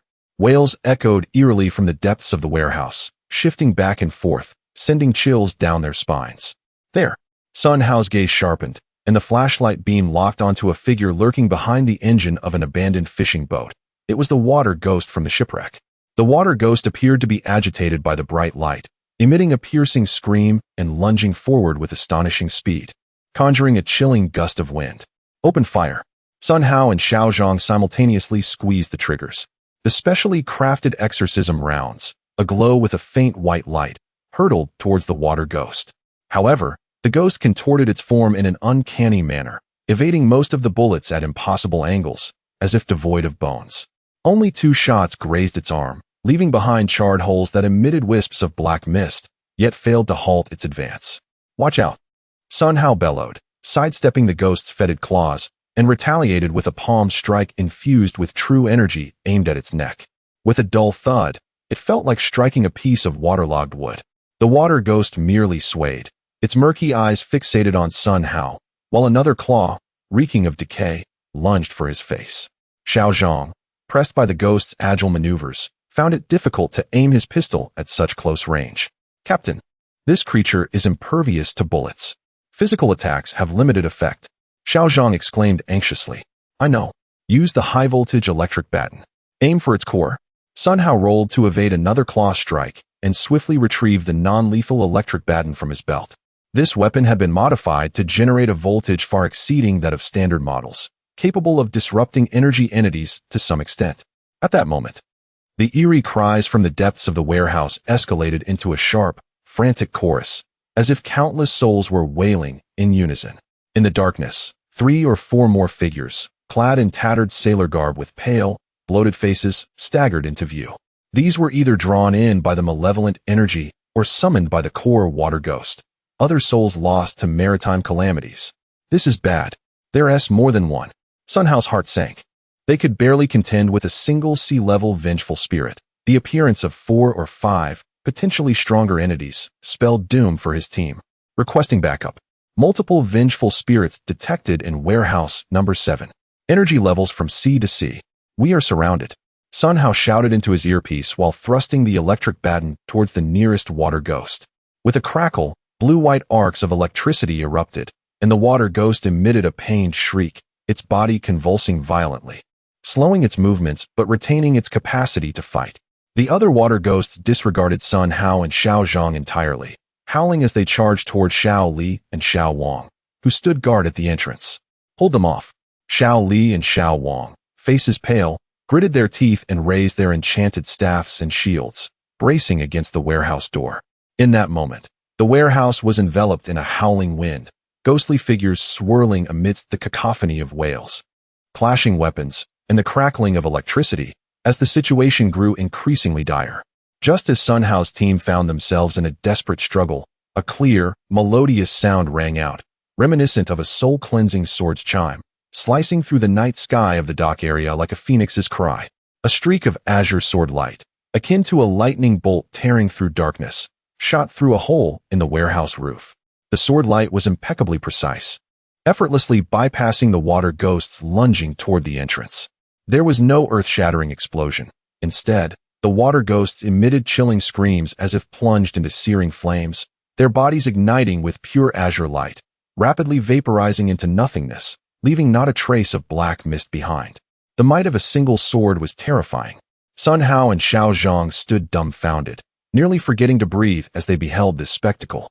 Following that, a tall, ethereal figure descended gracefully from the gaping hole in the roof, landing firmly in the center of the warehouse. It was Shen Sinyu. She still wore her deep blue combat attire, draped with a flowing azure long coat, her garments billowing elegantly. In her hand, she wielded an ancient, sheathed longsword, its hilt adorned with intricate cloud patterns. Her countenance was serene, her gaze as cold as eternal ice, sweeping over the remaining 2 water ghosts, including the initial core ghost. Sensing a grave threat, the core water ghost emitted a whimper of fear, retreating in desperation, striving to meld into the shadows. How dare you, a vile entity, tread upon the soil of Daxiao? Shen Sinyu's voice was frigid, devoid of any emotion. She did not even draw her sword, merely pointed her finger towards the core water ghost. Azure Dragon Sword Qi, exterminate evil. With a swish, a finely condensed azure sword Qi shot forth from her fingertip, moving at a speed that surpassed the limits of visual perception. The core water ghost had no time to react as the sword Qi pierced through its forehead. It froze in place, its face contorted in agony and fear, and in the next instant, its entire form disintegrated like a sand sculpture scattered by the wind, vanishing without a trace. The warehouse was instantly enveloped in a profound silence. Save for the heavy breaths of Sun Hao and Xiao Zhang, and the faint, refreshing aroma that lingered in the air, a remnant of the purifying sword energy. Shun Zhuanyuan. Sun Hao regained his composure and hastily stepped forward to salute, his tone imbued with gratitude and reverence. He was aware that the headquarters had dispatched a formidable expert, but he had not anticipated such an extraordinary level of prowess. That was a Class C entity, comparable to the pinnacle of a Grandmaster's vengeful spirit, effortlessly vanquished with just a mere gesture. Shen Sinyu inclined her head slightly, her gaze sweeping across the warehouse as she coldly commanded, secure the scene and reassure the public. This is merely the beginning. Remain vigilant. Yes. Sun Hao and Xiao Zhang promptly stood at attention in response. Shen Sinyu uttered no further words, her form flickering before vanishing into the night outside the warehouse. As though she had never been there at all, Sun Hao gazed at the empty doorway of the warehouse, wiping the cold sweat from his brow. With a lingering sense of trepidation, he remarked to Xiao Zhang, "Goodness, are all the individuals dispatched by the headquarters such monsters? They are incredibly powerful." Xiao Zhang swallowed hard. "Captain, Should we cling tightly to this formidable ally in the future? Of course. Sun Hao shot him a glare. Get to work quickly. There is still much to be done. While the crisis in the dock area was temporarily averted, Shen Sinyu's intervention signified an escalation in the conflict. The officials' experts had officially commenced their purging efforts, heralding the likelihood that the main forces from the Yamato nation would soon be unable to restrain themselves. Chapter 56. The Hunter Under the Moonlight. The news of Shen Sinyu's prowess at the Pier District warehouse swiftly reached Ling Tai Xiao Yuan. Wow, Sister Shun is so impressive. Yang Yingxue exclaimed, her hands cradling her face, her eyes sparkling with admiration. That sword energy is far more agile than my palm strikes. Qinan smiled quietly, choosing not to speak. Shen Sinyu's strength was indeed formidable. As a foundational stage sword cultivator, her offensive capabilities were unquestionable. However, he sensed that while her sword energy was sharp and pure, it seemed to lack the essence of creation and inclusivity that his own chaotic true essence, infused with the vitality of the earth's veins, possessed. Each had their own merits. Xi Xian, on the other hand, remained composed. Sinyu's Qinglong sword technique has received a significant portion of Elder Li's true teachings. Dealing with these miscellaneous foes is naturally effortless for her. Her tone conveyed both recognition of her peer and a scarcely perceptible competitive spirit, as both were sword practitioners inevitably bound to compare themselves. Sun Xiaoxiao busily analyzed the energy data emitted during Shun Sinyu's battle, striving to optimize her detection model. After a brief exchange, the group redirected their focus to the pressing preparations for battle.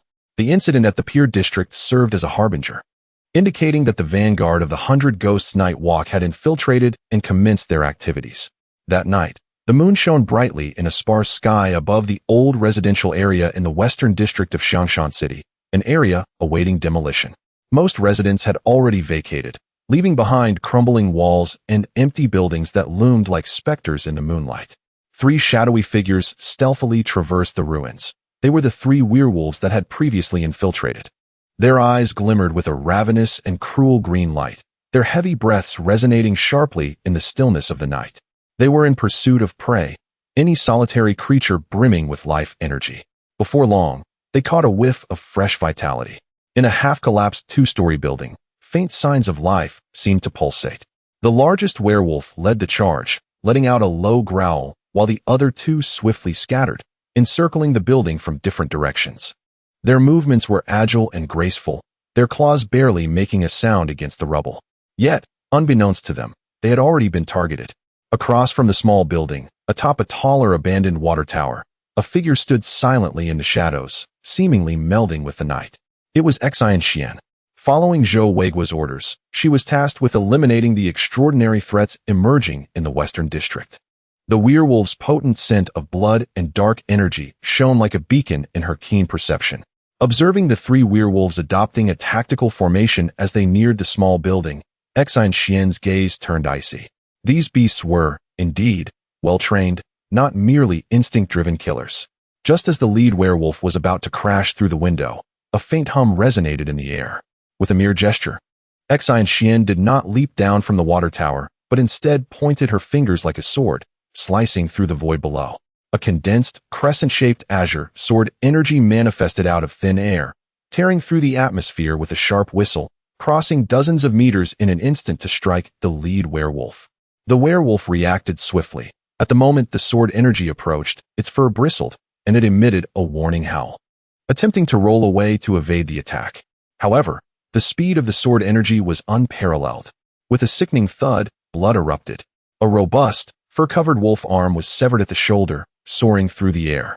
The lead werewolf let out a heart-wrenching wail of agony, its massive form hurled by the residual force of the sword energy, crashing heavily into the ruins below. The remaining 2 werewolves, startled, abandoned their stealth and bared their teeth, threateningly growling towards the source of the sword energy emanating from the water tower. In a flash, Xi Xian's figure glided down like a ghost from the water tower, landing gracefully amidst the rubble, blocking the path of the 2 werewolves. The Qingfeng sword had unsheathed, its tip angled towards the ground, glinting with a chilling sheen under the moonlight. This is not a place for Western beasts. Xi Xian's voice was as cold as her blade. The 2 werewolves exchanged glances, a flicker of fear passing through their eyes, soon overtaken by their ferocity. They sensed that this human female posed a significant threat, yet their pride and bloodlust compelled them to advance. With a simultaneous roar, the two werewolves lunged towards Yingxue like two bolts of black lightning, their speed astonishing, stirring a violent gust of wind. Unfazed, Yingxue flicked her wrist, and the Qingfeng sword transformed into two streams of azure light. Striking left and right, the Qinglong sword technique, twin dragons surfacing. The clash of steel echoed sharply as Yingxue's sword preempted their assault, precisely striking the werewolves' most formidable claws. Sparks flew. The immense force transmitted through the sword caused Yingxue to sway slightly, effortlessly dissipating the impact. Meanwhile, the werewolves felt an unparalleled sharpness surge through their claws, causing their blood to churn, abruptly halting their charge. Before they could adjust their tactics, Yingxue's sword momentum shifted again. With the force of a tempest, the Qingfeng sword danced, unleashing a flurry of fierce sword energy that enveloped the two werewolves entirely. The sword energy interwove like countless invisible blades, slicing through the werewolves' tough fur and muscle. Their anguished howls echoed as dozens of deep, bone-revealing wounds appeared on their bodies, blood gushing profusely. Their once proud defenses crumbled like paper before Yingxue's sword energy. In mere breaths, the two ferocious werewolves collapsed, gravely injured and barely clinging to life. Yingxue stood poised, her breath steady, as if she had merely swatted away two flies. She glanced at the one-armed werewolf leader struggling to rise amidst the rubble and the two others gasping for breath, her expression betraying no emotion. She retrieved a specialized communicator. Threat in the Western District neutralized. 3 werewolves targeted. 2 dead, 1 severely injured. Send someone to clean up. Clean, decisive, efficient. This exemplified the prowess of a foundational sword cultivator. In the face of these werewolves, akin to those at the initial and mid-stages of Qi refinement, it was a complete rout. Beneath the moonlight, Yingxue's silhouette resembled a solitary, noble Qinglian, standing tall amidst the bloody ruins. Her sword had already been stained with the colors of impending slaughter, foreshadowing the comprehensive conflict yet to come. Chapter 57. Shadows of the Bar and Joint Operations. Unlike the crude skirmishes in the Dock and West Districts, the threats lurking in the South District's Bar Street are far more insidious and intricate. Vampires, unlike vengeful spirits and werewolves, possess heightened intelligence, adept at masquerading and blending into human society, their methods of hunting more elegant and lethal. The recent spate of inexplicable fainting incidents among bar patrons, accompanied by a draining of life energy, has garnered the utmost attention from the Security Bureau. After thorough investigations and energy tracking, the focus narrowed to an upscale bar named Qingming. This establishment, with its complex background and a clientele of mixed origins, presents a chaotic energy field, complicating reconnaissance efforts significantly. Ordinary operatives entering would likely not only fail to locate the target, but also risk alarming it. It seems we must take action. In the courtyard of Lingtai, Qin perused the intelligence provided by Zhao Gang, stroking his chin thoughtfully. "I want to go," exclaimed Yang Yingxue, her hand shooting up in excitement. "I've never seen a real vampire before. I want to see if they're as handsome as in the movies." Ali blinked, seemingly intrigued. However, Yingxue furrowed her brow slightly. Vampires excel in charm and mental manipulation. Yingxue, your straightforward nature makes you susceptible to their allure. While Ali's illusion and purification abilities can counteract this, she lacks practical combat experience. After some contemplation, Qin declared, "This time, Ali and I will go." Her keen perception can detect hidden vampires, and her purifying light will effectively neutralize their fangs and seductive powers. "I will handle the support and capture." He turned to Yingxue and Yang Yingxue, instructing them to remain behind and prevent any distractions. Yingxue nodded in agreement with the plan. Though Yang Yingxue was somewhat reluctant, she understood the importance of the mission. As night descended and the lights began to twinkle, Qin donned a simple casual outfit, concealing most of his aura, appearing as an ordinary handsome youth. Ali wore a white dress gifted by Yang Yingxue, her exquisite beauty and pure aura drawing countless gazes. Yet she remained closely by Qin's side, indifferent to the attention. Together, they entered Qingming. The music blared. Lights flickered hypnotically, and the air was thick with the scent of alcohol, perfume, and hormones. A diverse array of men and women swayed in the dance floor, while others whispered and laughed in booths. Qin's consciousness expanded slightly, filtering through the cacophony of information until he pinpointed a target in a relatively quiet corner of the bar. It was a woman in a black velvet gown, seated alone at the bar, swirling a glass of red wine. Her striking beauty, pale skin, and languid yet deep gaze exuded a mature femininity. An invisible aura surrounded her, deterring any would-be suitors. Within Qingming's perception, she radiated a chilling and pure dark energy, starkly contrasting her feigned languor and allure. Moreover, he could faintly sense a powerful life force within her, tinged with a subtle hint of blood.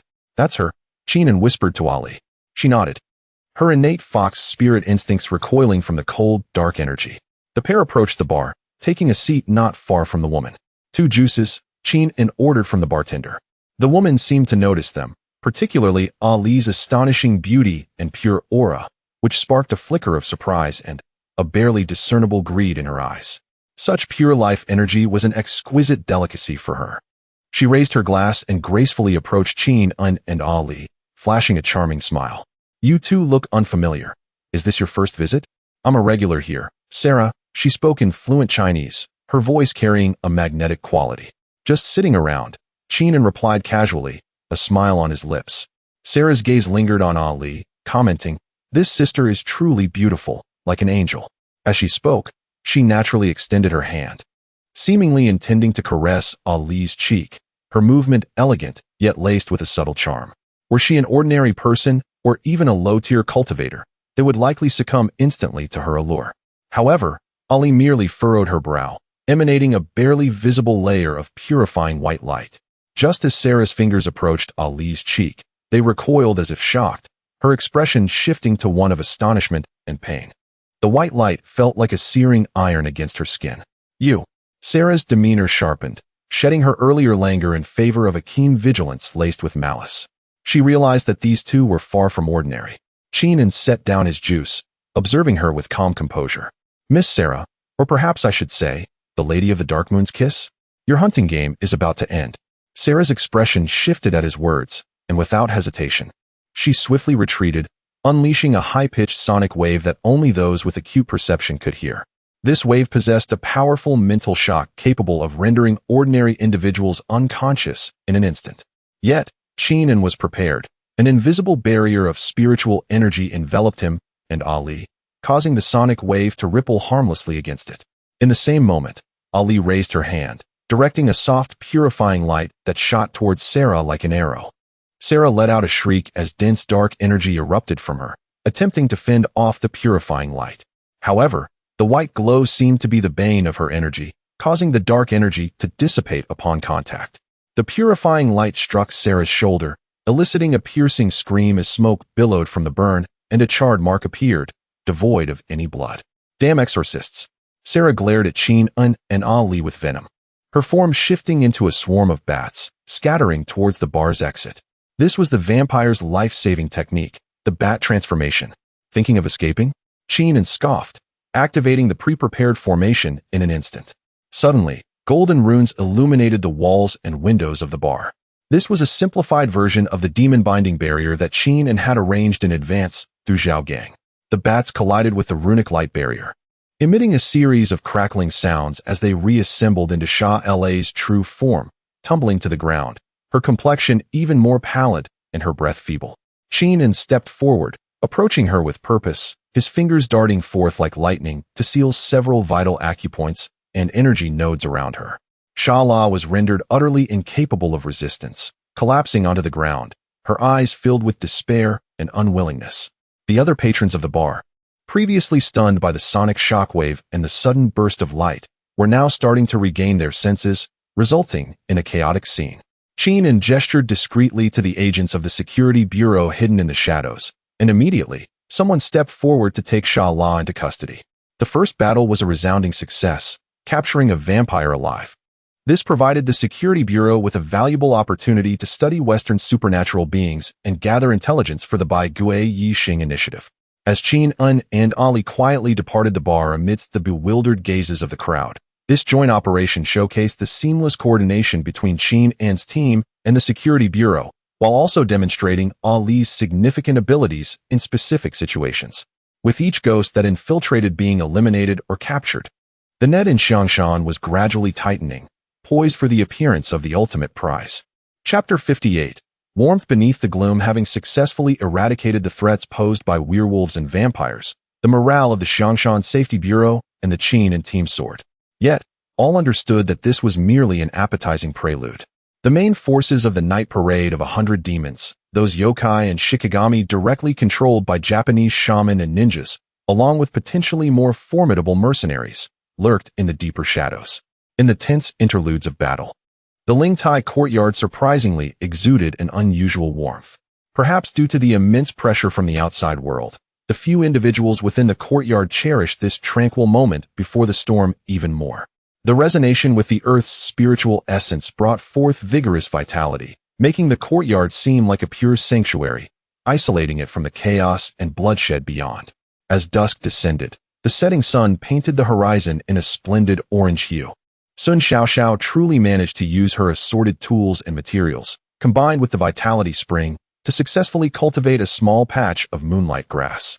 This low-tier spiritual plant emitted a faint glow under the moonlight, possessing a slight calming effect.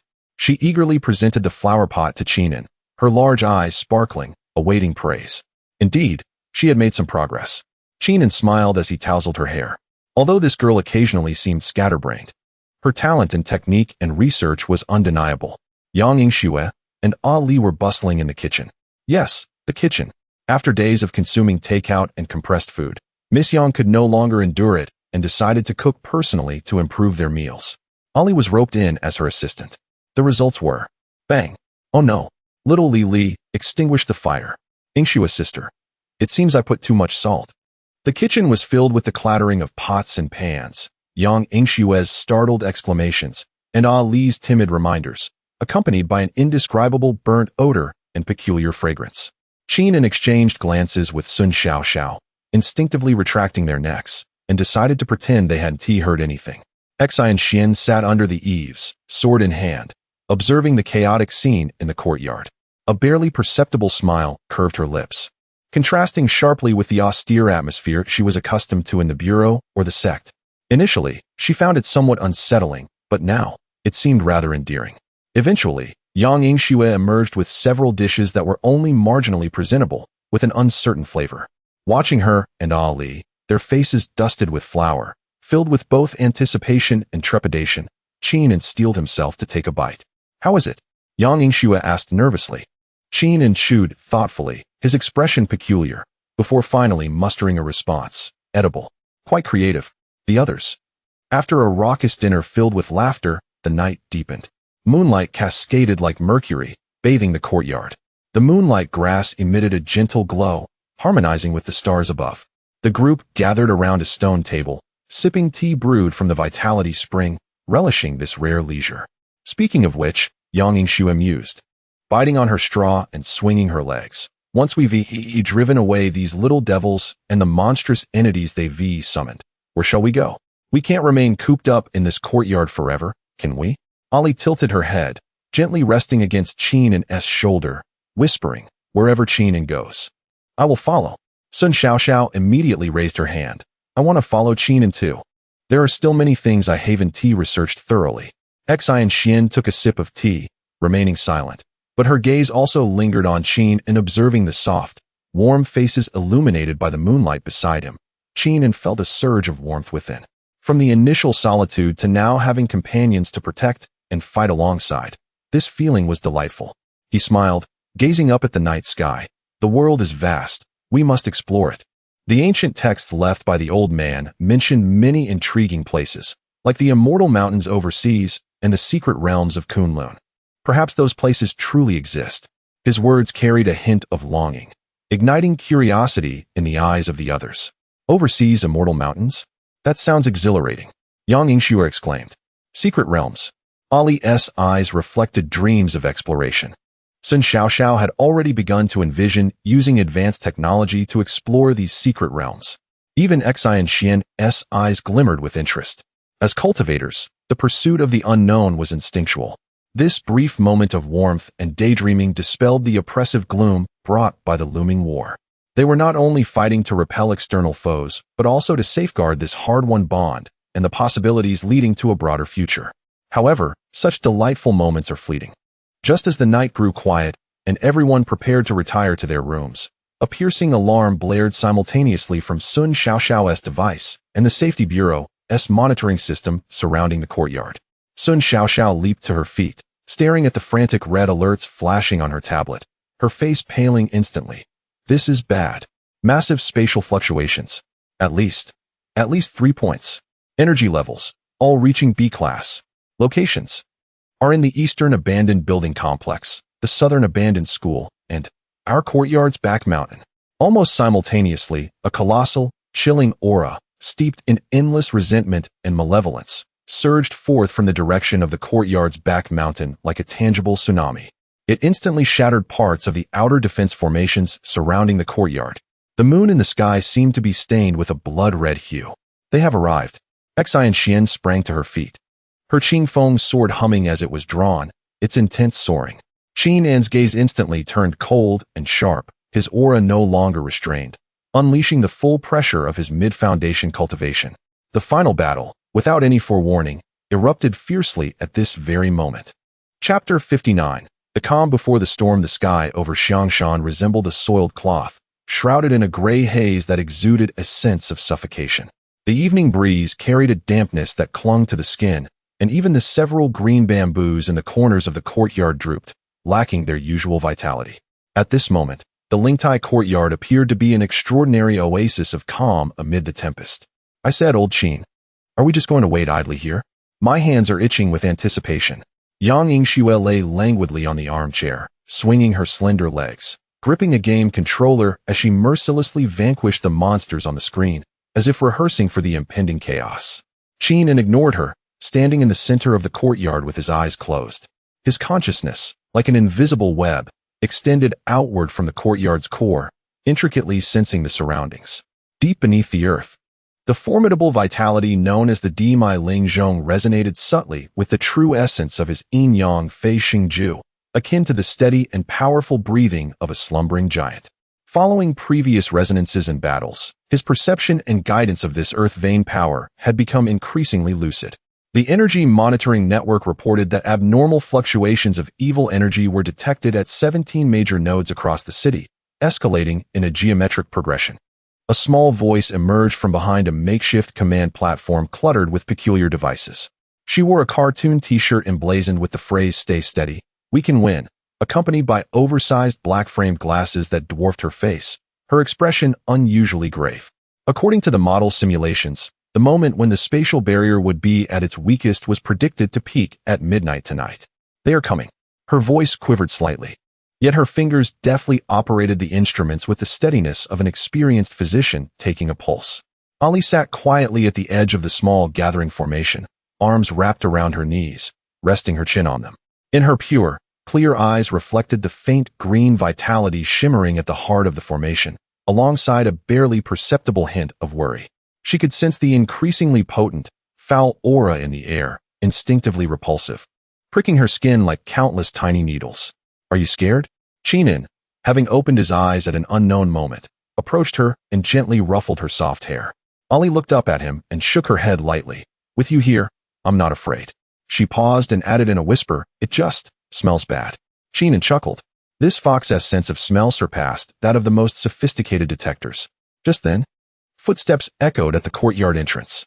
Zhou Weiguo and Zhao Gang entered, both clad in crisp uniforms, fatigue etched on their faces from sleepless nights, yet their gazes were keen as eagles.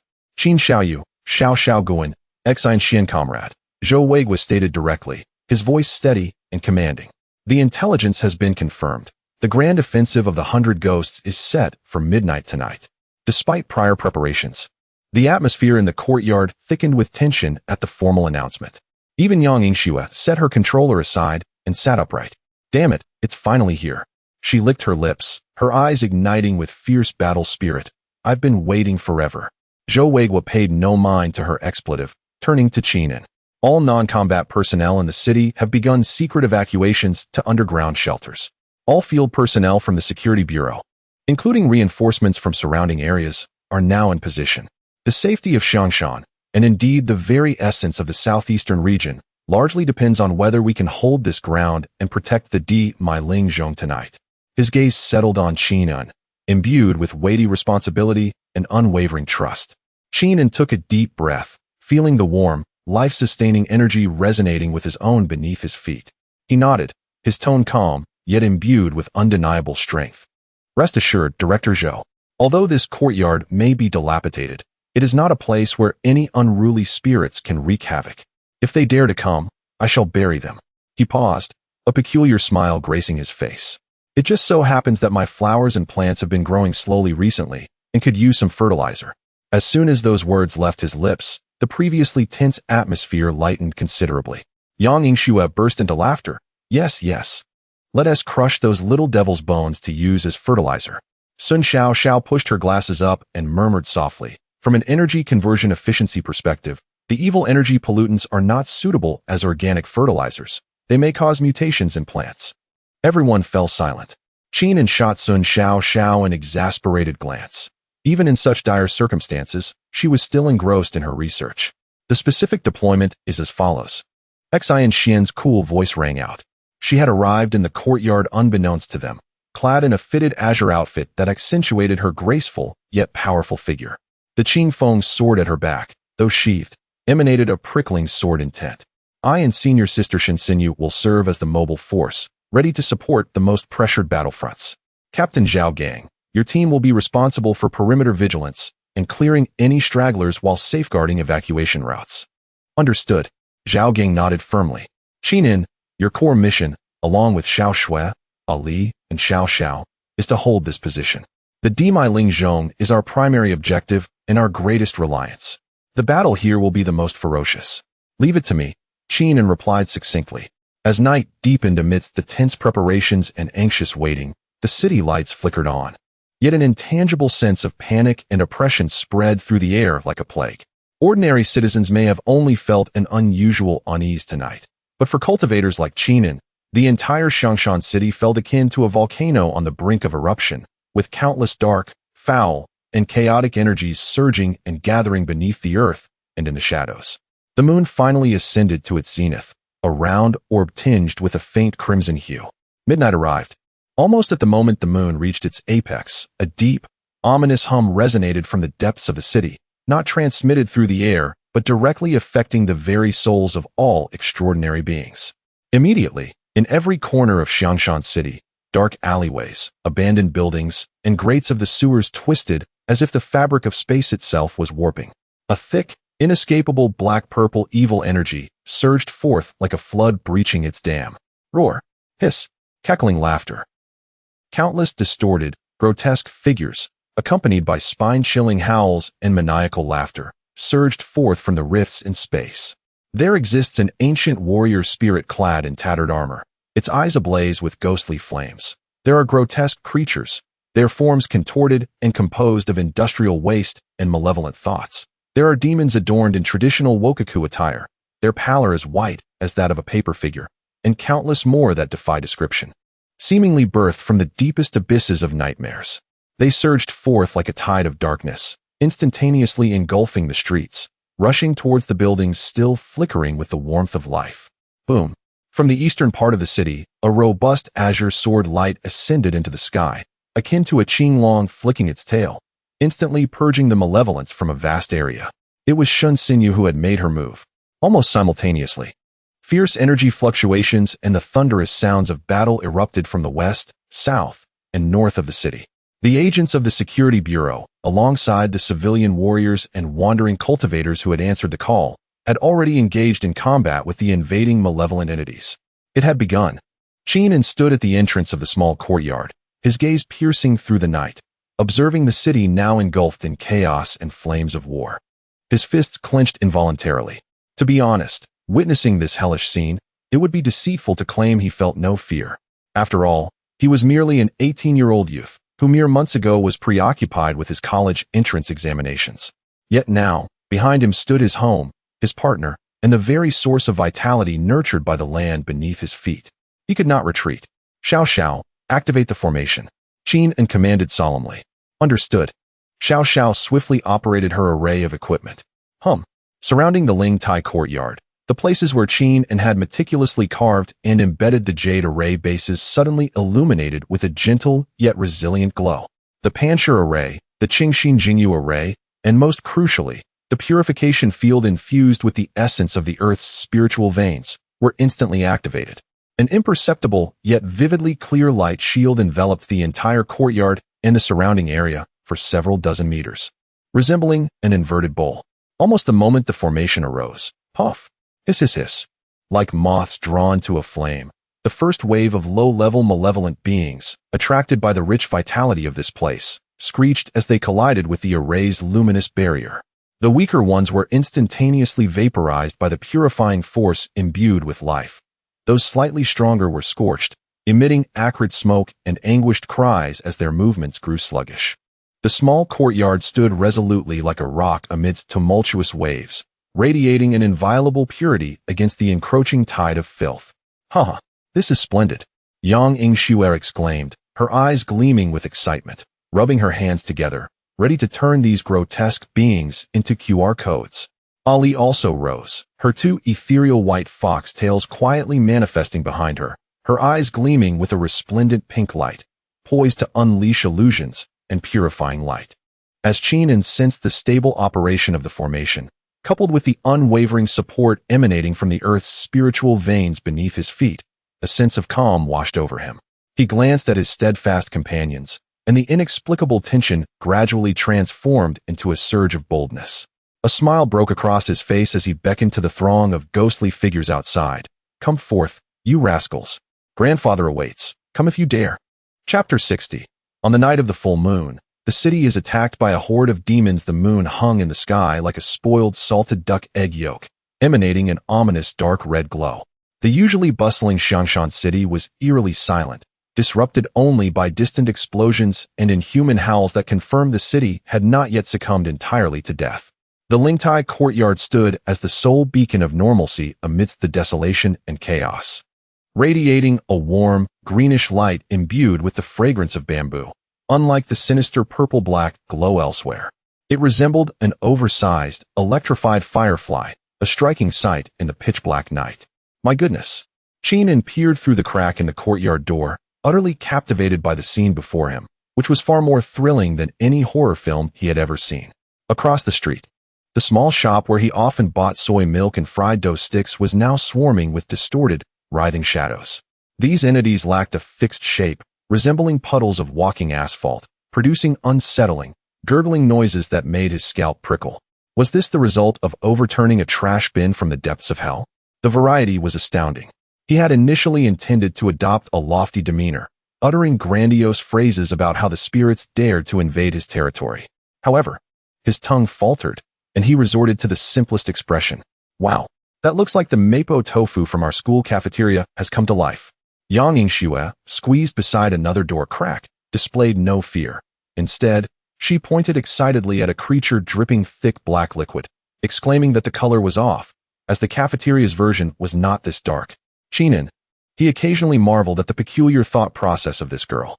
Ali stood a few paces behind them, her brow furrowed, and her fluffy fox ears trembled anxiously. "They were very hungry," she whispered, her voice trembling ever so slightly. "They wished to consume this place, to devour the Lingzhou." Sun Xiaoxiao sat behind her collection of treasures, her fingers dancing over the virtual keyboard at lightning speed, muttering incantations. Energy readings are continually soaring. The physical form is unstable, and the energy is highly corrosive. Sample A37, suspected to be a conglomerate of industrial gelatin and resentment. My heavens, it has melted down the newspaper stand at Old Wang's place. She let out a wail as a monitoring screen went dark. I was just there buying comics. At that moment, a nauseating scratching sound echoed from above. The group looked up to see several creatures resembling large bats, their wings dripping with decaying flesh, clawing frantically at the formation's luminous shield, producing a cacophony of creaks and groans as green slime trickled down the barrier. Disgusting. Yang Yingxue could not bear it any longer, rolling up her sleeves and preparing to rush out, exclaiming she would turn them into meat patties. "Come back." Qin yanked her hoodie, pulling her back like a kitten. "The formation can withstand this. Don't go out there and make it worse. It's like a dumpling festival out there. Do you want to be a condiment? But they are so noisy." Yang Yingxue stamped her foot in frustration. Qingming sighed, feeling the formation's energy consumption. It was manageable. The support from the Earth's spiritual essence was stable, and this disturbance was akin to mere tickling. However, he knew this was merely an appetizer. Indeed, as the asphalt and bats realized they could not breach the glowing turtle shell, they grew more frantic. No longer mindlessly charging. They began to stack themselves in layers around the formation's shield, using their bodies and malevolent energy to erode the shield's energy. Looking around, the courtyard was now completely enveloped by these twisted monsters, a dark mass so dense that even moonlight struggled to penetrate. They are consuming the formation's energy, Sun Xiaoxiao reported anxiously. Although the support from the Earth's spiritual essence was robust, at this rate, the outer rock formation could only sustain itself for 3 more hours. 3 hours? Qingming's brow furrowed. It had only just begun. Qingming, look over there. Ali suddenly pointed in a direction. Through the gaps between the monsters, distant figures emerged on the street. Ancient soldier spirits clad in tattered armor, wielding rusted swords, marching in disorganized formation towards the courtyard. Their eye sockets flickered with ghostly blue flames, and each step left a thin layer of black frost on the ground. Oh, they even brought some organized troops? Qingming raised an eyebrow, but regrettably, their ranks were not very impressive, lacking even decent uniforms. Just as he finished speaking, the soldier spirits raised their weapons in unison, unleashing a volley of condensed black ice spikes towards the formation's shield. Bang, bang, bang.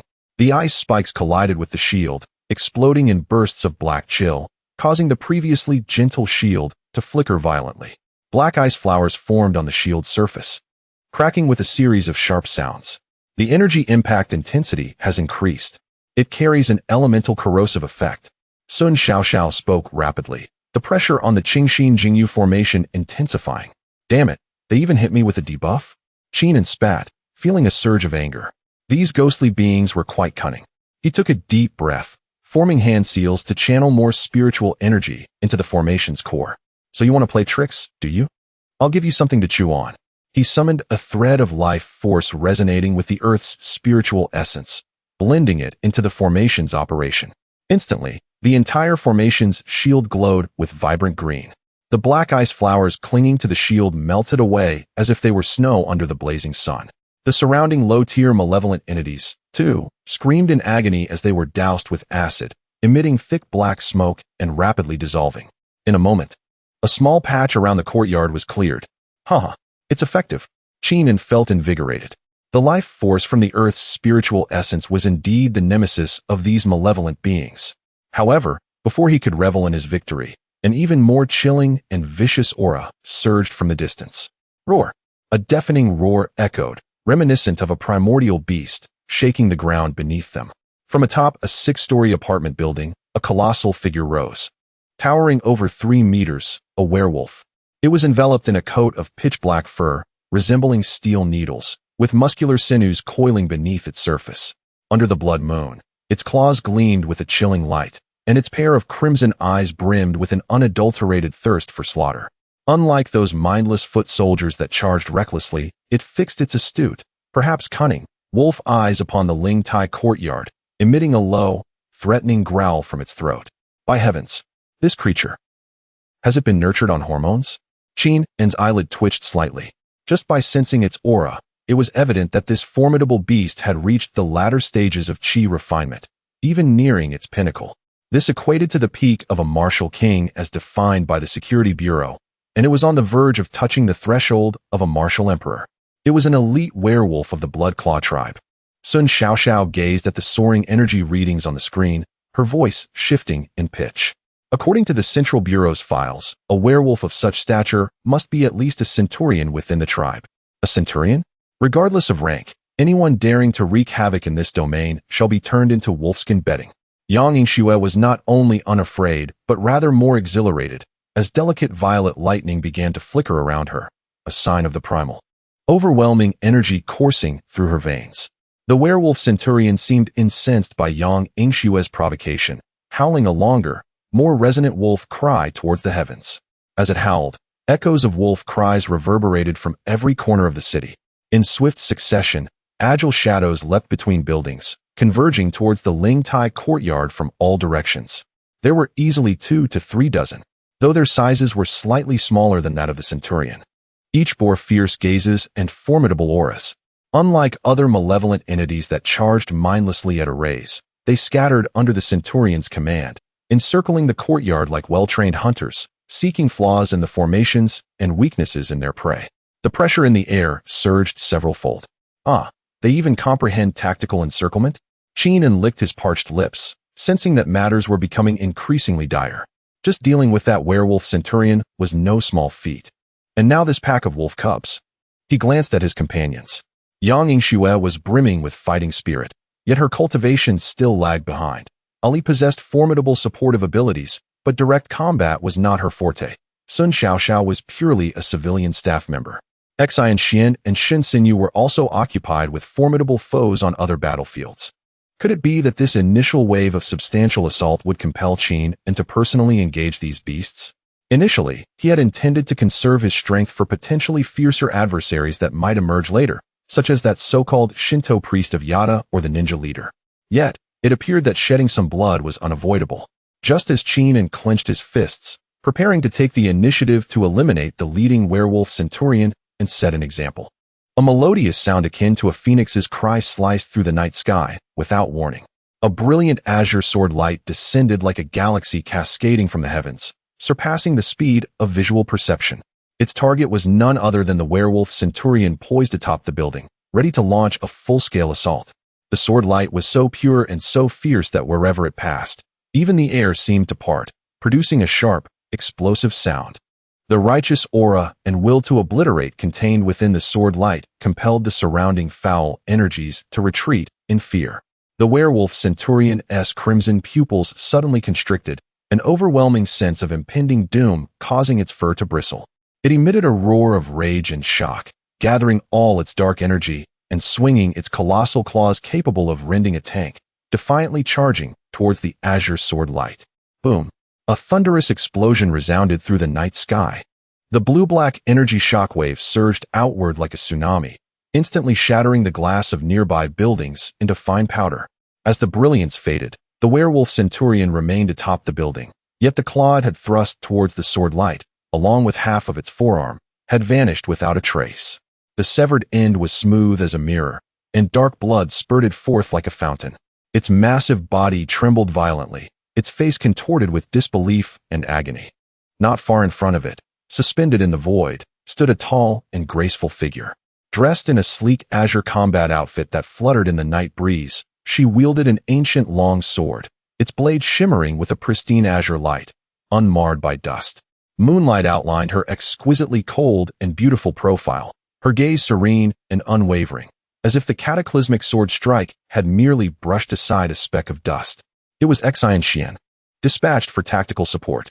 Her eyes swept over the group of werewolves, now stunned into silence, and her calm voice, though not loud, resonated clearly across the battlefield. This path is impassable. Chapter 61. The Battle of Barriers. Xinchuan's stunning sword strike fell upon the howling wolf cubs like a bucket of icy water, dousing their fervor. The werewolf Centurion, now missing an arm, pressed firmly against the gaping wound, emitting a low growl that barely contained its agony and rage. Its crimson eyes fixed intently on Xinchuan, yet remarkably, it faltered. With a brief howl, it retreated along with the remaining 20 or so werewolves, disappearing nimbly into the shadows cast by the uneven buildings, leaving one momentarily stunned by the swiftness of their departure. How astonishingly swift, swifter than the ant below my apartment who rushes for discounted eggs. Qingming smirked, secretly relieved. To scare off a wave of the main force without engaging in combat was undoubtedly a stroke of good fortune.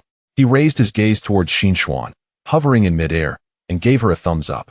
Miss Xinchuan, splendid. With a single sword, you have showcased the elegance of our daxia cultivators. Xinchuan gracefully descended, her Qingfeng sword already sheathed, her expression remaining as cool and detached as ever. She merely nodded slightly. It is my duty. They have merely retreated temporarily and will surely return. The pressure in other areas is significant. I cannot linger. Be cautious. With that, she shimmered, transforming into a streak of azure light, darting towards the area in the south of the city where energy fluctuations were most intense, arriving and departing like the wind, her contributions hidden from sight. Wow! Sister Xinchuan is so cool. Yang Yingxue's eyes sparkled with admiration. Then she turned to glare at Qinan. Look at her. Now look at you. Hiding in your shell, like a turtle. Qinan's face flushed with embarrassment, and he retorted defiantly. What do you know? This is called strategic planning. Holding the fort at the center. The demeanor of a great general, understand? I see nothing but laziness. Yang Yingxue mercilessly countered. As the two engaged in their playful banter, the lower-tier malevolent entities surged forth like a tide, persistently continuing their monotonous scraping endeavors, draining the energy from the formation with their bodies. The grating sounds of their movements and the squelching noises they made were enough to irritate one like a cat's claw against the skin. I say, are we just going to watch? Yang Yingxue began to pace restlessly, resembling a husky confined in a cage. I have all this energy pent up, it's maddening. Ollie quietly approached the edge of the formation, observing the distorted figures outside, and gently raised her hand. A soft, pure white light began to swirl around her fingertips, akin to the warm sun of early spring. Purity. She parted her ruby lips, uttering a simple syllable. The orb of white light expanded instantly, like a droplet of water splashing into hot oil, transforming into a gentle white halo that silently swept across the perimeter of the formation. An astonishing scene unfolded. The lower-tier malevolent entities touched by the white halo found their movements suddenly sluggish, the swirling dark aura surrounding them seemingly smooth and diluted by an invisible force. Even their nauseating howls diminished significantly. While it did not purify them as Qin had done with the Earth's life force, it evidently weakened their ferocity and strength. It works.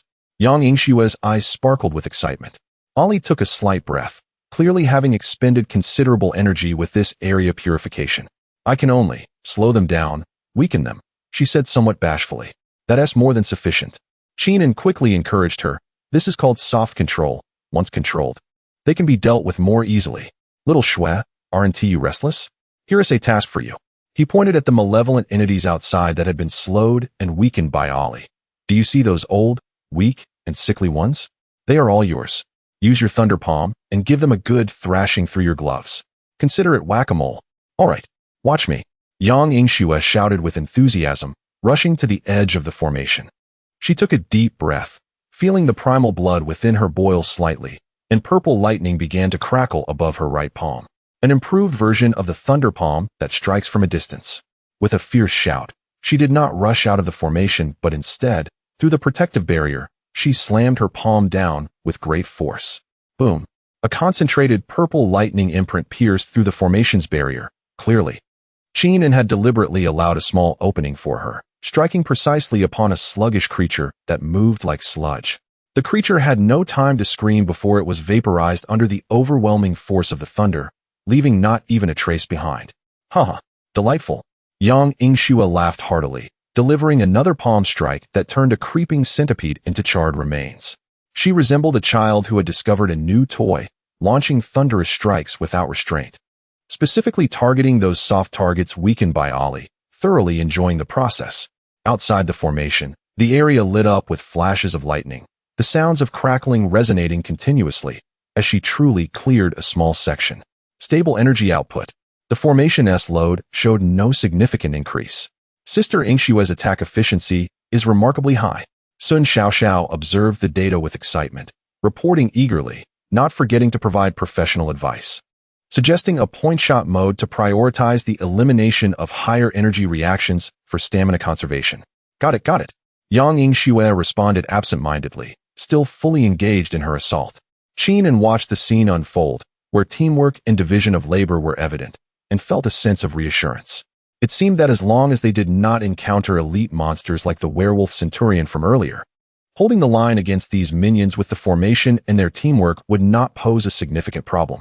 However, just as this thought crossed his mind, it was as if some unseen existence had overheard him, coming to slap him in the face. Beep, beep, beep. The device in front of Sun Xiaoxiao suddenly emitted a piercing alarm, distinct from the previous warnings. On the screen, a target representing high energy and high velocity was rapidly approaching from afar. Its energy response even surpassed that of the werewolf centurion earlier. Warning. Detecting high-speed unit approaching. Energy level. Initial stage of the martial sovereign. It is a flying unit. Sun Xiaoxiao's voice trembled slightly with alarm. What? Qin's heart sank, and he abruptly looked up at the night sky. Beneath the blood-red moon, a colossal shadow was hurtling toward them at an astonishing speed. It was a gigantic crow? No. More accurately, it was a shikigami in the form of a crow. Its wingspan exceeded 10 meters, its feathers forged like black iron, shimmering with a chilling metallic sheen. Its bird-like eyes were a pure blood red, and its beak and talons glowed with a haunting purple light, surrounded by a chilling aura of resentment and malevolence. Its flight speed was astonishing. In mere moments, it transformed from a tiny black that into an immense silhouette that obscured the sun, casting shadows that enveloped the entire Lingtai courtyard. It was the Heiyuya, a shikigami from the land of Wa. According to records, this formidable shikigami could only be commanded by high-ranking priests and was renowned for its speed and armor-piercing prowess. Sun Xiaoxiao swiftly accessed the relevant information. The Heiyuya showed no signs of hesitation. It executed a graceful yet lethal dive in the air, its massive beak resembling a siege ram, accompanied by a piercing shriek as it violently pecked at the apex of the formation's light shield.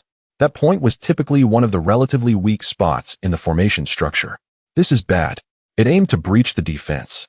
Qin En's expression changed dramatically as he immediately focused all his energy, channeling additional spiritual power and the vitality of the Earth's veins to reinforce the shield's top. Boom. The moment the beak collided with the light shield, a thunderous sound erupted, reverberating throughout the Lingtai courtyard, as if an earthquake had occurred. The formation's light shield flickered wildly, its brightness fluctuating, while the spot where the beak struck developed fine cracks resembling a spider's web. Qin En let out a muffled groan, feeling as though his chest had been struck by a sledgehammer, blood surging within him. This creature's power was indeed terrifying. Damn it! How dare it dismantle my roof? Yang Yingxue, seeing this, furrowed her brows in anger, momentarily abandoning her task of dealing with the ground moles. She gathered all her strength to unleash a purple lightning bolt, significantly thicker than before, aimed directly at the Heiyuya soaring in the sky. Take this, my electromagnetic cannon. The lightning bolt moved at incredible speed, but the Heiyuya's reflexes were even swifter. With a slight flap of its iron wings, it glided effortlessly to the side, evading the bolt. Then, with its blood-red eyes, it cast a cold and disdainful glance at Yang Yingxue, as if regarding an insignificant insect. Bastard! Don't you dare dodge! Yang Yingxue's attack missed, and she stomped her foot in frustration. The Heiyuya disregarded her, ascending once more to prepare for a second, more ferocious dive. It had realized that although the shell beneath was hard, it was not unbreakable. Qin En's expression grew grave as he hurriedly mended the cracks at the top. Being on the defensive was too disadvantageous. This feathered beast moved too quickly. Yang Yingxue's attacks were unlikely to hit, and Ali's purification had limited effect on such a powerful physical shikigami. Must I resort to the chaotic energy? But that is a trump card. Would it be too extravagant to use it against just one shikigami? Just as he hesitated, the Heiyuya had completed its charge, its wings folding in, like a black meteor, descending at an even faster speed and with greater ferocity towards the apex of the formation's light shield. This time, the purple-black evil energy coalescing on its beak had nearly become tangible. As the lethal beak prepared to strike once more, Sun Xiaoxiao, who had been quietly stationed at her workstation, suddenly gritted her teeth, as if resolving to make a critical decision. She quickly retrieved something from her enormous backpack, which resembled a child's toy rocket launcher. It was entirely silver, adorned with several cute cartoon stickers. Qin En, clear the top area. Give me 3 seconds. Sun Xiaoxiao shouted, her voice tinged with tension. Although Qin En was uncertain of her intentions, he still held a modicum of trust in her technological prowess. He immediately ceased channeling energy to the top and shifted his defensive focus to other areas. Sun Xiaoxiao hoisted the toy-like rocket launcher and aimed it at the plummeting Heiyuya, her face flushed with determination as she chanted, locking spatial coordinates. Energy infusion. Interference field activation. Please. It must succeed. She pressed down on the red button, resembling a candy-coated bean. Whoosh. There was no fire, no explosion, only a barely audible sound of air being sliced. A nearly imperceptible, distorted transparent wave shot forth from the launcher, striking the rapidly moving Heiyuya in an instant. No physical damage was inflicted. However, the Heiyuya, which had been diving like a black meteor, suddenly faltered. The space around it seemed to transform into a viscous substance. Akin to a television screen with poor reception, beginning to exhibit bizarre distortions and flickers. Its smooth and lethal dive trajectory was interrupted. It appeared to be ensnared in an invisible mire, its movements becoming exceedingly slow and awkward, swaying as if intoxicated. It succeeded. Sun Xiaoxiao set down the rocket launcher, nearly moved to tears, exclaiming, "I did it. I truly did it." The portable spatial disturber. It can briefly warp local spatial rules, interfering with the motion of high-speed entities. This was the first practical application of a laboratory product. Well done, Xiao. Qingming rejoiced, feeling as though divine assistance had arrived. A golden opportunity. Yang Yingxue would not let this target escape. She once more summoned the lightning, this time pouring all her bloodline power into it. Her right palm transformed into a resplendent deep purple. Strike true. A purple lightning dragon, as thick as a barrel and honed to perfection, roared skyward. This time, the Heiyuya, caught in the spatial mire and struggling to move, could no longer evade. Boom. The lightning dragon struck precisely at the Heiyuya's chest and abdomen. The overwhelming power of the thunder erupted instantly, shattering the layer of hard iron feathers that covered its body and exposing the charred flesh and bones within. Caw. The Heiyuya emitted a shrill cry filled with agony and disbelief, its massive form plummeting like a puppet with severed strings, trailing black smoke as it crashed onto the roof of a distant abandoned factory, triggering a deafening collapse, clearly unable to survive. In the courtyard, silence reigned. Yang Yingxue panted, gazing at her palm, seemingly astonished by the immense power of her strike. Sun Xiaoxiao sat on the ground, clutching her rocket launcher, laughing and crying simultaneously. "We did it. I really did it." Ali approached her side and gently patted her back. Qingming observed this scene, his heart a mix of emotions, relief, fear, and above all, gratitude and pride for his companions. He looked up at the sky still shrouded in sinister clouds and the ominous blood moon. The battle was far from over, but they had, at least, withstood the first night of the city defense. Chapter 62. The Wolf King and the Sword Immortal. The exhilaration brought by the joint defeat of the black-feathered crow Shikigami had not yet faded when a commotion from the western part of the city caused the nerves of those in the small courtyard to tighten once more. The sound was not an ordinary wolf howl. It resembled the rusted horns of 100 bulls blaring simultaneously, resonating in a way that made one's head throb. Even the small pebbles on the courtyard ground trembled slightly. What on earth? Which demolition crew is this? Qingming rubbed his ears, a look of dismay on his face. He scanned the western direction with his consciousness, and his heart sank immediately.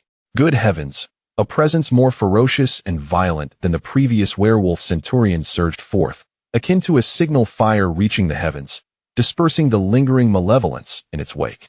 The energy readings were off the charts. It was the Wolf King. The Wolf King of the Blood Claw tribe had personally entered the fray. Sun Xiaoxiao gazed at the glaring red dot on the screen, her voice altered by the intensity of the energy model analysis, indicating that its power was infinitely close to the mid-stage of the Martial Emperor. The mid-stage of the Martial Emperor. In terms of the cultivation realm, that equated to a solid mid-stage of foundation establishment. Even nearing the threshold of the late stage, it surpassed Qingming's current early-stage foundation establishment prowess by a considerable margin. Almost simultaneously, a familiar azure sword light, resembling a waterfall in reverse, surged skyward from the southern part of the city, resolutely redirecting towards the direction of that fierce aura in the west. It was Yang. She had evidently sensed this greater threat and unhesitatingly abandoned her previous battlefield to intercept it. Can Sister Yang manage it alone? Ali's eyes revealed her concern. The oppressive aura of the Wolf King was overwhelmingly strong for her. She has to manage it. Qingming sighed, his brow furrowed. If the Wolf King were to breach the western flank, the entire defense line could collapse. Damn it, these beasts truly know how to pick their moments. He felt a tinge of insecurity within. Yang was a sword cultivator at the early stage of foundation establishment, with unparalleled offensive power, yet facing an opponent of possibly higher realm, with tough skin and an exceedingly violent temperament like the Wolf King Xiao. Is there a way to see what is happening in the western part of the city? Qingming inquired. I'll give it a try.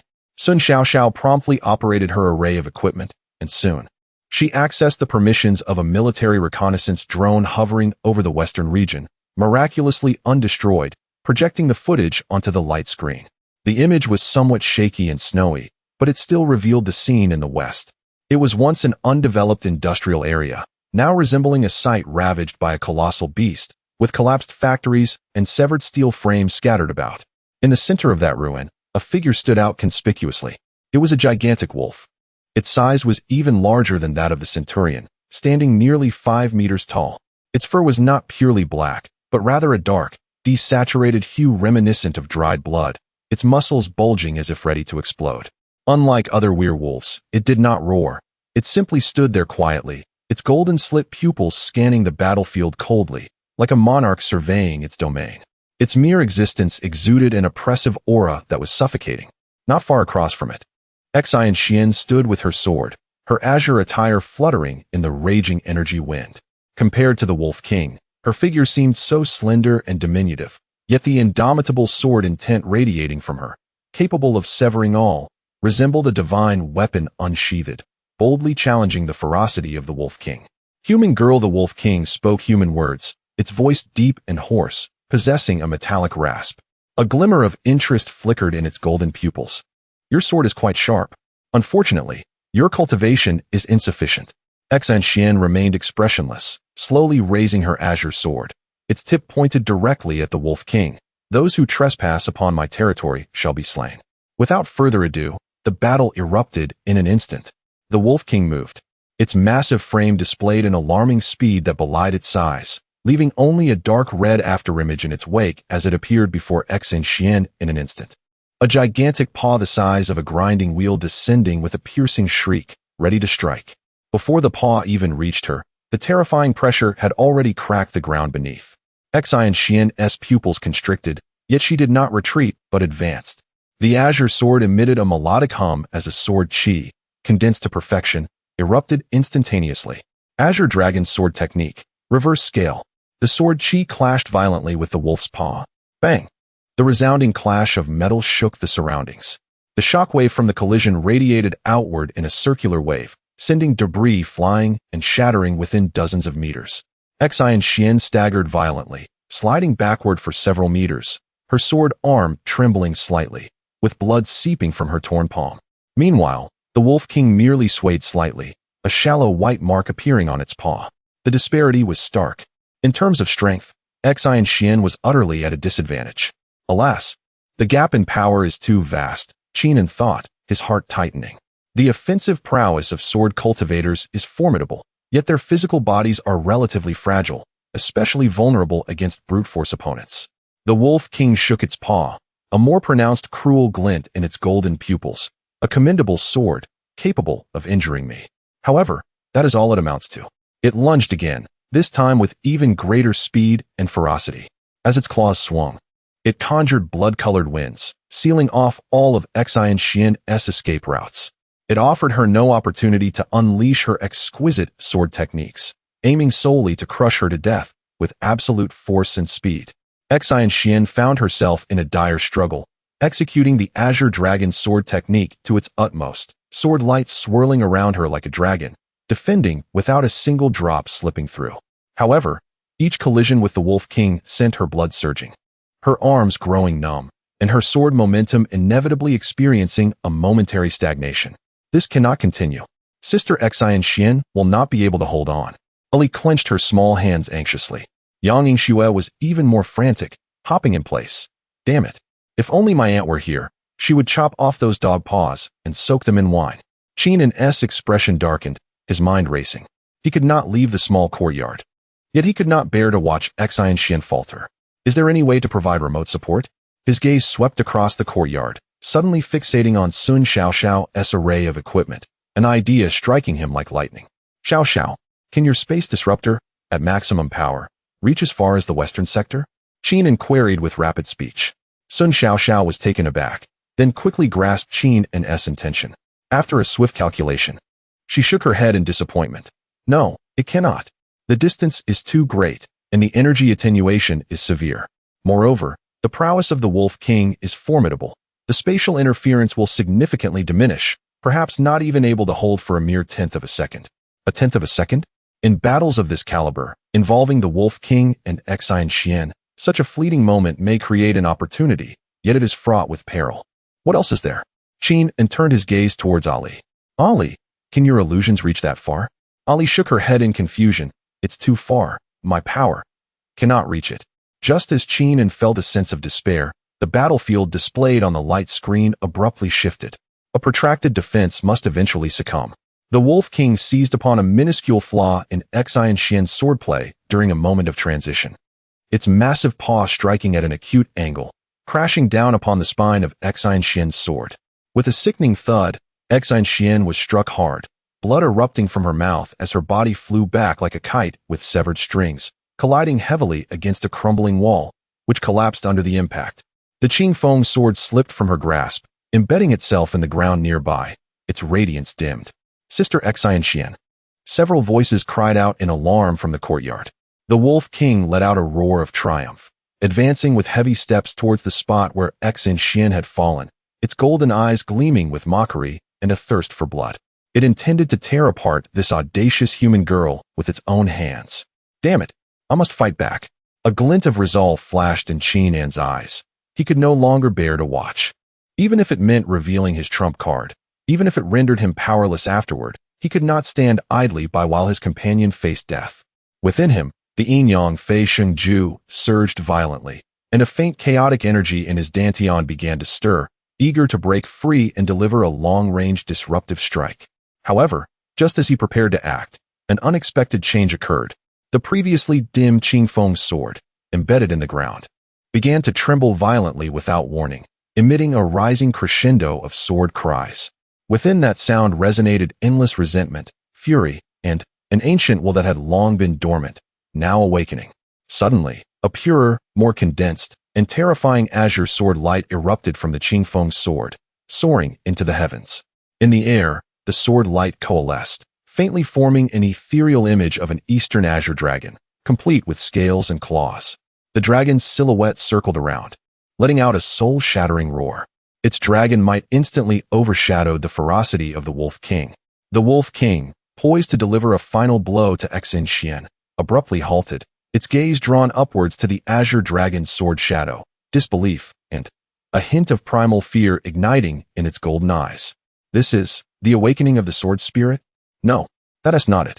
It is the sword intent transcending the divine. She has broken through in battle? The Wolf King's voice trembled slightly. In the ruins, Yingxue struggled to prop herself up, gazing at the azure dragon's sword shadow that belonged to her, yet seemed to transcend her being. Confusion flickered in her cold eyes, soon replaced by clarity and determination. She extended her hand, grasping at the air towards the Qingfeng sword. Buzz! The Qingfeng sword responded with a joyful hum, flying back into her hand. At the moment the sword returned to her grasp, Yingxue's aura transformed dramatically. The previously waning energy, due to her injuries, surged forth like kindling ignited into a roaring blaze. The sword energy surrounding her was no longer merely azure. It now shimmered with a hint of silver, almost palpable, capable of slicing through space. Mid-stage of Foundation establishment.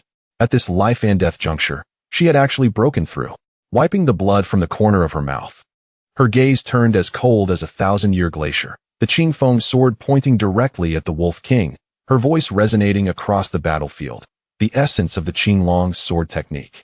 Each word she uttered seemed imbued with immense power, harmonizing with the sword energy and the azure dragon shadow in the air. Flash. Dragon. The moment her words fell, she and her sword became one, transforming into a brilliant azure rainbow that spanned the heavens. This rainbow was no longer just a simple sword aura. It had truly become a dragon that preys upon the unwary, imbued with the terrifying intent to annihilate all, capable of slaying even true dragons, as it surged toward the horrified Wolf King. This strike was faster than thought, stronger than brute force. It locked onto all of his energy. The Wolf King let out a desperate and unwilling roar, gathering all the dark energy into its claws, defiantly meeting the azure dragon sword rainbow. Boom!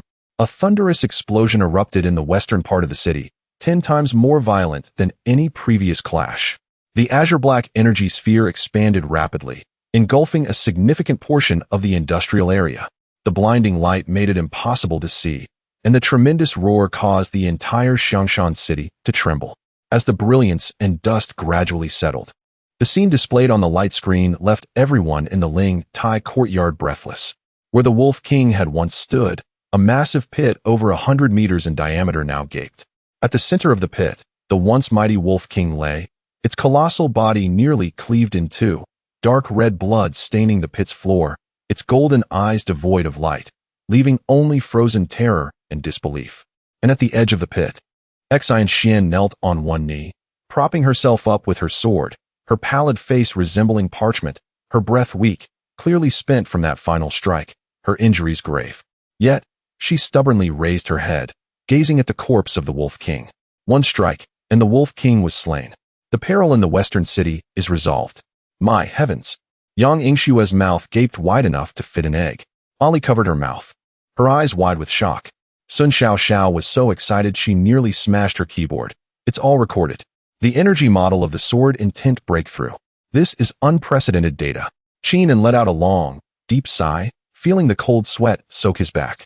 He looked at the indomitable and powerful figure on the light screen, his heart swelling with admiration, accompanied by a profound sense of urgency.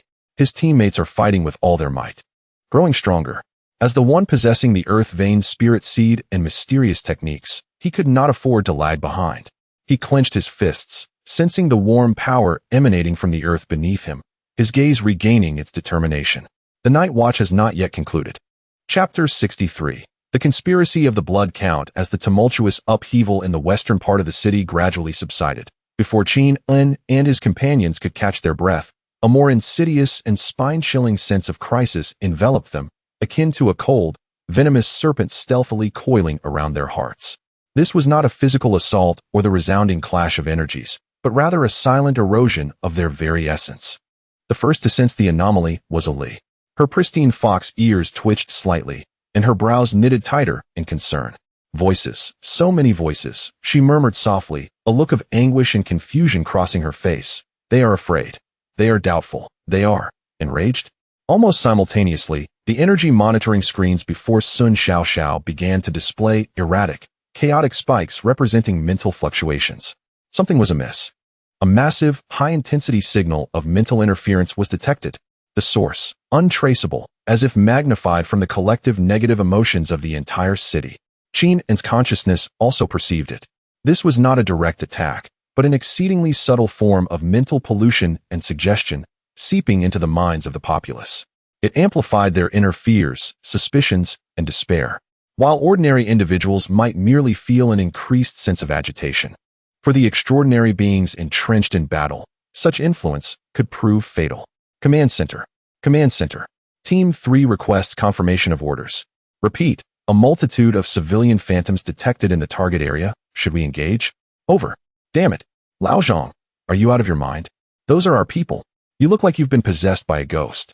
Chaos and disputes erupted within the internal communication channel of the Security Bureau, even outside the Lingtai courtyard.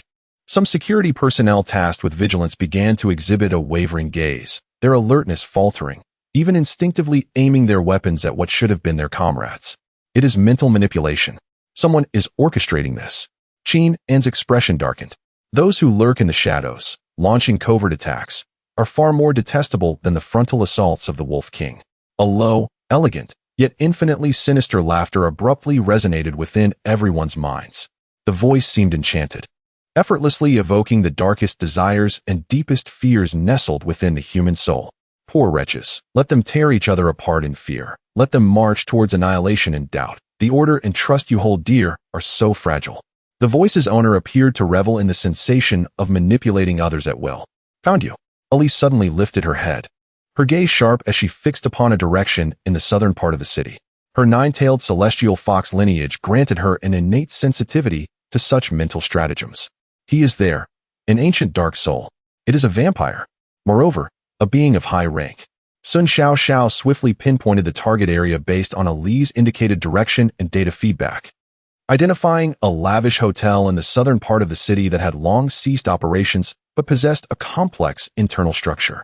Energy signatures matched. It is a count-level vampire from the Dark Moon's Kiss. Codename, Shadow Weaver. Damn it. So it was this old bat causing the trouble. Yang Yingxue fumed, her teeth clenched in frustration. If you have the ability, come out and challenge me one-on-one. Hiding and playing dirty is no skill. The provocation is futile against me, you irritable little girl. The voice of the vampire count echoed once more, tinged with mockery. Is it not more entertaining to watch you destroy one another? As his words fell, the power of mental interference surged abruptly. Two security personnel on the periphery seemed to succumb to severe hallucinations, raising their weapons at each other, poised to pull the triggers. Awaken. At this critical juncture, Ali stepped forward. Instead of executing a cleansing wave as before, she closed her eyes, her hands forming an ancient and arcane seal before her chest. Behind her, two ethereal fox tails gently swayed, emanating a warmth, tranquility, yet an undeniable air of authority. It was not light, but a diffusion of an exquisite essence, like the gentle rain of spring or the warm sun of winter. A soft yet resilient mental force radiated from Ali, rippling outward like a pebble cast into a pond.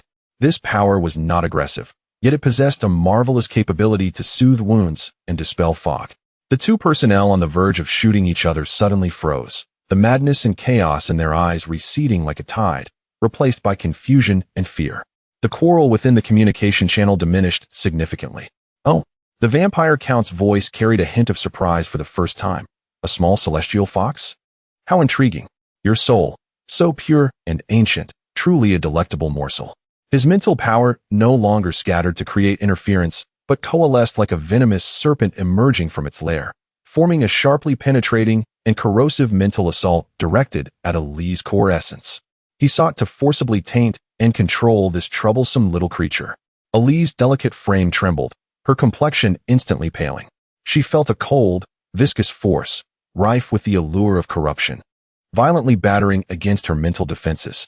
Countless negative emotions and illusions burgeoned in her mind. The ridicule of her kin, Qin An's indifferent silhouette, Yang Yingxue's contemptuous glare. Ali, Qin An and Yang Yingxue exclaimed simultaneously, rushing to her aid. Do not come closer. Ali abruptly opened her eyes, which once held purity now swirling with a pink vortex, filled with overwhelming allure and chaos. Struggling to maintain the seal, her voice trembled yet remained resolute. He is contesting for control of my mind. You cannot assist me. This was a perilous confrontation purely at the mental level, one where outsiders could hardly intervene, and any forced interference could inadvertently harm Ali. Qin An clenched his fists, his nails nearly embedding into his flesh. He could only watch helplessly as Ali bore the brunt of the vampire count's mental invasion, observing her petite form quivering slightly, cold sweat beading on her forehead. Little fox, surrender your resistance. The count's voice dripped with temptation.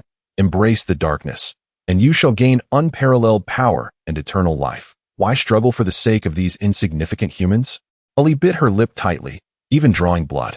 In her mind, flashes of helplessness during the failed tribulation on Feng Mountain flickered. Along with the warmth felt after being brought back to the small courtyard by Qin An, the sincere yet rough affection from Yang Yingxue, and the myriad moments of laughter and playfulness shared with everyone, these memories, like a candle flickering in the darkness, though faint, remained unwavering. No, she struggled to speak, her voice soft yet imbued with undeniable resolve. This is my home, they are my family. The bloodline of the nine-tailed celestial fox within her seemed ignited by her will, erupting with an unprecedented radiance. That pink glow transformed from mere allure into a sacred essence, one that cleansed the soul and safeguarded her true self. To protect the heart as intention, with a delicate yet commanding shout, the pink radiance morphed into an unyielding mental barrier, firmly safeguarding her consciousness while surging back along the path of the count's mental assault. What? The count emitted a furious shriek. He felt his previously unstoppable mental invasion thwarted by what appeared to be a fragile barrier. Moreover, a pure and ancient power began to purify his dark spiritual energy in return. It was akin to his intention of dropping ink into a glass of clear water, only to discover that the water had transformed into a potent bleach, threatening to cleanse away his ink. In a luxurious suite deep within a hotel, a middle-aged gentleman donned in a classical tailcoat, with a strikingly pale visage, suddenly coughed up a mouthful of dark red blood, his vitality momentarily waning. He was the Count, the Weaver of Shadows.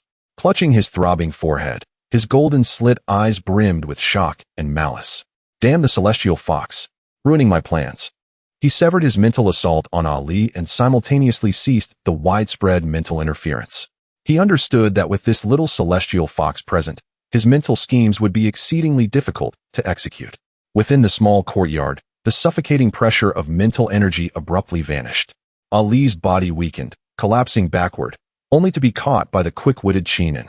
Her complexion was pale, breath feeble, yet her gaze shone brightly, laced with a hint of victorious joy. I blocked him. Well done, Ali. Qingming tenderly wiped the blood from the corner of her mouth, his heart swelling with both fear and pride. He had not anticipated that this seemingly delicate Ali would unleash such formidable power at a critical moment, successfully repelling a soul attack even he found troublesome. Little Li, you were incredible. Yang Yingxue rushed over, excitedly patting Ali's shoulder with a commendable restraint, promising, "Sister, I will treat you to ice cream for a month."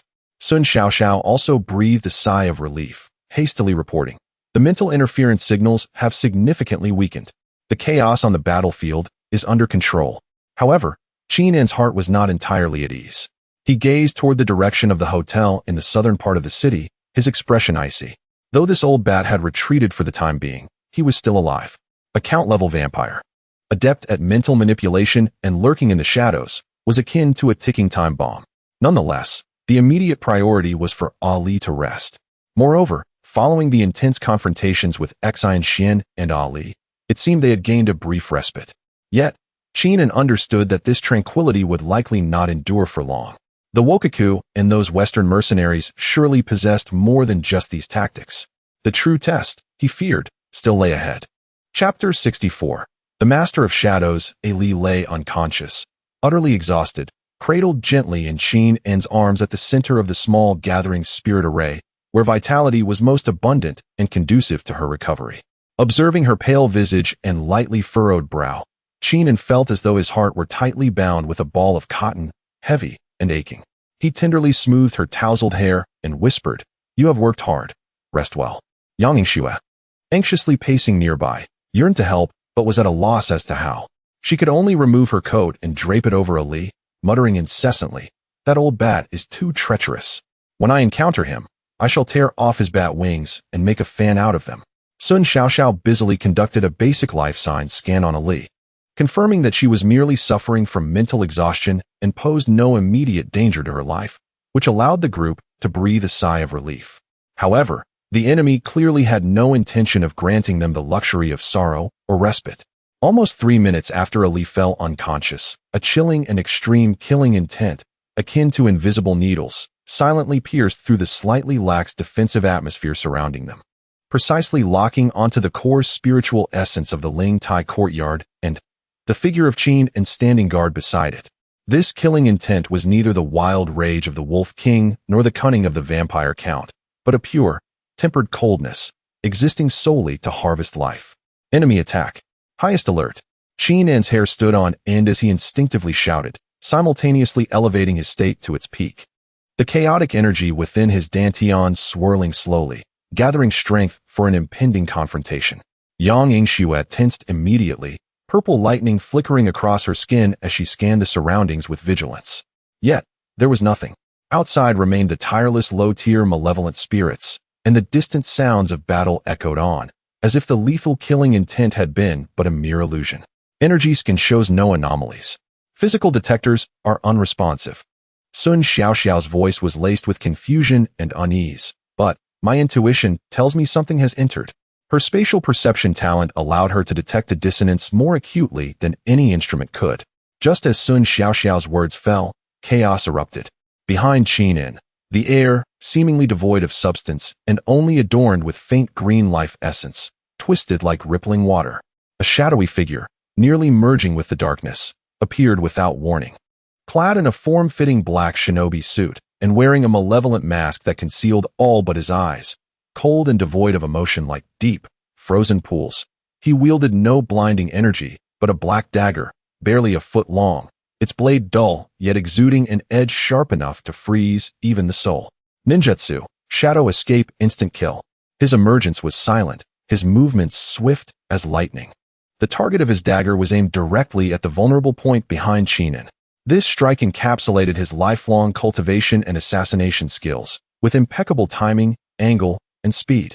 He possessed absolute confidence that even a mid-stage martial emperor could not evade this lethal blow while caught unawares. He could almost foresee the familiar sensation of the dagger piercing flesh and shattering the heart. Yet, he faced Qingming, a cultivator of foundational level whose spiritual acuity far surpassed his peers, ever vigilant. In the final moment before the killing intent reached him, Qingming reacted almost instinctively. Without turning around or attempting to evade, a futile endeavor, he contorted his body in a nearly grotesque manner and swiftly twisted to the side. Sizzle! The black dagger, accompanied by an agonizing friction sound, grazed the fabric of Qingming's side, slicing open a long gash in his clothing and leaving a shallow wound on his skin. The chilling blade's aura penetrated his body, sending a shiver down his spine. Missed. A flicker of utter disbelief and shock finally crossed the otherwise calm eyes of the black-clad ninja. His meticulously prepared, long-planned killing strike had been evaded by the opponent in such an almost underhanded manner. Waiting for you for ages. You sneaky old rat. Yang Yingxue, who had been seething with pent-up frustration, reacted with remarkable speed. Almost simultaneously with the ninja's appearance, she lunged at him like an irate female leopard. She refrained from using her long-range thunder palm, as the proximity could endanger Qingming and Ali. Instead, she employed the most primal, violent, and direct approach, her fists. The ancient tyrant's blood surged forth, erupting in a brilliant display of deep purple akin to glass, as if thunder itself coursed beneath her skin. Roaring, she executed a straightforward, powerful punch aimed directly at the ninja's face. The punch compressed the air, emitting a thunderous sonic boom. Even before the blow landed, the oppressive sensation transformed the air around the ninja into a thick, viscous barrier. The ninja's pupils constricted. He sensed the looming threat of death from that punch. This girl's strength exceeded all his expectations. Without hesitation, he abandoned his attack on Qingming, retreating like a specter while hastily forming hand seals. Ninjutsu, body replacement technique. Boom! Yang Yingxue's fist struck the very spot where the ninja had been standing, causing the reinforced stone slab of the ground to shatter like tofu, sending debris flying, and leaving behind a half-meter-deep pit.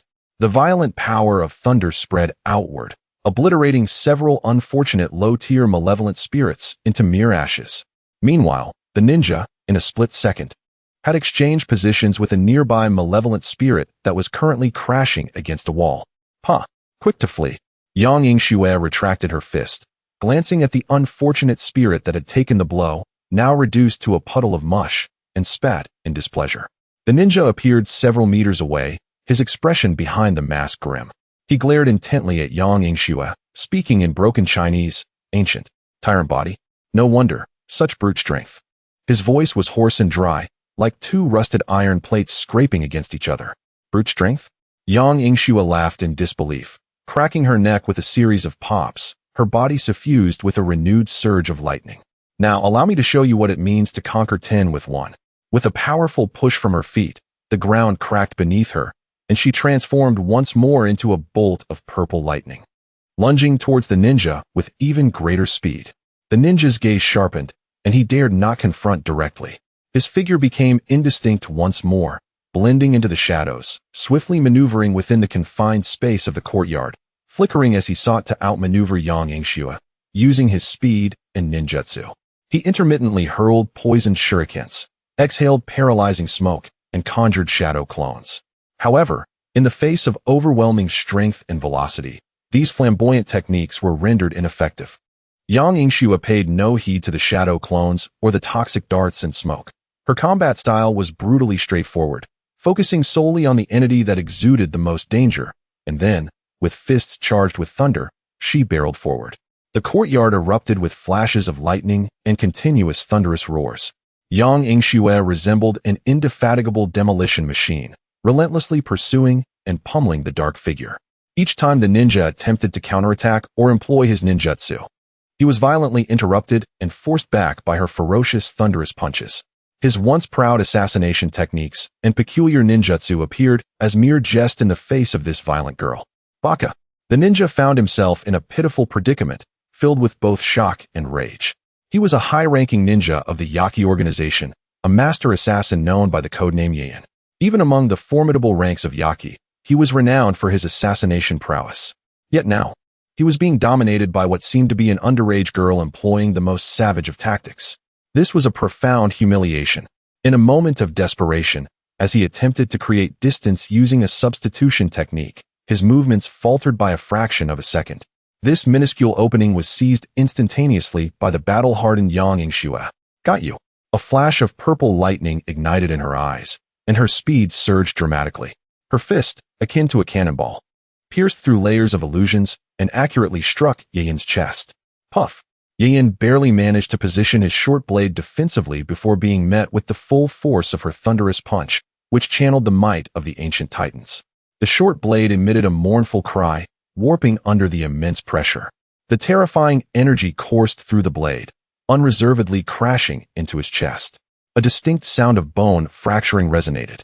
Yin was propelled backward like a kite severed from its string, blood erupting from his mouth in a ghastly arc, crashing heavily against the wall of the courtyard, which caved in from the impact. He collapsed to the ground, half of his mask shattered, revealing a pale and horrified visage, his chest visibly concaved, breath rapidly fading. Yang Yingxue withdrew her fist, brushing off non-existent dust, looking down upon him with disdain. Tiske, I expected more. Turns out you were just a fragile creature. Upon hearing her words, Yin was incensed, spitting another mouthful of blood, his eyes rolling back as he succumbed to unconsciousness. The entire sequence, from the ninja's ambush to Yang Yingxue's brutal domination leading to his fainting, transpired in a mere minute or two, an astonishingly swift display. Qingming observed Yang Yingxue, still crackling with residual lightning, resembling a deity descended from the heavens, and could not help but swallow hard. Truth be told, at times he felt that this girl, Yingxue, might be even more terrifying than the monsters lurking outside. He approached the unconscious ninja, verifying that he had lost the capacity to resist, then instructed Sun Xiao, contact Zhao Gang and dispatch someone to remove this leader of the shadow flow and see if we can extract any intelligence. Understood. Sun Xiao gazed at Yang Yingxue, her eyes sparkling with admiration. Qingming, however, turned his attention to the relentless tide of malevolent entities outside and the ominous blood moon hanging high. Though it was commendable to have repelled the ninja leader, the unease within him only intensified. These assaults came in waves, growing increasingly potent and cunning. It was as if they were probing, or perhaps exhausting. What were they ultimately waiting for? Or rather, was there something even more dreadful lurking in the shadows, biding its time? Qingming took a deep breath, feeling the stable support emanating from the spiritual roots beneath his feet. Regardless of the circumstances, he had to hold his ground here. The night was still long. Chapter 65. The dawn of chaos. In the fleeting moment of bursting forth from the confines of the courtyard, Qingming felt as though he had plunged into a viscous, frigid sea. From all directions, he was beset by writhing, malevolent entities, their foul stench nearly coalescing into a tangible form, invading his nostrils. Countless eyes, brimming with malice and hunger, fixated upon him, the sudden intruder, as they roared and charged forward. Get away from me, Qingming growled, unleashing a surge of spiritual energy that enveloped him in a thin layer of protective aura. With fists like cannons, he propelled the obstructing lower-tier evil creatures away with explosive force. He harbored no desire to linger, his target clear. The east, where the ritual node, a glaring beacon amid the darkness, radiated a potent wave of malevolent energy. His speed was extraordinary, weaving through the ruins and the horde of monsters with an ethereal grace. In his mind, the tenuous spiritual link maintained by Ali intermittently transmitted fragmented messages. Qingming, be cautious. 3 kilometers east, abandoned stadium, main priest, at least 3 high-ranking priests. Xiao Shui, over there, immense pressure. Sister Xin Xian, entangled, by 2, Shikigami. Though the information was disjointed, it sufficed for Qingming to grasp the general situation. A weight settled in his heart, yet his pace quickened. The closer he drew to the abandoned stadium in the east, the more densely packed and formidable the evil entities became. Elite demons clad in tattered armor and wielding runic weapons began to emerge, exhibiting a coordinated attack strategy that posed considerable challenges for Qingming. A chilling blade of darkness sliced through the air from a cunning angle, and Qingming narrowly evaded it, the edge grazing his ear and severing a few strands of hair. In retaliation, he retaliated with a powerful punch imbued with searing spiritual energy, obliterating the assailant along with its weapon into mere fragments. Yet, almost immediately, a barrage of attacks surged from all directions. Arrows, bone spears, corrosive energy orbs. Qingming found himself struggling to defend against the relentless onslaught, his protective aura wavering as small wounds began to mar his body. He sensed his spiritual energy depleting at an alarming rate. At this rate, not only would he be unable to disrupt the ritual, but reaching the stadium itself would become a daunting task. A glance towards the stadium revealed the towering column of malevolent energy, mocking his audacity. Could it be that he truly had to resort to that? Qingming hesitated.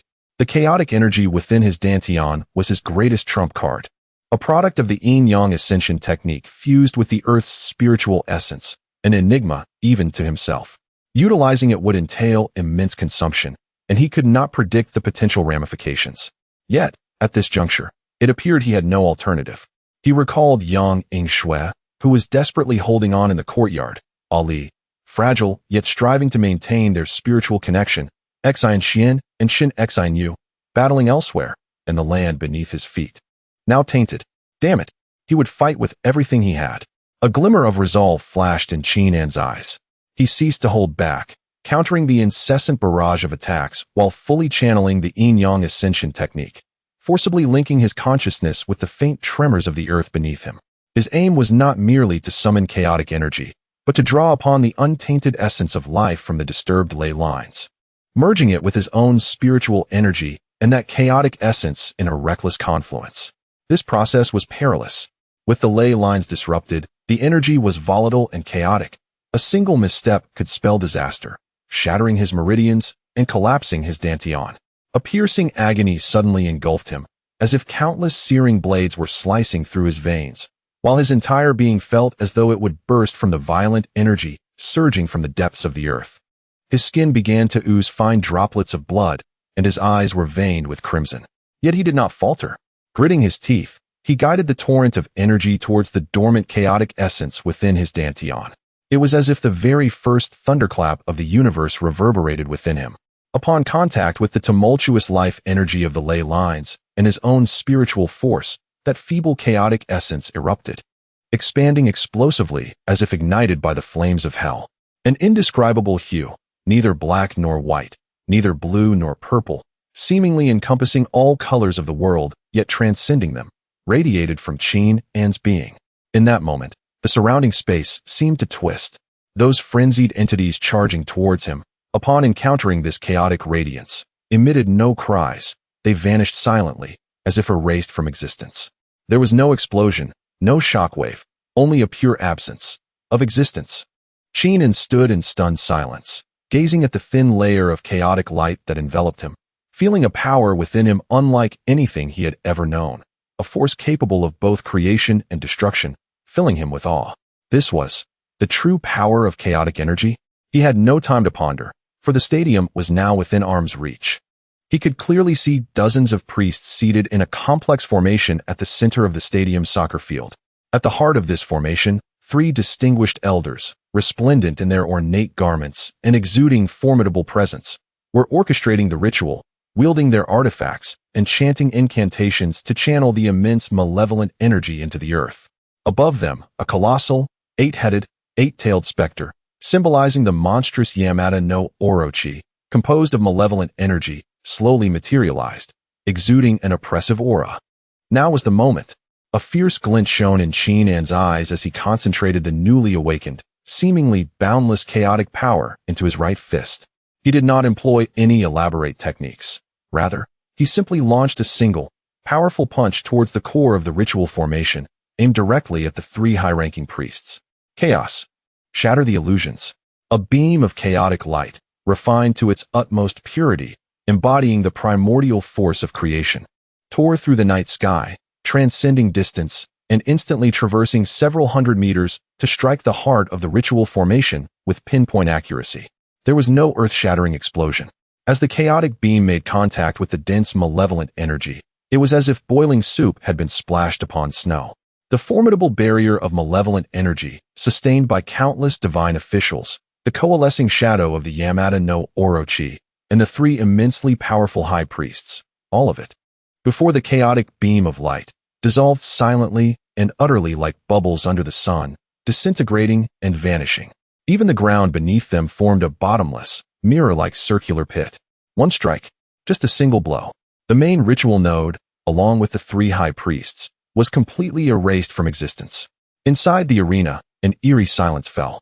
The remaining officials gazed at the enormous pit at the core, staring at the vanished high priests and the heart of the formation. Their faces filled with profound terror and confusion.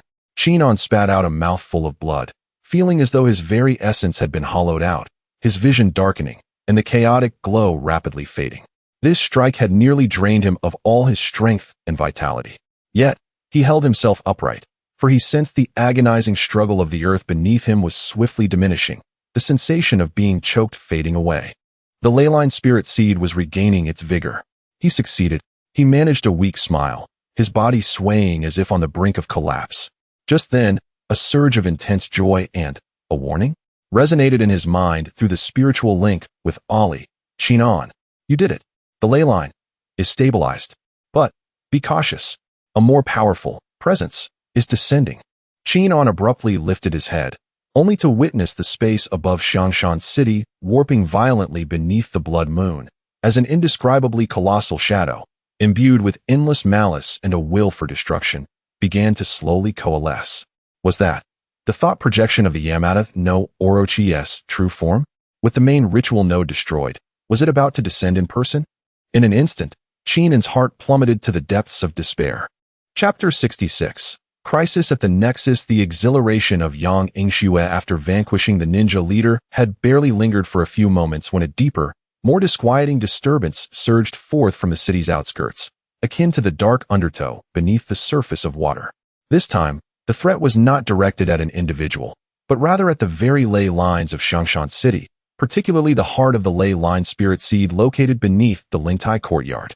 A detection of an immense energy accumulation was reported emanating from the city's periphery. There were sources in all 4 directions.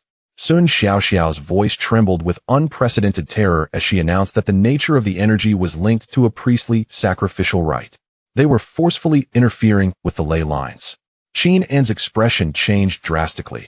His spiritual awareness allowed him to vividly perceive that in the 4 corners of the city, east, west, north, and south, groups of Japanese priests clad in white hunting attire or black priestly robes were seated within a colossal formation drawn with blood and fragments of malevolent energy. They chanted ancient and blasphemous incantations, wielding their sacred bells and ritual implements, summoning vast amounts of sinister energy, like 4 invisible, filthy nails piercing deep into the ley line network of Xiangshan City. Their objective was clear: to corrupt the ley lines and sever, or at the very least, significantly weaken the connection between the Lingtai courtyard and the ley line spirit seed. A sudden tremor shook the Lingtai courtyard. It was not the result of an external impact, but rather a wail emanating from the depths of the earth. The small gathering array in the center of the courtyard flickered violently, its light fluctuating erratically. The once stable output of warm, pure life energy was now chaotic and sluggish, as if something were choking it. The composite protective array enveloping the courtyard dimmed abruptly and began to oscillate violently, resembling the surface of water disturbed by a tempest. The lowly malevolent entities that had previously been suppressed and purified surged forth like they had been injected with a stimulant, launching a more ferocious assault against the unstable protective barrier. This is bad. The energy supply to the formation is unstable. The defensive strength of the rock array has decreased by 30. The effects of the Qingxin Jingyu array have weakened. Sun Xiaoxiao observed the alarming red data flashing on the screen, her voice rising in pitch with urgency. The ley line spirit seed is being interfered with. It is struggling. Damn it. These damn invaders are too insidious. Yang Yingxue seethed, delivering a powerful punch to the nearby stone table, which instantly cracked under the force. Despite her strength, she felt utterly helpless against this long-range ritual assault. Ali too, awakened from the sudden upheaval, propping herself up weakly, her face etched with concern. Qingming felt as if an invisible hand had gripped his heart, tightening with each passing moment. He could distinctly sense the pain and struggle emanating from the earth beneath his feet. The ley line spirit seed resembled a pure child, forcibly held down by 4 tainted forces pouring poison into its mouth. Under the dual pressure of internal and external forces, the protective array emitted a creaking sound of strain, cracks appearing once more at the top and spreading at a visible pace. If this continues, the formation will surely collapse within half an hour. We must stop their ritual. Qingming's eyes burned crimson, veins bulging on his forehead. He attempted to channel more of his spiritual energy into the core of the formation, striving to stabilize it, but the effect was minimal. The ley lines were being disrupted, akin to a water source being polluted. No matter how hard he tried to draw water, it was merely a drop in the bucket. A profound sense of helplessness washed over him. Despite possessing foundational cultivation, being accompanied by the ley line spirit seed, and having the chaotic energy as a trump card, he found himself cornered by the enemy's insidious tactics. Could it be that he would have to watch helplessly as the formation crumbled? The courtyard was destroyed, and the ley line spirit seed was corrupted? No, absolutely not. A flicker of madness glinted in Qingming's eyes. He abruptly raised his head and shouted at Sun Xiaoxiao, "Xiaoxiao, can you calculate the precise coordinates of the 4 ritual nodes, especially the one with the strongest energy?" Sun Xiaoxiao paused for a moment, then quickly grasped Qingming's intent and began operating rapidly. "Yes, but what do you intend to do? The distance is too great. Moreover, there are enemies all around. What do you think?" Qingming grinned, revealing a set of white teeth, his smile tinged with a hint of ferocity. "Of course, capture the leader before the minions." He glanced in the direction where Xian Xian had departed, then looked at the panting Yang Yingxue and the weakened Ali. A bold, even reckless plan swiftly took shape in his mind. "Xiaoxue, can you still fight?" "Of course. I can fight until dawn." Yang Yingxue puffed out her chest, though her breath was slightly erratic. Her fighting spirit remained undiminished. "Ali, can you establish a short-range mental link once more? No need to attack, just like before in the game's team channel, allowing us to communicate over distances." Ali closed her eyes to sense the energy, then nodded gently. "Yes, but the range cannot be too far, and it won't last long. That's enough."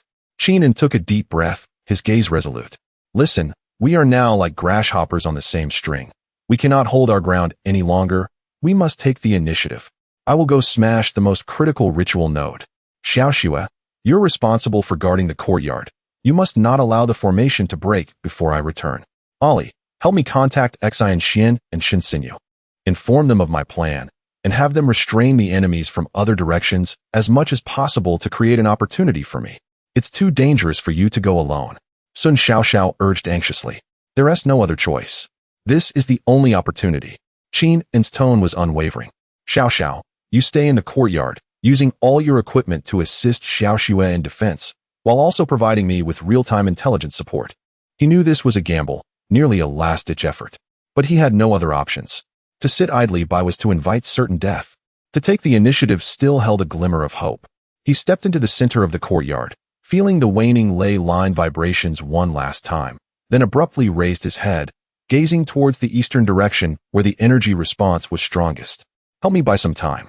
As soon as the words left his lips, he hesitated no longer.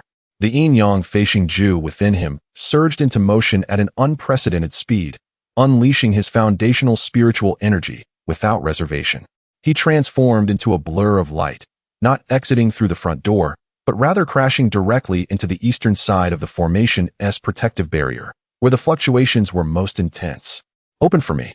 With a roar, he forcibly tore a temporary gap in the protective barrier, just wide enough for a single person to pass through. Whoosh! Qingming's figure shot forth like an arrow, plunging into the boundless darkness composed of malevolent entities beyond. "Qingming." Yang Yingxue gazed at his resolute silhouette, her eyes reddening momentarily. She swiftly wiped away her tears and turned to face the surging monstrosities outside, her body crackling with lightning once more. Standing defiantly like a goddess of war at the breach of the formation. "You scoundrels! If you wish to enter, you shall first tread over my lifeless body."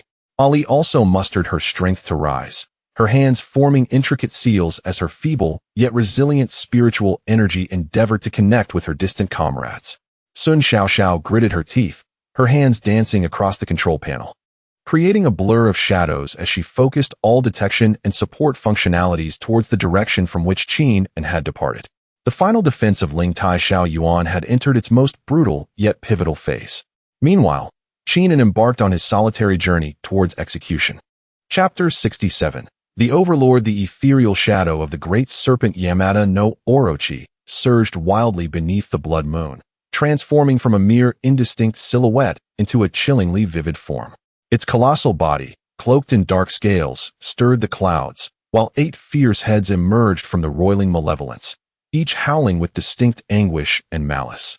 16 serpentine eyes blazed with hellfire, fixating mercilessly on the exhausted Qin and below. The catastrophic pressure descended upon him like a tangible tsunami, suffocating him to the brink of breathlessness, rendering even the slightest movement of his fingers an arduous task. The faint vitality emanating from the earth's spirit within him flickered uncertainly under this terrifying weight, reminiscent of a candle struggling against the wind. Damn it! Qin knelt on one knee, summoning the last remnants of his strength to avoid collapsing entirely. He gazed at the horrifying entity that nearly obscured half the sky, a chill spreading through his heart. The chaotic energy had been depleted in that earth-shattering strike, his spiritual power utterly drained, his meridians feeling as if they were being torn apart. His dantian felt hollow, an unprecedented sense of weakness engulfing him. He could even smell the stench of blood and decay wafting from the immense serpent shadow, assaulting his sensitive nerves. He had no doubt that once that creature fully materialized, even a mere breath from one of its heads could obliterate him, a mere Foundation Establishment cultivator, into ashes. After struggling to reach Foundation Establishment with the pitiful techniques left by his grandfather, having taken in 2 beautiful, yet peculiar companions of great potential, was he truly destined to meet his end here? If his grandfather learned of this, would he rush to his rescue in embarrassment? Or would he simply scold, "You deserve it, you fool," for altering the techniques and standing idly by? Qin's mind raced with chaotic thoughts, desperately attempting to dispel the rising tide of despair within him.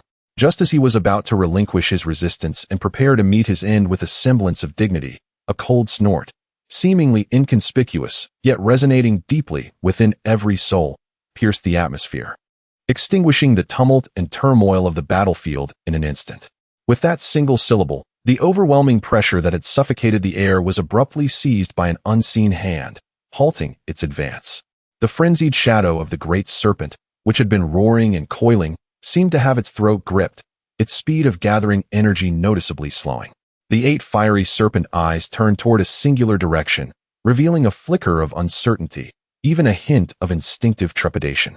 Qin abruptly raised his head, his heart racing uncontrollably. Above Xiangshan, the thick, oppressive evil clouds, which had been impenetrable, parted reverently as if bowing before an exalted sovereign. A seemingly ordinary azure light, initially distant like an inconspicuous star, transcended the boundaries of time and space, materializing in the very center of the battlefield, perfectly poised between Qin and the shadow of the great serpent. As the light faded, an elderly figure stood with hands clasped behind his back. Dressed in a faded, plain Zhongshan suit, he was slender and not particularly tall, even somewhat stooped. His white hair was meticulously combed, and his countenance was as unremarkable as that of a retired teacher playing chess under a banyan tree at the corner of the street. Yet, as he stood there quietly, he became a stabilizing force amidst the chaos, the focal point of all light and order.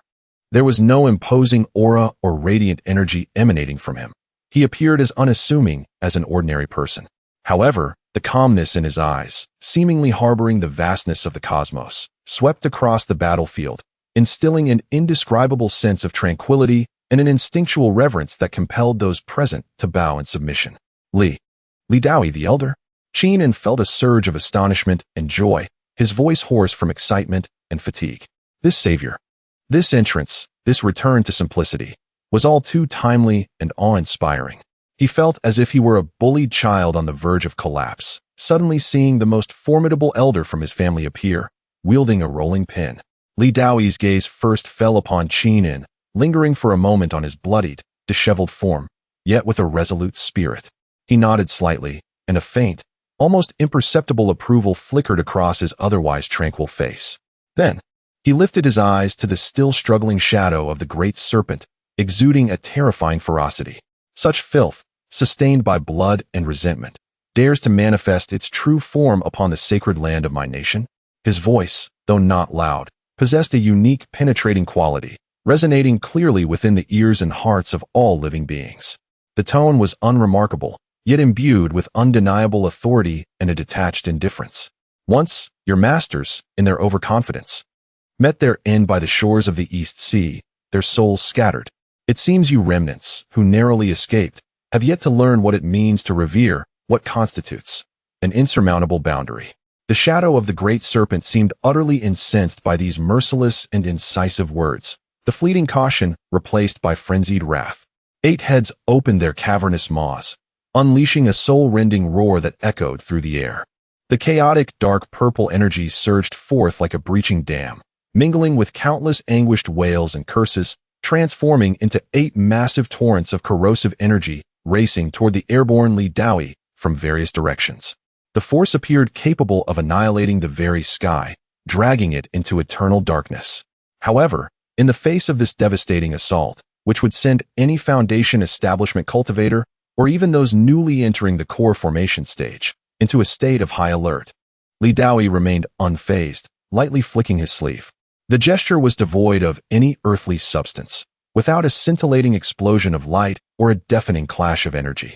As the 8 torrents of malevolent energy, potent enough to obliterate cities and nations, approached Li Daoi within a radius of 3 zhang, they collided with him as ferociously as tempestuous waves crashing against an unyielding reef, or as scalding snow encountering an invisible blazing sun, silently disintegrating, collapsing, and purifying. It was as if that cataclysmic assault had never existed in this realm. Not even the faintest ripple of energy was stirred. Hiss! The ethereal form of the Yamada no Orochi emitted a shrill cry, imbued with disbelief and a profound, bone-chilling fear. Its 16 serpent eyes contracted violently, sensing the immeasurable, intrinsic disparity between the two parties. Annoyed by the cacophony, Li Daoi furrowed his brow slightly, displaying impatience towards the piercing shriek. He ceased his verbal exchanges and slowly raised his right hand. His movements were deliberate, almost languid, slow enough for everyone on the battlefield, including the mindless malevolent beings, to clearly perceive the minutiae of his actions. His fingers were long and well-defined, the skin bearing the marks of time, resembling the hands of a venerable scholar, accustomed to wielding a brush or scroll. However, when he pointed his fingers like a sword toward the colossal, menacing serpent shadow above, seemingly casually, a resounding, melodious roar erupted, akin to the primordial cry of dragons, reverberating from the depths of the earth, soaring skyward, resonating across the heavens and the earth. This dragon's roar did not emanate from Li Daoi himself, but from the very land beneath his feet, from the fractured mountains of Xiangshan, from the weeping rivers, from every inch of the disturbed, angered, and defended soil. It arose from the dragon Vane's will. Long dormant, yet now fully awakened. Endless azure brilliance surged from every corner of Xiangshan, from the ruins of collapsed foundations, from the cracks in the roads, from the ground on which survivors stood, and even from the places where valiant souls had perished, rising in delicate wisps.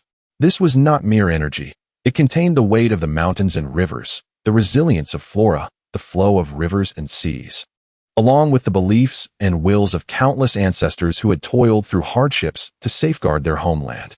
It was the accumulated essence of this ancient land, brimming with the righteous spirit and humanitarian currents forged over countless ages. The visible azure radiance converged rapidly toward Li Daoi's outstretched sword finger, compressing and refining. Ultimately, it transformed into a sword aura, approximately 1 zhang in length, condensed as if forged from solid jade.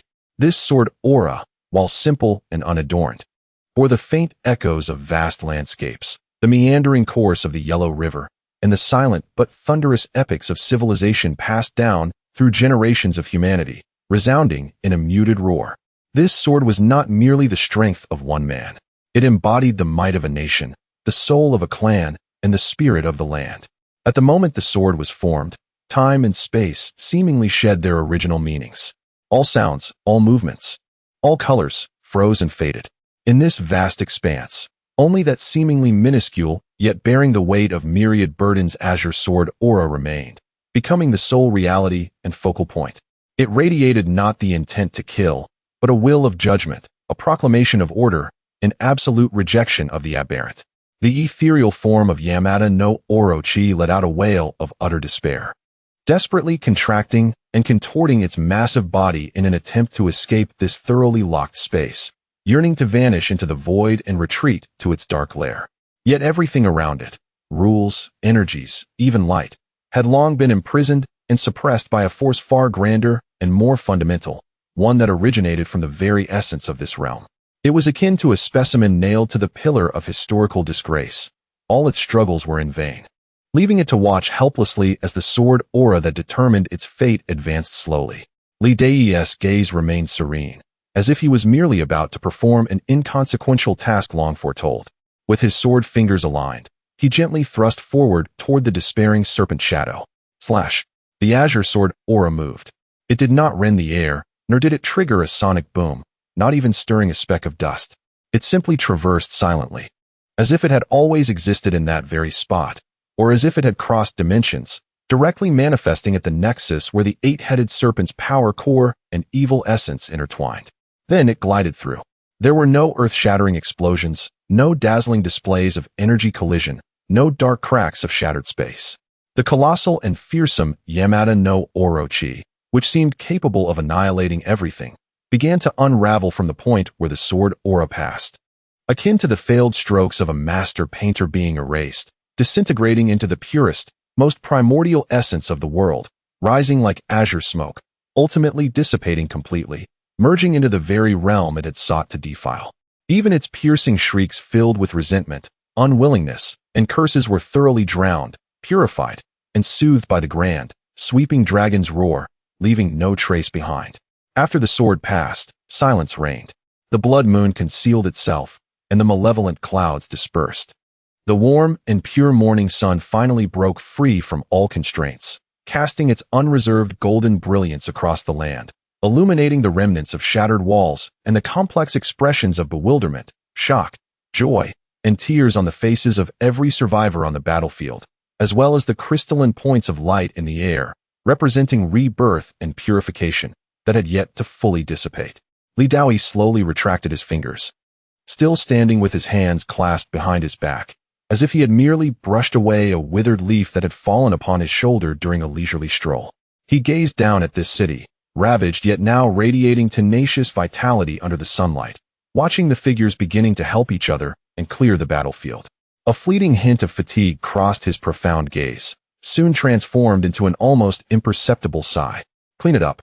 These simple 3 words served as the final decree, unequivocally marking a full stop to the brutal and protracted defense of Xiangshan. Having spoken, his form gradually faded, akin to ink dispersing in water, ultimately merging into the warm sunlight that enveloped the sky, vanishing without a trace, leaving only the completely altered course of the battle and the indelible imprint of his almost divine silhouette etched in the hearts of all witnesses. Until this moment, the time, solidified by an invisible force, began to flow once more in rhythmic ticks. The relief of surviving a calamity surged like a belated tide, instantaneously engulfing everyone.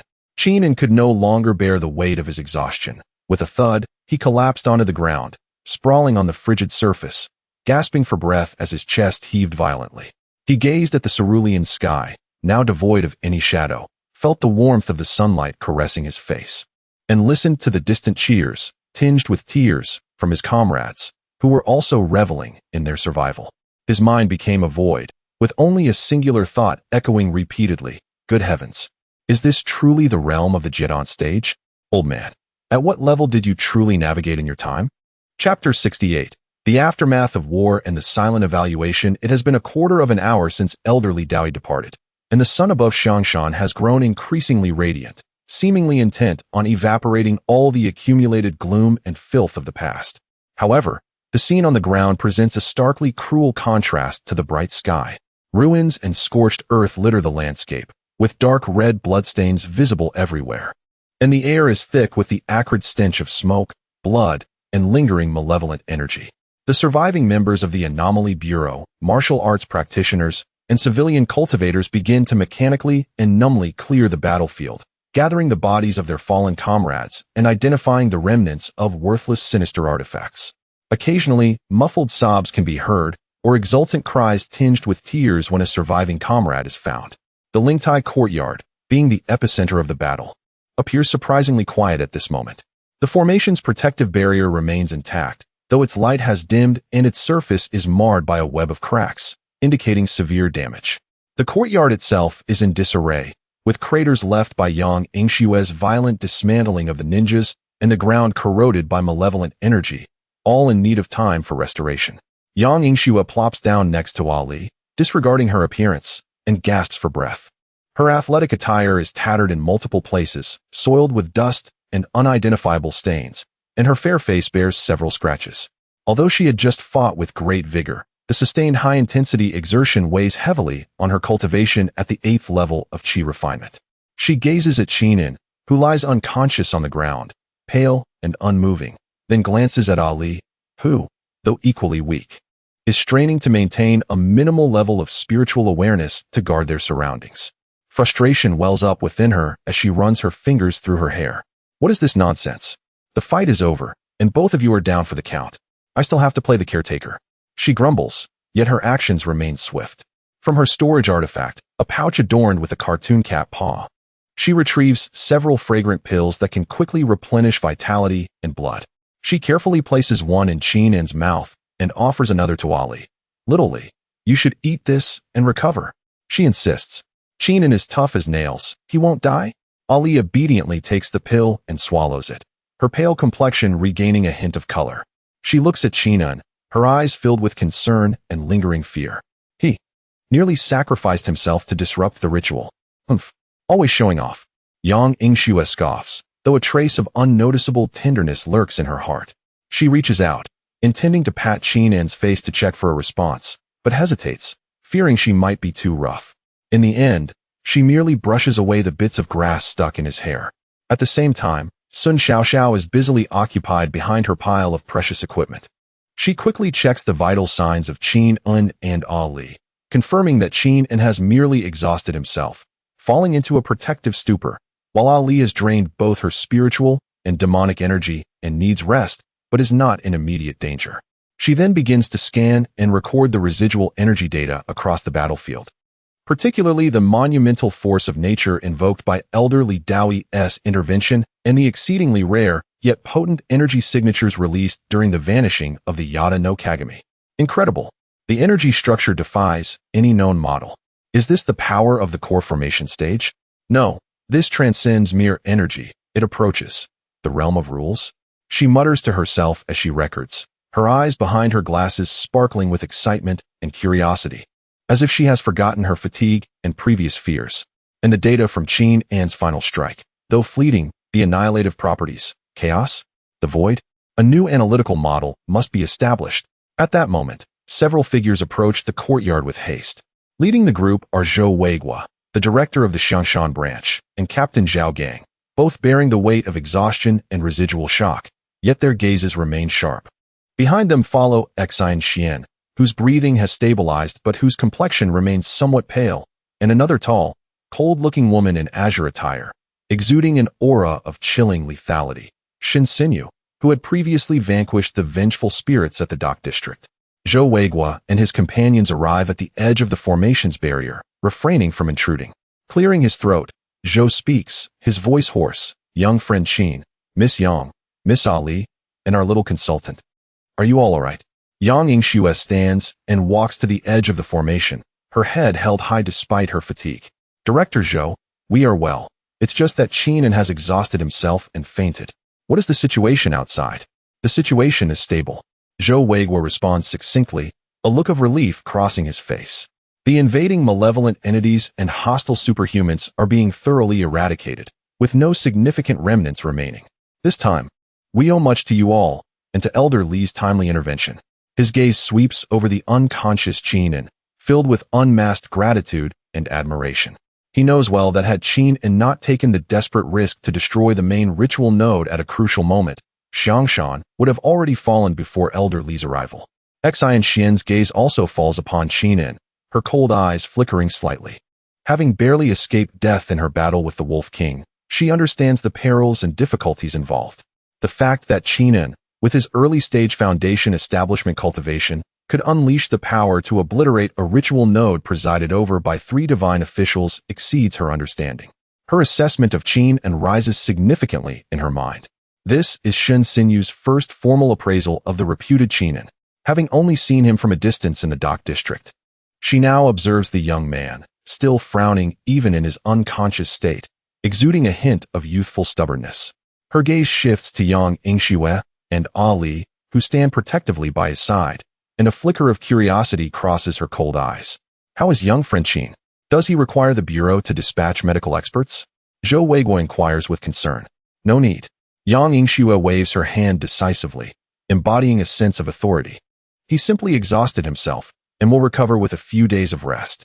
Our courtyard has a spiritual spring that facilitates rapid healing. Zhou Weiguo nods in understanding, not pressing further. He glances at the damaged formation and states solemnly, Xiangshan has suffered greatly, and much work lies ahead. The Anomaly Bureau will fully assist in the reconstruction and enhance the defenses here. When young friend Qin awakens, please inform him that his contributions will not be forgotten by the Bureau. Once he recovers, I will personally come to visit. He briefly outlined the arrangements for battlefield cleanup and subsequent vigilance before departing with Zhao Gang and others, as they had an abundance of aftermath work to attend to. Xi and Xian and Shun Xinyu remained behind. Xi and Xian needed to stabilize her recently attained realm, while Shun Xinyu was assigned to temporarily assist in guarding the Ling Tai courtyard to prevent any remaining foes from resorting to desperate measures. As everyone dispersed, tranquility once again enveloped the courtyard. Yang Yingxue stood with her hands on her hips, surveying the disarray of the yard. Glancing at the unconscious Qin and the weakened Ali, she sighed. Well, it seems I have quite a bit to do in the coming days. Let's move this scoundrel inside. He can't just lie on the ground and breathe in the air. She bent down, carefully lifting Qin and onto her back, her movements surprisingly gentle as she made her way indoors. Ali also struggled to rise, following closely behind her. Sun Xiaoxiao began to tidy up her treasured equipment, preparing to set up a temporary analysis workstation in the courtyard. Unbeknownst to anyone, on the rooftop of a partially collapsed high-rise in the distance, a vague figure quietly emerged. It was Li Daoi, returning. He stood there silently, his gaze piercing through the distance, resting upon the unconscious Qin and being carried inside by Yang Yingxue, his expression as calm as a still pond, revealing no emotion. Yin Yang Fei Shengju, the spiritual essence of the earth, and that strand of chaos even I find somewhat inscrutable, he murmured softly, his fingers unconsciously moving as if calculating something. Qin Hao, you rascal, you stir up trouble far more than you did in your youth. Yet, this knack for trouble and potential does indeed merit the mess you've left behind. After a moment of silence, his figure slowly dissipated into the air, leaving behind a barely audible sigh that mingled with the wind. The matter at Xiangshan had concluded, but the true tempest was only just beginning. Young one, I hope you can grow swiftly. Chapter 69. Whispers in slumber and the gifts of the earth veins. Qin and felt as though he were adrift in an infinite, chaotic sea. His consciousness was hazy, and he had completely lost sense of his body. Only fragmented flashes of light and snippets of sound flickered by like fleeting shadows. He seemed to return to the Ling Tai courtyard, where he saw his grandfather, Qin Hao, holding an ancient, tattered tome, sternly admonishing him not to indulge in romantic pursuits until he turned 18, or else he would bear the consequences. He recalled the first time he practiced the yin-yang ascension technique, feeling the faint spiritual energy within him ignite like a spark setting a prairie ablaze. He remembered Yang Yingxue, shaking her tiny fist and insisting on challenging him. He could see Ollie with her helpless yet beautiful gaze during the tribulation on Phoenix Mountain. Suddenly, the scenes shifted dramatically. He was confronted with grotesque evil entities, soaring malevolent energies, the Wolf King's ferocious roar, the chilling whispers of the vampire count, and the blasphemous chants of the priests. Finally, there loomed the shadow of the eight-headed serpent that obscured the sky, alongside the azure sword aura that seemed capable of creating worlds and establishing order. Intense agony, profound weakness, and a flicker of something akin to the primal essence of life, a new awakening, intertwined and tore at his consciousness. Just as he felt he might succumb to this disarray forever, a gentle, aged voice emerged like a beacon of light piercing through dense fog, resonating softly in the depths of his awareness. Foolish child, the path has narrowed. This voice, was it the old man? Qin jolted, striving to coalesce his consciousness, yearning to grasp that voice. Yin-yang ascension is not merely about harvesting energy, it is about harmonizing the dragon and tiger, blending the cosmos. You may forcibly absorb the vitality of the earth veins and gain momentary advantage, yet it is akin to drinking poison to quench thirst. It is not a path to longevity. Chaos cannot be tamed by brute force. The voice was intermittent, seemingly emanating from an exceedingly distant place.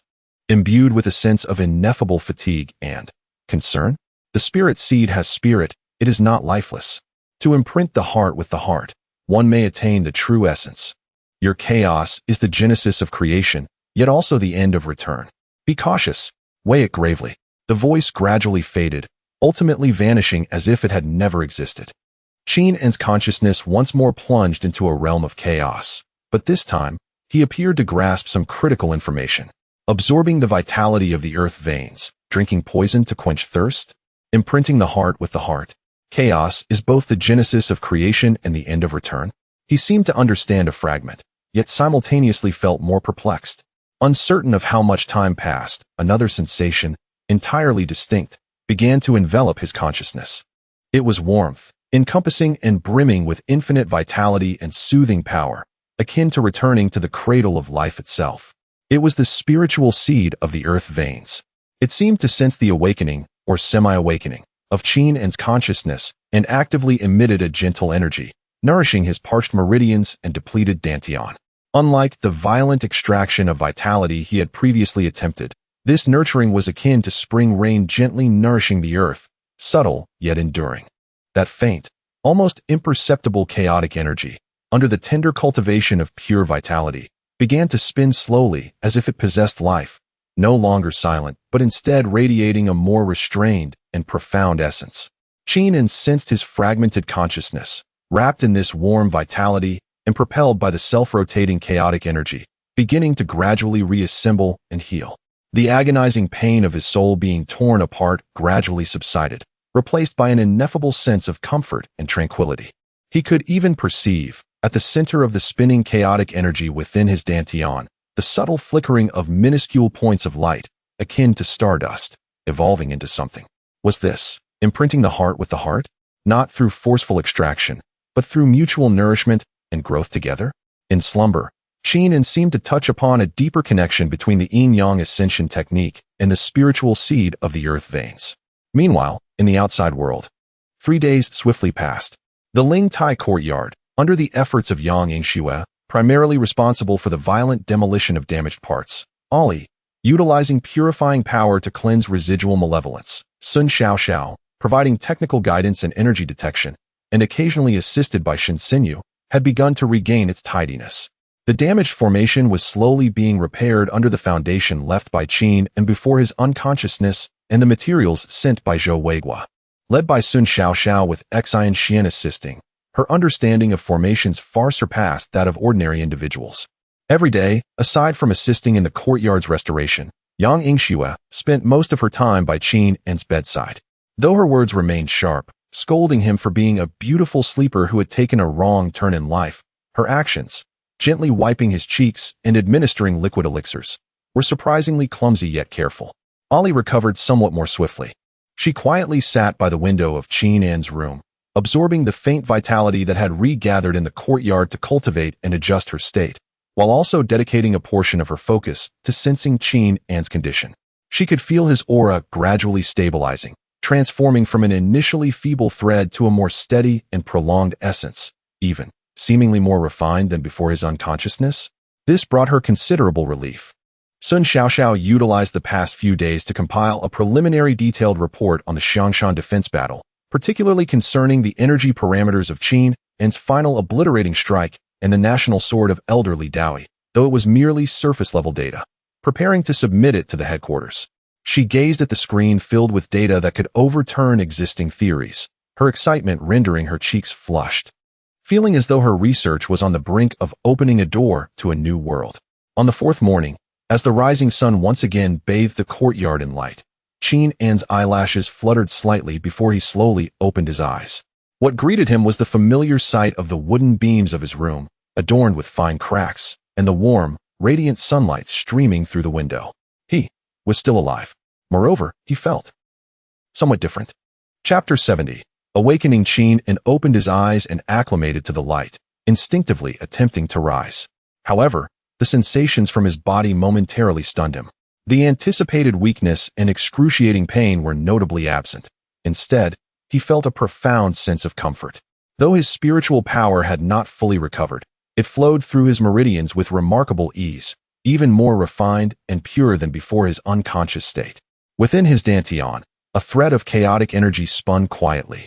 Its size seemingly unchanged, yet its hue deepened and subdued, swirling as if imbued with a unique rhythm. What is this? Have I truly turned misfortune into fortune? Qingming contemplated his condition in disbelief. Of course. Do you think the pills I fed you these past few days were mere candy? A familiar yet slightly fierce voice echoed beside the bed. Qingming turned to see Yang Yingxue, standing with her hands on her hips. Although still clad in her somewhat tattered sportswear, she exuded vitality, her face radiating unmasked joy and a hint of relief. Yet, this emotion was swiftly concealed behind her fierce expression. Finally awake. If you hadn't, I would have prepared a pot to stew you and see if you were done, she remarked with a teasing severity, yet she promptly handed him a cup of warm water. Drink up. After lying there for days, your lips are chapped. Qingming accepted the cup, feeling warmth in his heart, and smiled. Thank you. He glanced around, noticing Ali standing not far away, gazing at him with her pure eyes. Upon meeting his gaze, she gently nodded, a faint yet breathtaking smile gracing her lips. Qingming, how do you feel? Ali's voice remained soft. Much better. I've never felt this well before. Qingming moved his limbs, surprised by his remarkably good condition. He looked out the window. Although the courtyard appeared somewhat disheveled, it had evidently been meticulously tidied, and the damaged formation base was under repair. How long have I been asleep? What is the situation outside? 3 full days and nights. Yang Yingxue answered eagerly.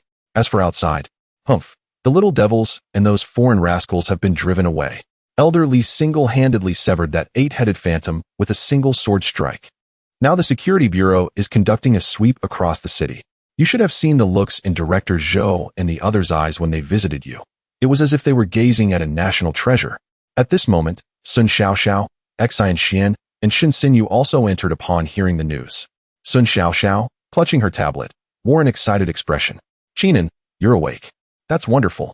Your vital signs just experienced a dramatic fluctuation. And I guess you must have woken up. How do you feel now?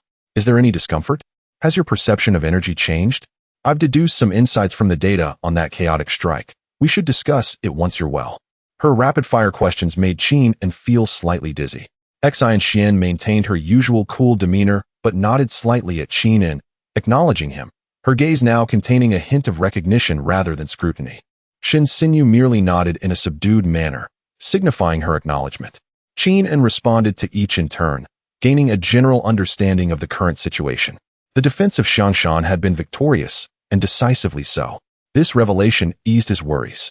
Just then, footsteps and hearty laughter echoed from outside the courtyard. Ha ha, it seems I have arrived at just the right moment. Qin Xiaoyu, you have finally awakened. The voice preceded the presence. And soon Zhou Weiguo and Zhao Gang entered, accompanied by a middle-aged man in a meticulously tailored uniform of the Security Bureau, adorned with golden dragon insignia, exuding an extraordinary aura. This man had a rugged visage, piercing eyes, and was evidently in the early stage of Foundation establishment. He was Vice Director Longhun, the envoy sent by the Security Bureau to handle the aftermath and confer honors. Upon entering, Longhun's gaze fell directly upon Qingming, his sharp eyes revealing unreserved admiration and curiosity. Qingming, what a remarkable young man. Indeed, heroes emerge from youth. In the Battle of Xiangshan, your contributions were monumental. Supported by Yang Yingxue, Qingming stood, though he felt no need for assistance. Her grip was rather strong, and respectfully bowed. Director Long, you flatter me. It was merely my duty, a stroke of luck. Lucky? Longhun laughed heartily, patting Qingming on the shoulder with perfectly measured force. Single-handedly dismantling the main ritual node and turning the tide of battle cannot simply be attributed to luck. Elderly has sung your praises upon his return. At this, even Xian Xian and Shin Xinyu were slightly moved. To receive such commendation from Elderly was indeed significant. Zhou Weiguo chimed in with a smile. Qin Xiaoyu, Director Long has come not only to check on your injuries, but also to formally present you and your companions with the highest honor, the Dragon Pattern Medal. As he spoke, a subordinate brought forth an ancient purple sandalwood box. Longhun personally opened it to reveal 3 ancient-style medals, dark gold in color, intricately carved with a lifelike 5-clawed golden dragon on the front and the words protecting the nation and its people inscribed on the back. The medals emitted a faint energy fluctuation, indicating they were far from ordinary. Qingming, Yang Yingxue, Ali, official record name. Step forward to receive your honors. Longhun declared solemnly. The three advanced a step, and Long Zhantian personally bestowed the medals upon their chests. This medal not only symbolized supreme honor, but also conferred numerous privileges. Those who held it could call upon local resources, enjoy the highest level of protection for themselves and their immediate family, and have limited access to certain databases and cultivation resources from the Bureau. Long Zhantian stated earnestly, "This is the nation's and people's acknowledgement of your outstanding contributions." At the moment the medals were affixed, Qingming felt a warm sensation emanating from them, as if establishing a connection with his very essence. He understood that these medals were not mere decorations. The awarding ceremony was simple yet solemn. Once completed, Long Zhantian's tone softened as he gazed at Qingming, imparting a significant message. "Qingming, the matter of Xiangshan has concluded. However, the sowing plan has not been eradicated. The Yaqi organization and the ancient gods behind them, as well as those Western forces, will not rest easily. The Bureau hopes you can play a more substantial role." He paused, extending a momentous invitation. "On behalf of the National Security Bureau's Supernatural Division, I formally invite you to join the Longhun Special Operations Group. This group reports directly to the Bureau, possessing a high degree of autonomy, specifically tasked with addressing such high-level supernatural threats. Your two companions may also join. Longhun Special Operations Group, reporting directly to the Bureau, high degree of autonomy." Qingming's heart stirred. The conditions presented are undeniably generous. They signify that he will not only receive unwavering support and resource allocation from the national level, but will also maintain a degree of autonomy, free from complete institutionalization. He cast a glance at Yang Yingxue and Ali beside him.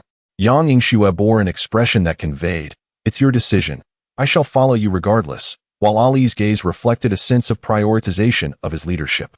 Qingming pondered for a moment before refraining from immediate acceptance and instead inquired, "Director Long, what will be required of us upon joining? What obligations must we fulfill?" Long Zhantian nodded appreciatively, acknowledging his calm demeanor. "Obligations? Primarily, you will be expected to heed the summons of the headquarters and partake in operations during significant supernatural crises. In general, you will enjoy a high degree of freedom to cultivate and investigate related incidents. The headquarters will furnish you with intelligence, resources, and essential logistical support. In essence, you will function like a super fire brigade funded by the state, enjoying liberty in normal times, but ready to step up when it matters most." This delineation aligned perfectly with Qingming's needs. He sought resources and intelligence to bolster his strength against impending threats, yet he desired to remain unconfined. It sounded appealing. Qingming smiled, but stated, "However, Director Long, before I agree, I have a personal request." "Oh, please, go ahead. I wish to visit Kunloon Mountain first." Qingming looked earnestly at Long Zhantian. "The events at Xiangshan have made me acutely aware of my shortcomings in strength. Moreover, the Earth Vein Spirit Seed seems to have provided me with some guidance. I need to seek answers there. Perhaps I might also discover ways to enhance our powers." This notion stemmed from the vague impressions he received from the Earth Vein Spirit Seed during his unconscious state, intertwined with the whispers of the Elder. Kunloon, the progenitor of mountains and the source of dragon veins, may hold the answers he seeks regarding cultivation methods, chaos, and the truths of this world. A glimmer of enlightenment flashed in Long Zhantian's eyes, seemingly unfazed by the request. After a moment of contemplation, he readily acquiesced, "Very well. Kunloon is vast and enigmatic. The headquarters has research stations there as well. You may proceed as prospective members of Longhun, and the headquarters will provide the necessary identification conveniences and basic intelligence support. Consider this your first reconnaissance mission."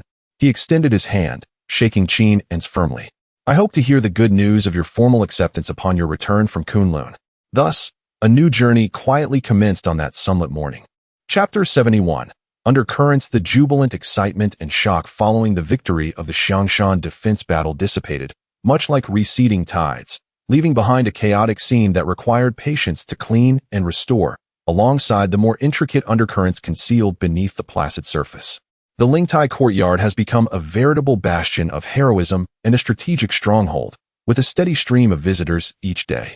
Technicians from the Security Bureau diligently assist in the repair and upgrade of the courtyard's defensive formations. Zhou Weiguo and Zhao Gang visit almost daily, not only to inquire about Qingming's recovery, but also to coordinate various resources, ensuring the priority of the courtyard's reconstruction efforts. Upon awakening, Qingming's recovery was astonishingly swift. The persistent and gentle nourishment from the earth vein spirit seed, combined with the profound intricacies of his yin-yang fei xingju, allowed him to fully heal within a few short days. His cultivation stabilized at the pinnacle of the early foundation establishment stage, subtly approaching the threshold of the mid-stage. The strand of chaotic energy became more docile. Though still faint, it flowed with ease, as if it had become an innate part of his being. At this moment, he sat in the courtyard, observing workers cautiously replacing the floor tiles eroded by malevolent energy, while his mind pondered the old man's whispers heard during his unconsciousness. Channeling the vitality of the earth's pulse is akin to drinking poison to quench thirst. Only by imprinting the heart can one grasp the true essence. His fingers absently tapped against the stone table, indicating that his previous method of forcefully extracting the earth vein's power in times of desperation was misguided. Instead, should it not be akin to fostering friendships? Communicating sincerely and resonating together? He endeavored to immerse his consciousness underground, not probing with a sense of entitlement, but rather extending his hand to gently touch the palm of an old friend. What he conveyed was no longer a demand for power, but a serene inquiry into well-being, akin to sharing sunlight together. Initially, the earth vein spirit seed remained dormant, instinctively exuding vitality. However, Qingming remained patient, persistently and gently maintaining this contact. Gradually, he sensed the mighty core of vitality seemingly stir. It was not the painful struggle of interference, but rather a languorous stretching, reminiscent of a leisurely yawn. A purer, more harmonious warmth, closely aligned with his own attributes, naturally flowed back through his consciousness, nourishing his meridians and dantian, and even sharpening his perception of the surrounding spiritual energy. A breakthrough. Qingming's heart surged with joy. This was indeed the correct approach. Although the pace may not match the explosive force of forceful extraction, it was enduring, gentle, devoid of side effects, and seemingly nourished the earth vein spirit seed itself, creating a virtuous cycle. Hey, Qingming, what are you daydreaming about? Yang Yingxue's voice interrupted his contemplation. She hoisted a freshly cut, bowl-sized piece of jade bamboo, tossing it into the courtyard with a clang. Look at this bamboo. Using it as a foundation for the formation will transmit vital energy better than the previous jade stones.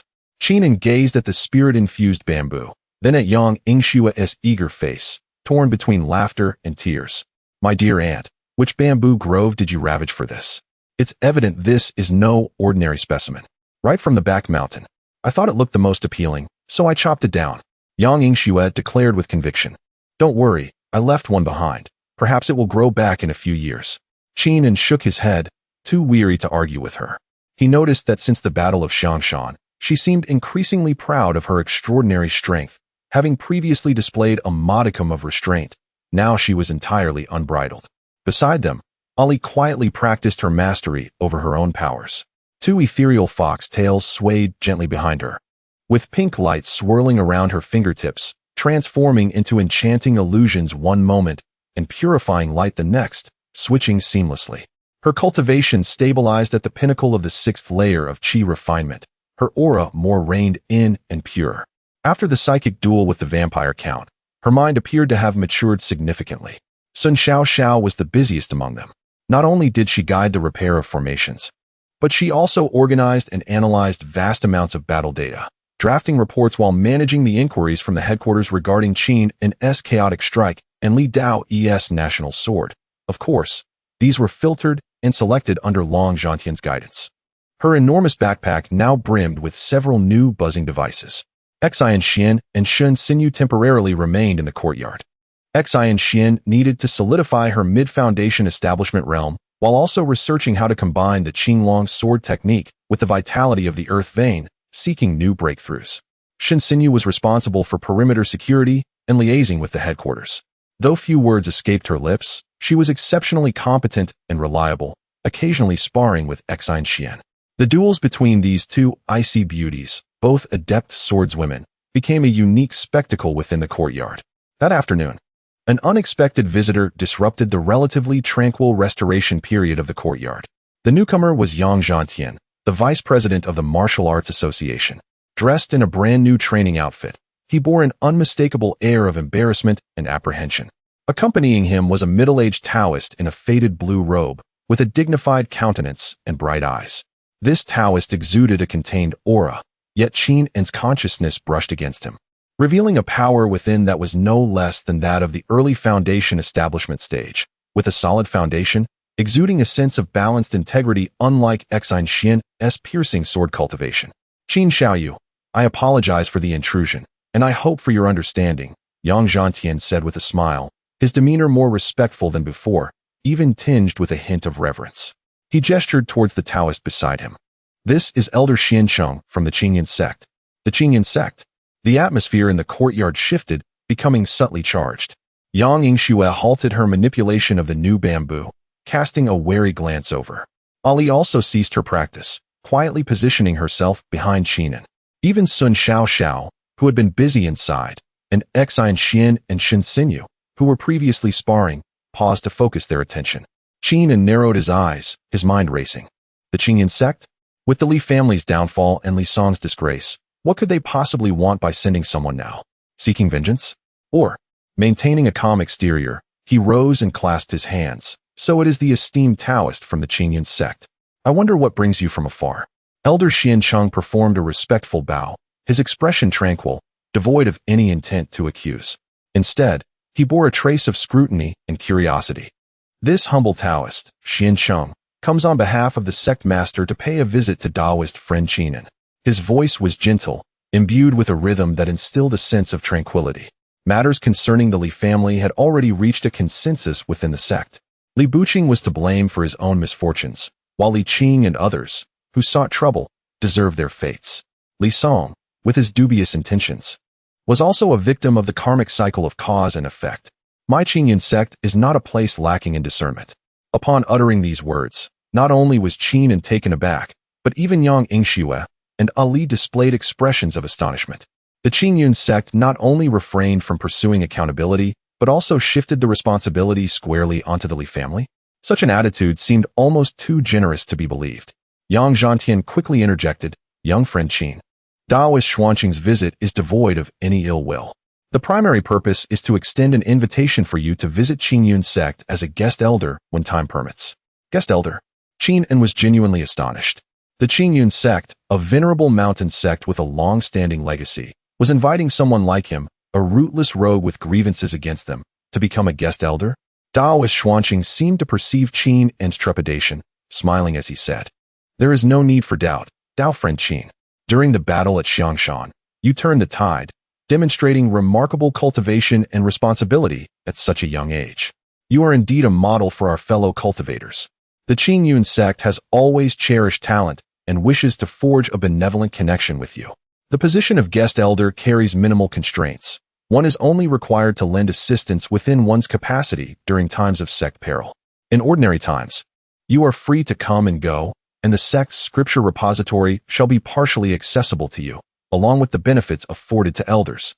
The terms are undeniably generous, akin to bestowing advantages simply to cultivate goodwill. Qingming did not respond immediately. He gently tapped his fingers on the table, deep in thought. The Qingming sect's significant change in attitude was undoubtedly not solely due to his performance at Xiangshan. More crucially, it likely stemmed from the potential he had displayed, as well as the connections he might possess, such as the enigmatic elder Qin Hao and the formidable elder Li Daoi, who had recently revealed astonishing power. They were making an investment, or perhaps a veiled attempt at reconciliation, seeking to avoid enmity with someone of his potential and the forces behind him. With this realization, Qingming understood. He smiled and replied to Taoist Xuanqing. I appreciate the goodwill of the Qingming sect and the sect leader. However, I am accustomed to a more leisurely pace and have pressing matters to attend to, so I must respectfully decline the invitation to become a guest elder for now. Should an opportunity arise in the future, I will surely visit Qingming sect in person. He did not dismiss the offer entirely, but also declined the immediate binding invitation. With the olive branch of the dragon soul in his grasp, along with the spiritual seeds of the earth vein and the secrets of his own cultivation, there was no rush to commit to any sect. Taoist Xuanqing appeared unfazed, still smiling, no problem. Whenever you find time, the gates of Qingming sect shall always be open to you. Here is my communication jade talisman. Should you have leisure, you may use this to reach out. He handed over a smooth azure jade talisman. Qingming accepted the talisman, scanning it with his consciousness to confirm its authenticity before placing it away. Thank you, Daoist. Daoist Xuanqing exchanged a few more pleasantries before taking his leave with the complex-faced Yang Zhantian. After seeing them off, Yang Yingxue quickly approached. Hey, Qingnan, what does this mean? A weasel paying New Year's greetings to a chicken? Qingnan toyed with the jade talisman, his gaze profound. Regardless of their intentions, for now, they are certainly not enemies. Having more friends is preferable to having more foes. Moreover, he paused. This indicates that we have genuinely caught the attention of the mountain sections. The days ahead may become quite lively. He gazed toward the west, the direction of Kunloon Mountain. The aftermath of Xiangshan had yet to fully settle, and it seemed a new storm was already brewing. Chapter 72. The Dragon Soul badge. The invitation from Deputy Director Long Zhantian of the General Bureau, alongside Qin En's proposed expedition to Kunloon, stirred significant ripples within the tranquil confines of Ling Tai Xiao Yuan, akin to two boulders cast into a serene lake. Among the most elated was Sun Xiao Xiao, who clutched her tablet with fervor, her cheeks flushed with excitement as she dashed about the courtyard exclaiming, "The Dragon Soul Special Operations Group. Directly accountable to the General Bureau. This signifies our access to the highest-level databases and research resources. Oh my goodness, Qingnan, can we request the construction of a large particle collider to explore the microscopic structure of chaotic energy? Or perhaps apply for a reconnaissance satellite dedicated to spiritual energy monitoring?" Qingnan, with a bemused expression, responded, "Xiao Xiao, I doubt Director Long would approve our use of a collider for martial arts research." He could hardly envision the look on Long Zhantian's face upon hearing such a request. Yang Yingxue, indifferent to organizational affiliations, was primarily concerned with two matters. Were provisions provided? And would it facilitate combat? Upon receiving Qin En's assurance that both were covered, and that opportunities for conflict would likely increase, she nodded in satisfaction, declaring, "Very well, I shall reluctantly join." Ali, on the other hand, offered unconditional support for Qin En's decisions. For her, as long as she could be with Qin En and Yingxue, the destination and activities were of little consequence. Moreover, Kunloon Mountain, reputed to be a sanctuary for many ancient demon clans, might hold more clues regarding her nine-tailed fox lineage. Xin Xuan and Shun Xinyu remained silent, as they themselves were half-integrated within the system and were pleased to see Qin and join the Dragon Soul. Xin Xuan even mused that with this official identity, should Qin and encounter any troubles, which she intuitively sensed he would, the General Bureau would be more justified in addressing them. In the ensuing days, the small courtyard entered a phase of intense preparation for the journey ahead. The foremost task was to thoroughly repair and upgrade the courtyard's defenses. With high-quality materials provided by the General Bureau and the Martial Arts Association, coupled with Sun Xiao Zhao's technical expertise and Xin Xuan's mastery of formations, a new composite array was swiftly completed, surpassing previous strength. This new formation, centered around a jade bamboo, integrated the vitality of the Earth's veins, exhibiting remarkable defensive capabilities along with enhanced concealment, early warning, and counterattack functions. Qin En attempted to infuse a hint of chaotic energy comprehension into the array's core, achieving an extraordinary purification effect against malevolent forces. It was likely that ordinary evil entities would disintegrate if they ventured within 100 meters of the courtyard. As Sun Xiao Xiao put it, the current courtyard resembled an ultimate fortress masquerading as a homely retreat. Next, preparations for supplies and intelligence were underway. Sun Xiao Xiao compiled an extensive list, ranging from high-energy compressed food to the latest portable energy detectors, from multifunctional survival tools to specialized equipment for confronting various supernatural beings. Long Zhantian, with a wave of his hand, granted special approval for all items, personally ensuring their delivery by Zhao Gang, filling half of the courtyard storage space. In terms of intelligence, Long Zhantian honored his promise by providing all non-classified information regarding the Kunloon Mountain region held by the General Bureau. The data indicated that the Kunloon Mountain range and its surrounding areas had historically been hotspots for extraordinary events, characterized by unstable spatial structures and frequent appearances of secret realms, relics, and unknown spatial entrances.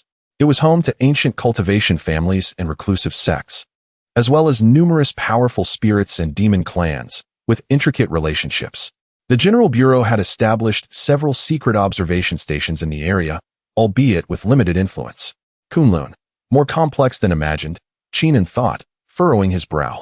Opportunities and risks coexisted there, and it seemed this journey would not be without its challenges. Lastly, Personal strength enhancement was prioritized.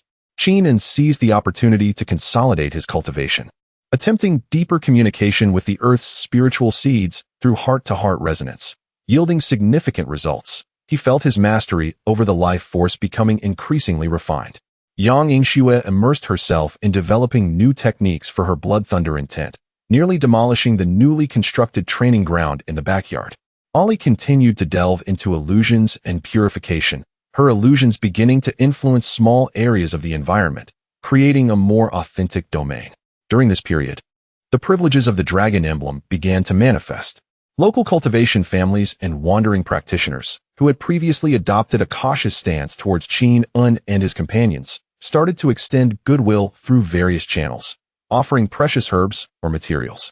Even within the Martial Arts Association, where there had been previous friction, attitudes towards Qingming transformed, becoming more enthusiastic and respectful. Such was the change brought about by status and power. 10 days later, everything was in readiness. The courtyard's defenses were as solid as a fortress, supplies and equipment were fully stocked, and everyone was in optimal condition. On the eve of their departure, Qingming sat alone on the rooftop, gazing at the night sky over Xiangshan City. After repairs, the city had regained some illumination. Although remnants of battle were still visible in many areas, life was beginning to flourish once again. "It's time to leave," he murmured softly. This place had been his first true home since arriving in this world, a haven filled with comrades in arms and ties that bound him. The sudden prospect of departure tugged at his heartstrings. "What's this? Are you reluctant to leave your shabby courtyard?" Yang Yingxue's voice chimed in from beside him as she nimbly hopped up onto the roof, joining him and offering a can of chilled beer, the source of which remained a mystery. Qingming accepted the beer. Taking a sip, the icy liquid slid down his throat, providing a refreshing sensation. "A bit, considering I have lived here for so long. TCH, how sentimental." Yang Yingxue shot him a disdainful glance. A real man should set his sights on broader horizons. What future is there in cooping up in a small place? Kunloon Mountain. I've heard tales of ancient relics, celestial treasures, and formidable opponents waiting for a challenge. Just thinking about it is exhilarating. Qingming chuckled at her gleaming eyes, resigned to her straightforward mindset. "Qingming," Ali's gentle voice called, as she too ascended the rooftop, settling on his other side, gazing at him quietly, her eyes sparkling like the brightest stars in the night sky. "Wherever you go, I will follow you." Qingming felt warmth bloom in his heart as he reached out to ruffle Ali's hair, then patted Yang Yingxue's shoulder. "Yes, I know. We will embark together." The three sat atop the roof, sharing beer and gazing at the starry sky, enveloped in a silent camaraderie and bond that flowed through the air. The following morning dawned bright and sunny. At the entrance of Ling Tai Xiao Yuan, Qingming, Yang Yingxue, Ali, and Sun Xiaoxiao were poised to set forth on their journey. Sun Xiaoxiao carried her seemingly more inflated giant backpack, filled to the brim with her treasured belongings. Xian Xian and Xin Xian Yu arrived to bid farewell. "This is a special pass and communicator provided by the headquarters," Xin Xian Yu said, presenting several futuristic wristwatch-like devices. "In the Kunloon area, showing this to the officials will greatly facilitate matters. In case of emergencies, you can directly contact the headquarters or the nearby observation station through this." "Thank you," Qingming replied as he accepted the devices and distributed them among the others. Xian Xian gazed at Qingming, her clear eyes imbued with a hint of caution. "The waters of Kunloon are deep. Exercise utmost care. When faced with challenges, you may seize the opportunity, but do not trust entirely." "Understood," Qingming nodded. Xian Xian's words bore the weight of experience. Zhou Weiguo and Zhao Gang also arrived, representing the Xiangshan branch, delivering supplies that might be useful on the journey alongside heartfelt blessings. "Qin Xiaoyu, depart early and return swiftly. Xiangshan will always be your home," Zhou Weiguo said firmly, grasping Qingming's hand. After bidding farewell to everyone, Qingming cast one last glance at the Ling Tai Xiao Yuan, standing peacefully in the morning light, took a deep breath, and turned away. "Let us go." The four of them boarded a specially modified off-road vehicle arranged by the headquarters, designed to navigate the complex terrain of certain areas in Kunloon. The vehicle roared to life and gradually departed from the familiar alley, heading towards the distant highway. Thus, a new journey officially commenced, with the destination set for Kunloon. Chapter 73. Kunloon. The specially modified off-road vehicle roared away from the bustling, yet gradually recovering, Xiangshan City, leaving the towering skyscrapers behind. The scenery outside the window was gradually replaced by farmland and rolling hills. Inside the vehicle, however, the atmosphere was anything but dreary. Wow, this is amazing. I can see the flow of energy. Sun Xiao, donning a uniquely designed pair of glasses, pointed excitedly at the landscape outside, frequently exclaiming in wonder. Her latest invention, the Lingning Shiji instrument, allowed her to visualize the distribution and movement of spiritual energy in the natural world. Yang Yingxue, uninterested in the monotonous scenery outside, was immersed in a game on a customized handheld console capable of withstanding her strength, her fingers tapping rhythmically while she muttered, "Taste my ultimate move." "Ola, ola, ola." Ollie sat quietly by the window, curiously watching the swiftly retreating landscape. For someone who had spent most of her time in Changshan City, this long journey was a novel experience. Occasionally, she reached out as if to touch the flowing, purer spiritual energy of the world outside, much more pristine than that in the city. Qingming occupied the passenger seat, tasked with navigation and vigilance. He held a tablet displaying the electronic map and brief intelligence of the Kunloon area provided by Longhun. His consciousness functioned like an invisible radar, continuously scanning the energy fluctuations within a several-kilometer radius. The journey began smoothly, traveling westward along the highway, with no abnormalities aside from a gradual increase in spiritual energy concentration. At this pace, they would likely reach the outskirts of the Kunloon Mountains by tomorrow afternoon, Qingming remarked as he glanced at the map. "We're almost there," Yang Yingxue exclaimed, putting down her gaming device and stretching. "I've been sitting for so long, my bones are itching." However, that evening, as the vehicle entered a desolate Gobi region, Qingming's consciousness stirred slightly. Something's amiss, he signaled to the driver, a taciturn yet skilled member of the security bureau, to reduce speed. Ahead, a short distance from the roadside, a few crooked, dusty off-road vehicles were parked, surrounded by a dozen rugged individuals who appeared weary, resembling either travelers or adventurers. Yet, Qingming's perception revealed that these individuals emitted faint energy fluctuations. Although weak, they were indeed extraordinary beings, and several exuded a menacing aura, suggesting they were not to be trifled with. "Be cautious, these individuals are not ordinary tourists," Qingming warned in a low voice. As their vehicle approached, the group noticed the obviously modified vehicle and directed wary, scrutinizing glances their way. When Qingming's vehicle passed, a burly man clad in a grimy tactical jacket, sporting a scarred face and fierce eyes, stepped forward, waving his hand to signal them to stop. The driver looked at Qingming, who pondered briefly before nodding. He too was curious about what these individuals intended. The vehicle came to a halt, and Qingming rolled down the window, calmly inquiring, "Is there something you need?" The scarred man appraised the occupants of the vehicle, lingering for a few seconds on the exceptionally beautiful Ollie and the technologically adorned Sun Xiao, a flicker of greed flashing in his eyes before it was quickly suppressed. He spoke in stilted Mandarin, "Brothers, you are also heading to that place, right? The road ahead has been buried by sand and wind, and our vehicle is stuck. Could you lend us a hand? We can pay or exchange information." The place he referred to evidently indicated a specific area within the Kunloon Mountains, possibly a rumored hidden realm or the entrance to a relic. Qingming scoffed inwardly. The notion that the road was buried by sand was implausible. Although this Gobi was barren, it was not enough to trap these clearly modified off-road vehicles.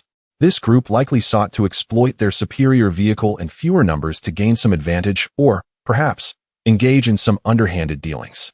Just as he was about to refuse, Sun Xiao suddenly leaned closer and whispered in his ear, "Qingming, I detected faint spatial fluctuations and remnants of dark energy in the trunk of one of their vehicles. It's very weak, but quite unusual." "Spatial fluctuations? Remnants of dark energy?" Qingming's expression sharpened. Could this group be connected to the sowing plan or some other malevolent force? He reconsidered his stance and smiled at the scarred man. "We can help, but we are not interested in money or general information. I am, however, quite curious about what you have in your trunk." The scarred man's expression shifted drastically, and the tension among the dozen individuals behind him escalated, hands instinctively reaching for their waists or behind them, where weapons were clearly concealed. "Brother, what do you mean by that? Inquiring into someone else's privacy is not very polite, is it?" The man's eyes turned dangerous, and his tone became icy. "Nothing much, just curiosity," Qingming replied, pushing open the car door and stepping out to stretch his wrists, maintaining an innocuous smile. "I tend to have a strong curiosity, especially regarding things that shouldn't be here." Yang Yingxue, seeing this, excitedly hopped out of the vehicle, cracking her knuckles as the joints popped. Are we going to fight? Awesome. Just what I need to stretch my muscles. Ali and Sun Xiaoxiao followed suit. Observing that there were only 4 individuals on the opposing side, the driver remained in the vehicle, and that, aside from the girl with the clenched fists who appeared somewhat dangerous, the other 2 women and a young man seemed harmless. The scarred man gained confidence and sneered. Kid, you're asking for trouble. Since you're looking for death, don't blame us for being ruthless. Brothers, grab your weapons. Take out the men and abduct the women. Before he could finish speaking, the group brandished their weapons, some wielding machetes, others military knives, and even 2 homemade shotguns. Simultaneously, they unleashed a formidable presence, most at the 3rd or 4th level of Qi refinement, with the scarred man boasting a 6th level cultivation. In this remote wilderness, they indeed constituted a considerable force. Unfortunately for them, they had just encountered an immovable obstacle. Is this all you've got? Yang Yingxue remarked in disappointment. This doesn't even count as a warm-up. She was so disinterested that she didn't even bother using her lightning techniques. With a swift motion, she dashed into the crowd like a specter. Bang! Snap! Crack! Accompanied by a series of jarring thuds and the sound of cracking bones, the fearsome brutes were struck down as if by a speeding truck, each one shrieking and flying backward, their weapons slipping from their grasp. Before they even hit the ground, they were already unconscious, incapable of movement. The entire ordeal unfolded in less than 3 seconds. Only the scar-faced brute remained standing, his sinister grin frozen in place, replaced by an overwhelming sense of dread and astonishment. He could hardly comprehend how the girl had moved. His subordinates lay defeated around him. Who are you? The scar-faced man's voice trembled as he instinctively took 2 steps back. Qingming disregarded him entirely, striding directly to the off-road vehicle that emanated spatial fluctuations and residual dark energy. With a swift motion, he wrenched the robust door lock open as if it were made of paper. Inside the trunk lay several sealed metal boxes.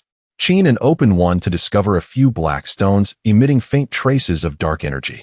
Opening another, he found fragments of ancient bronze artifacts inscribed with bizarre runes, one of which still bore an exceedingly faint spatial fluctuation. Were they Tomb Raiders? Had they inadvertently unearthed energy-polluted ores? Qingming furrowed his brow.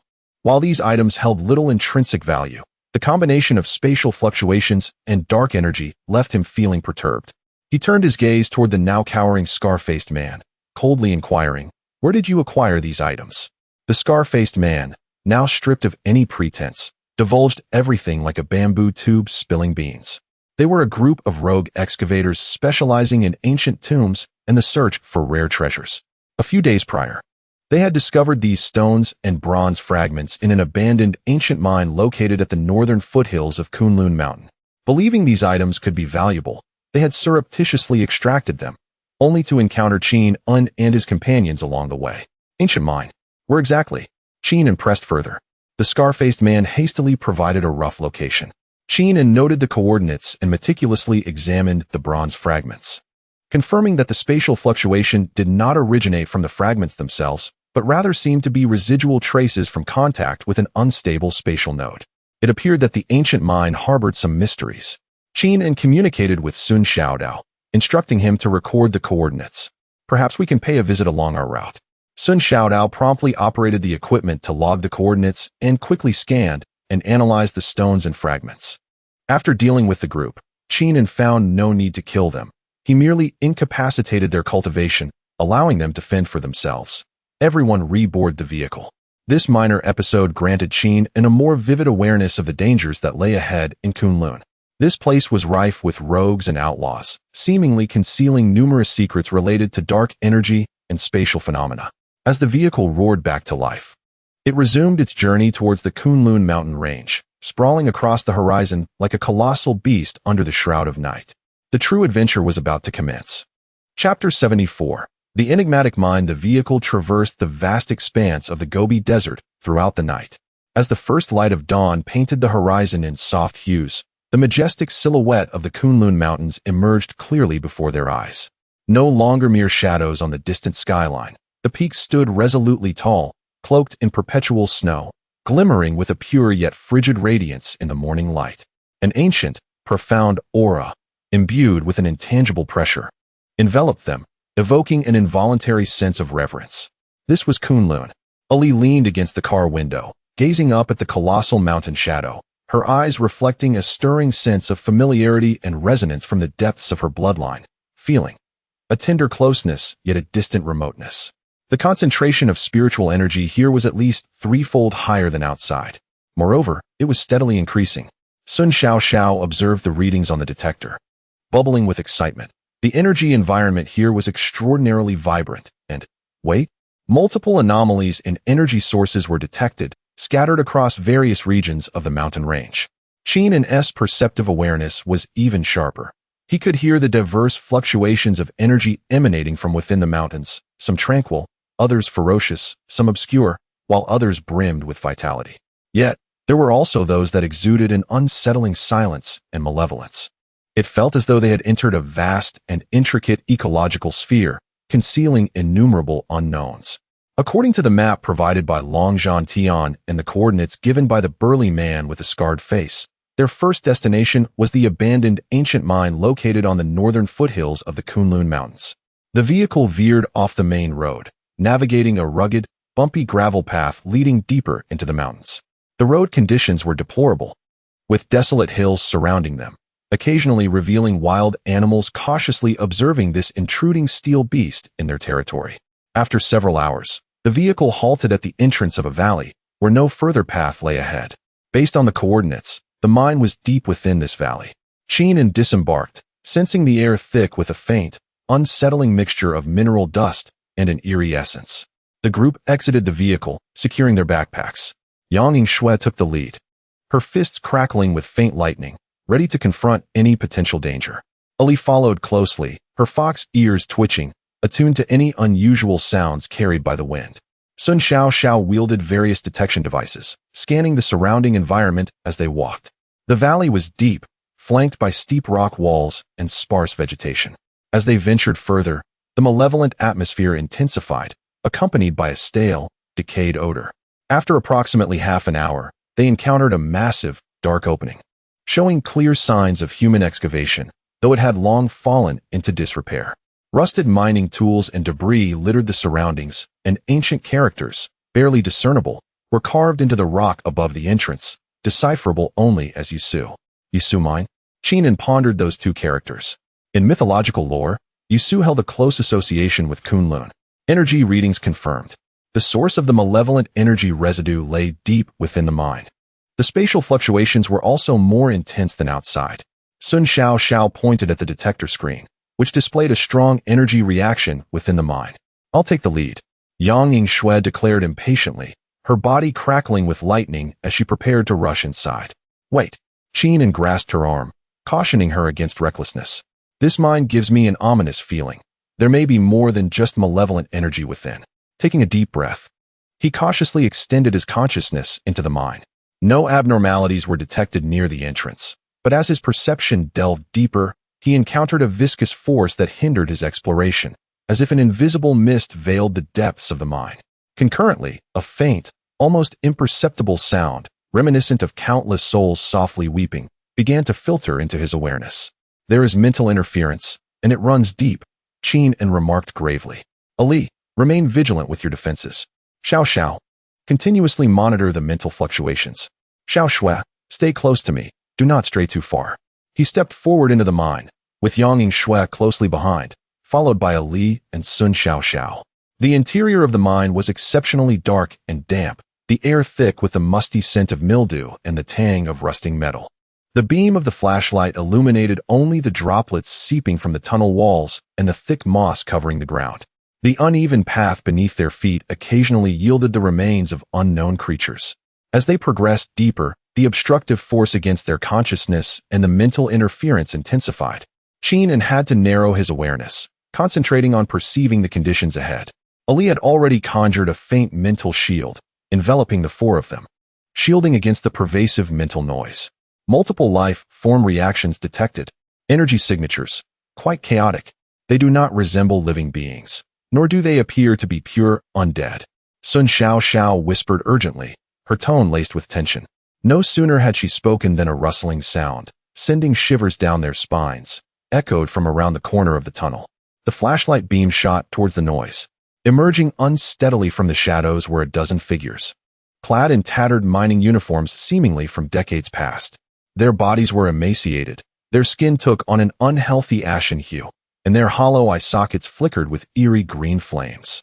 Their movements were stiff, akin to marionettes, yet they emitted hoarse growls filled with suffering and resentment as they closed in on Qingming and his companions.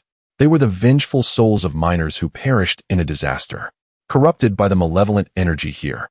They had transformed into corpse puppets. Qingming recognized their origins at a glance. They were more troublesome than ordinary vengeful spirits, possessing a degree of physical attack capability and an audacity that defied fear. "Leave this to me," Yang Yingxue, already restless, shouted, and with a flash of her palms, unleashed a torrent of lightning. "Thunder palm, thunder net." She thrust her palms forward, and a net woven from purple lightning instantly spread out, enveloping the horde of corpse puppets. The overwhelming power of the thunder was the very bane of these malevolent entities. With a crackling sound, as the net made contact with the corpse puppets, a flurry of electric arcs erupted. The puppets emitted chilling cries, their bodies convulsing violently in the lightning, billowing clouds of black smoke, until they swiftly turned to charred remnants, falling silent. Having effortlessly dispatched this batch of corpse puppets, the group pressed onward. The deeper they ventured, the more corpse puppets appeared, and their strength escalated, revealing some elite puppets clad in ancient garb, armed with rusted pickaxes. These were more formidable, capable of resisting the thunderous might to a certain extent. Yang Yingxue fought with fervor, unleashing her lightning strikes and swiftly dispatching the corpse puppets that obstructed their path. Meanwhile, Ali intermittently summoned the purifying light to dispel the pervasive malevolence and dark energy in the air, alleviating the mental strain on the group. Sun Xiaoxiao busied herself documenting various data, analyzing the composition of the corpse puppets and the characteristics of the dark energy. At long last, after clearing an indeterminate number of waves of corpse puppets, they reached the deepest part of the mine. Here lay a vast underground cavern, at the center of which was a pit approximately 10 meters in diameter, seemingly bottomless. An intense, almost tangible black malevolence surged forth from the pit like a geyser. Surrounding the pit were scattered bronze fragments exhibiting spatial fluctuations alongside some luminescent, dark energy-tainted ores. The source of this dark energy was undoubtedly that pit, Sun Xiaoxiao exclaimed, pointing at the readings on the detector that had gone off the charts. However, Qingming's gaze was drawn to a massive stone tablet, half buried in the earth at the edge of the pit. The tablet was inscribed with ancient seal script. Though severely eroded, fragments of the text were still discernible. The words hinted at a forbidden domain, Yushu forbidden ground, sealing the demons herein. Those who dare act recklessly shall have their souls scattered. Qingming softly recited the inscriptions, a jolt of realization coursing through him. Could it be that beneath this mine lay a monstrous entity in confinement? Was the dark energy a manifestation of a loosening seal? At that moment, an unexpected turn of events transpired. A deep, wrathful roar erupted from the unfathomable depths of the dark energy pit. Following this, an enormous claw, entirely composed of dense dark energy and black rock, suddenly emerged from the pit with a ferocious momentum, aiming directly for Qingming, who stood at the forefront. Even before the claw reached him, the terrifying pressure and foul wind it carried caused the entire cavern to tremble. "Be careful," Yang Yingxue cried out, attempting to intervene, but the claw's speed was far too swift. Qingming's pupils constricted as he sensed the immense power contained within the claw, surpassing that of any foe he had faced before, nearing the late stage of foundation establishment. He could not afford to hesitate. Within him, the Yin-Yang Ascension technique surged into action, the chaotic energy instantly mobilizing and coalescing in his right fist. Chaotic destruction. Once again, he unleashed a fist capable of annihilating all, as the chaotic light beams surged forth, colliding violently with the colossal claw of dark rock. The cavern erupted with a resounding explosion. The chaotic force clashed and countered with the pure, overwhelming dark energy, annihilating each other. The shockwave swept through the entire cavern like a tempest, sending surrounding debris and bronze fragments flying. Qingming stifled a groan, pushed back several meters by the immense recoil, his blood surging within him. The gigantic claw of dark rock, too, was shattered at the impact of the chaotic force, exploding into a cloud of black mist. A pained, enraged roar echoed from within the pit. Clearly, Whatever lay beneath had been provoked, and more dark energy began to boil forth, as if seeking to break free from its constraints. This is bad. The entity below is trying to emerge. The seal may not hold much longer. Qing's expression darkened. He had not anticipated such a terrifying creature was imprisoned beneath the mind. The power of the claw, merely a byproduct of the leaking dark energy, was already formidable. Its true form must be at least at the core formation stage. The seal must be reinforced, or it must be eradicated entirely. A glint of resolve flashed in Qing's eyes. Allowing this to persist meant disaster for the entire Kunloon region and beyond once the creature escaped. He glanced at the pit from which dark energy continuously surged, then at the surrounding bronze fragments emanating spatial fluctuations. A bold thought formed in his mind. Could the spatial fluctuations of these bronze fragments be linked to the seal? If we could harness these fragments, combined with the power of the earth veins, though tainted here, they are not entirely unusable. We might temporarily reinforce the seal, or perhaps discover a way to eliminate the creature entirely? Xiao immediately analyzed the spatial attributes of these bronze fragments. Seek any clues related to the seal. Xiao Ali, provide me with protection. I shall attempt to communicate with the earth veins here, to see if I can borrow their strength. Qingming swiftly issued his commands. A battle against time to prevent the creature's escape was suddenly heightened within this abandoned mine deep in the Kunloon Mountains. Chapter 75. The Seal Within the Cave. The malevolent energy surged forth like boiling water from the pit, as the shattered claw of the sinister rock, partially destroyed by Qingming, began to visibly coalesce at an alarming rate. The terrifying roars from the depths of the pit grew ever closer, as if it were on the verge of breaking free from its confinement. The entire cavern quaked violently, debris fell incessantly, and the situation was dire. Qingming. The spatial runes inscribed on these bronze shards are exceedingly ancient and intricate. They indeed form a part of a vast spatial sealing matrix. However, the core appears to be missing or has been damaged. Sun Xiao exclaimed, her hands dancing swiftly over the virtual keyboard, attempting to decipher the secrets of the shards. I need time to establish a model and identify the critical nodes. There is no time left, Yang Yingxue warned, her vigilant gaze fixed on the ever-coalescing claw of the sinister rock. That creature is about to emerge. Ali summoned all her strength to maintain the spiritual shield, with purifying light washing over the pervasive malevolent energy like a tide, yet her delicate face had turned pale, clearly exhausted. The resentment is overwhelming. The entity below is filled with a will for destruction. Qingming remained unflustered, forcing himself to maintain composure. He sat cross-legged a short distance from the pit, his hands pressed against the cold, damp ground, eyes closed as he exerted his full effort to channel the yin-yang ascension art, attempting to establish a connection with this severely tainted land. Unlike the smooth connection he experienced in the Ling Tai courtyard, the ley lines here were imbued with torment, rage, and chaotic emotions. The malevolent energy gnawed at the spiritual essence of the ley lines, rendering communication arduous and frantic. Navigating through the mire of chaotic energy was akin to wading through a bog. Each inch gained was fraught with difficulty and incessant assaults from the malevolent energy and mental dissonance. To connect with the heart, not to extract, but to resonate and soothe. He recalled the insights gained during his unconscious state, ceasing to forcibly draw power. Instead, he transformed the essence of his consciousness, infused with chaotic intent, into a gentle yet resilient stream, slowly infusing it into the ground, striving to mend the wounds of the ley lines and awaken their inherent power. This process was immensely taxing on his spirit.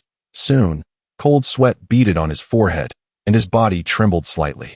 He sensed the ley lines beneath their turbulent facade, harboring a deep-seated unwillingness and fury, an anger against pollution and enslavement. Help me. Drive away this filth. A faint yet anguished thought intermittently reached Qingming's consciousness, the residual spirit of this region's ley lines. There is a way. Qingming's spirit surged. He immediately transmitted a resolute thought. Together, let us expel them. He guided the awakened power of the ley lines, no longer attempting to confront the overwhelming malevolent energy surging from the pit directly. Instead, he directed it like a flood, steering it toward the scattered bronze shards surrounding the pit, which bore spatial fluctuations. Xiao. Now is the moment. Guide the ley line energy into the shards. Attempt to activate the sealing matrix. Qingming bellowed. Sun Xiaoxiao instantly grasped his intent, manipulating several small drone-like energy conduits to precisely inject the power, a blend of ley line vitality and chaotic essence, into several key bronze shards. As the dormant bronze shards, which had lain silent for countless ages, encountered this unique force, they suddenly illuminated with a soft white glow. The ancient runes upon the shards seemed to come alive, beginning to flow and coalesce. Strands of white light emanated from the shards, intertwining in the air, gradually outlining an incomplete, yet still exuding potent spatial confinement, the ancient array. The moment the array manifested, the malevolent energy surging from the pit visibly faltered. The coalescing claw of the sinister rock emitted a pained shriek, its movements growing sluggish. "It's working!" Yang Yingxue exclaimed with joy. Yet the entity lurking in the depths of the pit was evidently unwilling to be sealed once more, unleashing a more furious roar. An even denser malevolent energy erupted like a volcanic explosion, violently assaulting the newly formed incomplete array. The white array flickered intensely, its light wavering, clearly unable to endure for long. "This won't do. The seal is incomplete. The power is insufficient. It won't hold for much longer." Sun Xiaoxiao cried anxiously. "We must find the core or a stronger source of power." "A stronger source of power?" Qin and S gaze swept across the entire cave before finally resting on a stone tablet inscribed with demon-suppressing characters. The tablet emanated an aura of ancient and profound significance. Perhaps. He strained against the near exhaustion of his spirit, sending forth a wisp of his consciousness toward the stone tablet. As his consciousness made contact with the tablet, a vast, desolate stream of information, filled with unparalleled majesty and a will to suppress, surged into his mind. This was not an attack, but rather a sealed memory and a fragmented inheritance. "I am the guardian of Yushu. By the decree of the heavenly sovereign, I seal this outer heart demon here. Utilizing the Kunloon dragon vein, I have laid down the 9 heavens demon suppression array. In the future, should the array's foundation be damaged, the heart demon will emerge. Seek the core of the demon suppression tablet and activate it with pure yang energy or chaotic essence to temporarily alleviate the crisis. However, to achieve complete purification, one must find the shards of the Kunloon Mirror to reflect its essence, thus obliterating it entirely." The stream of information abruptly ceased. Guardian of Yushu? Outer Heart Demon? 9 Heavens Demon Suppression Array? Core of the Demon Suppression Tablet? Shards of the Kunloon Mirror? The influx of information struck Qin An's mind with a piercing pain, yet he instantly grasped the crux of the matter. This stone tablet was one of the cores of the seal, or perhaps the control hub, and to activate it, pure yang energy or chaotic essence was required. Pure yang energy? Yang Yingxue's supreme blood thunder essence was exceedingly pure and potent. Perhaps it could be tried. Yet, her power level might not suffice. As for his own chaotic essence, there was no time to ponder further. "Xiao, use your most powerful thunder technique to strike that stone tablet." Qin An shouted, pointing at the demon suppression tablet, simultaneously expelling the last remnants of chaotic essence from his dantian, transforming it into a slender, yet seemingly capable of stabilizing the cosmos' chaotic radiance, shooting toward the tablet. Though Yang Yingxue was perplexed, she held unwavering trust in Qin An. With a fierce cry, she elevated her entire being's blood thunder essence to its zenith, transforming into a violet sun. Ultimate flash of blood thunder prison. A colossal pillar of violet lightning, honed to perfection, akin to a spear of divine retribution, followed closely behind the chaotic radiance, crashing forcefully against the demon suppression tablet. The chaotic flowing light first plunged into the stone tablet, with a resounding hum. The Jinma Bay trembled violently, and the indistinct inscriptions on its surface suddenly erupted into a dazzling golden radiance. A force far more magnificent and imposing than the previous bronze fragment array surged forth, as if representing the suppression power of the heavenly laws, erupting with a thunderous roar. Following this, Yang Yingxue's supreme thunderous power was infused, igniting the golden light into a fervor several times more intense. The entire stone tablet appeared to come alive, transforming into a towering golden column of light. Within this column, a faint silhouette of an elder clad in an ancient Taoist robe emerged, his features obscured, yet his gaze exuded the gravitas of the sun and moon. Holding a whisk, he gently swept it towards the malevolent energy pit, commanding, "Jun."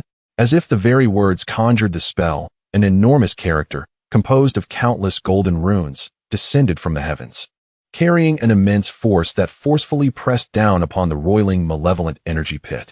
No, a piercing shriek emanated from the depths of the pit, filled with the utmost terror and unwillingness of the outer domain's heart demon. The malevolent rock claws, which had just begun to coalesce, melted away under the weight of the golden character, while the surging malevolent energy was abruptly suppressed by an invisible hand. The golden character firmly imprinted itself at the entrance of the pit, forming a powerful temporary seal that completely blocked the gushing malevolent energy. Only wisps of black mist seeped from the edges of the seal, yet they posed no significant threat. The tremors within the cave ceased, and the suffocating mental noise and oppressive malevolent energy suddenly abated. We succeeded. The seal is temporarily established. Qingming could no longer endure the strain. Spitting out a mouthful of fresh blood, his body weakly collapsing backward, only to be caught by the quick-witted Ollie. His complexion was as pale as paper, his consciousness and spiritual energy utterly depleted, devoid of the strength to move even a finger. Yang Yingxue, equally exhausted, leaned on her knee, gasping for breath, yet her face bore an expression of exhilaration, exclaiming, "Done. When Annie strikes, one is worth two."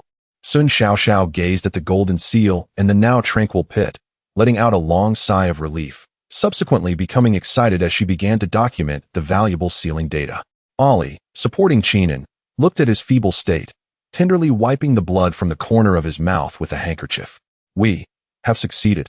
Qingming managed a weak smile, feeling the surroundings of the cave. Still tinged with residual malevolent energy but now suppressed, a heavy burden lifted from his heart. Although it was merely a temporary measure, they had averted a potential catastrophe. Moreover, they had acquired crucial information regarding the outer domain's heart demon, the Jiuxiao Zhenma Grand Array, and the fragments of the Kunloon Mirror.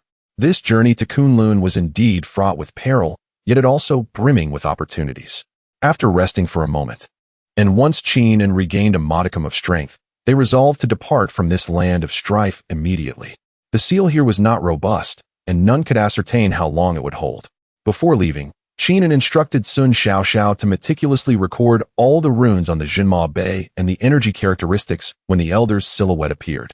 This information might prove vital for resolving this latent threat in the future. The four, weary yet enriched, retraced their steps, exiting the perilous and enigmatic Yushu mine. As sunlight once again bathed their forms, it dispelled the chill and oppression of the mine. Glancing back at the dark mouth of the cave, Qingming understood that this was merely the first challenge of their Kunloon journey. More unknowns and dangers awaited them deep within the majestic Kunloon Mountains. Chapter 76. The Guardian of the Mountain. After departing from the Yushu mine, the four companions discovered a relatively secure and sheltered valley to rest. Qingming, having expended the most energy, consumed a medicinal pill and sat cross-legged to recuperate, striving to regain his strength. Yang Yingxue and Ali each engaged in their own cultivation to replenish their energy. Meanwhile, Sun Xiaoxiao seized the opportunity to organize the data obtained from the mine, particularly focusing on information regarding the Zhenma Bay and the foreign heart demon. Several hours later, Qingming was the first to open his eyes. Although he was far from fully restored, he could at least move without hindrance. He turned to Sun Xiaoxiao and inquired, "Xiaoxiao, have you made any discoveries?" Adjusting her glasses, Sun Xiaoxiao's expression turned serious. "Based on the residual information from the Zhenma Bay and the model I constructed, the essence of that foreign heart demon is exceedingly peculiar. It is not a ghostly entity or a beast as we comprehend, but rather a collection of pure, highly condensed negative energy and chaotic thoughts, capable of eroding both energy and matter, making it exceptionally troublesome. The Jiuxiao Zhenma Great Array utilizes the Kunloon Dragon Veins and spatial power to confine and extinguish it. However, due to the passage of time, the array's foundation has been damaged, granting it an opportunity to escape." She paused momentarily and retrieved another set of data. As for the fragments of the Kunloon Mirror, there is scant information available. It is mentioned that it possesses the power to reflect the essence and is the key to thoroughly purifying the heart demon. Yet, the Kunloon Mirror itself is a legendary artifact, and its fragments are scattered, leaving us without any leads. Qingming nodded, sensing that the situation was grim. The heart demon was temporarily sealed, yet the threat remained. Moreover, the fragments of the Kunloon Mirror appeared to be akin to searching for a needle in a haystack. "We shall take one step at a time. Our priority is to enhance our strength swiftly and gather more intelligence regarding Kunloon," Qingming stated. The battle in the mine had made him acutely aware of his inadequacies, had he not fortuitously activated the Zhenma Bei. The consequences would have been dire. Once they had completed their rest, the four continued their journey deeper into Kunloon. According to the intelligence provided by Longhun, there existed an unofficial trading and information hub known as Kunloon Feng in the central region of the Kunloon Mountains, formed by the tacit agreement of various extraordinary forces. Although it was a chaotic place, it was also an excellent source of information and resources. As they progressed, they remained increasingly cautious. The internal environment of the Kunloon Mountains was far more intricate and perilous than the periphery, fraught with venomous insects and fierce beasts, as well as naturally occurring mazes and zones of chaotic energy. Thanks to Sun Xiaoxiao's detector and Li's keen perception, they managed to evade most dangers. After traversing a snow-capped ridge, a breathtaking vista unfolded before them. Below lay a vast valley embraced by towering mountains, shrouded in mist, with the outlines of pavilions and towers faintly visible. Shadows of figures wielding magical artifacts or riding exotic beasts flitted through the air. The air was thick with the scents of various spiritual herbs, medicinal pills, and magical artifacts, mingled with the cacophony of bargaining voices and calls of companionship. That was Kunloon Feng. At last, we have arrived at a place of substance, Yang Yingxue exclaimed, her eyes sparkling with excitement as she surveyed the bustling scene below. I wonder if there are any delicacies here? Qingming chuckled softly. Let us descend and take a look. Remember, this place is not like Xiangshan. It is teeming with hidden talents, so let us maintain a low profile. The four suppressed their auras, following the mountain path downward into the confines of the Feng. The market lacked distinct boundaries and guards, resembling a naturally formed settlement. Shops and stalls lined the streets, offering a plethora of goods, glimmering medicinal materials, shimmering swords and magical artifacts, jade slips inscribed with cultivation techniques, and even some tamed, oddly shaped spirit beast cubs. The passers-by were equally diverse, ranging from robed cultivators to burly warriors, from tribesmen clad in traditional attire to individuals exuding an air of menace. Upon entering the Feng, Qingming and his companions attracted considerable attention, primarily due to Li's stunning beauty and Sun Xiaoxiao's high-tech equipment, which starkly contrasted with the ancient surroundings. They settled at a relatively clean tea house, ordering a pot of spiritual tea, preparing to eavesdrop on the discussions around them to gather information. Indeed, many patrons were engaged in animated conversation. Did you hear? A few days ago, the Black Wind Gang discovered an ancient cultivation cave in the north, but they triggered a restriction and suffered heavy casualties, with only 2 escaping. TSK, greed leads to ruin. Do they think the relics deep within Kunloon are so easily accessed? Recently, there seems to have been a surge in malevolent activities. Several peripheral villages have been attacked, and it is said that the 8-branch ninjas have been seen lurking nearby. The 8-branch? Those diminutive foreigners dare to wreak havoc in Kunloon? Who knows? They say they are searching for something. And over in the west, that Flame Valley has been unstable lately. Rumor has it that a treasure is about to emerge, and many have flocked there. Fragments of various information converged, providing Qingming with a more vivid understanding of the current situation in Kunloon. Relics, malevolence, the 8-branch, and exotic treasures. Indeed, this was a land rife with turbulence and opportunity. At that moment, a scruffy old Taoist wearing a faded blue robe and a wine gourd at his waist approached their table, swaying slightly as he sat down without invitation, gazing at Qingming with a grin. Young lad, you seem unfamiliar. Just arrived in Kunloon? The old Taoist helped himself to the teapot, pouring himself a cup and downing it in one gulp. Good tea.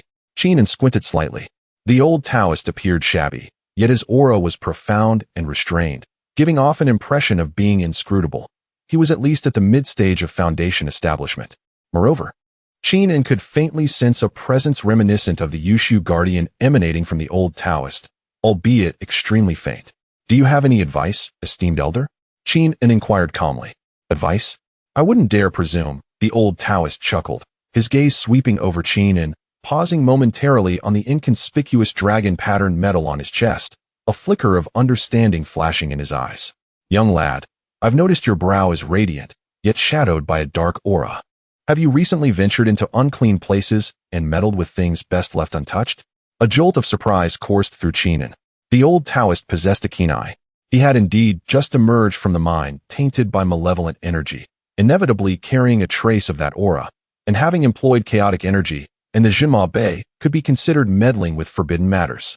Your insight is commendable, Qingming replied with a respectful nod. May I ask your esteemed name? The old Taoist burped, patting his wine gourd. I am the old Taoist Song Yunzi, and I can barely be considered a guardian of the mountain. Guardian of the mountain? Qingming felt a stirring in his heart. Could it be the lineage of Yu Susho Shan? He tentatively inquired. The Taoist, Song Yunzi, displayed a brief glimmer of insight in his eyes before resuming his languid demeanor.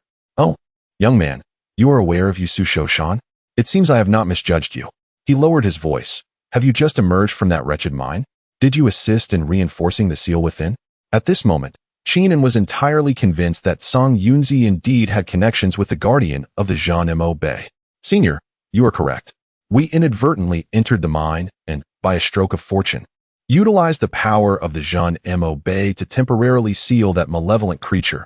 Qingming confessed candidly, recognizing that there was no point in concealing the truth before such a figure. Song Yunzi nodded, exhaling a sigh. That old fellow, referring to the consciousness of the Jinma Bay, has not yet completely lapsed into silence. Thank you. Otherwise, if that wretched thing were to escape, it would indeed be troublesome. He glanced at Qingming, then at Yang Yingxue and Ali, expressing astonishment. At such a young age, possessing such cultivation and responsibility and bearing, well, quite impressive. You have come for that, haven't you? His words were vague, yet Qingming understood he was alluding to the fragments of the Kunloon Mirror, or more broadly, the opportunities associated with Kunloon. We have come to Kunloon for both training and to seek certain opportunities to resolve some hidden dangers. Qingming articulated. Opportunities, indeed. Kunloon has never been lacking, but one must have the fate to seize them, Song Yunzi remarked, taking a sip of wine. I find you agreeable, so I will offer you a word of caution. Recently, Kunloon has been rather unsettled. Several ancient seals are showing signs of loosening. Beyond the one you encountered, there are even more troublesome entities. The eight-headed serpent and those avian beings from the west, as well as the bats, are all secretly active, seemingly plotting something. The market is rife with chaos. Be wary of being used as pawns. He paused, continuing. If you seek clues regarding ancient seals or the mirror, you may inquire with Bai Shaosheng at the eastern end of the market. That old rascal is well informed, though his prices are quite steep. Additionally, in 3 days, there will be an auction at the center of the market, the Jubao Gu, where some intriguing items are said to be presented, perhaps of interest to you. Having conveyed this, Song Yunzi rose, stretching lazily. Well then, I have had my drink and shared my thoughts. I must now patrol the mountains. Young man, take care of yourself, and I hope that when we meet again, you will still be full of life. He swayed slightly as he exited the tea house, quickly disappearing into the bustling crowd. Qingming gazed in the direction where Song Yunzi had vanished, his eyes deep with contemplation. The emergence of this descendant of the mountain guardian and the information he divulged provided Qingming with a clearer, albeit more daunting, understanding of the situation in Kunloon. Bai Shaosheng, Jubao Gu auction. Qingming murmured to himself, realizing that they would need to linger here for a few more days. Chapter 77. The auction. After a brief respite at the tea house, the four of them, guided by Song Yunzi, arrived at the eastern end of the Feng. This area appeared relatively secluded, with only a rickety wooden hut standing precariously, a crooked wooden sign hanging at its entrance inscribed with the words Ji Wu Bu Yan, accompanied by a smaller line stating, with Ling Shi in place, anything is possible. Is this really the place? Yang Yingxue scrutinized the wooden structure with skepticism, finding it in worse condition than the fortune-telling stalls beneath the Xiangshan Bridge. Qingming stepped forward and knocked on the door. Come in. The door is not locked. A hoarse, aged voice emanated from within. Upon entering, they found the room dimly lit, filled with the musty scent of aged paper and herbs.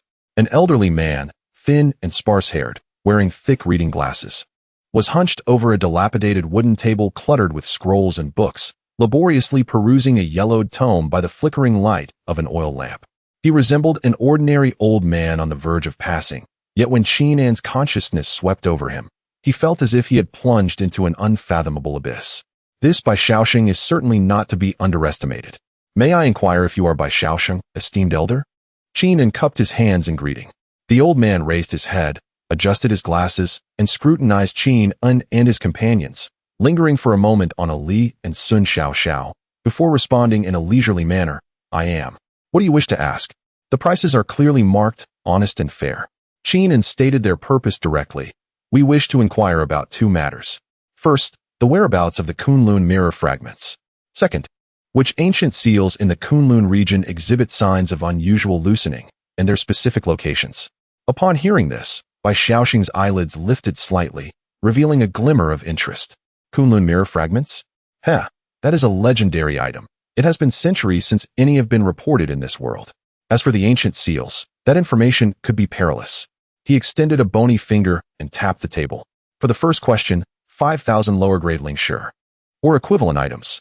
For the second question, depending on the specific seal, the cheapest one will still cost 3,000 lower-grade Lingshi. Why don't you just go rob it? Yang Yingxue exploded upon hearing the prices. Lingshi is the hard currency of the cultivation world. The total they brought from Xiangshan barely amounted to around 10,000, and this old fellow was asking for almost that entire sum. Bai Xiaoxing lowered his eyelids, unfazed. You can choose to inquire or not. Qingming restrained the irate Yang Yingxue and pondered for a moment. The prices were indeed exorbitant, but they were in urgent need of information. He produced a jade vial containing a vitality pill refined from the spirit spring of Sun Xiaozhao's Lingtai small courtyard and several precious herbs, known for its remarkable healing and restorative properties and of considerable value. Esteemed elder, how about we use this as payment? Qingming poured out a single vitality pill, and the rich aura of vitality instantly filled the small room.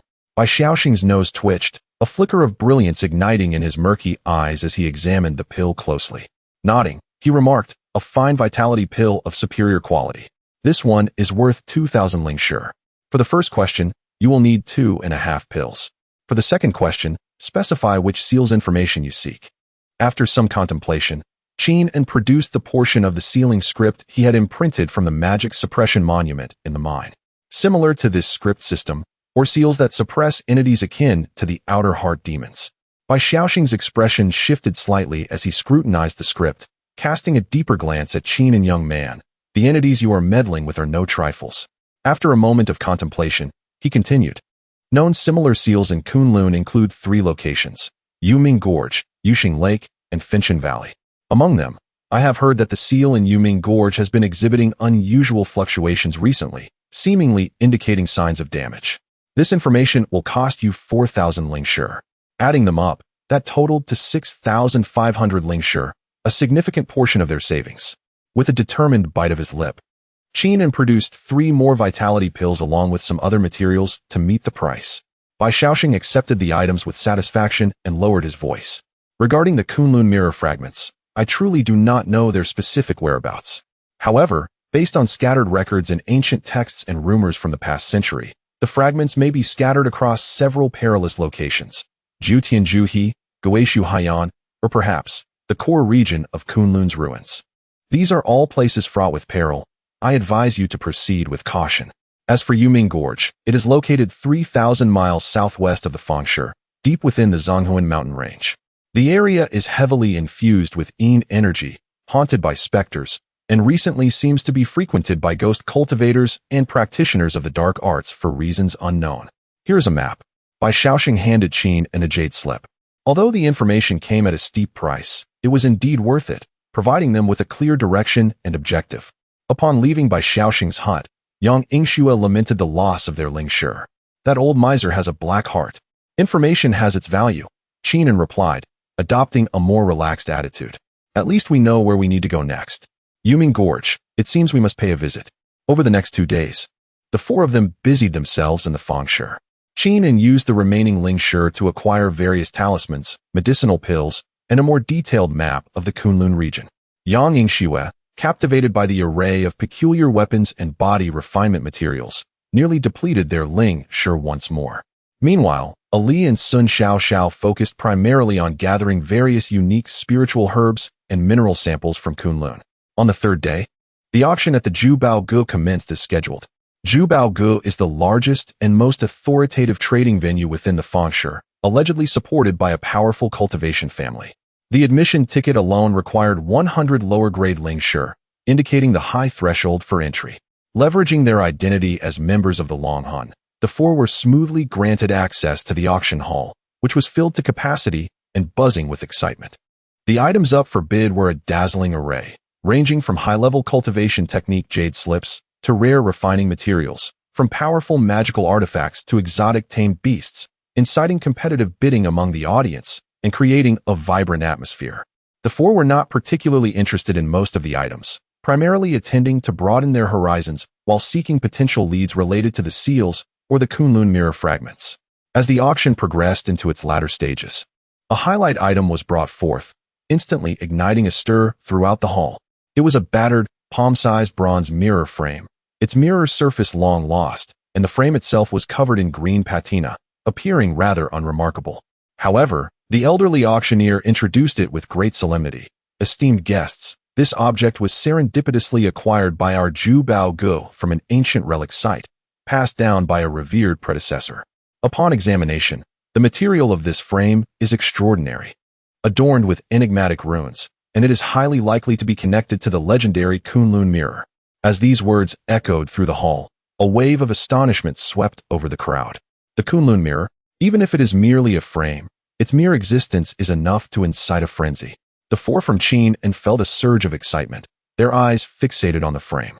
The elder continued, stating that although the mirror surface was missing, the frame still harbored a faint essence of spatial power, suitable for crafting supreme spatial artifacts or serving as a crucial item in the quest for the true fragments of the Kunloon Mirror.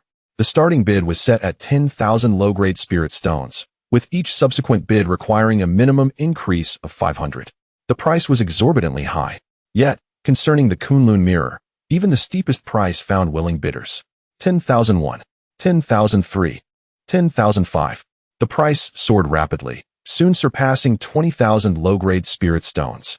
The primary bidders were distinguished guests from several private boxes, evidently prominent figures. Qin and his companions, lacking financial means, could only watch helplessly. Ultimately, the damaged Kunloon Mirror frame was acquired by a mysterious buyer from the third floor who had remained unseen for the staggering sum of 35,000 low-grade spirit stones.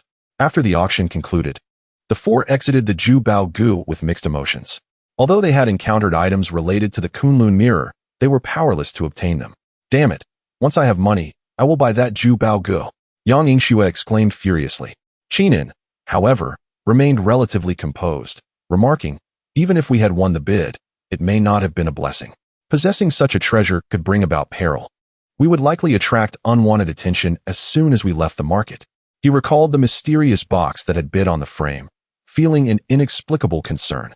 Just as they prepared to depart for the Yuming Gorge in the Zhonghuan mountain range, a servant from Zhu Bao Gu discreetly approached Qin and handed him a note. The esteemed guest who had acquired the frame wished to meet with Mr. Qin privately. Qin glanced at the note, which contained only one address, the North District of the Market, Tingyu Pavilion. Why would the enigmatic individual who purchased the frame want to see him?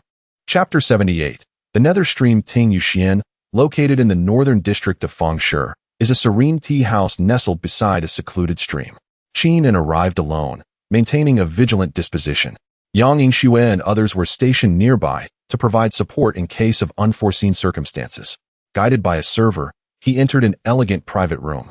The aroma of sandalwood wafted through the air, and a woman dressed in a flowing white gown, her face veiled with a delicate fabric, stood with her back to him, gazing out at the stream. Her slender figure and ethereal demeanor conveyed an air of otherworldliness, leaving one with the impression that she was anything but ordinary. Mr. Qin, please take a seat. The woman turned, her voice cool and melodious, akin to pearls cascading upon a plate. She gestured towards the seat opposite her, where a pot of exquisite tea had already been prepared. As Qin settled down, he subtly extended his consciousness, only to find himself ensnared in a fog, unable to discern the depth of her abilities. It seemed that her cultivation level was likely on par with his, if not superior. May I inquire as to the purpose of your summons? Qin asked directly.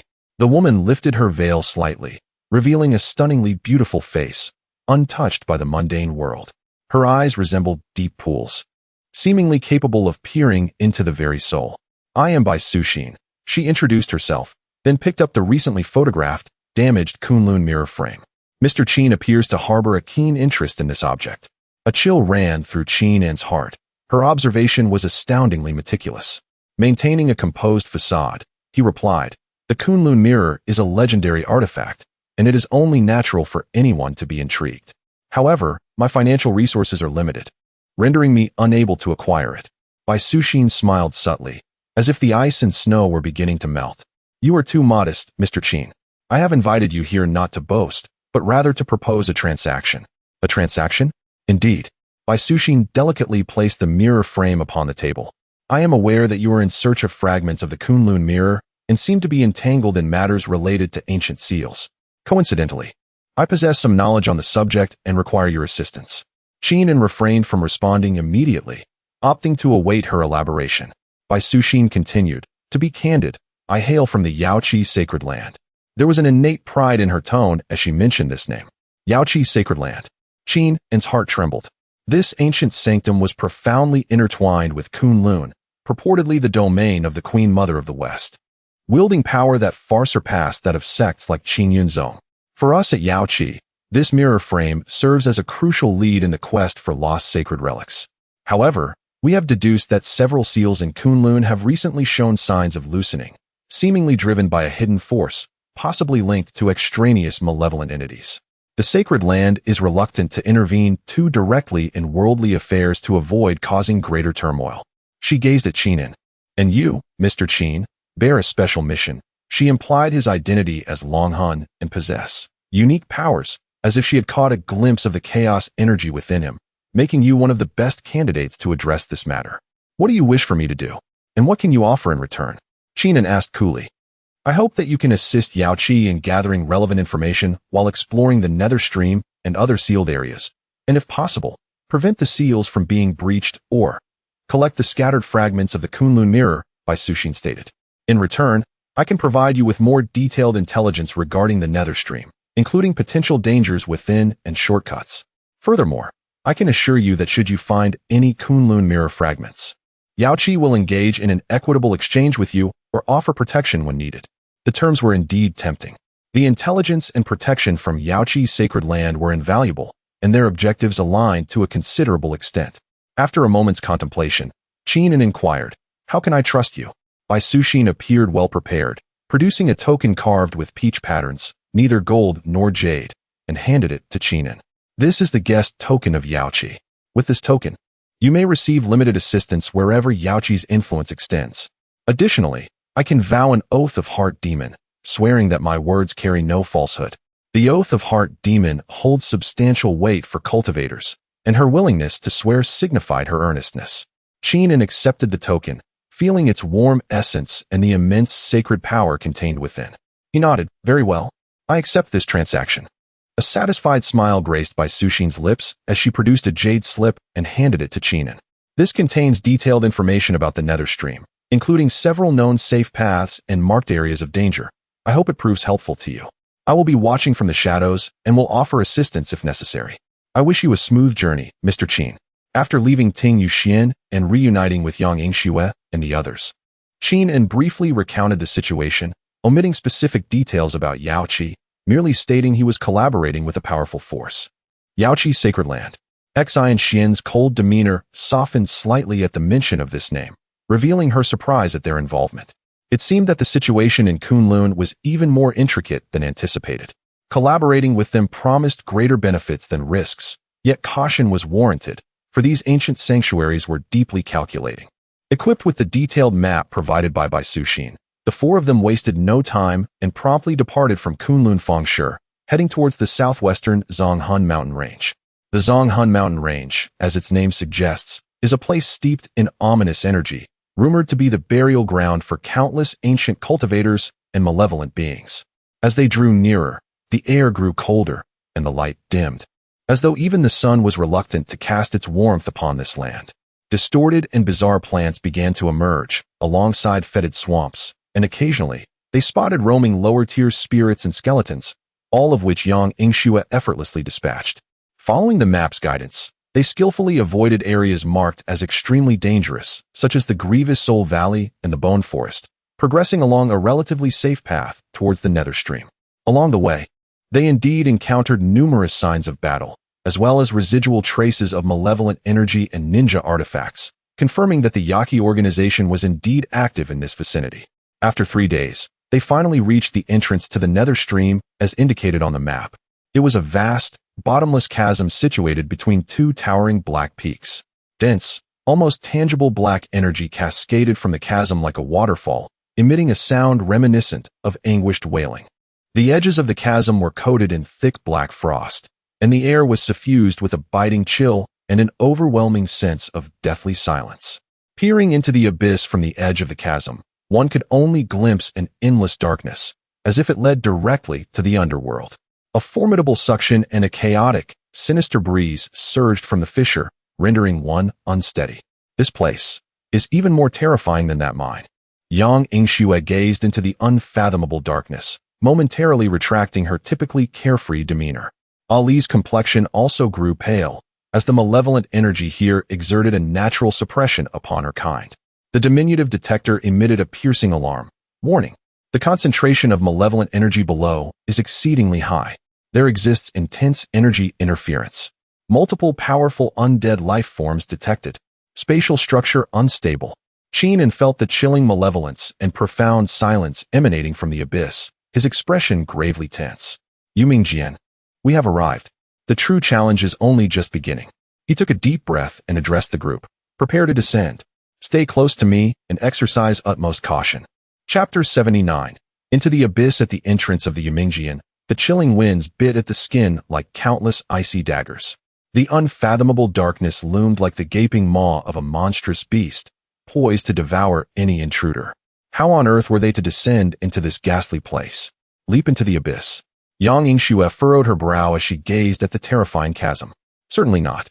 Qingming retrieved the map Jade slip bestowed upon him by Su Xin, immersing his consciousness within it, swiftly identifying a relatively safe path.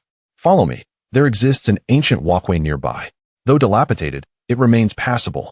Indeed, alongside the chasm, there lay a narrow path hewn into the cliffside, nearly obscured by moss and frost, winding downward until it vanished into the darkness. Its origins were unknown, and many sections had fractured, presenting a precarious appearance. The four proceeded cautiously onto the walkway. The surface was exceedingly slippery, with an unfathomable abyss below. The relentless winds howled around them, and a single misstep could lead to a fatal plunge.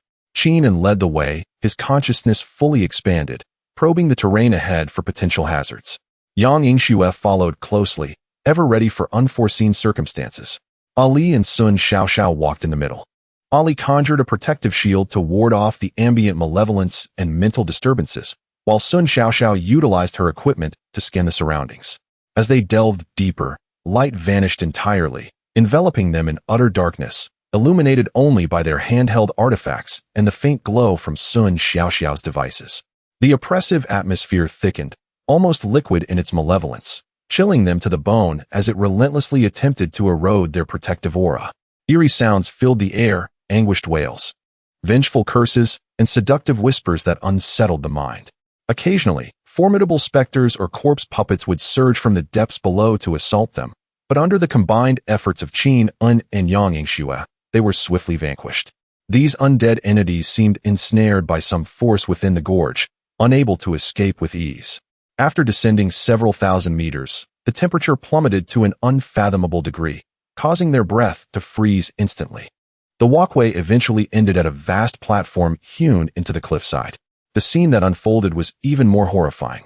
Piles of white bones lay scattered about, some human, others remnants of colossal beasts. Broken weapons jutted from the ground, glimmering with an eerie light.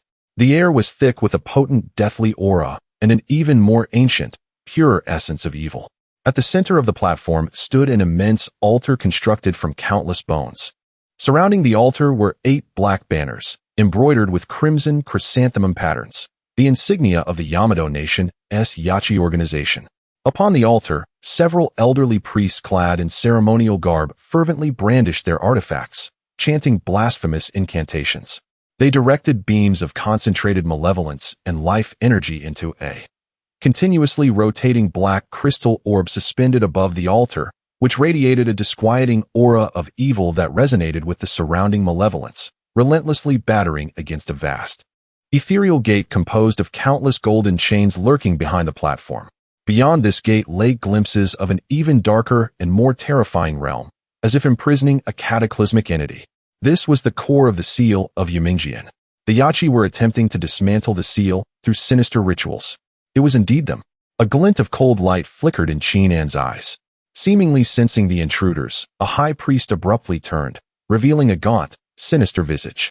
His gaze fell upon Qin-An and his companions, brimming with cruelty and murderous intent. Zhongwu cultivators, how fortunate that you have found this place. Your blood and souls shall serve as the final offerings to the great ancient deity. Slay them. With his command, shadows erupted from around the altar, revealing a dozen elite ninjas from Yachi. One of them emanated the aura of a Jonin, comparable to the early stages of Foundation establishment. Additionally, a myriad of more powerful undead puppets and malevolent spirits surged from all directions toward Qin-An and his companions. Engage. Stop them.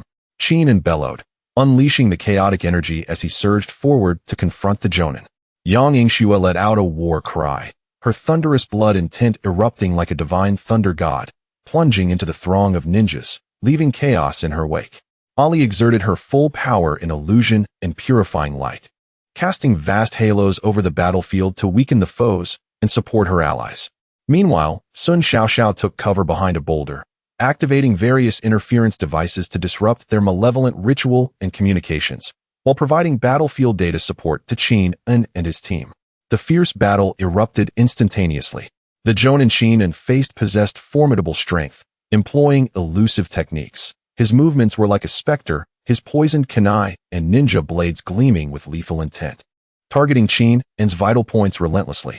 However, after the battle in the mine, Qin-An had grown more adept at wielding chaotic power. Though their cultivation levels were comparable, his superior essence allowed him to overpower his opponent's techniques, gradually gaining the upper hand. Yang Yingxue, like a tiger among sheep, wielded her thunderous might to devastating effect against the ninjas and undead, pushing them back despite being surrounded. Yet, the ritual upon the altar showed no signs of abating. The black crystal orb, under the priest's influence, became increasingly fissured, radiating stronger malevolent energy. The golden chain gate in the rear trembled violently, the sound of snapping chains echoing ominously. The terrifying entity beyond the gate seemed on the verge of breaking free from its confinement. The crystal orb must be destroyed. Qin-An's heart raced as he unleashed a powerful strike, forcing the Jonin back, making his way toward the altar. However, the Jonin and several Chunin clung to him desperately, preventing his approach. Just as the seal appeared on the brink of complete collapse, an unexpected event transpired. A beam of pure, immaculate light, imbued with boundless sanctity and purifying power, descended from above like a celestial being, striking the cracked black crystal orb with pinpoint precision. Crack! The orb, unable to withstand the pressure, shattered explosively. The unleashed chaotic malevolence surged uncontrollably, rebounding upon the priests conducting the ritual, causing them to scream in agony, grievously wounded. The ritual was forcibly interrupted. The once fractured golden chain gate stabilized momentarily. Everyone was taken aback by this sudden blow. Qin-An raised his gaze and beheld Bai Suxin unexpectedly appearing on a protruding rock above the platform, wielding a jade rui that shimmered with moonlight, her garments fluttering gracefully like a celestial being from the Moon Palace. She had indeed followed in the shadows and struck at the most critical moment. How dare the vile minions of Yaki taint the sacred seals of Shenzhou? Bai Suxin's voice was cold and imbued with an undeniable authority. Those from Yaoqi, the Yaki high priest, was both astonished and enraged. Witnessing his efforts on the verge of collapse, a frenzied expression crossed his face. Even if you have arrived, it is too late. The seal has begun to loosen, and the demon lord is on the verge of awakening. You shall all perish. He abruptly produced a blood-red jade token and crushed it. An even greater and purer surge of malevolent energy flowed into the altar. Simultaneously, he roared towards the stabilizing light gate. Let the demon lord descend. Devour these insignificant insects. Beyond the light gate, a terrifying consciousness seemed to awaken fully, unleashing a roar that resonated through the very soul. A colossal demonic claw, entirely composed of darkness and negative energy, slowly emerged from the light gate, exuding an aura of annihilation, reaching towards everyone on the platform. The presence of this claw was far more terrifying than that of the outer heart demon lurking beneath the mind. It had surpassed the Foundation establishment stage, attaining the level of core formation. Faced with this absolute disparity in power, despair gripped the hearts of all. At this critical juncture, The dragon-patterned medal on Qingming's chest, along with the Yaoqi guest token in his embrace, began to radiate heat and tremble almost simultaneously. Shortly thereafter, he sensed the chaotic energy within his dantian swirling uncontrollably, as if drawn by an irresistible force. The source of this attraction was unmistakably the wrist of that emerging demonic claw, where a faint, almost imperceptible, fragment flickered with a kaleidoscope of colors. This fragment was embedded within the claw's energy form, emanating an ancient, mysterious aura, as if capable of freezing the flow of time and space. It was a fragment of the Kunloon Mirror. It was astonishing that it resided within this sealed, demonic entity. Chapter 80. The monstrous and the fragments in the depths of Qingming. A chilling and malevolent aura seemed to solidify, so thick that breathing became a strenuous task. Jagged stones surrounded the area, casting ominous shadows in the dim light, as if countless malevolent spirits lurked, waiting to pounce. A faint yet piercing wail echoed intermittently from the cavernous depths, assaulting the eardrums and the heart. Qingming clenched his fists, the chaotic energy coursing through his veins gradually dispelling the insidious aura that threatened to invade him. Throughout his life, he had encountered numerous bizarre happenings, from a fox demanding a title to cultivating with his Dao companion and sister, but the scene before him nearly dropped his jaw in this eerie, damp place. From the ancient seal, now trembling and cracked, a monstrous entity struggled to emerge. Nearly 3 meters tall, its body was cloaked in heavy, dark purple scales, and its curved horns resembled the grim reaper's scythes, poised to reap lives. Its crimson eyes burned with pure destruction and a savage desire, radiating an energy that warped the air and produced a deep, resonant hum, threatening to shatter the very fabric of space. However, Qingming's gaze was irresistibly drawn to its muscular, sinewy right wrist. On it, embedded within the grotesque, evil patterns, was a palm-sized fragment of an ancient bronze mirror, its edges irregularly fractured. This shard emitted a soft, harmonious glow that starkly contrasted with its surroundings, pure and ancient, akin to a solitary spring under the moonlight in an endless abyss, so sacred that it made one tremble.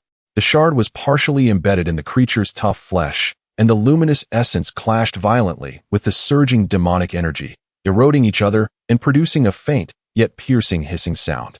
Qingming's lips twitched uncontrollably as he thought, this creature's appearance is rather peculiar. Isn't it? Even while bent on destroying the world, it still wears an ornament. Could it be the latest fashion item from the demon realm? Frankly, this aesthetic is far too avant-garde for us mortals to appreciate. Qingming, focus. Yang Yingxue's voice crackled with a hint of thunder, pulling him back from his chaotic thoughts. Enveloped in a dense blue electric arc, she emanated the unique blood energy of the ancient tyrant body, dispelling the chilling aura surrounding her. She fixed her gaze on the massive creature, her eyes not reflecting fear, but rather burning with fierce combat intent, even showing a hint of excitement at encountering such a novel opponent. Ollie hid behind Qingming, gripping the hem of his garment tightly, her 9 fluffy tails fluffed up in a nervous ball. In a timid whisper, she said, "Brother, that's the Kunloon Mirror fragment. It feels so warm, so familiar. But it's been tainted by something truly vile." Even Sun Xiao, who usually prided herself on her calm and technical prowess, could not help but murmur as she analyzed the chaotic data streams through her multifunctional tactical glasses.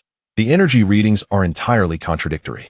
The peak of the evil energy has surpassed the safety threshold, reaching critical levels. Yet the spiritual energy spectrum emitted by that shard has no record in the database. Its level is absurdly high. This simply defies the law of energy conservation. Oh no, this doesn't adhere to the principles of cultivation. Their original plan had been to stealthily infiltrate, disrupt the abhorrent ritual of the Yaqi organization, and attempt to reinforce the ancient seal in this location, then withdraw safely. Who could have anticipated that the Kunloon Mirror fragment would manifest before them in such an unfathomable manner? Truly, it echoed the saying, when the iron shoes are worn, there is no place to seek. Yet achieving this was no simple feat. The effort was indeed terrifyingly overwhelming.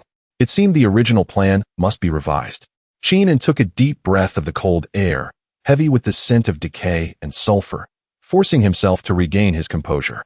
The chaotic cyclone within his dantian began to spin faster, dissipating much of the terrifying pressure that could shatter the minds of ordinary cultivators. His voice turned resolute. New objective. Seize that fragment. It was about time. Hearing this, Yang Yingxue broke into a wild grin, revealing her neat white teeth. Engaging such a formidable foe was exhilarating. A natural warrior, she had felt somewhat restrained during the defense of the Ling Tai courtyard. Now, facing this powerful adversary, all her fighting spirit ignited. I will use illusions to distract it and aid everyone, Ollie declared, her voice still trembling, yet her gaze sharpened with determination. Her fluffy tail swayed gently, and her intangible spiritual power began to converge like ripples in water. Sun Xiaoxiao's fingers flew across the wrist-mounted terminal, rapidly executing commands, as countless data streams scrolled frantically across the holographic display, establishing a real-time battlefield dynamic model. Analyzing its energy core nodes and potential action patterns. Time required. 30 seconds. No, perhaps more. But judging by its demeanor, it doesn't seem inclined to grant us that preparation time. Indeed, it did not. The monstrous entity appeared utterly enraged by the presence of these small creatures, exuding a life force. It raised its grotesque head, preparing to roar, but instead of a deafening sound, it unleashed a silent yet terrifying shriek that directly targeted their very souls. An invisible mental storm surged forth like a dam bursting, sweeping across the depths of Yumingjian. In an instant, from the rock walls and shadows, countless vengeful spirits, bound by the taint of demonic energy, seemed to receive a supreme command. Their soul fires flared, emitting even more haunting and frenzied wails, surging like a ravenous black tide toward Qingming and his companions. Simultaneously, the creature lifted its enormous left hand, unencumbered by the shard, fingers splayed wide, radiating a terrifying force capable of crushing mountains and shattering the earth, as it descended upon the area where the force stood. Ollie, Qingming shouted, warning her. Understood. Ollie immediately closed her eyes, forming a mysterious seal with her hands before her chest, and a pure, gentle white light burst forth around her. The light of the heart lamp within the Ling Tai remained unextinguished. Purity. A gentle yet resilient spiritual barrier expanded instantaneously around her, effectively repelling the majority of the piercing shrieks of the intangible souls. Those frenzied, vengeful spirits, upon making contact with this radiant white barrier, were akin to remnants of snow succumbing to the fervent sun, emitting a final, heart-rending wail before swiftly dissipating into wisps of azure smoke. Ali's purifying power possessed an innate and unparalleled restraint against such negative spiritual energies and undead beings. Yingxue, engaging directly, sought to capture its attention. Xiao Xiao continued to analyze, searching for gaps in energy flow and core weaknesses. I will take the lead and attempt to sever the fragments. Qingming issued commands with remarkable speed. Simultaneously, his body surged forth like an arrow released from a taut bowstring, narrowly evading the enormous demonic hand descending upon them. With a thunderous boom, the monstrous hand struck the very spot where Qingming and the others had stood, producing a sound so deep it reverberated through the air. The entire Yamingjian quaked, and countless fragments of rock cascaded down from above as if a rain of stones had commenced. The solid ground was brutally imprinted with a massive handprint several feet deep, its edges fracturing into horrific spiderweb-like cracks. Amidst the swirling dust, Yang Yingxue shouted defiantly, not retreating but instead, using the force to propel herself into the air. Chaotic lightning converged and compressed above her right fist, crackling with explosive energy. Take this, Balepa. She struck fiercely at the wrist of the demonic creature's arm, which was as thick as a pillar. The lightning erupted, her powerful punch mingling with the tearing force of the thunder, attempting to penetrate the creature's hardened scales. The demon let out a deep, guttural roar of pain, its arm jolting violently, casting Yang Yingxue, still airborne, backward. She adeptly flipped several times in the air before landing gracefully on a protruding rock, shaking her slightly numbed arm with a look of exhilaration. Such a hard shell. At that moment, Qingming seized the fleeting opportunity to draw closer to the demon's right hand, embedded with fragments.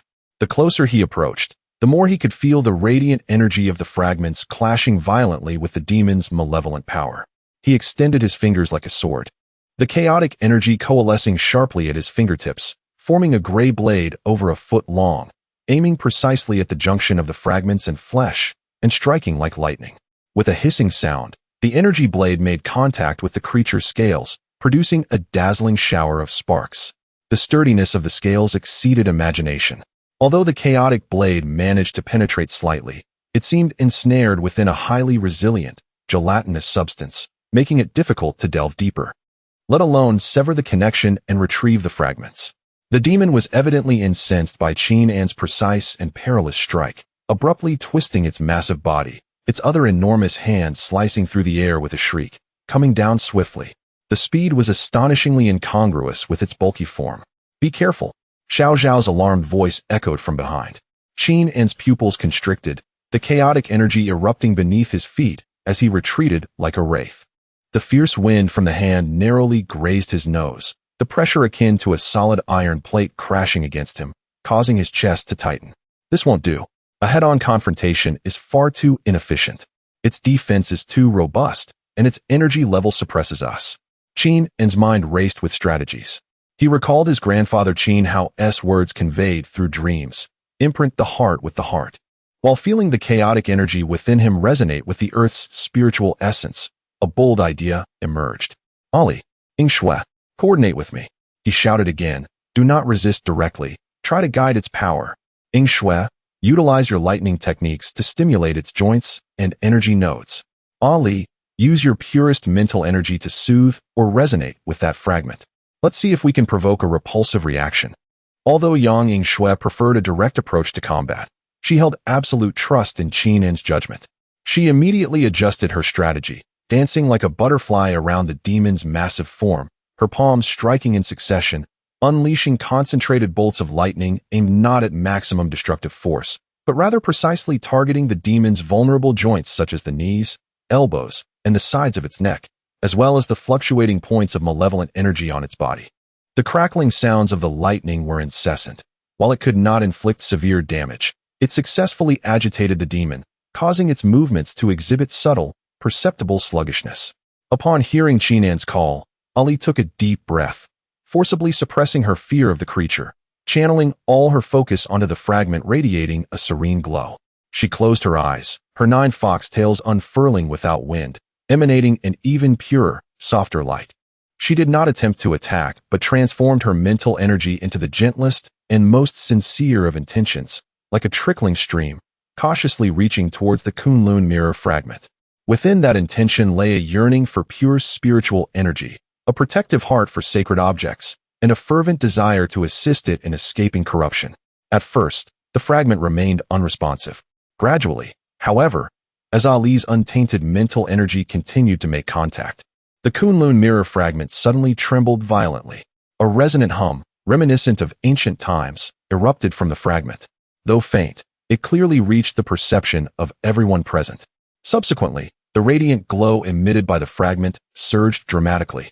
Initially merely resisting the encroachment of demonic energy, it now seemed infused with vitality, transforming into a highly aggressive light, akin to countless searing needles, piercing fiercely into the flesh of the demon's wrist. Roar! The demon unleashed the most heart-wrenching, pain-filled roar since the battle began. It violently swung the right hand embedded with the fragment, attempting to shake off the sudden, internal agony. The massive body quaked violently from this unexpected internal backlash, causing a noticeable disturbance in the surrounding malevolent energy. "It's working," Xiao Xiao exclaimed excitedly from behind, the fragment's energy activity spiking dramatically. It is clashing intensely with the demon's core energy. Its energy core has become temporarily unstable. An opportunity. Qingming's eyes sparkled with determination. Now is the moment. Without hesitation, he unleashed the chaotic energy within him at unprecedented speed, connecting with the spiritual essence of the distant Ling Tai Xiao Yuan. A tremendous and boundless force of vitality, intertwined with the unique annihilating characteristics of chaos, converged between his hands. Chaos, the finger of life and death.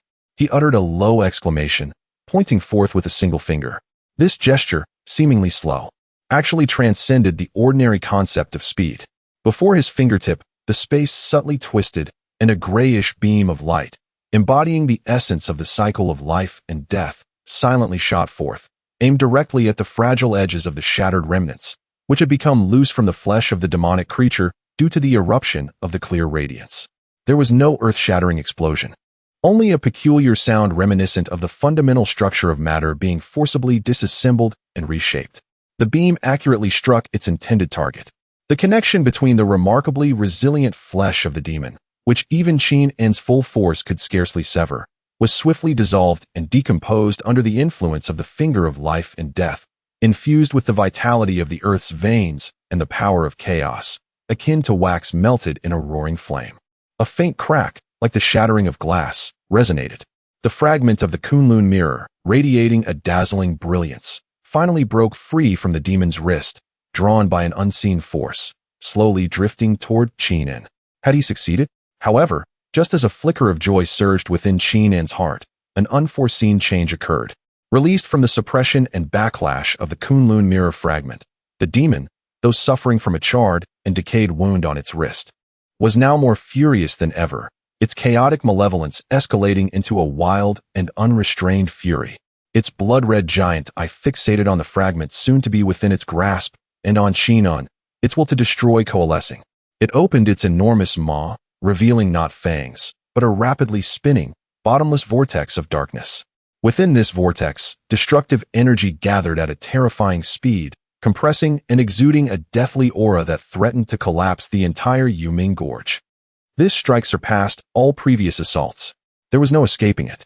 Qingming's expression changed dramatically. He could feel that this attack contained enough power to reduce him, along with Yang Yingxue, Ali, and Sun Xiaoxiao, to mere dust. It was over. Had he been too presumptuous? A thought uncontrollably flashed through his mind. At this critical juncture, a voice, cool as moonlight yet imbued with supreme authority, resonated in everyone's ears like celestial music from the heavens. "You wretched creature, dare you act with such impudence?" No sooner had the voice faded than a white rainbow-like light, seemingly originating from beyond the void, surged forth, striking precisely into the demon's gaping maw that was about to unleash its destructive energy. Boom! A deafening explosion, far more violent than any previous clash, erupted.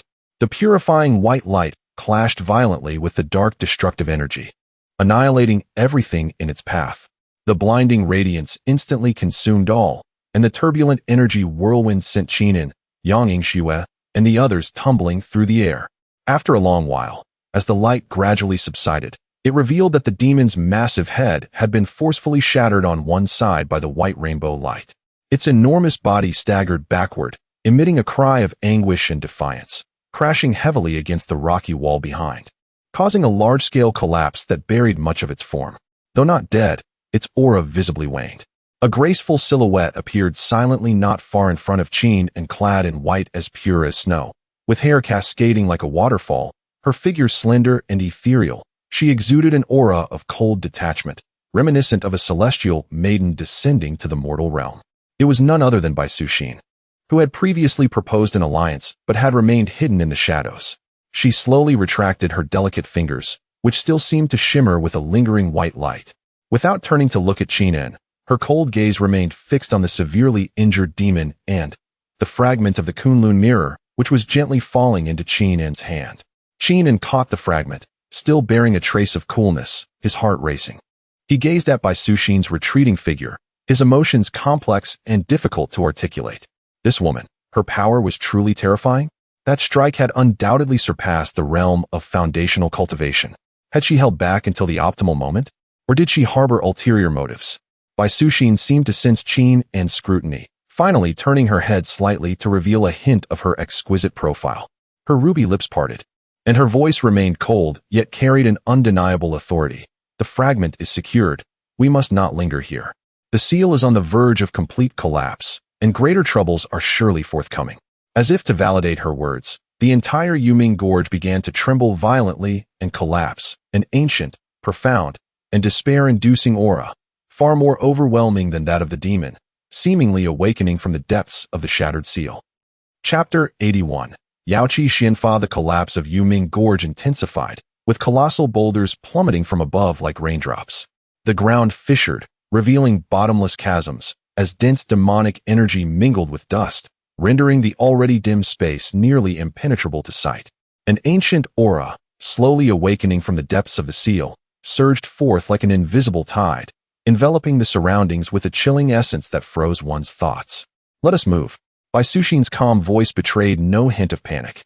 With a graceful flick of her jade hand, a soft yet resilient white light shield instantly unfurled, enveloping everyone within. Boulders struck the shield, creating ripples akin to pebbles dropped in water, gently bouncing off without leaving a mark.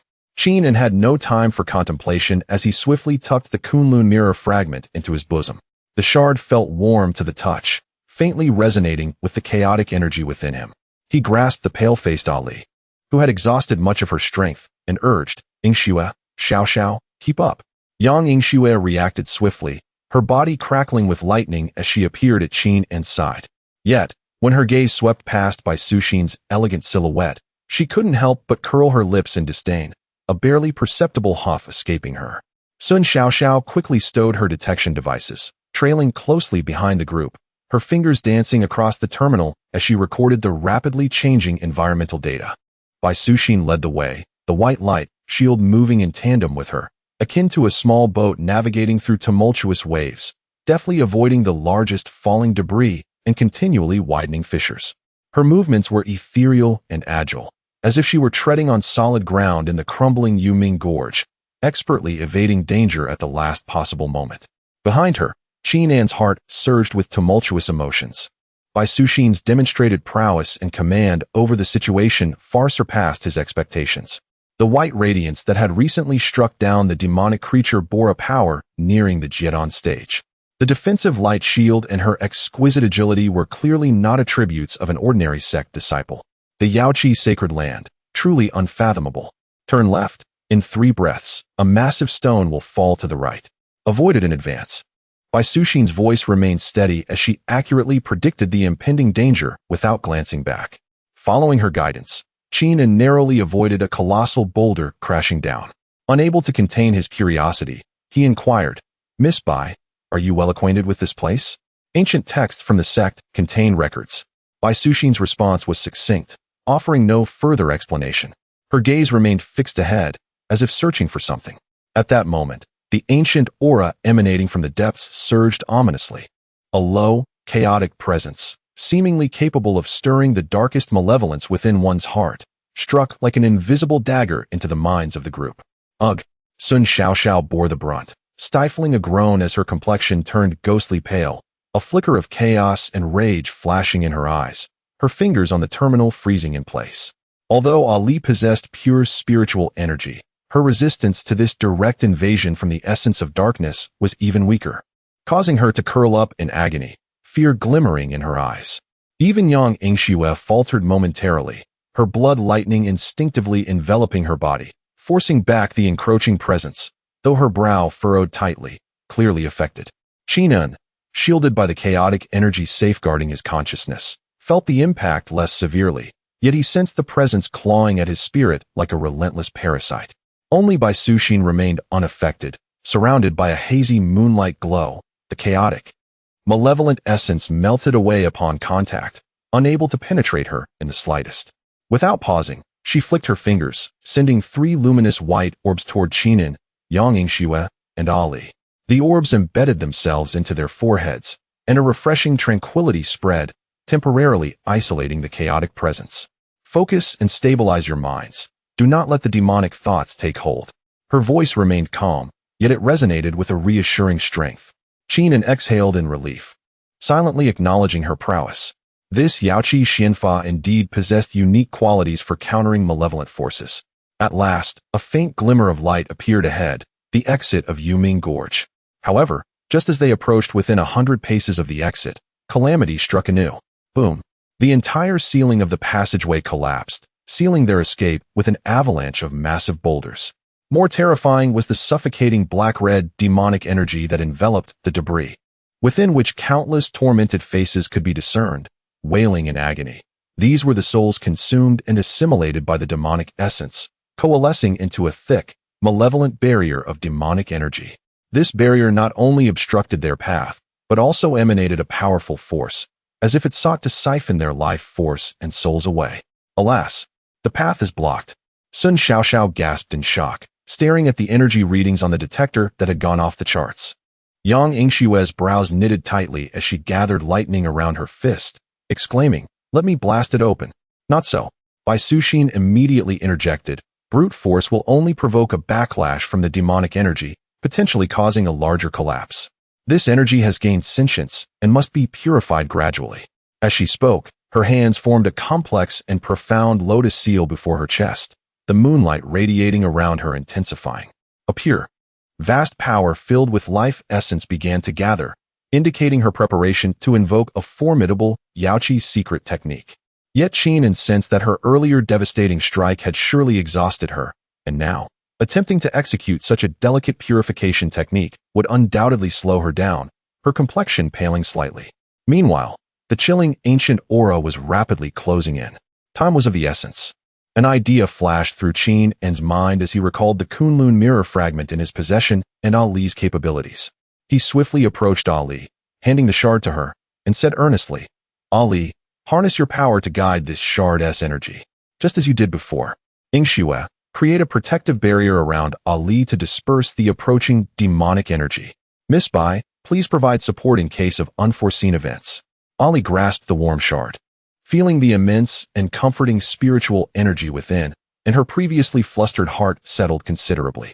She nodded firmly, closing her eyes as she exerted her purification power, her 9 fox tails once again radiating pure white light, merging harmoniously with the shard's luminescence, resonating together. This time, it is no longer a mere spiritual communication, but an endeavor to serve as a bridge, guiding the fragmented power. Buzz. The fragments of the Kunloon Mirror in Ali's hand suddenly radiate with an unparalleled brilliance, more dazzling than ever before.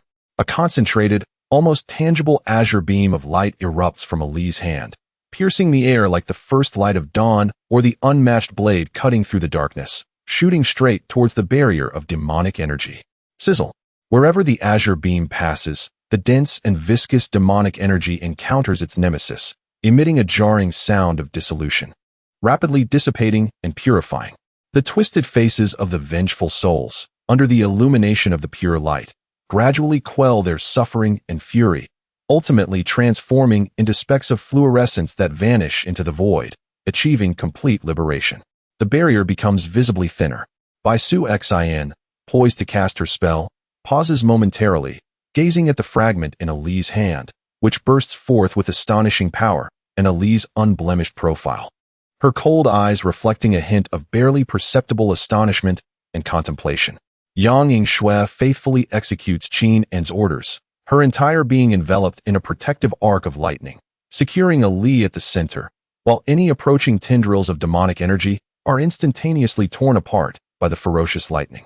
She watches Ali unleash her formidable power, feeling not only excitement, but also a subtle mix of emotions: happiness for Ali, frustration at her own inability to contribute significantly, and a hint of undetectable vigilance directed towards Bai Su Xin. Now is the moment. Qingming seizes the opportunity as he identifies a weak point in the purified barrier, chaos surging within him, and he strikes with a powerful punch. Chaos of life and death, open for me. The gray force of his punch strikes precisely at the weakened point. Boom. The already precarious demonic energy barrier finally collapses completely under the dual pressure from inside and out, revealing a passage obstructed by rubble, yet free from demonic energy's hindrance. Hurry! Qingming calls out, swiftly lifting the exhausted Ali, who has collapsed once more from channeling the fragment's power, and charges towards the exit. Yang Yingxue and Sun Xiao follow closely behind. Bai Su Xin casts a deep glance at Ali, cradled in Qingming's arms, and at the Kunloon Mirror fragment in her hand, which is gradually dimming. Saying nothing further, she flashes forward to join them. As they burst out of the exit of Yumingjian, a thunderous sound of complete collapse echoes behind them, shaking the entire Sanghun mountain range. The sense of despairing ancient energy is momentarily buried beneath countless tons of rock. Upon seeing the light of day again, though the sky remains gray, the cold air infused with the scent of grass and wood fills their lungs, leaving them in a state of euphoric relief after calamity. Qingming gently sets down the weakened Ali, allowing her to rest against a large stone.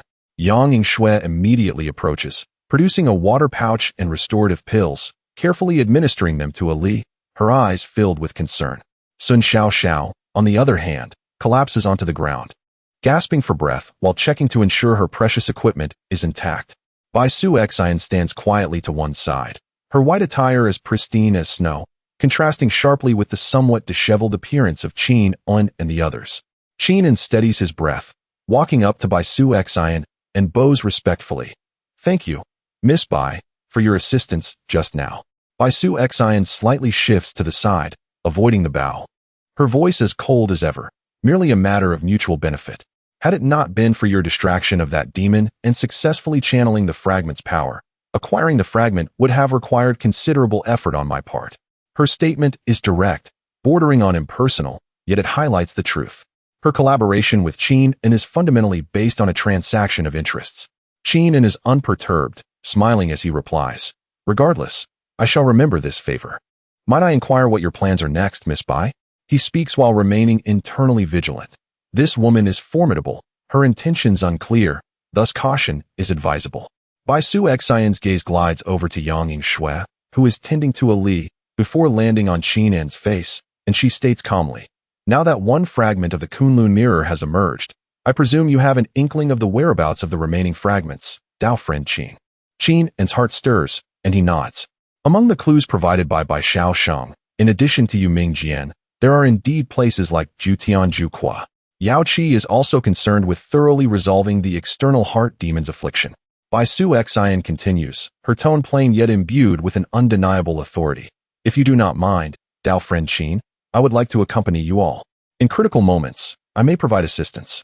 In exchange, I wish to borrow the Kunloon Mirror fragment for a closer examination of its mysteries." Upon hearing this, before Qin could respond, Yang Yingxue, who was feeding Ali water, abruptly raises her head, her almond-shaped eyes glaring at Bai Su Xian, her tone laced with blatant skepticism and a hint of hostility. "A company? Who knows what your true intentions are? Just now, you hid away watching the fight, and now that you have the fragment, you want to share in the spoils? And you wish to borrow the fragment? Dream on." She has always felt somewhat displeased by Bai Su Xian's aloof and haughty demeanor, coupled with her overwhelming strength. Now, seeing her propose to tag along and even touch the fragment they had worked so hard to obtain, she feels like a cat whose tail has been stepped on, fur bristling in anger.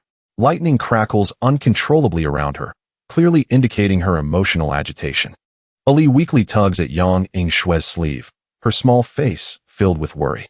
Sun Xiao silently lowers her head, pretending to adjust her equipment while secretly eavesdropping, inwardly lamenting. "Oh dear, signs of a battlefield. The captain is in for a headache now." Qin suddenly feels a throbbing headache. He looks at the seemingly indifferent Bai Su Xian, who appears to be merely stating facts, and then at Yang Yingxue, whose jealousy and anger are almost palpable, feeling the pressure surpassing even that of facing the demon earlier. He had intended to politely decline Bai Su Xian's proposal, for this woman is too dangerous, akin to a ticking time bomb at his side. But upon reflection, her formidable strength and extensive knowledge surpass his own, making her a significant ally for the forthcoming adventure. Furthermore, the Yao Qi's sacred ground behind her may provide crucial information regarding the Kunloon Mirror and the external heart demon. However, agreeing to her request might. Qin rubs his temples, inwardly sighing. To be honest, this choice is more challenging than deciphering the mysteries of the yin-yang Fei Xingju. Chapter 82. Lei Yihu, the wind at the edge of the Zonghun mountain range, imbued with a chilling intensity reminiscent of survival after calamity, swept across the faces of the gathered individuals. Yet, the atmosphere felt even colder than the mountain breeze. Yang Yingxue's questions, laced with lightning, seemed to coalesce in the air, crackling with palpable tension. Ali shrank her neck in apprehension, while Sun Xiao wished fervently to disappear into her portable terminal. Qin felt his temples throbbing relentlessly. Taking a deep breath, he forced a semblance of calmness to his expression and turned to Yang Yingxue, his tone soothing. "Yingxue, it is indisputable that Miss Bai assisted us in our escape." He deliberately omitted the fact that Bai Su Xin had initially been a bystander. "Humph." Yang Yingxue turned her face away, though the lightning surrounding her diminished slightly. Qin then addressed Bai Su Xin, maintaining a tone that balanced respect and authority. "Miss Bai, collaboration is acceptable. However, certain conditions must be established from the outset." His gaze was steadfast as he articulated his points. "First, during our journey, should we encounter peril, we must unite and refrain from harboring secrets or plotting behind each other's backs. Second, the fragments of the Kunloon Mirror, which we have fought valiantly to obtain, may be borrowed, but only within a secure environment that we deem safe. And we must be present. Third, the direction of our subsequent actions, and the final decision-making authority rests with us." His words were structured and clear, establishing the foundation of their collaboration while delineating the boundaries, ensuring he retained control of the situation. Truth be told, he felt uncertain, unsure if this celestial being from the Yaoqi sacred land would accept such conditions that bordered on equality, if not slight dominance. He silently circulated his chaotic energy, bracing himself for the possibility of her turning hostile or attempting to negotiate. Bai Suxin's icy gaze rested upon Qingming for a moment, her eyes seemingly capable of piercing through one's soul. Just when Qingming anticipated a rejection, she merely nodded slightly, uttering a single word, "Agreed." Her response was crisp and unambiguous, leaving both Qingming and Yang Yingxue momentarily taken aback. Was she truly so agreeable? Bai Suxin appeared to sense their confusion and added with a measured tone, "The purpose of Yaoqi is to alleviate demonic afflictions, not to engage in rivalry. The fragments, whether in your possession or mine, serve the same end if we can achieve our goals." She paused, her gaze sweeping over Yang Yingxue, adding, "As for trust, it will reveal itself with time." Her words, delivered with a sense of grandeur and even a touch of detachment, rendered Yang Yingxue momentarily speechless. She found no suitable retort, only glaring at Qingming and as if to say, "Look how adept she is at feigning sincerity." Qingming, inwardly relieved, remained vigilant. This Bai Suxin was either genuinely open-hearted and focused on the greater good, or she harbored ulterior motives beyond what ordinary people could endure. Whichever the case, she was not to be underestimated. In light of this, they had effectively formed a temporary alliance. Qingming steadied himself, recognizing that their immediate priority was to vacate the Longhun mountain range and find a place to recuperate, as Ali was severely drained. The group unanimously agreed. Bai Suxin, seemingly well acquainted with the Kunloon terrain, pointed out a relatively safe and swift route. Thus, a team with a subtly charged atmosphere resumed their journey. Qingming carried the exhausted Ali, who had succumbed to slumber from fatigue, while Yang Yingxue walked closely beside him, occasionally casting sidelong glances at Bai Suxin, who trailed several paces behind, her white attire fluttering elegantly. Sun Xiaoxiao maintained her position at the rear, responsible for vigilance and documentation. The journey was marked by an awkward silence, punctuated only by the mournful whispers of the wind through the treetops and the rustling of dry branches and fallen leaves beneath their feet. Finally, unable to contain herself, Yang Yingxue prodded Qingming and with her elbow, her voice laced with irritation. "Hey, why did you agree to her? Look at her demeanor, so frigid. Who knows what scheme she harbors? She might just be after the fragments." With a resigned sigh, Qingming replied in a hushed tone, "Yingxue, you have seen her strength. The place we are headed to may be even more perilous than the Yuming Gorge. Having an additional strong ally is preferable to facing a potential formidable foe. Moreover," he hesitated, glancing at the sleeping Ali in his arms, "her understanding of the Kunloon Mirror and ancient secrets could prove beneficial to us." Ally? More like a ticking time bomb." Yang Yingxue muttered discontentedly. "Rest assured, I will keep a close eye on her. If she dares to harbor any ill intentions, my lightning fist will be the first to respond." Her remarks were delivered at a volume intended for the others to overhear. Bai Suxin remained impassive, seemingly unperturbed by the exchange, though the corners of her lips subtly curved in an almost imperceptible smile, fleeting as a shadow. At that moment, Sun Xiaoxiao, who was on guard at the rear, suddenly issued a warning. "Captain, a high-energy life form is approaching rapidly. The speed is astonishing, and the energy readings are extremely volatile. It's coming from the 3 o'clock direction." Immediately, the group became alert.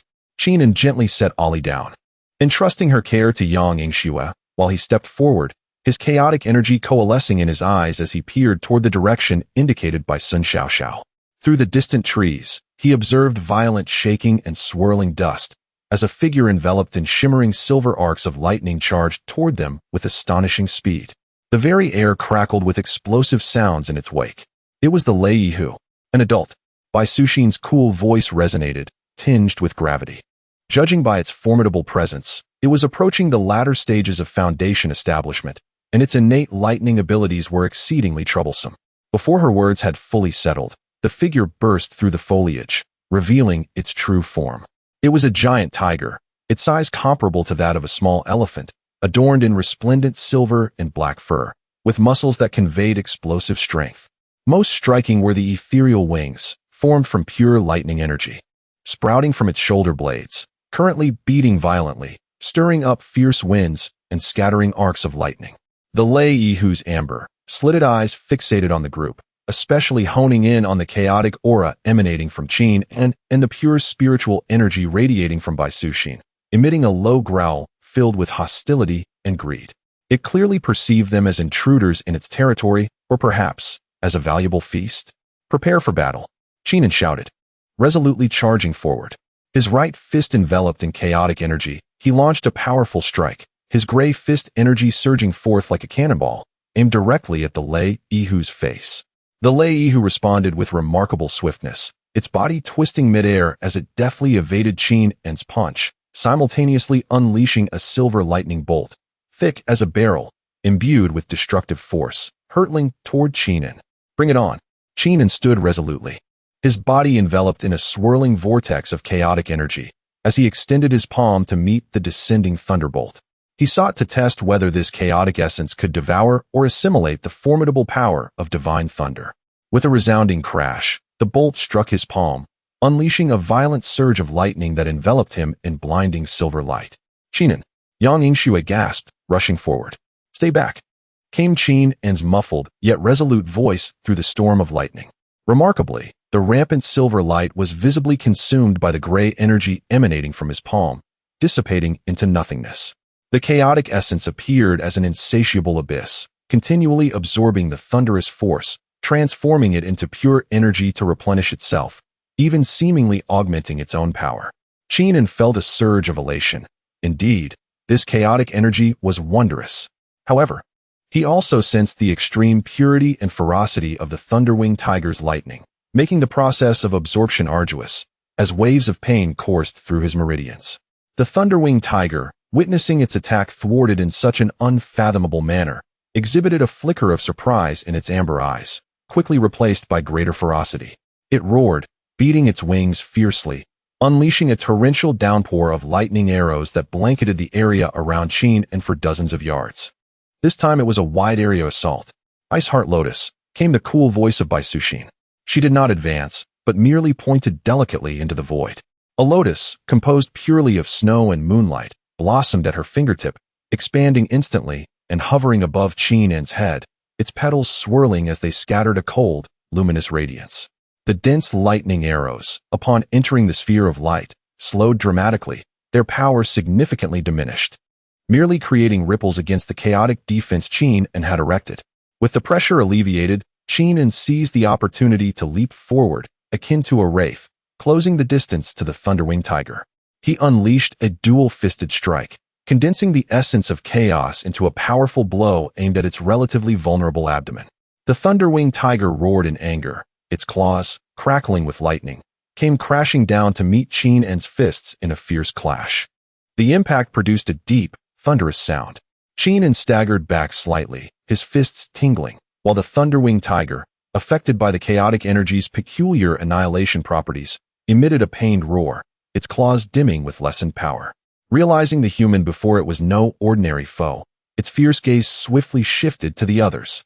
With a powerful beat of its wings, it abandoned Qin, transforming into a streak of silver lightning that lunged directly at Yang Yingxue and Sun Xiaoxiao, who were tending to Ali. "Your opponent is me." Yang Yingxue, unable to contain herself, pushed Ali towards Sun Xiaoxiao and shouted, her bloodline's power awakening, the surrounding lightning shifting from silver to a dark crimson hue, her aura becoming fearsomely violent. She did not falter, charging headlong into the Thunderwing Tiger, her delicate fists enveloped in dark red lightning, striking down towards the tiger's head like two hammers of the thunder god. Overbearing blood lightning fist. With a resounding crash, the collision of fists and claws erupted into a maelstrom of pure thunder and raw power. The dark red and silver lightning intertwined, annihilating and exploding, sending the surrounding flora flying. Yang Yingxue let out a muffled groan, blood trickling from the corner of her mouth as she was knocked back, yet she swiftly regained her footing. Her eyes alight with fervor, even bearing a hint of a manic smile. What a thrill! The Thunderwing Tiger was not unscathed either. Its claws, capable of rending steel, were battered by Yang Yingxue's thunderous fists, causing its scales to crack and blood to flow freely. Shaking its dazed head, it regarded Yang Yingxue with a mix of rage and a hint of trepidation. This human woman's power was even more ferocious than that of the man from before. As it focused all its attention on Yang Yingxue, a silent white figure appeared beside it, as if teleporting. Bai Suxin, her fingers poised like a sword, gathered a point of extreme cold radiance at her fingertip, seemingly capable of freezing souls. Instead of targeting the Thunderwing Tiger's vital areas, she lightly tapped its wing's base, where the lightning energy coalesced. Moonlight Ice Finger. A shard of ice rapidly spread at the root of the Thunderwing Tiger's wing. Though it was soon shattered by its violent lightning, the brief moment of paralysis caused its massive body to momentarily lose balance. Now was the time. Qingming and Yang Yingxue moved almost simultaneously. Qingming, like a flash of lightning, focused the chaotic energy at his toes, delivering a fierce whip kick towards the exposed soft abdomen of the Thunderwing Tiger. Yang Yingxue, channeling all her strength once more, compressed the dark red lightning to its limit, launching a fist towards the tiger's neck. The sounds of impact resonated almost simultaneously. The Thunderwing Tiger emitted a chilling scream, its abdomen suffering a grievous strike, its organs damaged, while Yang Yingxue's powerful punch caved in its neck, scorching its silver-black fur. Its colossal form flew through the air like a broken sack, crashing heavily into several large trees before writhing a few times, ultimately falling silent. The battle concluded. Qingming exhaled softly, glancing at Bai Suxin and nodding. Thank you. Had it not been for her exquisite timing and skillful intervention, overcoming this robust and swift Thunderwing Tiger would have proved a daunting challenge, perhaps resulting in injuries among them. Bai Suxin merely withdrew her finger, as if having performed a trivial task. It was my duty. Yang Yingxue wiped the blood from her lips, approached the Thunderwing Tiger's corpse, and kicked it disdainfully, huffing. Consider yourself fortunate to have cooperated. Although her tone remained somewhat awkward, her hostility had evidently diminished. Though she was candid, she was not unreasonable. Bai Suxin had indeed rendered assistance, her timing impeccable. Sun Xiaoxiao dared to approach, gazing at the Thunderwing Tiger's body with awe. Goodness, that energy core must be incredibly valuable. Its fur and bones are excellent materials for crafting. Qingming smiled, beginning to harvest the spoils of victory. He skillfully peeled away the tiger's skin, extracted the shimmering demon core, and carefully removed the sturdy bones and energy-infused wing cores. At that moment, Ali, who had been in slumber, fluttered her eyelashes, slowly opening her eyes. At first glance, she spotted the industrious Qingming, surrounded by materials exuding a robust aura of thunder, and not far away stood Bai Suxin, draped in white, ethereal as a celestial being. A flicker of bewilderment crossed the little fox's eyes as she instinctively inched closer to Yang Yingxue, whispering, Sister Yingxue, are we still in danger? That sister in white. Yang Yingxue gently patted her back, her tone laced with complexity. For now, we are safe. As for her, she can be considered a temporary ally. Pausing for a moment, she gazed into Ali's innocent eyes and added, her voice barely above a whisper, however. We must remain vigilant. Ali nodded, somewhat understanding. Yet her gaze was irresistibly drawn to Bai Suxin. She sensed an aura about this sister that was remarkably special and pure, yet it instilled a hint of trepidation within her. Bai Suxin seemed to perceive Ali's gaze, turning her head to rest her cool, penetrating eyes upon her. This time, her gaze lingered for a moment, no longer indifferent, but tinged with a subtle hint of inquiry. Qingming gathered the materials and approached Ali, expressing concern. How do you feel? Much better, brother. Ali replied obediently, though her complexion remained somewhat pallid. Let us depart swiftly. The commotion earlier may attract other entities, Qingming suggested, scanning the group before pausing briefly on Bai Suxin. Miss Bai, we shall head to Luyun Fengshe for a brief respite before determining our next course of action. What say you? Bai Suxin nodded slightly. Very well. The group resumed their journey, having fought side by side. Although the atmosphere remained less than congenial, the tautness that had pervaded seemed to have eased ever so slightly. Yet beneath this temporary alliance, undercurrents of tension continued to swirl quietly. Qingming understood that the true test was perhaps only just commencing.